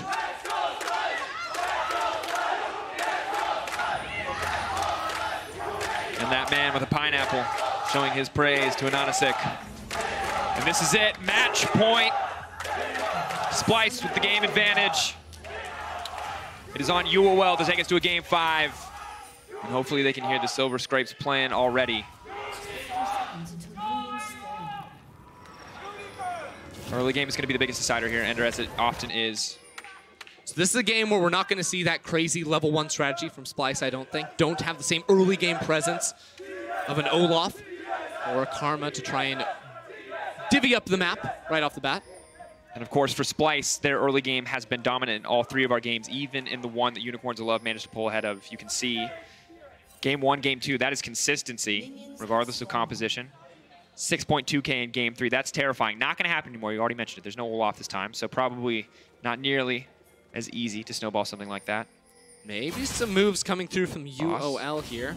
This Boss, remember, game 1 started off with Splyce setting up 5 members to try and punish Boss for sitting in that bush. Surprised, honestly, he went for it again in this game. They're now moving into the enemy jungle. This is what I was waiting for, though. Because Karth is so strong at level 1, now they have the ability to try and split the map, and this is going to buy the freest laning phase for Edward and Inax. Now, when we saw this duo run it up against Clutch, there were some misplays on their side. They had to lose their flash at level 1, so you have to be careful for that Rakan to jump onto you and then potentially lose a trade. But the ideal situation now for UOL is that they can absorb this first wave, freeze the lane on their side while Anonysik is on this bottom side of the map, and then Kabi and Orskaran don't really get to play the game. They sort of feel the pain that Inax and Edward were in last game in the same situation. Once again, the map is divided. Top side for the likes of Xerxes, bottom side for Anonysik and the Unicorns of Love. And on the top already, you can see the Vizichachi is doing quite well in the respective lane matchup. Has yet to hit level 2, however, so less than ideal. Forced off the wave as Boss gets his a little bit ahead of schedule. So while level 1 looked good, now the Boss is level 2. Now that he has a bit of Fury to back up those abilities, it is going to be a bit harder for Chachi. A good bounce, though, means that Chachi should be able to hold it on his side of the lane for a little while. Downside, though, Boss now gets to move into his own jungle to keep an eye on this Nocturne. Ooh, getting the collapse now on towards Xerxes. He might have to flash away from here. Anonysik is already level 3. Stepping in. Spell Shield is there, forcing the flash out from Xerxes. Well played. Finally flipping the script on this jungle matchup. This entire game, it has been Xerxes punishing, or this entire series, rather, it's been Xerxes punishing Anonysik. Now Anonysik so strong on the Karthus, can clear the jungle so fast, skipped his red buff entirely to make this invade happen. Now trying to steal away the Krug camp. Xerxes can't actually contest with this. It's just not possible. And Vizichachi can go in to try to help, but Boss is there. And even if you kill the Karthus, his damage output remains. Ananasik has finally out-jungled Xerxes at the start of the game. We've waited 3 games. Xerxes has always had the upper hand. Now he bought bottom lane, a free winning matchup. Top lane now too, gets to fully shove in. He denies multiple camps inside of Xerxes' jungle. This is absolutely perfect play on the Karthus. And Boss continuing to hold pressure. No Man's doing fine in the mid lane matchup, but as we mentioned already, level 6 is the point where this game really will break open for one of these teams. It is either the Requiem for Karthus, or it is the Submarine with both the Shen and the Nocturne moving on to that bottom side. Edward and Inox have to be ready, because while the Black Shield is nice, it is not enough to stop a Lissandra, a Rakan, a Nocturne, and a Shen from diving in. That is the power of the Splyce composition. You always have to be concerned for that bot lane dive when level 6s do come through. I can't help but look at these compositions too and feel like Unicorns 11 is sort of all over the place in what they want, especially as we look later in the game towards team fighting. You know, they have a very strong soul laner in Renekton. Kiana will scale up into being quite the threat, but as far as team fighting goes, it's rather strange because their consistent DPS is all going to be magic damage, so Splyce can definitely try to itemize against that. And it's not the most reliable of outputs in a true 5 versus 5. When you are rocking mage compositions, you have to be much more mindful of your cooldowns. And while, you know, Ananasik doesn't have to be super concerned with that because he just smashes his Q button, Inax and Edward definitely do have to be much more aware. So team fights are going to be about finding picks, finding burst trades with their ranged pick tools on the side of Unicorns of Love, as opposed to just running into that straight up front to back, which is what Splyce definitely want to go for. And the theory crafting is there, and I'm curious to see if we even get to that stage. Because as much credit as you're giving them, you're talking about kind of how these team fights could play out. We just have yet to really see an early game from Unicorns of Love, up until this game, where they aren't falling incredibly far behind very early on. Edward and X pretty far forward here. They need to burn the Black Shield from Edward, or he can't really do anything.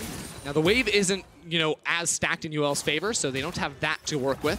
Seems like Splyce just want to set up this push to buy a reset for Kabe and Norskeren and make sure they're the ones back to base first. And what this actually buys is effectively 2 times or 2 waves that you have push lead on.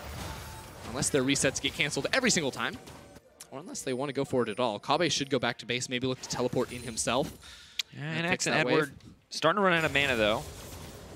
Don't know if they're actually going to be able to get a punish off here. Important to note, Kabe does have the TP. Last game he opted for the heal, a bit more combat efficiency, but this time we'll be able to make it back to the lane phase pretty quickly. I think Unicorns missed a potential window. They're trying to full push this wave, but with the TP on the other side, Kabe is pretty free to clear that up. Now, I was looking at Ananasik and thinking, if you freeze the wave on your side of the map down bottom lane, Ananasik can roll on in and deny Kabe. Because if he TP's in, I mean, his support can't join him. That's not a Yumi. So it would be a 1v3 situation, but because the lane gets shoved all the way into his tower, he's able to pick it all up and now freeze it on his side. And by keeping this cannon minion here, he'll be able to deny a lot of minions, because cannon minions do a whole bunch, and that's going to keep Frozen on their side. Now, Inax in the potentially rough situation, with the potential flank from Norskeren to make it on down here. And the other thing I like about this is it does free Norskeren up to roam to place down a little bit of vision, knowing that his AD carry is safe, freezing that wave under tower.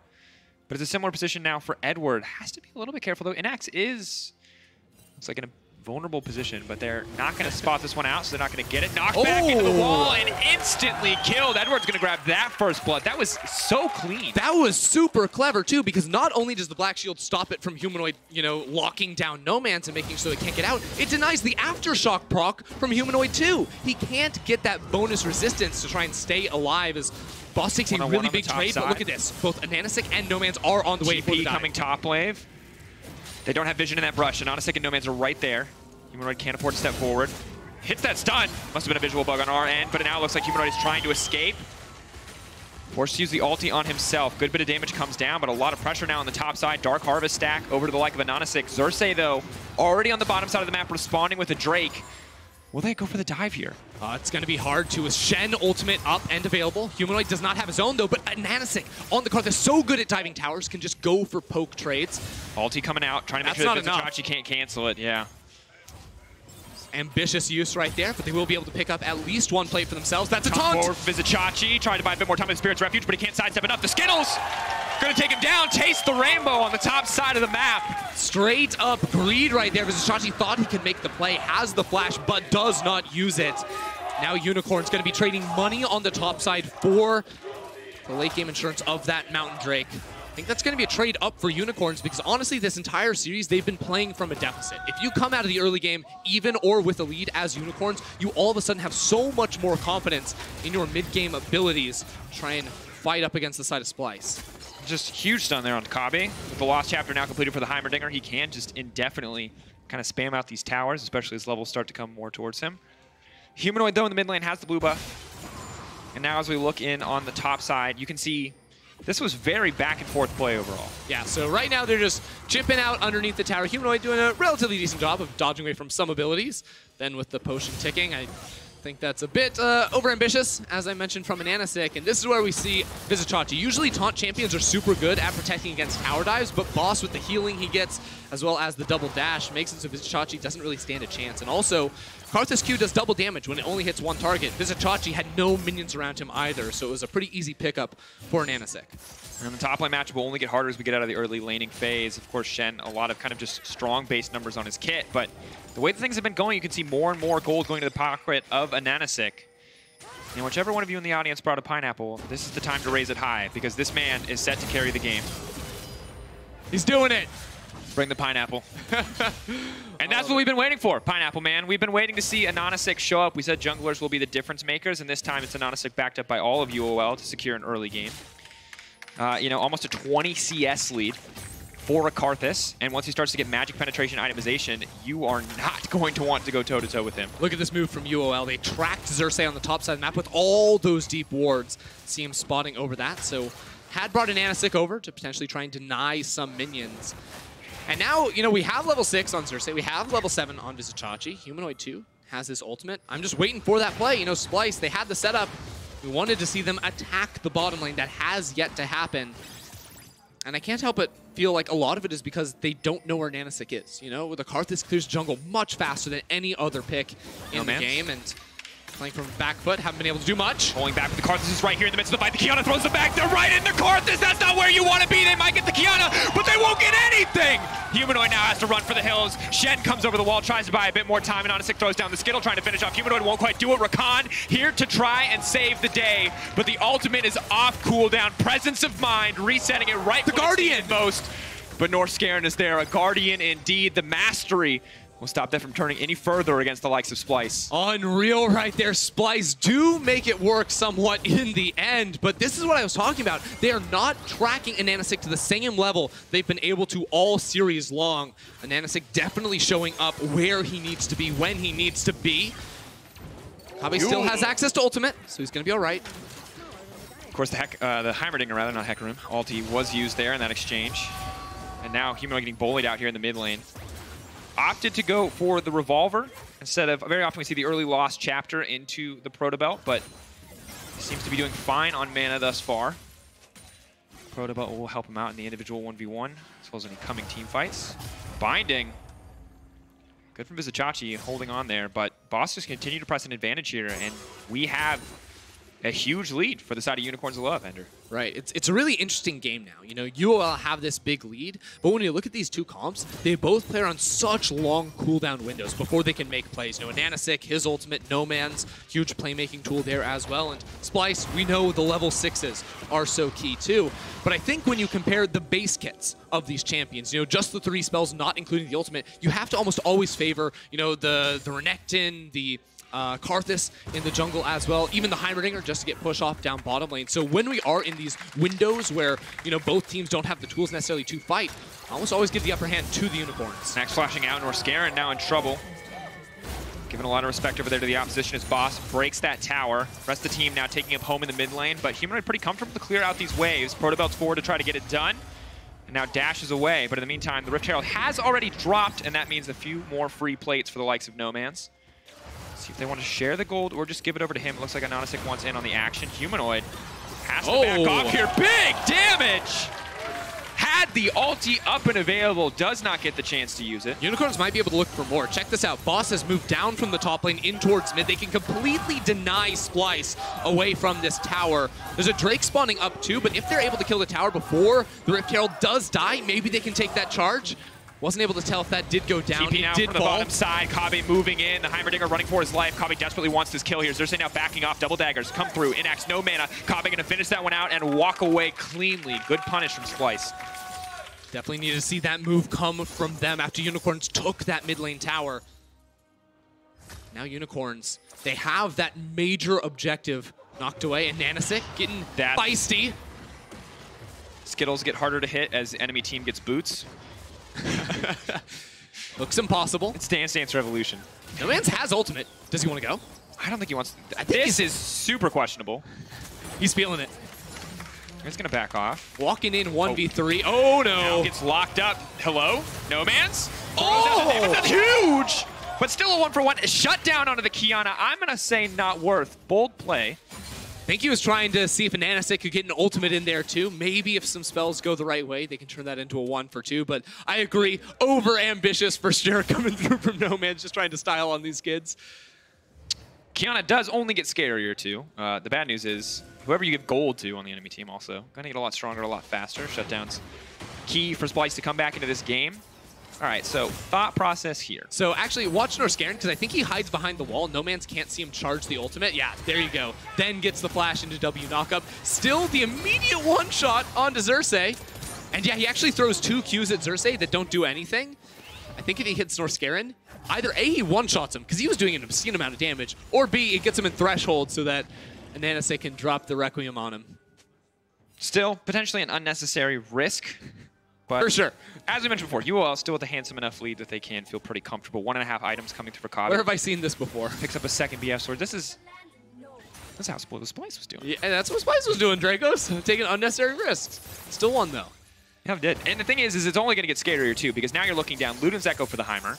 You're very close to a Duskblade. Karthus is hit double magic penetration items. Level 11 is the next thing you need to look for. Double magic penetration plus level 11 Karthus at this point in the game is incredibly oppressive. Requiem does so much damage, and the cute little Merc Treads for Vizichachi is really the only form of magic resistance on the team outside of Norscarin's matching pair. So, and Anasik hurts, okay? Yeah, that's the bottom line. It's really, really painful. Here's 4 members try to collapse on towards bottom lane. They still have TP2. Wall of Pain. Humanoid now needs to retreat. A Proto Belt to dodge the Skittle. He's walking further under. Good spell shield comes out, locked up by the Water Blade though. Humanoid trying to buy a bit more time. Meanwhile, Boss is going in on the top side. Inax gonna grab Humanoid. Boss gonna get spotted out here though. They're gonna look to collapse on the Renekton. He will be able to walk away. Picture-in-picture action as Unicorns of Love set their sights on that Ocean Drake. Unicorns getting everything they need right there, punishing Humanoid down on that bottom side of the map. And Boss just buying more and more time here. Speaking of unnecessary risk, he's going in, but he knows there's no one else really here. He's a level 11 Renekton with the Spear of Shojin. No one's trying to take that fight right now. Edward, though, continuing to clear out vision. Unicorns of Love choking out on the bottom side, making sure that Splyce cannot farm comfortably. Edward still has to be careful, though. Inax still has to be careful, though. Heimerdinger going to do a lot, but there's no ultimate available. Makes him much easier to leap on top of. So one fun little thing going on with the Unicorn's composition right here is Karthus' Wall of Pain does shred magic resistance of his target. So whenever he drops that Wall of Pain, it A, sets up for a skill shot like the Empowered W from Inax's Heimerdinger, which is that giant laser cannon that goes flying at your face. It slows him down to make that hit pretty quickly, and it also makes him take a lot more damage from it. So look for some one-shots later on, assuming Inax can get some more gold under his belt. Does he get the Heimerdinger dream of empowering the Rockets on the W and sending them through 5 people in a team fight? That's what we're going to have to find out. I'm waiting. And if you can't finish them off, then you have the Requiem on top of that. My question for you, Ender, is do we get the exact opposite of Game 1? Oh, no. Where UOL are super far ahead, look like they're on the verge of closing, and then Splyce turn it around. Because Splyce do have a lot of good team fighting tools. Shen, probably not the best scaling pick, but we've seen what Kabi can get done with enough CC to support him, and he certainly has enough CC to support him. Yeah, so I honestly could see it happening, because I think, realistically, I like a lot of Splyce's odds in later game fights. The problem I think they're going to run into is them potentially lacking damage. You know, once a lot of people start to build more defensive on the side of Unicorns of Love, Xerxes going to be a lot less effective. Grassblade goes in, waiting, going to dash out to safety. A second Grassblade, waiting out Xerxes' ultimate. Is going to ult right back onto Norscarin. A little bit. Good playing with his food. Nightmares. Nightmares right there. That does not seem fair. All right, well, he has a support. All that MR he's buying doesn't really help him against the Kiana. The Ghost Shroud, a little cute there, but without any more than making up the difference. I do think team fights will get interesting, though, because Unicorns have a lot of anti-dive tools. Not going to have too much time to think about that, though, because 18 minutes on the clock. Unicorns still playing on offense, pushing just about everywhere. One person is on another side of the map, buying time. Dashes over the wall. Alt's there. He's going to try to dash. Oh, no. Kiana is so powerful. Kabe gets locked up. If he grabs him, Can he turn? He can kill. He can kill. He can kill. He can kill. He's going to try to finish it. No, the shutdown is there. Look at bot lane, though. They keep on going with the push. The minions underneath the tower. Chachi just trying to hold on. He has a Tiamat, but he can't step forward and actually out of the wave. Chachi's going in. There's so much magic damage. Uses the stopwatch to try to buy time, but Anonasik is now stepping forward. The ulti's already been used by the Karthus. They now need to retreat. TP for Humanoid is up and available. TP for Kabi a few seconds away, but they're not going to go in for anything more. 6K gold lead to UOL at the end of that play. It's really important that Splyce keep funneling all these kills on towards Kabe. Yes, he burnt his ultimate and the flash, just try and chase down and get that kill, but that's an important shutdown for him, and staying even at least in terms of levels at the moment, trying to hold on in terms of gold. No Man's trying to go for this play. I actually think he surprised himself with the amount of damage he did. He was walking away, he's like, wait a second, that's just one more auto attack. And Kabi says, I need to get in here. Oh, yeah, okay. So it looks like he doesn't have the cooldown to grab the mountain blade, or he most certainly would have killed him. The terrain blade, I don't know. Yeah, that was my face! That's how I felt, too! Same. Any of those faces, they're all fine. Get that man a pineapple. He's already got one. He's playing jungle for him. Pineapples. Oh, no! Oh, my God! That was a supreme display of balance. There's not much more to say about that one. No Man's now has to run for the hills. Grassblade will give him stealth. They have no way to auto-attack him. The Fear is going to take him just outside. Edward, too little too late. Good that they're able to grab a kill back, but here comes the Hyperdinger, the flash, the ult. Here comes the big tower, and there's nowhere for Xerxes to go.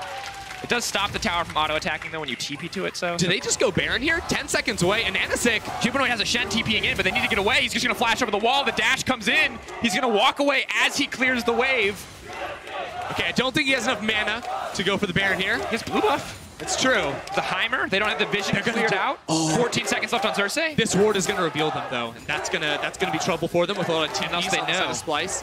Oh, they know. Humanoid, Kabe, TPs. Vizichachi here. Wall of Pain comes out. Vizichachi potentially in trouble. Will dash to safety, but Norskaren is here as well with the double buff he got earlier. Don't think this is the point where they try to turn. Boss gonna step forward onto Norskaren, though. Black Shield gonna make sure that he can move his way into this one. Can't get a second dash out. Instead, he's focusing on Vizichachi for now. Smart move from Boss there, of course. Shen can just drop the W on himself and block all auto attacks, which means no stun can come through from Renekton. And still Unicorns using this pressure to move in towards an Ocean Drake. There's not a lot that Splyce can do against this, so I like their maneuver now. Splitting sides of the map, they can try to get some vision control of their own around this area, because with a Karthus and a Heimerdinger, that Baron goes down fast. And with a Kiana and a Morgana, this Lyssandra's gonna go down fast too. Locked down, gonna try to walk away. Oh. Just kidding, just kidding. I didn't mean it. I meant it. You didn't mean it. He's going in. You didn't mean it! Humanoid lives! Vizichachi body... Oh, no. He doesn't have ult!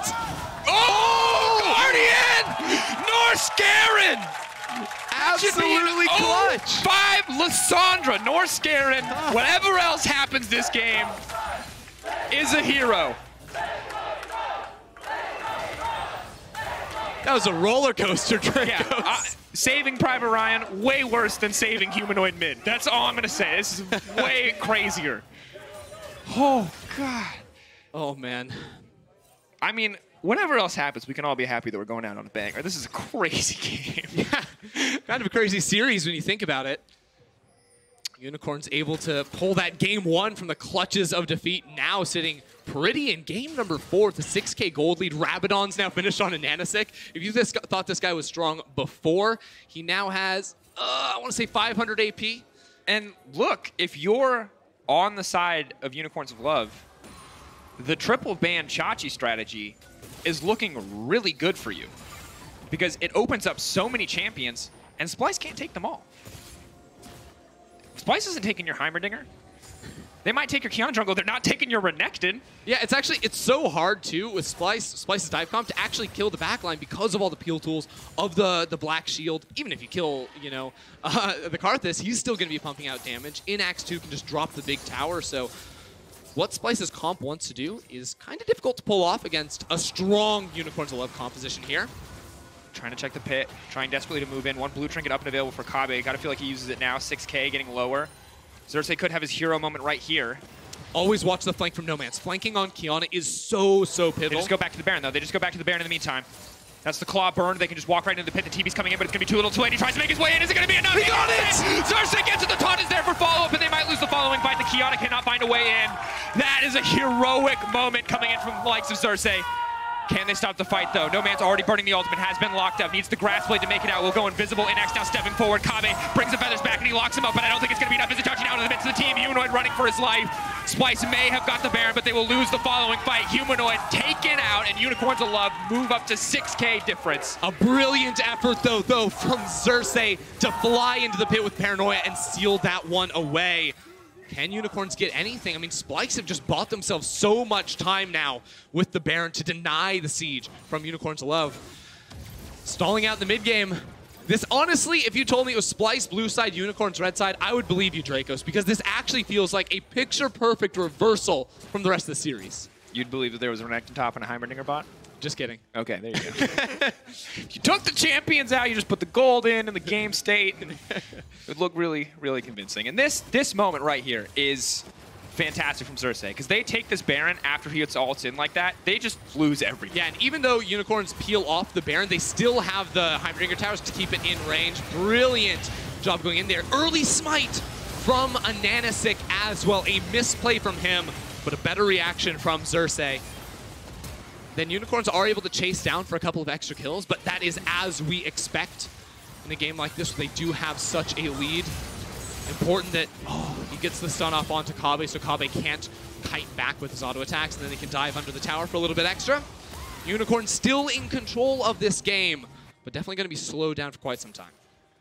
Yeah, Double Ocean definitely not ideal either. They have 1 minute and 41 seconds and counting left on the Baron power play. They're currently at plus 38 gold. It's going to take a lot. So Still better than game 3. Now 100. Now, okay, all right. I'm not going to talk about the Baron power play anymore. But clearly not a great Baron power play on the side of Splyce. Sorry. Actually, look at the items from Kabe. We were talking about the shutdowns he got earlier in the game. He has now 3 items. This guy is strong. Well, and you kind of saw it in the pinch there. If that was a situation where he's approached from multiple sides, definitely would have looked different. But when he gets to pull the feathers through multiple members of the enemy team, Xayah does so much damage. Yeah, I actually think this is a game where he'd be well off to invest in a QSS, even with his ultimate, just because you have the threat of Morgana binding, which you can react to, but it's really hard to react to that Renekton stun. And with so many CC tools coming your way, if you have the QSS, you can hold onto your ultimate for more opportune time. Would like to see him go down that line. Might not have the chance here.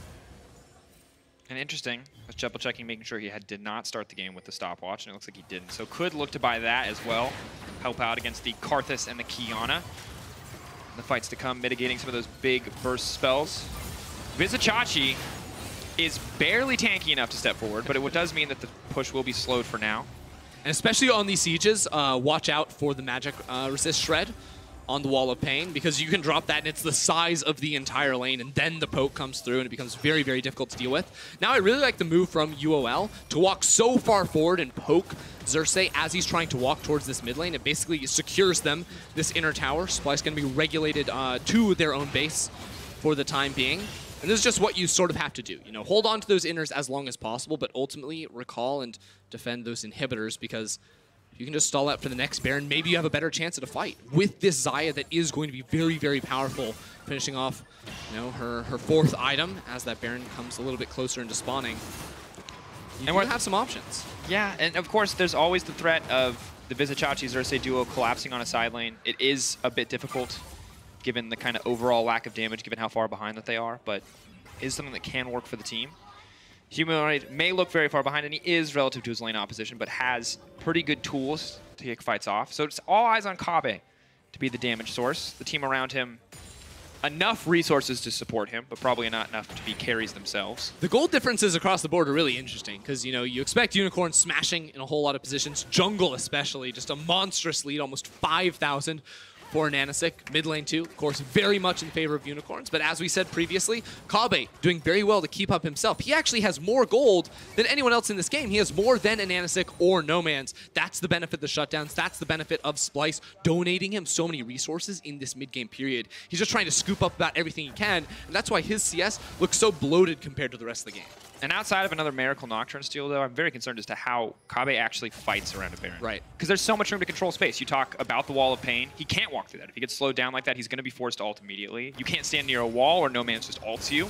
You can't stand near a Renekton or he kills you. and the Heimerdinger can just set up a big tower, and then there's really no way for the Xayah to walk in. She's not tanky enough. It's really strange because Kabe has a lot of tools to deal with the Kiana and the Renekton melee champions with his ultimate, the CC from his feathers as well. He has great kite back tools, but he's going to get outranged by the Karthus and the Heimerdinger every single time. So the start of these fights might actually look good for Splyce, I think, if he's able to stay alive and use his spells correctly. But I'm always going to be hesitant to say that even after the fight looks good right off the bat, that Splyce would be able to potentially close out on a fight because they can't actually cut the distance onto those priority ranged members.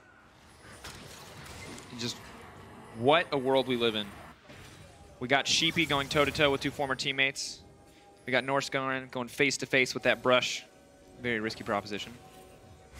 Xerxes and Vizicachi, I mean, it's an interesting spot to be. I think one of the first times in history where you've had to go through your former coach on your new team at Worlds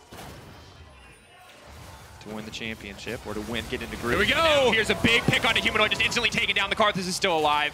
They're going to try to get 1 kill back. Karthus ulti now coming out, trying to zone the rest of the team away. Huge damage coming in. No Man's now on the hunt. He has the black shield. Kabe immediately going to be forced to ult. The feathers come back. Maybe not enough. Pulling through as Vizicachi's forced to ult it as well. This should allow UOL to walk straight towards the pit. Oh, I thought Kabe had more room right there to fight back with the Shen ult, dropping a lot of autos to kite on back. Now this means Unicorns of Love, they got that pick with No Man's 5v4 around the pit. They can kite this permanently. Chachi just used all his major cooldowns. Dashed in. Brief window of opportunity to punish here. Vizicachi still stepping forward, but Ananasik and Inox can just force this one down. Xerxes coming in. He has no ult, but he does have the flash, and he does have the smite. No Man's, they need to step forward. They need to stop Xerxes from getting to the pit. Why? They don't need to take this 50-50. He's going to dash over the wall. He's going to try to make sure that it's not a 50-50. Instead, they're focusing on it. No Man's goes to the backside. He's trying to Can he get 2. it? Can he get 1 more? He got it! I can't believe it! Splyce! When it matters most, every single time it is Xerxes, but Unicorns of Love will continue to monster the fights. No Man's is still alive. But that's it. Once again, they're TPing bot lane. They can get the inhibitor. Even though they lost the Baron, they can siege. Stepping forward, Humanoid can try to walk into this one, but I don't think it's a winning proposition. Edward now on the way as well. No Man's pushing up. I can't believe 2 And they push to the end. They have so many minions. Dracos, they can keep on going in the face. The wave there just is not there. Supreme Display of Talent is almost off cooldown. The Kiana can look to ult. He gets locked up mid-ult. That's not what they needed whatsoever. Humanoid goes into the backside. He's trying to buy time. Aftershock makes him a little bit tankier, but Norscairn cannot tap in. He just continues every form of Zhonya's he has. He flashes out to safety. He locks them up. Maybe they can hold it here. Humanoid is still alive. No Man's has overstayed his welcome. No Man's goes down. They don't get the shutdown. Splyce once again making the impossible possible. A second Baron steal and a hold in the base. Xerxes just respawned. He has the paranoid, but not the vision to chase down for more. What a crucial hold from Splyce. They were the ones that picked up the Baron at the cost of their inhibitor. Still, game in favor of the Unicorns of Love, but you can start to see the cracks. Let me take a look back at this play. And I think it's an early smite again. We have to watch how this occurs because Boss flashes over, instant reaction with the spell shield. Beautiful play from Xerxes. Then watch him flash in the pit. It is an early smite once again from Ananasik. There's the blue, there's the red. Xerxes steals Baron Nashor. It's split communication. You can see it there. Boss goes over, and Ananasik thinks the call was kill the jungler before we even tried the smite. If he had just tried to burst down the Baron in the window where Nocturne was locked out of the pit, maybe they could have got it. But when this is such a high-pressure moment. If they secure that Baron, they know the game is essentially theirs. And now there's an Infernal Drake spawning. I think Splyce feel like they can go for this team fight. Kabe level 16 now. 4 items, 100% crit chance. No flash. If ever there was a moment, this has to be it. Vizicachi's going on a walkabout. Why is he here? Vizicachi flashing out to safety. The Kiana's going to run him down. Doesn't even need to use any summoners of her own. How much time can he buy, though? Because right now, Splyce are pushing mid. They do have Baron buff. Remember, he falls down, so at most it's 1 tower here. Ultimate blown by Inax. They're trying to go in. Big ult comes in from the Karthus. Ooh. Lots of damage. Kabe forced to ult out. Splyce are going to be able to retreat. There's a massive wave stacking on the bottom side. There are no TPs left for the Unicorns of Love. Unicorns want to push down mid lane. With the numbers advantage, they say, forget the Infernal Drake. Maybe you can make something happen here. or just reset and push for that. They're splitting up on the map at the moment, and they know there's not a whole lot of wave clear for Splyce. It really is Kobbe who has to step up to the wave to hit those minions. They can just walk straight down this middle lane with the numbers advantage and take this tower. Kiana ult's up and available as well. Difficult to use in the enemy base to be certain, but it means they can't stand next to that inhibitor. The Wall of Pain, once again, making so much space. Kobbe cannot step forward when the Unicorns of Love have set up this line of scrimmage. It's probably the strongest thing about this composition for Unicorns, the zone control and the zoning they can use, not just with, you know, the towers from Heimerdinger, but the wall from Karthus. No Man's just existing near the backline. Here comes No Man's. They can't come close. Existing again.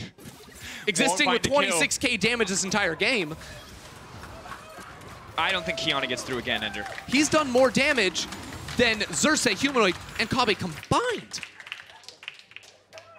I don't think Kiana gets through again, Ender. You can't let Kiana through. And this takes me back to game one when Unicorns banned it on blue side. I thought they were crazy. They realized the error in their ways, and it is looking ridiculous. And I think it's, I mean, there are changes that Splyce can make, right? They waited till second phase to try to pick their mid laner. They could have opted to pick the Akali earlier on. They could have opted to pick something more comfortable for Humanoid. He was forced on this Lissandra with 2 bans targeted at the mid lane. It also just felt like they got outplayed in the early game. In a series dominated by early jungle pathing, Ananasik had the advantage. This is what they're waiting for. He flashes over the wall. Can't try to buy a bit of time. Lays down the big turret. Edward now coming in. Now he goes golden again. That's going to be the double. He wants to make his way out to safety. Are they actually going to be able to kill him? Ananasik is dealing so much damage in the pits. The shutdown onto the Heimer will go through. Double Zanya's not enough. The stopwatch as well as the hourglass itself. Splyce not going to be able to get anything off the back of that. Just go back and start clearing away the super minions. The longer they hold on, though, the super minions are just guaranteed gold income as they smash through the minion waves on the side of Splyce. It means Unicorns continually get denied, and Splyce continue to have more and more opportunities to pick up gold and experience. Kobbe farming his jungle consistently. Now he finally has that Quicksilver Sash. Team fighting has gotten easier. Still not... You have to credit Splyce for adaptation in the late game. They're no longer looking for the big fights. They're looking for these little picks to keep themselves in longer and longer to give Kobbe more and more time to scale up. And this could have gone terribly if anyone else was here. Right, but they saw No Man's in the top lane, clearing away the minion wave, the strongest member, it seems, on the side of the Unicorns. And, of course, the Zonias plus the stopwatch that he didn't use earlier, double interaction, going to be burnt. And that's a really powerful tool when you consider that all Splyce want to be doing in these fights is diving your backline. That's an extra 2.5 seconds he will not be able to stall them for in the next 5v5. Checking in on the summoner spells as well. Vizichachi, of course, with no ult available, has his TP. Kobbe has his. Flashes for Norskaren. Kobbe, now we're going to see the fight break out. No Man just gets right back out. The Karthus all coming in is going to do a lot of damage. Multiple members locked up. Humanoid chucked on the side. I don't think anyone's making it out of this one. Xerxes manages to get taken down. Only a single kill onto the side of Splyce. Unicorns of Love were looking for more there, but they will not find it. Splyce barely making it out. Yeah, you can see in that corridor, Unicorns chose to fight in. Really good position from them because Kobbe actually can't fight back. He is zoned because his front line goes down quickly and won't be able to fight. Now, Xerxes down for 30 seconds. No chance of a steal. You'd have to imagine here. Third time must be the charm for the Unicorns of Love. Splyce could look for a team fight, but without the Featherstorm, it's got to be an uphill battle. The Baron is going to fall. 36 minutes into the game, a 5k lead held onto by Unicorns of Love. 4 Drakes in their favor. Humanoid now in trouble. They're not going to overcommit for the play, however. Will back off. They secured the Baron. They've gotten everything they wanted. The pick more than enough to help them take that one, and now it's the base in the sights of Unicorns of Love. Splyce are going to have to pull the trigger. The siege from the Unicorns is deadly with Baron. The wave clear will not be there from Splyce, and the poke certainly will be from Unicorns. Setting up now to push up towards the top side of the map. That bot lane inhibitor has respawned, but mid lane still going to be in favor of the Unicorns of Love. Featherstorm still down from Kobbe. That means team fighting almost impossible for this squad. If Unicorns can find the fight now, can find the siege when Splyce can't fight back, that'll be their opening. Small window. Vizichachi going to take a ton of poke damage. Guardian there to mitigate at least some of that. The Skittles from Ananasik zoning the rest of the team off the tower. A Humanoid still ready on the flank. Will not take the claw in. Just drop the wall and step up to hit the tower. That has to be the play here. But Inax not feeling confident enough to drop any autos himself, waiting for the poke. Gonna be another 20 more seconds before that next wave reaches this top lane. Spells are back up for Splyce. This may be where they decide to draw the line here. Flashes across the board. It will be Norskaren to lead the charge in if they can find a flank. They need to find a window now. He's going away. All the engaged tools are being burned onto No Man's. No Man's will get taken down. He gets a decent ult off, but that's the shutdown going through. Unicorns of Love instead now locking up Vizichachi, setting their sights on that top lane inhibitor. Anonysik has the ult up and available. The flash taunt, it's perfect from Vizichachi, but Anonysik is still alive for now. The whole team stepping forward. Anonysik trying to catch himself in the middle of the fight. Doubles on is his humanoid. May find himself in trouble. That's the Karthus ult. Who's going to drop down to say he doesn't have enough. So many members dropping in the face of the Requiem. And the Requiem for Unicorns of Love might just sound like Silver Scrapes. He closes this one out. Big stun. The binding goes in. Norscaron. He blocks once again. Who can't Norscaron save in these clutch moments? This is where it gets so hard for Kobbe. He wants to fight. He is stronger than Inax, but he simply does not have the range with errant skill shots being thrown his way constantly. It is a 3-for-3 at the end of the day. But the inhibitors are all still alive from Splyce. We see this fight one more time. It's after they got the initial pick. Brilliant engage from Vizichachi to make Anonysik have absolutely nowhere to go. And then keep your eyes on Kobbe. He has to kite back in the situation, but now he's zoned. He has no one in front of him, so he can't step into this fight. If he does have that front line, it becomes a very different situation. As just stepping forward, he has to play around the cooldowns. Once the W goes down from Inax, that's when he can be much more aggressive. Crucial block there from Norscaron to deny the Black Shield on towards Splyce's AD carry. But ultimately, just a dead even team fight. A dead even team fight when they started the team fight by instantly killing the Kiana.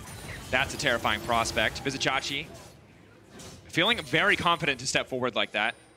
It looks like the Elder Dragon, in the eyes of the Unicorns of Love, their lead isn't nearly as relevant as it once was. We're 40 minutes into the game just about. Kobbe has every item he's going to get. Anonysik full build, No Man's full build as well. Everyone is stocked up and ready to fight.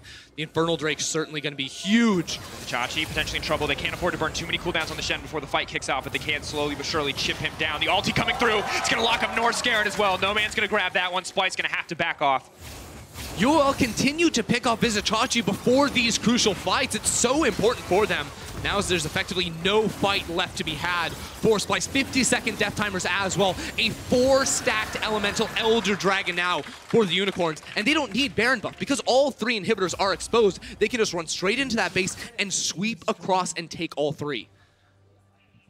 Splyce, the fact that they've survived this long already feels like a miracle. 2 Baron steals, a fantastic base hold.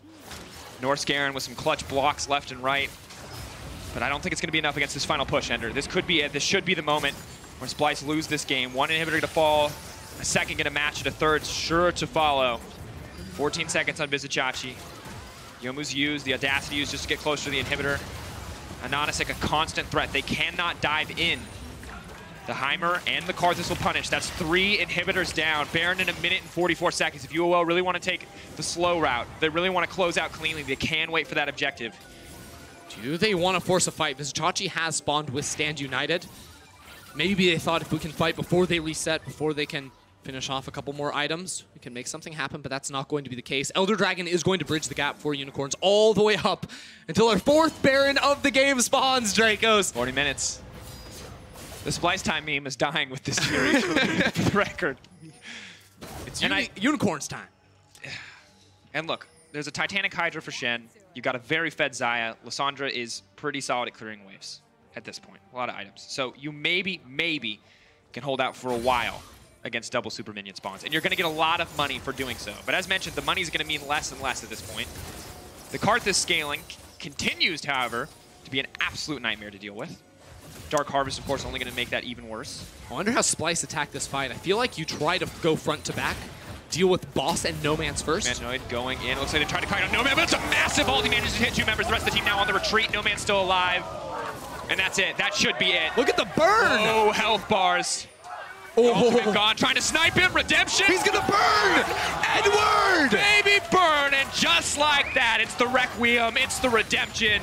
It's everything you could want as a Unicorns of Love fan, because here, in the moment where it matters most, they have turned the game. They will look to break the base. 1 tower left standing in front of them. Slowly but surely moving in. Kobbe, there's just too many members in front of him. He does not have the damage. He does not have what it takes. So when push comes to shove, Unicorns of Love take us to Game 5. Get ready, because it's time for Silver Scrapes.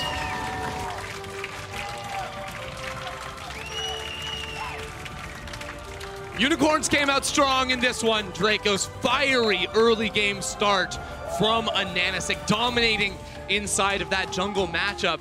And then No Man's, my God, on that Kiana was that nasty. That was an incredible game of League of Legends. Unicorns of Love, we were like, how does this comp win the game? And we just honestly did not expect them to pull that far ahead. But it becomes very clear when you have a Karthus and a Heimerdinger on the same team that, well, you win because no one can walk into you. And if they can't walk into you when you're doing a Baron, though Splyce did make a valiant effort to do so, you're eventually going to lose. It does admittedly take 2 steals from Xerxes, a Miracle base heal hold from Humanoid, a flash body block on a Morgana binding, but Unicorns of Love got there in the end. If we've learned anything from the series is that in this best of 5, you can't just take the early game for granted. You can't say 10K gold lead, that's a win anymore. Instead, there's so much power. We've seen both teams try to fight back in the mid game. This is just absolutely just a crazy series. That's lesson 1. Lesson 2 is ban Kiana. For more on that game, let's hear from the analysts. Good advice. It is a crazy series, and it's the power of pink! The power of pink! I wanted to see. 5 hours ago, I stared that camera down the lens and said, I want 4 more games. I got my wish. Now, before we head into the 5th and final game for either Unicorns of Love or Splyce, let's dial in on what happened this game, starting with the team compositions. And actually, Vedius, you were talking about some things you wanted to see from UOL. They came true. Yeah, so one of the big things we really wanted to see was enabling the solo laners. And what better way to do that than getting a Kiana and Renekton? But crucially, notice the bans. All of them were directed towards the top laner, Vizichachi. They did not allow him to have the same comfort and power that he normally has, enabling Boss in the top lane and with the Kiana in mid as well, and Akali and LeBlanc being blind pick. All of these bans disabled the solo laners. And a couple of things. Kiana specifically, as you mentioned, has now been first picked, won a game for both of these teams. Splyce have already done it in the series now. UOL add their name to the list, but this is the second time that Heimerdinger has been up. Remember back to the first game, it was super late game scaling. KL composition eventually came online after a huge lead from Splyce, and we haven't seen it all series. We saw it in the group stage, and then they go back with the Morgana in the bottom side. They look safe, and the rest of the map just explodes. But what's so crucial about this is it ties in with what we wanted to see. Better enabling of the solo laners with some late game insurance, and that's where the Karthus comes in. A Nanosic on this champion looked fantastic, and the damage he dealt in the late game was ridiculous. Please tell me we have some replays of some of the moments throughout this game, maybe some of the early game kills. Yes, we do. Happen to come on the side of UOL, landing in No Man's hands. Because one of the big things was how they played through their 2 solo laners and how they utilized the Karthus in the early game. They just abandoned bot. They left it to play by itself, and this meant the Kobe and Norskaren couldn't snowball through this lane, whereas on the top side of the map, things were only going in the favor of UOL. Yeah, and the worst thing you could possibly do in the early game is accelerate a Nanosic on the Karthus. He's here in all of these plays. You have to shout it out. That was a perfectly timed grenade. Yes. On the exit of Stasis there, and this was just a complete flip on what we've seen in every single other game this series. And before the previous game started, we said we want to see these solo laners pop off. We want to see Unicorns of Love activating their carries, and No Man's was absolutely activated. He had a fantastic game. Yeah, he certainly did, picking up the Kiana, and the big thing that was that it was also flex. The casters, we were sitting behind the scenes, fans at home, looking at that lock-in and being like, okay, this is very likely going to the jungle position, but then they switched that one up. Huge performance from the man in the mid lane. A supreme display of talent is what we saw today from Nomad. The guy had a great rise game in Game 4, and that was kind of the indication. I said, okay, maybe if you just put a few more resources into him, maybe he can really pop off. And I'm so happy that we got to see this pop-off game from him, because while he often plays the scaling, the safe, the wait to late game mid laners, he was able to showcase what he's able to do, especially on champions like this. 1,000 damage per minute throughout the course of the game. That is phenomenal stuff. Now, we've been praising Unicorns a lot because they won the game. Yep. But Ender said it best. If this series has taught us one thing, is that an early game advantage cannot be taken for granted, and that even 10,000 gold leads don't matter. I actually think that might be word for word. You can't trust a 10k gold lead, apparently. A man like Xerxes is just going to steal your Barons, Yes, it would not be a UOL versus Splyce 5-game series without mid-game blunders from both sides. how, after a double stolen Baron mid-game, they end up ending that one. Obviously, you have to give credit to them. The mental resilience in such a weird one. There was almost a 200 CS discrepancy for the Xayah. The same can be said from the Karthus, and this was just wild. Like, what is going on? Xerxes and Splyce did not make it easy for UOL to close out that game, and a large part of why they were able to do it was because of the superior drafting that came out from them. But moving into Game 5, Splyce are now on the blue side. This is where things become a lot more difficult because Splyce have more creative control in the draft. They get to first pick the Kiana this time around. So, Ejim, this is normally the point where I'm going to ask a question. Can you predict my question? Yeah, I can. I'm going to say, what side of the map won in first game? Yes. Yeah, that's going to be blue. Yes. Second game, that's going to be Yes. blue. Third is So blue. what does and that fourth mean? is blue. Who's going to win this game legitimately without memeing on blue side? Splyce, blue side, I think it is a little bit of a meme, but it has so much credit. It's been consistent through multiple teams, multiple days, multiple best of fives. It's coming up clutch. Yeah, I feel that because of how much control it has in the draft, and the thing that I'm curious about is whether or not UOL actually just stick to their game plan. They actually just ban out the top laners that they did in the first half. Put Vizichachi on something that he's not comfortable on, something that they can really attack him with, and then see if they can get No Man something that he can just carry on. Because if they do, there is a real chance that UOL can make the upset happen, remove Europe's third seed, and make it towards groups. During the course of the summer split, we saw two versions of Splyce. The third best team in Europe throughout the regular season. And then some magical version of Splyce appeared that got defeated by Rogue, that almost got taken up by Origin with a substitute jungler. All of the pressure is on Europe's third seed on their home soil in their home studio.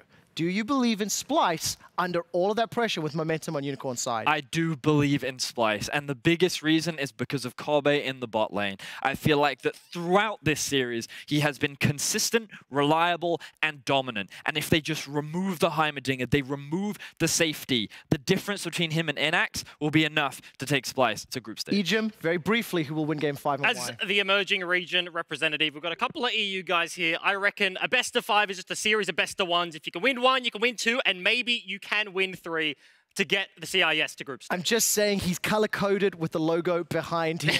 My analysts are split. The Unicorns of Love and Splyce are going to Game 5. Let's see who advances to the World's group stage right after this.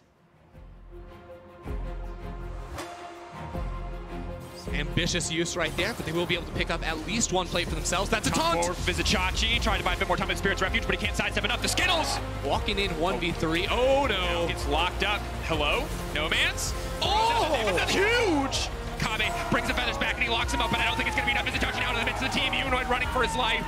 Splyce may have got the Baron, but they will lose the following fight. Humanoid taken out. He's going to dash over the wall. He's going to try to make sure that it's not a 50-50. Instead, they're focusing on it. No Man's goes to the backside. He's trying to get it? Can he get one more? He got it! I can't believe it! Splyce, when it matters most, every single time. Flash taunt, it's perfect from Vizichachi, but Anonasek is still alive for now. The whole team stepping forward. Anonasek trying to catch himself in the middle of the fight. Doubles on is his Humanoid. May find himself in trouble. That's the card assault. Who's going to drop down to say he doesn't have enough? Deal with Boss and No Man's first. Humanoid going in. Looks like they're trying to kite on No Man, but it's a massive ult. He manages to hit 2 members. The rest of the team now on the retreat. No Man's still alive. Unicorns of Love take us to Game 5. Get ready, because it's time for Silver Scrapes.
Welcome back.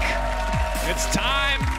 A moment many of you may have thought we would never get to, but this is Game 5. This is a deciding moment between the LCL's Unicorns of Love and the LEC's Splyce. And don't forget it, European fans, it is not the LEC, it is the LCL. There will be no Europe's 4th seed lull after this one. There will be nothing but embarrassment for the LEC if Unicorns of Love can come out on top. A momentous matchup, and Ender, this is the pick ban that will decide it all. It absolutely is. Now coming in, Splyce have chosen to return to the blue side, and what this means for the Unicorns of Love is actually they're going back to the original strategy. I think we might see the Pantheon left open, because otherwise they would have to ban Pantheon. They'd have to ban Kiana. Do they ban the Zaya? There's so many power picks. Splyce can't play it. Splyce can't play the Pantheon, Dracos. The Kiana's still up. Do they ban the Kiana?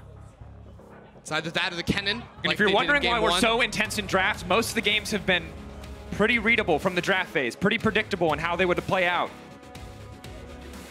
And if Unicorns of Love come out of this with an advantage, if they come out with another super favored topside matchup, things may just go in their favor. Unicorns, they thought they were going to trade the Kiana for Pantheon. They absolutely had to think that was going to be the play. They have limited Visit Chachi's champion pool one more time. That worked wonders, forced them onto the Shen, and helped them get the win in Game 4. But Kiana also helped them get that win, and now that could very easily go into the hands of Xerxes, and he could take that for another win. And the Lee Sin, the hover over here.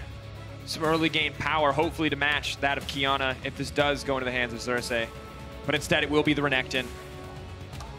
Boss pulled so far ahead in the previous matchup, was able to contribute so much more than the Shen in the mid to late game. And this is where we wonder, can Visit Chachi steer away from the Shen, show the Nico such a strong counter pick into that Renekton, or perhaps the Rumble I mentioned in the last series. If you're going to have a Kiana in the jungle, you know, could still flex around, but you definitely need to have some magic damage to bolster around that.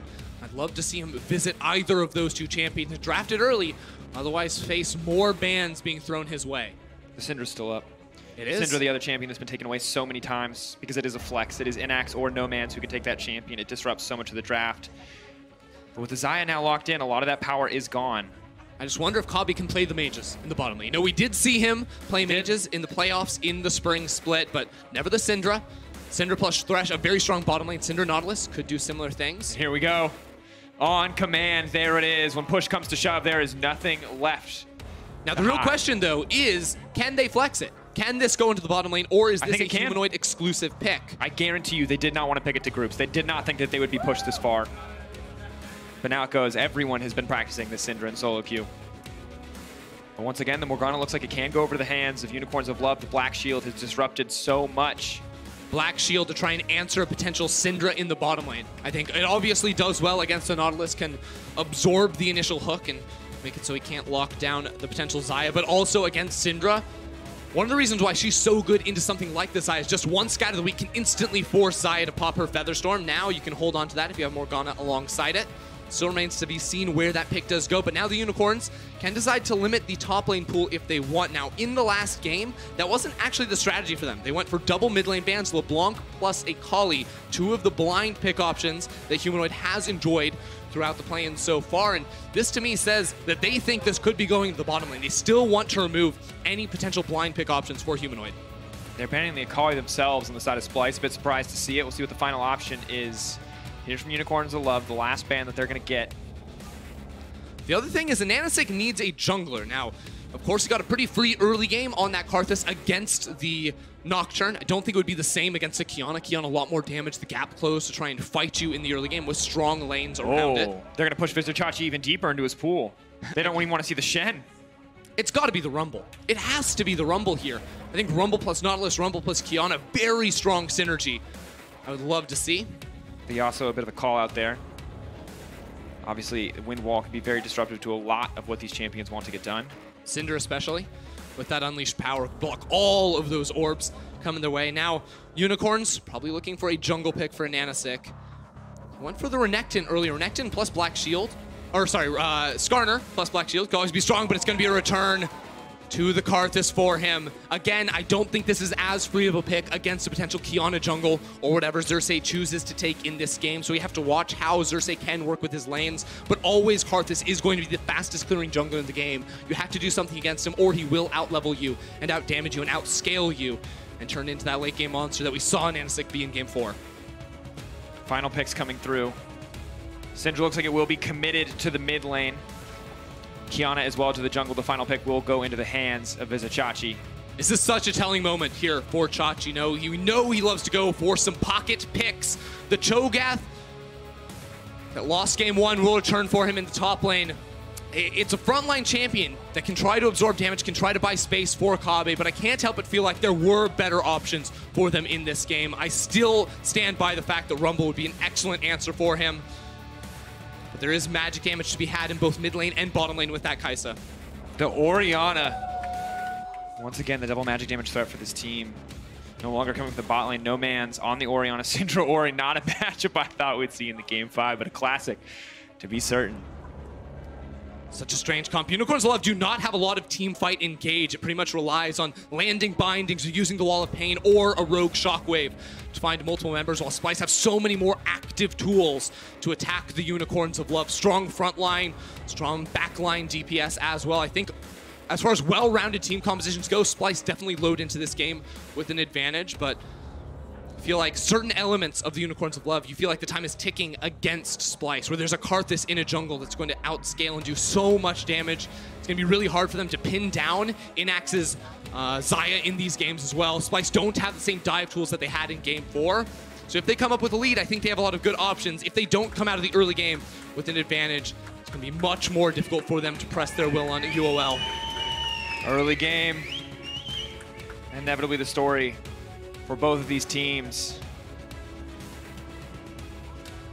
And it is a brief pause, a quiet moment before we get into game. But it is game 5. It is Silver Scrapes. It is the final moments for one of these teams. It won't be quiet for long, Dracos. I've heard the crowd all day chanting for Splyce, cheering on the Unicorns of Love. When it comes down to the final moments, game 5, when one team will go home, the other moves on to groups, you will hear them. Whether you are a UOL fan or a Splyce fan, your team needs you now. Berlin, let me hear you!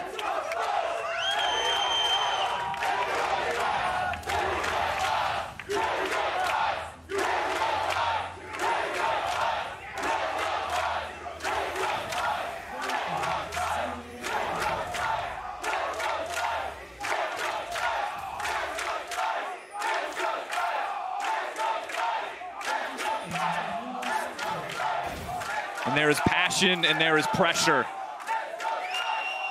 in the LEC studio tonight, host of the World's Play-ins. For an LEC team may be eliminated here and an LCL team may advance. We will find the victory in game 5, the number one question on our minds, but inevitably our sights are set back to the jungle. The first game, Anonasik got the better of Xerxes, was game 4, and it made all the difference. Can he do the same in game 5? Already seeing some moves coming out of him in the early levels. We did see the invade the split map. I think he's going to try the same thing here. With the Renekton up against the Cho'Gath, you expect Cho'Gath can get the push on early, but the level 1 fight certainly goes in favor of Karthus. That's what we're going to see. The late walk-in around the 30-second mark to steal away the enemy blue buff. This time, Splyce don't have any vision to see what is actually happening. Very likely Unicorns drop a ward of their own on their own blue buff to make sure there can't be a response. Chachi walking around the corner. He now knows. U-level stun. No, not going to go for anything else. Just a bit of poke before the lane phase starts. They can split the map. They can isolate this Cho'Gath on the top side. But we just have to keep our eyes on this Kiana. This pick has looked so incredibly powerful across all of plans since release, really. And now Xerxes just running into the enemy jungle, ready to continue his clear. The red buff will keep him healthy. So he will be seen this entire time. Now, Unicorn's bot lane, even though you have the range of Morgana, you have, in theory, the stronger pushing bottom lane, will allow the wave to crash into them because they know Anasik is topside. They can then walk into their own jungle and try to delay, but that's why we have Norscairn walking up himself to make sure that Xerxes is free to clear this. He has the smite. Trying to at least mitigate some of the early game impact. But he can't get anything else. See, Xerxes lost his entire topside jungle, was only able to respond with the blue. This is what we talk about, the weakness of Kiana in those early levels until she can get that first reset off her under her belt, and then she does a whole lot more damage when it comes to looking for these early ganks, when it comes to looking for 2v2s around mid lane, because I think that's where Splyce have so much power, especially around that level 6 mark. No man's rocking the TP, not a combat summoner spell, so it certainly goes your way. Rocking the TP as well as the phase rush. Up against Humanoid's Electrocute. You can tell the goals for both of them. One wants to scale, one wants to be safe in this mid lane, the other wants to kill. Boss continuing to threaten here in Vizichachi. Quick proc the Conqueror. Scout of the Week not quite connecting the way he wants it to. Will still force the flash out from Noman's, respecting the all-in potential of the Kiana. Boss. Wow. Very close lane, but Boss just continues to press in. Vizichachi actually going all the way back to base. Started with a Doran's Ring as opposed to the Corrupting Potion, so those all-in fights not going his way. We'll have to use this teleport to get back into lane, maybe thinking a dive was connects. possible. Threads it through the minions. Edward now in trouble. The Black Shield stops any follow-up. Others do come back, but massive trade in the favor of the Splyce bot lane. So this is actually a huge loss for Chachi up on the top side of the map, because you saw with all of the information we had, it was definitely possible for him to stay underneath that tower, but because he knew the map was split and Xerxes had to play for the bottom side of the map, he was chunked after that play, thought a dive could come in. We saw last game how powerful Karthus is in any kind of dive situation, so he's going to be out of a teleport, whereas Boss can walk back to lane with the Doran's Blade on top of the shield, and with that lead, now Unicorns can maybe look to make plays around the map. You know, find that teleport into the bottom lane if you get a deep ward. That gives you room now to have the numbers advantage and punish Chachi and punish Splyce for the weaker early level 1 play, for having the map split against them and losing that spell. And the biggest concern if you're Splyce fans that you've seen what this Kiana can do in the first few levels when Xerxes gets rolling. Of course, it's considered to have a little bit of a weaker clear, but the gank setup is incredible. Xerxes has yet to find a significant advantage outside of the flash on the top side. Meanwhile, Anonasek has been pulling ahead in terms of jungle CS. 3-camp lead, and now Chachi, once again, the one in trouble. Most likely going to have to burn the flash here. Wall of Pain should come out in a moment, trying to isolate him. He's trying to buy as much time as he can. He knows he's going down the flash. Is it going to be enough for Vizichachi? Can he make it out? The Skittles connecting the flash forward. The stun, the first blood to the Karthus, and already another engage on the bottom side. Unicorns of Love pulling ahead. Norscaron, does he want to look for it? Ooh, flash for flash there. Good trade, support for carry. At the same time, beautiful gank in the top lane. Now Xerxes looking mid. Wants to get in, hit confirms it. No man's in trouble. Has to run for the hills. Is he going to be able to sidestep? He walks back in. He dodges. No man's. Not enough. Humanoid lands the Scatter of the Week. They will find a kill back in return. This entire series has been a war of the junglers. Dracos, and we're seeing it one more time in Anasik with a perfectly timed gank up on the top side. Wave pushing away from Chachi. He was horribly exposed. Xerxes 2 visits into mid lane, 1 to get the flash, 1 to get the kill. Even when he is denied in the early game, Xerxes finds opportunity to make the plays happen. You see all the control wards on the top side of the river near that middle lane. It just tells you No Man's needs attention to try and clear that away and get himself some safety in this lane, because you look at this return to base, No Man's has TP. In theory, you're supposed to have a lead. You're supposed to have a goal, a better reset. Instead, it's a lost chapter, just a fairy charm and some boots. On the other side, as we get one more look at this gank, Vizichachi, as we said, lane horribly frozen against him, and he doesn't have a jungler there to help him push it out. And the most you can really hope for is trade flash for flash in that exchange, and he does manage to do so, forcing Boss to flash after him, waits for the slow on the wall to fall away. But here, this is the gank we were waiting for the Kiana. Just about impossible to dodge that snare when she uses the Audacity as well. And No Man's admittedly fancy feet, but Syndra eventually going to find it. Yeah, and what these plays ultimately come down to is really good wave management from Humanoid in the mid lane to freeze it on his side and to call for Xerxes to come through, as well as Boss calling, hey, this lane is pushing away from Chachi. He might step up and try to hit these next couple of minions. Nanasik can easily run on in. Now he's ticked over to level 6 as well, so any sort of 2v2 fight where he is not present is going to immediately swing in the favor of Unicorns. And interesting, too, you can see Kave once again getting the better of Inax on the bottom side when the Heimerdinger is not present. No Man's needs to back off as Norscaron is here as well. I think trying to predict on that one pulls him back in, knowing he can win the trade. Phase Rush will be blocked so he can walk away, but now they know the support is missing from the bottom side. Unicorns of Love maybe can get a little bit of pressure back here as Anonasek, for what feels like the first time in the game, shows his face on the bottom side. Just look at the river. There are 5 Splyce control wards all the way across. That's insane. Here, obviously Nanasek with a big lead already in this game, but doesn't have the same level of support from his lanes to be able to put down that vision. And Nanasek also maybe just a little bit scared to walk into river by himself. Kiana a whole lot more mobile, safer on her own. Try and put down that vision. Same thing when you consider Norscaron versus Edward. Norscaron, big beefy guy. He can walk in, he can put down the vision. Same cannot be said for that Morgana. Yeah, and checking it across the map, I mean, Karthus has a significant farm advantage, with the rest of the map actually going very much in the favor of Splyce. You can see on the bottom side a 10 CS lead. The top lane that was supposed to be so strong, where Vizichachi was supposed to be forced back onto a weak pick, is actually farming quite comfortably as the Renekton. The passive from Cho'Gath making this lane a lot healthier. However, they do give up the Ocean Drake, a big advantage to the side of UOL as they move later in the game. Can't help them get away from some of these plays, but Xerxes and Norscaron still fishing.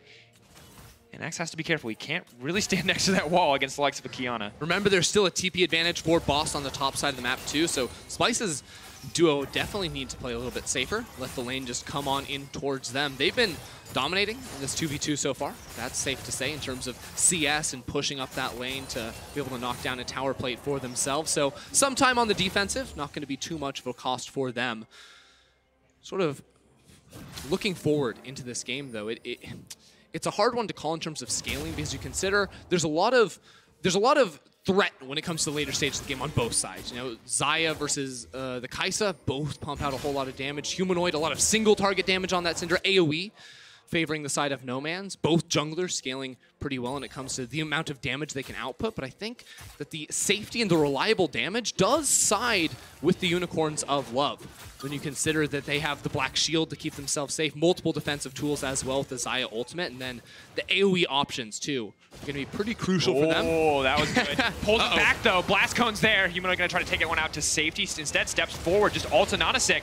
Knocks it back. Xerxes there as well. Can just ult into the wall. Anonasik now running for his life. Boss is there to back him up. A crazy exchange in the jungle. Ulti now coming out. I don't think anyone's low enough. Same thing happened last game, though. Oh! Humanoid! Forced to heal away. Good sidestep. Getting the flash from No Man's as well. That's really ideal for the side of Splyce. This is a major swing for Unicorns because Norscaron left bottom lane, and now Inax is cashing in on these plates on the bottom side of the map, trying to even up the gold. Norscaron may be looking for the wraparound here, but not quite going to be able to find it as Boss goes all in. He's going down to visit Chachi. I don't think this is... Conqueror's now coming out, and Anonasik is on the way up. The knockup is there, going to stop Boss from pushing any further. They can get wave pressure here, but they can't get much else. Xerxes now on the bottom side. The Black Shield's going to start to fall away. Inox has ultimate available. Flash as well. Good dodge out there. Can't pull the feathers back into Norscaron, but Norscaron won't overstay his welcome, and it's fights everywhere. Visitachi going for it. He does manage to get him the Skittle, not going to connect the flash in. Visitachi gets out. Heroic moment for the Splyce top lane. Unreal. One more time, Visitachi pulling off the 1vx plays right there's bot lane. Going in. Kave needs to get out, but meanwhile, there's a Kiana on the backside. Inax has to be careful. Finds the snare, finds the lockup. Now the lockup is there. He manages to use the stopwatch, buys a bit more. Kave trying to finish it off, but the flash out will take him to safety. Well played. Both sides. Outplays coming out across the board. Inax, with all the invulnerabilities right there, is able to survive, will eventually be denied all of the minions going in towards that bottom lane tower. So you feel like Splyce are going to be the team that wins out when all is said and done here, with Kave picking up so low money. This game is so incredibly tense because I felt like all our other games were fairly decided in early game, even though the gold lead in a lot of them wasn't much more than about 1,500. Oh! Kave. He's fast enough.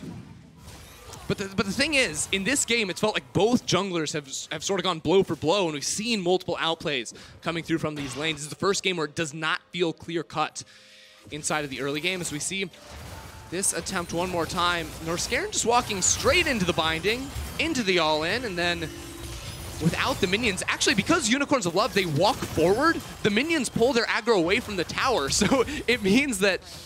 Oh, actually, those are their minions. That's all right. Fine. It worked out. I thought it was next level, but it wasn't. They still got the outplay. Absolutely did. Just going back to that point you made earlier, actually, I'm going to hold that thought because No Man's looks like he might just walk face first into a gank. Big damage comes from the Cinder. That's the stun. Xerxes goes in, tries to ult, but just sombreros himself, and Anonasik is just left watching. It doesn't stop.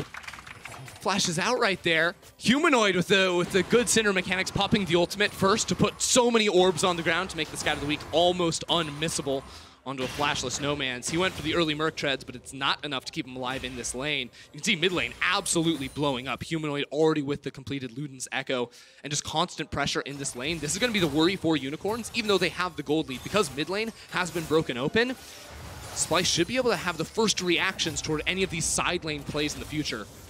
And Xerxes just continues to hover around the bottom side. No ulti available. But Humanoid's on the way down too. Edward and Inax need to get out of there.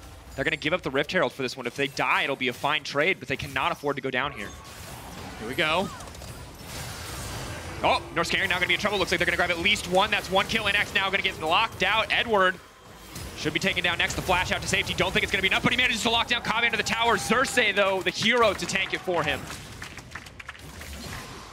How much are they going to be able to trade for this, though? Because the Nanasik goes ahead and picks up the Rift Herald. They're going to drop that immediately at the top lane to secure first tower. There's no way Splyce, with just 2 members down bot side, can out-push. Oh, it's a questionable TP comes TP. in. It's Inax. He has no flash. He has no ult. He's Inax, dead. what are you doing? Caught out.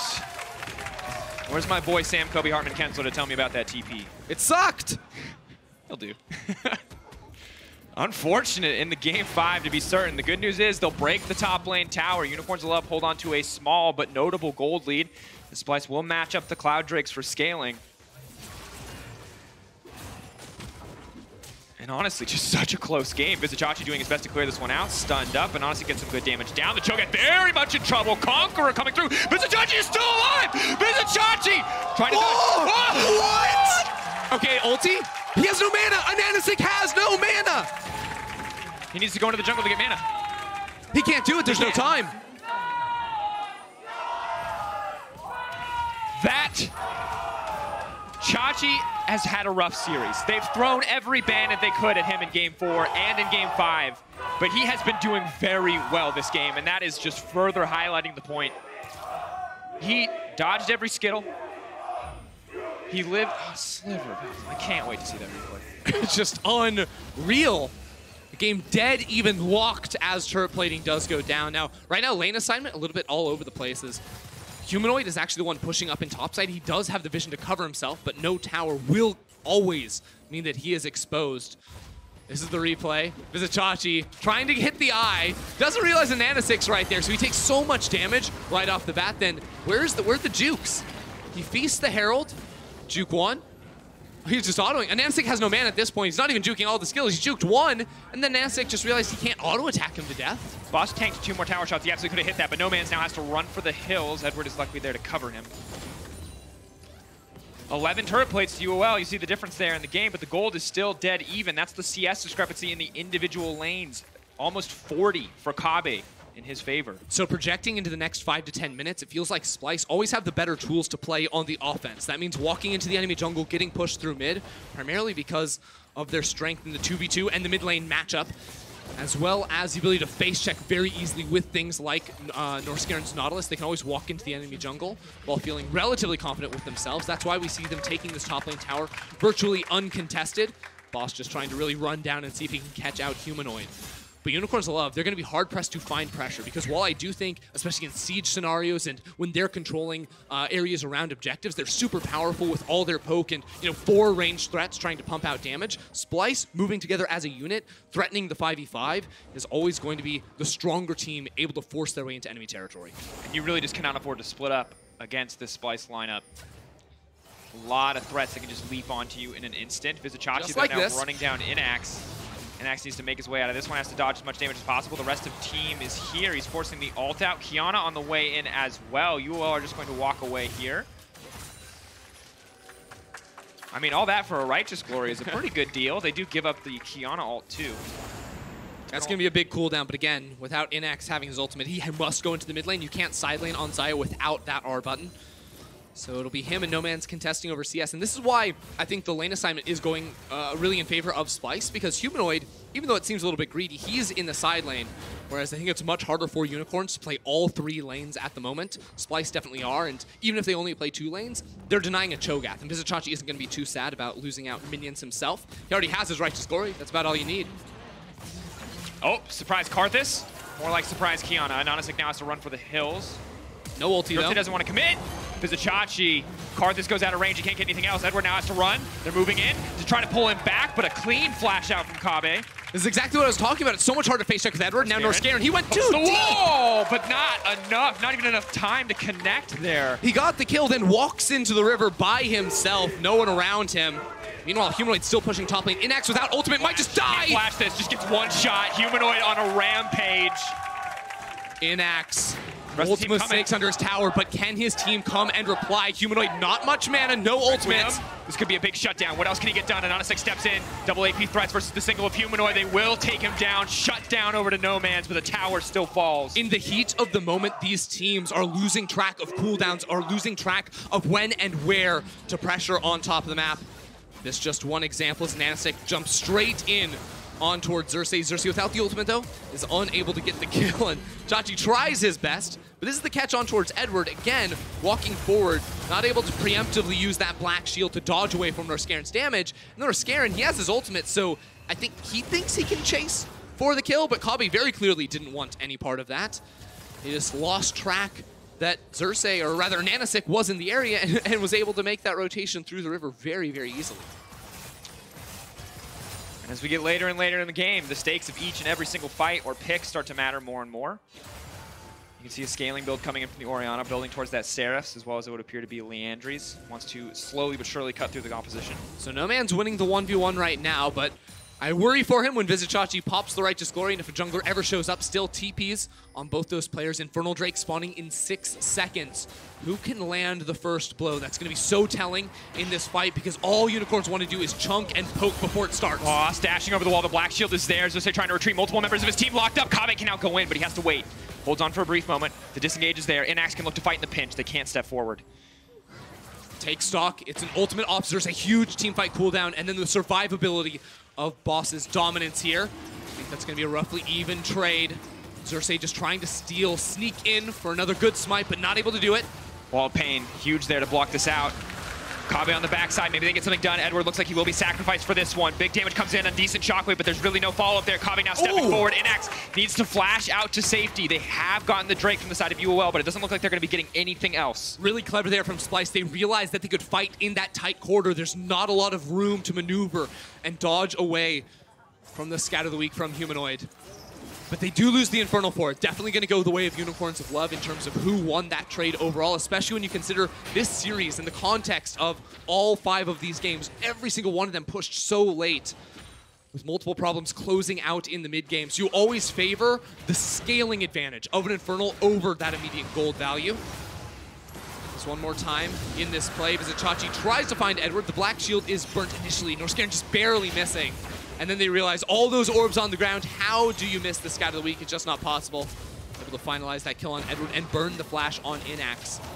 And now the question to be asked is, how do Unicorns of Love spread out across the map? Because we've seen this so many times throughout just this game alone, is when they try to play all 3 lanes, Inax, especially when he doesn't have his cooldowns, is getting punished.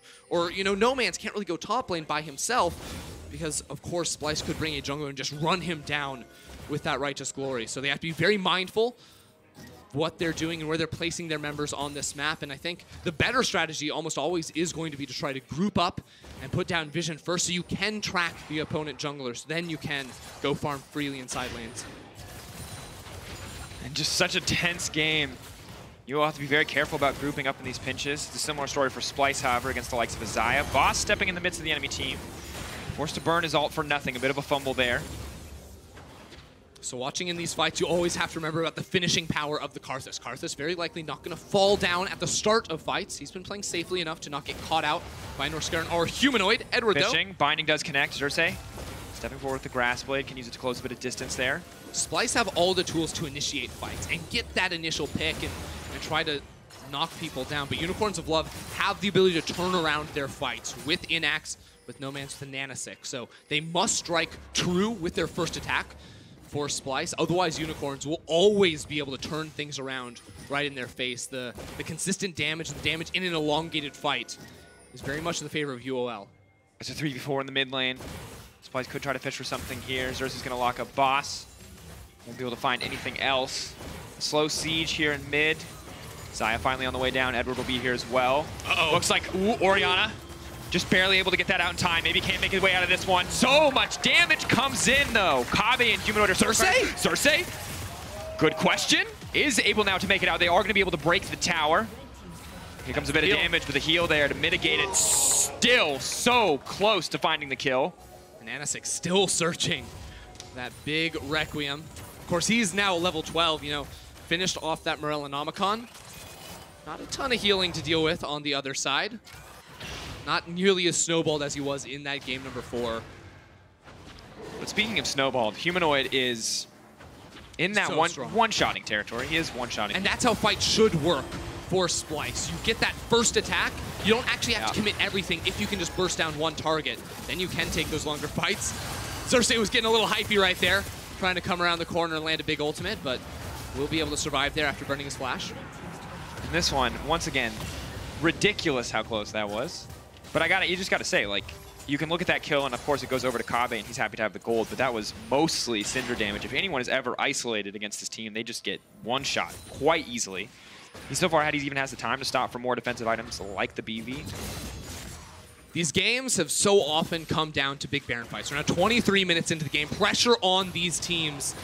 Again, like, this is the game that decides whether or not you stay alive in the tournament. Can't even imagine how nerve-wracking it is to be on the stage right now with that advance just so close in your grasp. Chachi's keeping up the pressure on the side. He himself not a big source of damage, but obviously can set up for the rest of his team. Trying to buy more time. Edward really doesn't do anything to help clear the wave. Even Boss actually getting chunked out. No Man's caught off on the side. Kabi can leap in if he needs to, but won't get marked. Unicorns just don't have the ability to force. That's why these sieges are absolutely deadly. Splyce stacked away, but now No Man's might be caught. No Man's pulling back. Kabi now going in, but he gets pulled back. The Kiana caught out. Xerxes trying to buy time. Good stun on the wind blast there. UOL just pulling back, and Splyce slowly but surely pulling ahead. The gold is dead even, but Splyce always going to have pressure on the map because they threaten the stronger initiation. They threaten the stronger team fight right now at this moment in the game. Have you ever seen the infamous LCL surprise Baron at 23 minutes? I am about to, but there's a ward on it. They're going to see Inax right over the wall. There's an immediate response coming through from Splyce. They're all running over. Inax is taking so much damage. This is not ideal whatsoever. The rest of them are on the way. There's no Nocturne ult to ferry them safely into the pit, but 8K dropping. They can't do it fast enough, Dracos. Spotted out. This is it. They bet it all in this single moment. 4K, it's getting lower. Edward trying to buy it. Can they get into the pit? They managed to take it. UOL, can they survive? How many members can get out? 3 members escape with the Baron. No Man's now running for the hills. He will be sacrificed, but still, they get the Baron. And 3 members make it out, so Splyce can't teleport 2 down into bottom lane and try to trade that for an inhibitor. An incredible call coming through from the Unicorns of Love with the Karthus jungle. So much damage over time. Once again in the mid game, the team on the back foot finds it. And the LCL Classic, the surprise Baron, the blast comes over the wall. They still get spotted, but they make it work in the end. Splyce will grab a tier 2. They'll hold on to their gold lead, but for the next 2 minutes, 47 seconds and counting down, UOL will be able to stall to hold on to the Baron. They'll stop Splyce from pushing anymore, and they may be able to take something of their own. And insult to injury is the Drake spawn that Splyce get when they're in control is the Cloud to UOL's Infernal. It's just so important for Unicorns to pick up this Baron. See this play one more time. Well, eventually it will be Splyce to win this fight. Early smite again from Ananasic, but he does land it. Unicorns had the brilliant call to make that one happen. So clutch from them knowing the Drake was spawning and that Splyce were resetting and scrambling to pick that one up. And now with this Baron for 2 minutes, the reason why this is so key is not just the standard, oh, you know, you extend the game, but you try to get yourself past some of the item spikes of Splyce. You know, Rabadons and Runons just finished on the 2 primary carries, 3 items, whereas Unicorns are still scrambling to put those pieces together. So just by having this Baron and trying to stall out for that next spike to try and match your opponents, will try to put them on even footing for that next fight. It's just very difficult to survive those spikes, Ender. The Rabadon's death cap coming in is the one I think you have to be the most scared of, because Scatter Leak is already essentially a death sentence. Syndra no longer needs the support of the rest of the team. It feels like she can just one-shot a carry. There are no defensive items outside of the Saros active for either of the primary carries. The Karthus as well, just incredibly squishy. And Humanoid about to hit level 16 as well, so if you thought he was strong now, just wait till he gets a couple extra 100 damage on that R button. Going to be absolutely massive. And that's the struggle for Unicorns. No true front line to step forward and absorb the pressure of a Syndra. Some defensive tools, but once those are down, things become very, very hairy for them. They can't start off fights on their own. They need to rely on Splyce overcommitting into them, and that's why making sure they can't have the Baron to siege where Splyce would never have to force a fight on you is so crucial. And here we are once again, Splyce in control of the game. Their lead not as commanding as it has been in the past, but they're in a position where all they need to do with this advantage, turn it into a major objective and close the game. But this is not as big of a lead as we've seen Splyce have in this series and end up losing. Everyone remembers that game 1. Unicorns fans will be saying, why can't it happen in game 5? Why can't it happen one more time? We got that early Baron. We stalled out the game. But Splyce still with so many powerful tools of their own. How many times in League of Legends history has a single shockwave decided a series? Single pick, single moment. One of them's going to happen in this game. May have already happened if you're a Splyce fan. They may have already found the lead that they need to close. We're going to have to see what can Unicorns of Love do. They've spotted. They push forward to threaten Vizichachi. Someone's going to have to grab that CS. Looks like they will give it to Boss. I love that you call out the Shockwave because there's no setup for him. Maybe a Wall of Pain can try to help you stop people from escaping, but it's so hard. No Man's has to be so on point with that ability because it carries so much of the team fight weight for the Unicorns. You think of their available CC on-demand tools. It's not really there. You have Feathers, but you need to set them up. You have Edward, but that route isn't guaranteed right off the bat. You have to wait for it. It's really just No Man's with the ability to instantly turn a fight. And the good news for UOL is that they have the freedom of Oriana's ball to check some of these bushes, as well as the Wall of Pain. You can see Humanoid doing the same thing with the Dark Sphere. So both sides very wary of the potential pick, of the potential Death Brush. And similar to what we saw from UOL earlier in the series, as they fall behind and lose all the towers outside of the base, switching over to a lot more blue trinkets. And I think this is a very smart adaptation for them. They have 3. I believe in game 1 it was. They picked up 4 for themselves to make sure they could scout that Baron. Will be very important for them in a minute 45 seconds when that does spawn. And you can see how they're covering their side laners too. When No Man's goes in the bottom lane to step up in CS, that is very forward of him. I think maybe more forward than he needs to be, but Edward was right behind him to offer a black shield. So they're just trying to funnel more and more resources into these carries. We saw No Man's in game number 1 on the Kayle, on that incredible late game scaling carry, show up when it mattered, flash forward in those team fights. Oh, the execution is just so much harder, though. It's so much harder. It's actually without like an Alistar or any of the dream setups. You've mentioned it already. It's just because Kayle, you just right click. Yeah, you just right click. Like, and you know you have that consistent damage. I right click you. With Oriana, it is one ability, and if you whiff that, it's over. If you nail it, you maybe just win the game. Maybe you just go on to groups. It's an iconic League of Legends moment. It's the moment where you knock the LEC 3rd seed out and you move LCL up in the group. It's only happened one time before, 2017, HKA. But we've been in Game 5 situations before. Players on this stage, Edward in Game 5 last year on Gambit versus Cloud9, felt the taste of defeat in that final moment. And of course, the game not in his favor right now, but you better believe he does not want to taste that defeat again. Ooh, Ender, the later and later we get, the more the stakes raise. It's hard.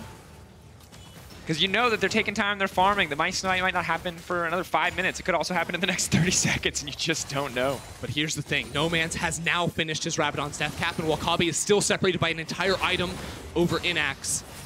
That death cap could be so pivotal. Ananasik too, closing in on that item. Looking with the bindings. Black shield. Oh. Edward is going to walk away. Xerxes can come over the wall here. Has the water blade. The flash in. They're looking to kick the fight off. Boss. The main focus at first, not the targets that they're looking for. They're fishing, they find the Oriana. No Man's gonna be able to survive, but just barely flashes out. Ulti coming in now. No Man's still, of course, still has Shockwave available. Keep your eyes on it. It's just one. That's not enough. Still, Unicorns do survive. But look at this.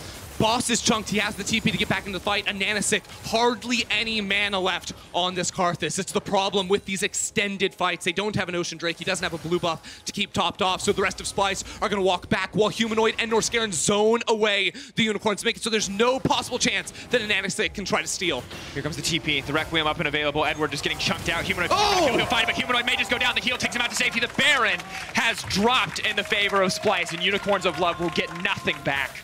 Unicorns can't sneak a second one away from Splyce. Splyce, no, could be coming. They're ready for it this time around. 3 minutes. 3 minutes they have to try and break open the base. We've seen Unicorns, they don't have the tools to try and fight back, to try to initiate against Splyce. And now Splyce have the Baron. Splyce do not have to force a team fight. All they have to do is walk those minions into the tower, let Kabe and Humanoid hit those structures, knock them down, get a Mountain Drake to make it even easier. And here we go. Can they hold? We said they have no setup for the fight, but now Splyce has to come for them. Unicorns of Love, backs against the wall. Double death caps, now finished. You're playing off a single binding, a single shockwave from the Unicorns of Love. If you can find a pick and slow this game down, delay the Baron, that's what you need. If you can't, you're looking at losing 1, maybe 2 inhibitors in the next couple of minutes. Whatever you do, you cannot get picked inside your jungle, outside of your base. You must hold on. Most you can hope for, take one member out, buy a bit more time. Edward really has to be careful here. No Man's doing what he can to clear the mid wave. Baron buff stopping. Without No Man's there, they can't threaten anything, so Kabe can step forward and hit the tower. Now they run up, but they can't do much. Still fishing for Humanoid. Ulti goes out, tries to get the follow-up stun. Humanoid now in trouble. Humanoid! Going forward. Humanoid is not going to... Zonia. No. Here it comes. That's going to be it! The shutdown! So crucial from No Man's right there. Now they're looking for the fight. Edward wants to kick this one off. The binding lands. Kave, all eyes on the 80 carry. The last source of damage. Cersei fishing for the flank. No Man's so low on the backside. No Man's should be set to fall. The dash forward, the flash, and he takes out one. He tries to push him back, but he misses. He misses the ult. Kave now unstoppable. UOL will live to fight another day. Cersei looks for the assassination instead of the massive AoE on the side of Unicorns. Unicorns are fighting back just barely. No Man's with the outplay in the mid lane to get that kill onto Humanoid. We take a look one more time. He's at a level disadvantage, but he does find Humanoid with the Shockwave. Sometimes all it takes is that Shockwave onto one member, I suppose. Black Shield to make sure he can't get stunned through, and even with the Zhonya's, you can see Orianna chucks out her ball and backs away. Syndra cannot do the same. Just could have been a disaster, but manages to make it work. And here in the fight, Xerxes the guy you got to watch. As great as Kave looks on the front line, the ulti just whiffs.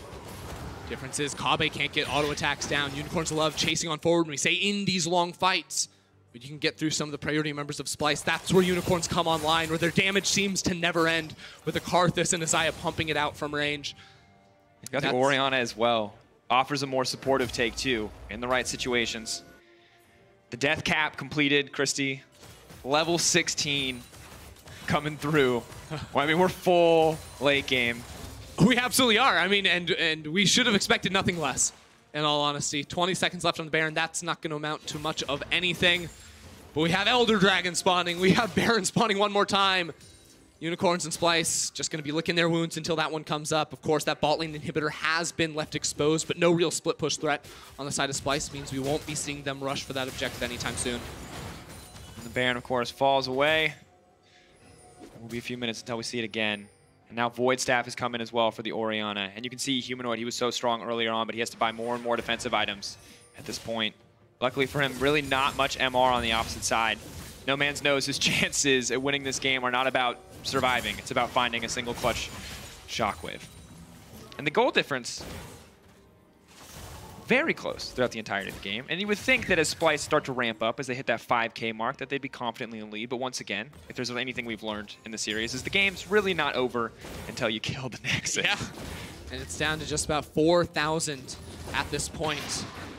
The scaling threats from Unicorns continue to get stronger. You think the three-man core of Karthus, Orianna, Xayah going to be much stronger than Xerxes. Xerxes really going to be struggling to get into fights on the Kiana. That's what you find so often in these late game scenarios. Sure, one ultimate can be the deal breaker there, but it becomes much more difficult on a relatively short range champion to close the gap on a Xayah, on an Orianna. And now we wait. Elder Drake spawning at the same time as Baron roughly. Splyce with full control on bot side jungle. That's what they're going to look for first. Can probably send back Kave to solo that out while the rest of the team looks to zone and make sure that Unicorns can't start up the Baron by themselves. And Unicorns, how do you walk into the jungle? It doesn't feel like you really can. You have to wait until you know they're on the objective. That's why they have all the blue orbs to try and spot out and get that information. Xerxes looking for that opportunity, hoping that he catches someone out, but the team not ready to follow up. Kave now full build as well. Finished off the Mortius against all the AP threat on the side of Unicorns. Going to be so valuable here. Making the Void Staff even more important for No Man's. Level 16 achieved for both of our junglers. Much more damage on both those ultimates. Maybe an Anasik can find that R that he's been looking for all game long.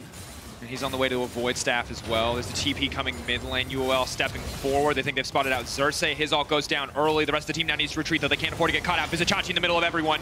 And Anasik now pulling back. That's the TP used. They get really not much for it. And Xerxes lost his ultimate. Yes, they get the flash on an Anasik, but the ultimate from Xerxes going to be so crucial in the next 20 seconds with both of these objectives spawning. Boss not able to get back to base, doesn't have the TP quite yet, so he's going to be walking into the river, low on HP already, but Unicorns, this must be their moment to fight around an objective. Set up so good for Splyce, however. They're walking straight into the funnel. Humanoid's going to find the stun. That's going to be burned out. Elder Drake is now gone to the huge advantage. Kave! To the backside! Is it going to be enough? Kave! He's dead! Shut down! That could be the difference maker! Still, an Anasik alive. The ultimate coming out now. How many members are going to drop? Xerxes needs to turn this one around. Humanoid goes golden at the perfect time. Now needs to escape. No Man's so incredibly low. Eyes in the dark sphere. Where's it going to go? The shutdown comes through, and that's it. Splyce have won the fight. Can they end the game? Perfect play from Xerxes over the wall to close the gap and get the kills. The death timers are simply too long, Dracos. 37 minutes into the game in Game 5 after Silver Scrapes. Splyce are pushing uncontested into the Unicorn Nexus. And when their backs against the wall, against former friends in Sheepy, when push comes to shove, in the moments that matter most, here in the 2019 play-in, Splyce show up. Splyce eliminate the Unicorns of Love and the LCL, and they move on to the main stage.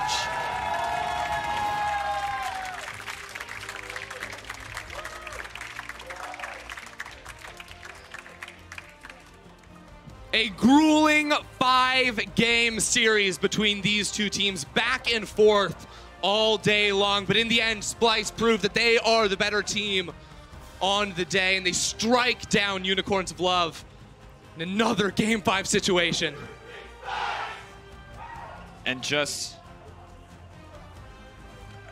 an incredible series, honestly. And I think Unicorns of Love, despite the fumbles in the final moments, should still feel proud. An impressive showing once again from the LCL, proving that they are at the forefront of many of the emerging regions. Disappointment, though, you have to feel for Edward once again. Absolute heartbreak in Game 5 again. First it was Cloud9, now it's Splyce, just barely out of his reach. After pulling back, you know, we thought maybe Splyce, if they hadn't thrown the mid-game in Game 1, maybe they win 3-0, but no, Unicorns come back and they push them to the absolute brink. And even that last team fight, it looked like it could go either way, with Kabe diving into the back line. Absolutely incredible performance from both these squads. I just still can't believe how many times we went full late game, how many times it came down to one big fight or one crazy pick. And you got to give credit to Splyce. Like, that final setup on Elder, there's just really no way that UOL can move into contest, because they have to walk through a pinch to do it. And that's where the Cinder is going to be so effective. That's where the Nautilus Assault is going to hit every single member. Talk about the Cinder. Humanoid played out of his mind in this game. I think throughout the entire series, he was dominating inside of his lane, roaming around, getting kills, snowballing his teammates, and ultimately in this last game, finishing off with 9 kills. Incredible. Yeah, and Edward, final wave to the crowd before he walks off stage. And overall, you know, just a wild way to end the play-ins. And it looks like we're ready to go. So for more on today's action, I'm going to be hosting Cooldown, but, you know, through a weird series of events, I got to do this too. So goodbye. Bye. Bye. Have fun at World's Cooldown.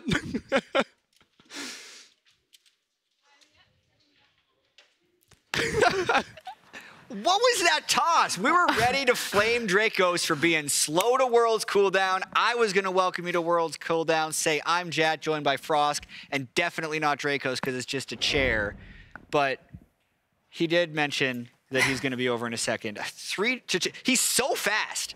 Wow. He literally Did you just sprint? ran in. He sprinted here, somehow didn't fall. He'll be here in a second. But all 5 games. Yeah. Much like Edward had last year with Gambit, as we mentioned. Thank you, Dracos. We went the distance. While we are waiting for Dracos to get mic'd up so he can join us for Cooldown, I do want to kind of open it up because we just came off like a really intense game. I know you and I were sitting there. We were watching that last fight. And I want to open up and say congratulations to Chachi. Chachi has been a guy who's been trying to get to Worlds for so long. And I know going through play-ins versus playing on group stage is a very different experience for most of our pro players when you talk to him here. They've said a couple times in the interviews. So I'm just so happy for Chachi on like an individual level. He didn't have the greatest play-in stage. He hasn't had the strongest Worlds performance so far, but he got it. You get to do it, man. You get to play on group stage, so congratulations. And I also think, believe me, this is a highly memeable series. Yeah. Last year when Gambit took Cloud9 to 5 games, highly memeable throughout the series, right? And I think the same thing is happening here, right? Like I was saying, you know, look at the bright side. Maybe if Splyce loses, then EU's group stage win percentage can be higher or something, right? Yeah, just this thing where he says, okay, look at the bright side. And it's basically saying like, I know this sucks, but. Yeah, always looking to make light of difficult situations. But in this case, I do want to take a moment as Dracos finally joins us. Thanks, Dracos. Great toss. Yeah. So time to talk about the series, guys. I'm kidding. Where did we leave off? I was talking about how it's a memeable series. However, I do think there's some undertones here where, like, UOL and Edward in particular, between two teams, have been so close 2 times in a row now, and I feel like that should be commended. This is so close to breaking through to the world's group stage twice. Like, that's heartbreaking in a sense. And also, I don't think it should be shameful for either Splyce or any other major region to go to 5 games against an emerging region in this sense, because that happened last year, and that team went to semifinals at Worlds. So, yes, you can see that Splyce has things to improve on, but in terms of the bright side, I really do think it's better to lose now than later. And speaking in terms of like trying to evaluate UOL's skill, I know on socials I called them the strongest of the emerging regions pretty early on. You also called CBLOL the strongest of the emerging. No, because I do, and I do stand by that. I think what we saw from CBLOL was really impressive. But I do think that UOL are a good team, and kind of alluding to what Jat is talking about is it's not shameful to be tested. Now, is this a good look when you're tested so early on before the quote-unquote, you know, like, big boys show up at the world stage? I mean, yeah, obviously, real talk, you should be stressed if you're Splyce, because there are very clear holes in your game plan right now in terms of your mid-game. Your champion pool in the top lane was banned out virtually every single time, and your top laner got punished. Your setup was weak, and Northscaren and Humanoid very kind of volatile or coin flippy in the plays that they were picking.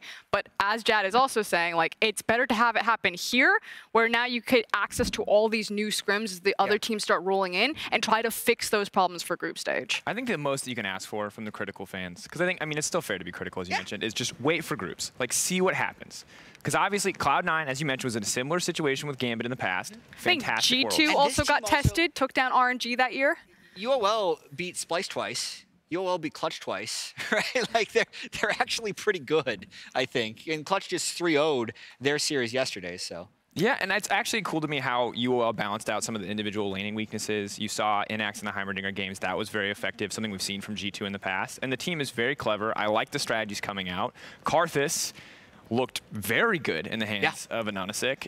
The issue, though, is the objective control. I think you pointed out when we were sitting over there, I think everyone in the game saw it. The amount of times that Barons are being stolen, that you lose access over Elder Drake. I mean, it's these small setup things, whether you're resetting to have tempo earlier on or you're making use of your priority. It was the fundamentals that really broke down and were the difference for Splyce versus UOL. Absolutely. And then push comes to shove, you need a Rock in those games to carry you through for a full 5, and your Oppo player of the game will be none other than the Rock for Splyce, or player of the series, rather, Kabe. And I think fantastic performance from him, outclassed in terms of the bottom lane, and was so clutch in so many team fights. Plus 29.4 CSD at 15 in that series. And it felt like every game you were just looking down and saying, like, all right, it's looking rough, but Kabe's got a lot of gold. We still got Kabe. Forms a CC. How are you going to get into this one, Kabe? And you're like, oh, I guess just like that. I will say that last team fight, though, where he flew into the backline, I was like, yeah, that's an int. I thought the game was over when he flew into the backline. But then the team carried through. Yeah, with an Elder Drake. With an Elder Drake. So it wasn't my favorite Kabe play. Maybe the replay, maybe he saw something that I didn't. He's like, if I don't die and do all of this damage, we lose the team fight. But if you win it, it's a highlight montage moment for the rest of your career. So I say worthwhile trade. Yeah. You know what it reminds me of? No, don't say it. Say it. Do you have a? Do you actually know what he's gonna say? There's an interview ready, so you need to say what it reminds you of. We'll come back. We'll come back to it. It's a cliffhanger. All right, there you go. Come back later for more on interesting stuff. No, but it's for with more on Chachi. Splyce's win, let's check in with Lore and visit Chachi. Don't tweet it, just wait for them to come. Thanks, guys. Laure here, and joining me right now is Visit Chachi after the 5th and final game and victory from Splyce. Congratulations. Thank you. I feel like it should have been an easier series. Do you agree? I definitely agree. It should have been easier. I think if we didn't mess up in the first match, because we definitely had our chances to win, it could have looked cleaner. But I'm just happy that we won. Well, you're setting up my follow-up because I wanted to ask about game 1. What happened there? I mean, we got a really good lead. I think our early game was very well played, but at our second match, I believe we took like a really bad fight, and after that they just outscared with the Kayle Kai'Sa, and after that we just decided to permaban this Kayle, and we don't want to see it ever again. I mean, I saw you full strength this year in the LEC, and I feel like the Splyce I've been seeing lately is not like that. So what do you miss to go back to the top and the strength you have during the split? I think we just need to clean up the fundamentals, because if someone watched the games, we saw that every time we got to Nashor, we instantly got caught after, and that slowed down our game a lot. Even in this last game, I think we could have ended a lot faster. But since we always get caught after our first Nashor, the game just gets delayed by 7 minutes because we can't siege without it. The way I see it, I think play-in can be useful for some teams. And during the LEC finals, Perks jokingly said that play-in is OP in the sense that it allows you to warm up in a way and be ready for the group stage. Do you agree? Yeah, maybe G2 should have gone for the third seed then if they wanted to do that. But I do agree. It definitely warms us up, and I think we're ready for groups. How about Nuna? I know how important this series must have been for you because you used to play with UOL. I know you mentioned in an interview that you didn't want to face them. Happened eventually. I mean, it had to happen. So how was it for you? Yeah, I mean, I tried to not look at what team I'm playing against, because I didn't want to be emotionally involved too much in the game, because I feel like I would have played more aggro or just not be so calculative. So in the game, I tried to calm down a lot more and just be more forceful on my calls, and that's how I handled the situation. But yeah, I didn't want to get them. Wow, impressive. Now, looking at groups, what are your expectations? Well, let's see first which group we get into, but both groups are really tough, so I guess we will be the underdogs, but we will try our best anyways. Is there one group you'd rather be put in?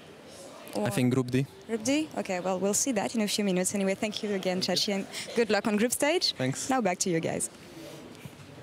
So I want to go back to something that Chachi just said in that interview, which I think is actually really relevant to viewers who might not be as familiar with Splyce, which is the idea that they played better, or there was a better iteration of Splyce in regular split than what we're currently seeing with their recent form.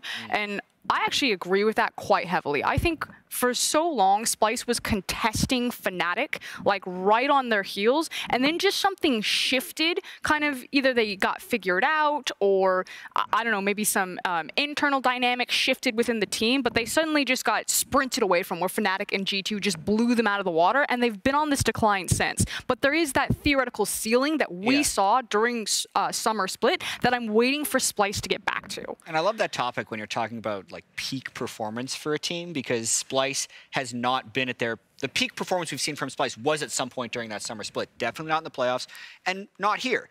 Will they hit that peak performance in group stage? I think is a question that Splyce has, as well as pretty much any other team heading into this World group stage, and it's what kind of makes this time of year so exciting.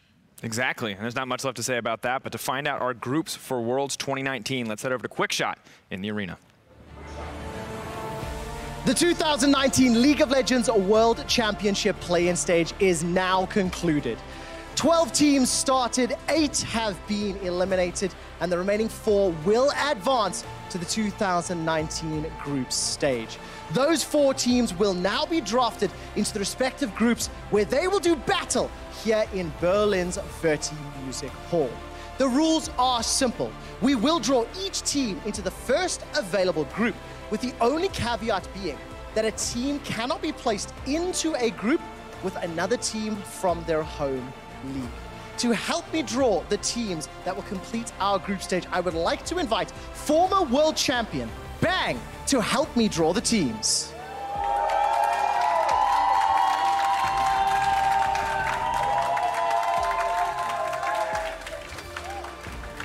Thank you very much, Bang. Please do me the honors of drawing the first team.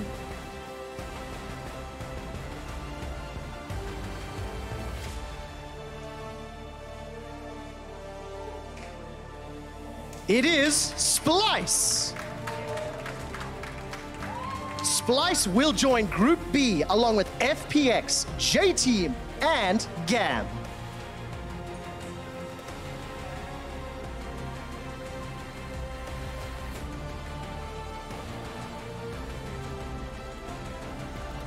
Please draw the next team, Bang.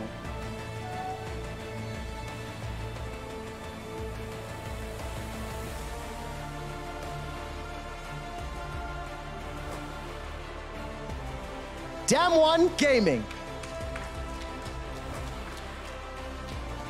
Damwon joined Group D along with TL, AHQ, and Invictus Gaming.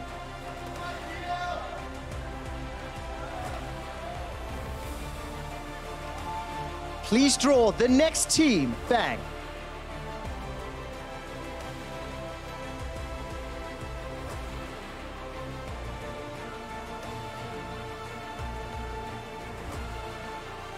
HKA. HKA are slotted into Group A along with G2, C9, and Griffin.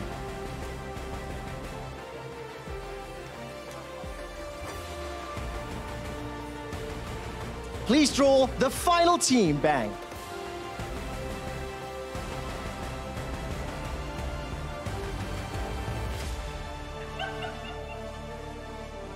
Clutch Gaming. Clutch Gaming joined Group C along with SKT, Fnatic, and RNG. Thank you very much, Bang. This concludes the group draw show. We turn our attention to the 2019 World Group Stage, which begins October 12th. We'll see you then.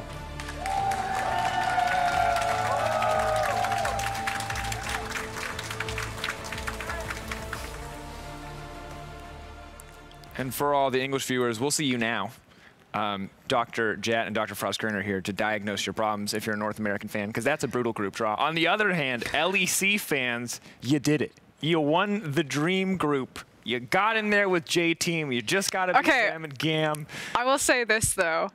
Stylistically, FPX and GAM versus Splyce, not a fun time. Are you really happy about this? This is like, the question is, who's better, Splyce or the VCS? What possibly could we have gotten better? Having the best European team have the easiest group.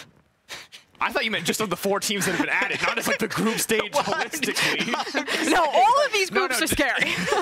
So, let's throw in the names that This people is love. good. What's the group of death? Give me the group of death. wait. Tell the people what they want. This is good for J-Team, GAM, and Splyce. This is bad for literally everyone else. Woo! J-Team, especially GAM, and NA. Splyce. Yeah. I don't know. I think there's a real world where Cloud9, Griffin, and G2 are kind of looking around, and HK are like, I think we can get out of this group. You know what I mean? Like, that. I think Group A is actually much more volatile than people give it credit for, just because of the nature of the way that those teams play. And it's actually very possible that Cloud9 pops out of that group. We don't know how Griffin are going to look like on an international performance. I've seen how G2 look in certain best-of-1 series. So I'm very unsure about that question mark group. We're going to have a lot to talk about on Dive 4 tomorrow. Oh, yeah, promotional. Dive 4. We're recording it tomorrow. It will come out. It's going to feature me, FLICKR, and Jat, and I believe Spawn as well. It is definitely Spawn. Over the course of My plugs are way more subtle, but that's probably more effective. Why not? Yeah, but okay, literally here, this is what I really didn't want to have happen. Damn one in your group? That's true. D is for damn one, Jat. So B, when I like power rank these Worlds teams before the World Championship, you put Damwon 4th. I was like, okay, we have the 3 LPL teams, the 3 LCK teams, the top 2 NA teams, and the top 2 EU teams are like the group contenders to make it out. And I thought those 10 teams were going to fight for 8 spots. But what's happened now is we have Group B, where I don't consider anyone below FunPlus to be a top 10 team, yet they're going to make it out of groups without beating another top 10 team. So we lost a slot. C, and D. 2 of these were going to be hard anyway. C is definitely the hardest, as has been well documented by the public already. But I think A, C, and D are just brutal. It's going to make a very exciting group stage, but it's one that, on first glance, I don't think NA makes it out of. That's yikes. That's a big. I mean, think about last year. Is obviously LEC. Like in the LEC, we talk. I mean, pretty much every opportunity. Hey guys, Fnatic made a world final. Don't know if you saw that one. But also like, Cloud9 were up there. You guys had a fantastic one. You knocked Vitality out in what should have already been a group of death. Do you don't think Cloud9 could do it again? They can. They can. Cloud9 can do it again. TL can top the group. They can also finish 3rd. So I think this is like, what am I going to call this segment? Positive Poly? Okay. This is what I'm going to do. Segment, Positive Okay. Yeah. I have not heard this term before. You need to explain Usually it's Flaming Frostskirin. Okay. Yeah. So the Poly is just for alliteration? Yeah. Who is this Poly? I'm Poly. Okay. It's like Polly Pocket, but no, it's fine. So Team Liquid Jat, what you got to understand is that they 3-0'd Invictus Gaming at MSI. And it in their group. Invictus Gaming has never been weaker than they are right now. And then AHQ, no one knows what they do. I look at Reddit and they're like, I guess it's from the LMS, right? And LMS then you got 2 and 3 were combined 0 and 12 last year in group stage. So and then I'm you not worried about HQ. got Damwon, Yeah. and they dropped a game to the VCS second seed. They were looking kind of shaky. So TL, they're definitely popping off in that group. We're gonna have to watch the games. Obviously, TL is gonna have to just buckle down and prove that they deserve to be there, because they do have to prove they are better than a top 8 team to be top 8, and that's true of anyone in Group C or A or D. And I think it's just very difficult because it's always like there's a lot that's hard to calculate as you look at regional differences, and it also isn't helpful that neither of the LCS or LEC third seeds are indicative, I think, of the other 2 teams present in the group, right? I think Clutch is wildly different than Cloud9, wildly different than Team Liquid, and Splyce is very different from both G2 and Fnatic. So it's not like I can really accurately gauge how the LEC style is going to pair up against a new patch, a bunch of new teams playing on it, and even if how much we can take from the play-ins meta that will actually be relevant in regular Worlds groups. Yeah. I'm just going to give teasers to things that we're clearly going to dive into beforehand, because I've been holding off because this hasn't been relevant throughout the whole play-in stage. I feel like LPL and LCK are still the best. I think they are still the best regions. So as long as we're sharing I feel statements, I feel scared that Yankos did that Twitch clip where he's like, we're getting smashed by Asian teams in scrims. I also feel scared that, like, Damwon and Invictus Gamer are both coming for TL. If any team is going to lose in best of ones of any European team, it's G2. Can I bring back positive Polly? I feel appreciative of your honesty. How do you feel, positive Polly? Okay, you need to win a best of 1, you need to win a best of 5 if you're going to be the best team in the world. Currently, G2 hold the international title from the MSI champions. They went through SKT in a best of 5 in that. They now have Griffin, who are shaky when pressure seems to be on for them, or at least inconsistent to what people expect of them. And then Cloud9 and Hong Kong Attitude. So I'm going to say that G2 will at least make it to best of 5. I think in best of 5, they show that even if they go the distance, they will hold strong, have the endurance. And I'm going to say G2 still in this list of LPL, LCK powerhouses. Do you think they're the favorites? For the tournament? Yeah. The whole tournament. I've said that I think... Yes, and like every single interview that asks me. Okay, I just had maybe the people watching cool down. No, it's hard because I've had like 6 interviews today, and they're just like, so who do you think's gonna win? You just have to sit there 6 times. I think G2. I said on think this or that, G2. that it's SKT. I think that the non-controversial things, the 3 big favorites at Worlds, are SKT, G2, and Fun Plus Phoenix. I will say this: I do not think the gap is big enough between those 3 teams, because everyone I think we've talked to has those 3 teams as like the big highlights, and then we have like our dark horses. We were hyping up Damwon, that G2 just smash through this. You know, when I say like I expect G2 to win, that's not like G2 3-0 SKT. I expect it to be matchup dependent. I expect it to really go the distance, and I expect it to be performance on the day. Yeah, you can abstain from this question. I'm just really excited. I've been waiting so long to talk about group stage. We're gonna have a whole podcast. It's really you can take G2, SKT. Sorry, you can pick one of the 3 favorites or the field to win the World Championship. I love this question. The field is literally anyone else. So so you're looking at Fnatic, RNG, IG, TL, Damwon, Griffin. I got a lot of good options here. All in on the field. You're all in on the field? I'm taking top 3. Well, you don't get to get all 3 of them. Oh, you have to pick one of them. I thought you said I got all 3. I think you said top 3 or the field. And it's is it top 3 or the field? I take top 3. Okay, yeah, sure. I think that's probably right. Yeah. So it's basically like G2 or the... Wait, what, are we betting something on this? I love bets. No. I think make wildly... I'll buy another prediction pineapple. We just had, in honor of the jungler Pineapple, who so heroically played Karthus. I never got my pineapple from I'm close to the pineapple where I bought it last time. I did buy it in Don't make Berlin. bets on the fly. We've learned this. Every time we launch a podcast or a post-game segment, we try to make a bet on the fly. It's I'll get a different colored pineapple. If we could, though, before we wrap out and close up the day, could I get final ridiculous over-the-top statements that I'm not going to give you time to justify, that we can justify later on the podcast? Oh, I love just getting flamed. NA's not making it out of groups. I said that at the start of the show. No one actually watches the whole show. But that is a controversial opinion. That's not the shared opinion of, I feel like... Oh, it's hyper-controversial. Yeah. At me. The next one is that I feel like EU teams are overhyped. That's not controversial. How is that not? Stop calling each other's controversial statements not That's controversial. definitely controversial. Go, take a sec. There's at least like camera. There's going to be a thread about I don't want to see Jat on these shows anymore. All he does is say controversial things about Europe.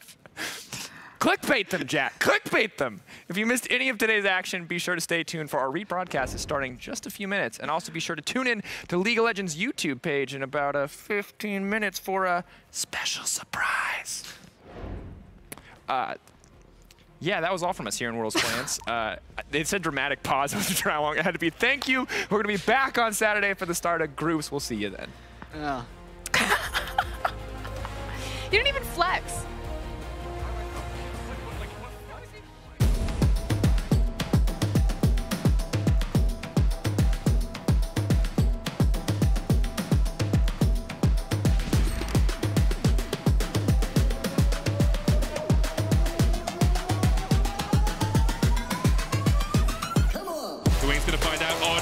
The wall up towards the top side of the fight. Bugax goes low. 3Z gonna catch him out for the moment. Oddie's the one to fall. Death from below as X marks the spot of Oddie's demise. Mission's low already, having to flash away. Here comes Saya looking for the engage. Perfect execution over 4. Can't be there. He takes Crash. He jumps forward. That's 2.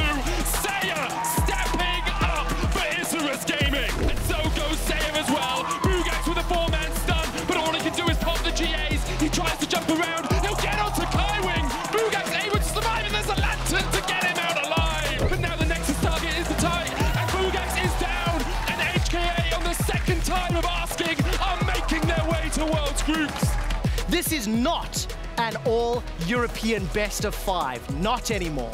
This is the LEC versus the LCL, and only one can be victorious. Humanoid on the backside, eyes on the Akali, one shutdown, but the Akali can't just clean up UOL. They'll just look like food to the rest of the team. Humanoid, can he go in? The ultimate is available, he wants to get one, he gets shut down in an instant! Humanoid has ult up. Arrow's gonna connect. Oh! Forward Humanoid, it's clean! The R flash, he's gonna connect it, they're gonna wipe the floor with him. Trying to turn, Boss does so much damage. Norskaran might die to the Baron.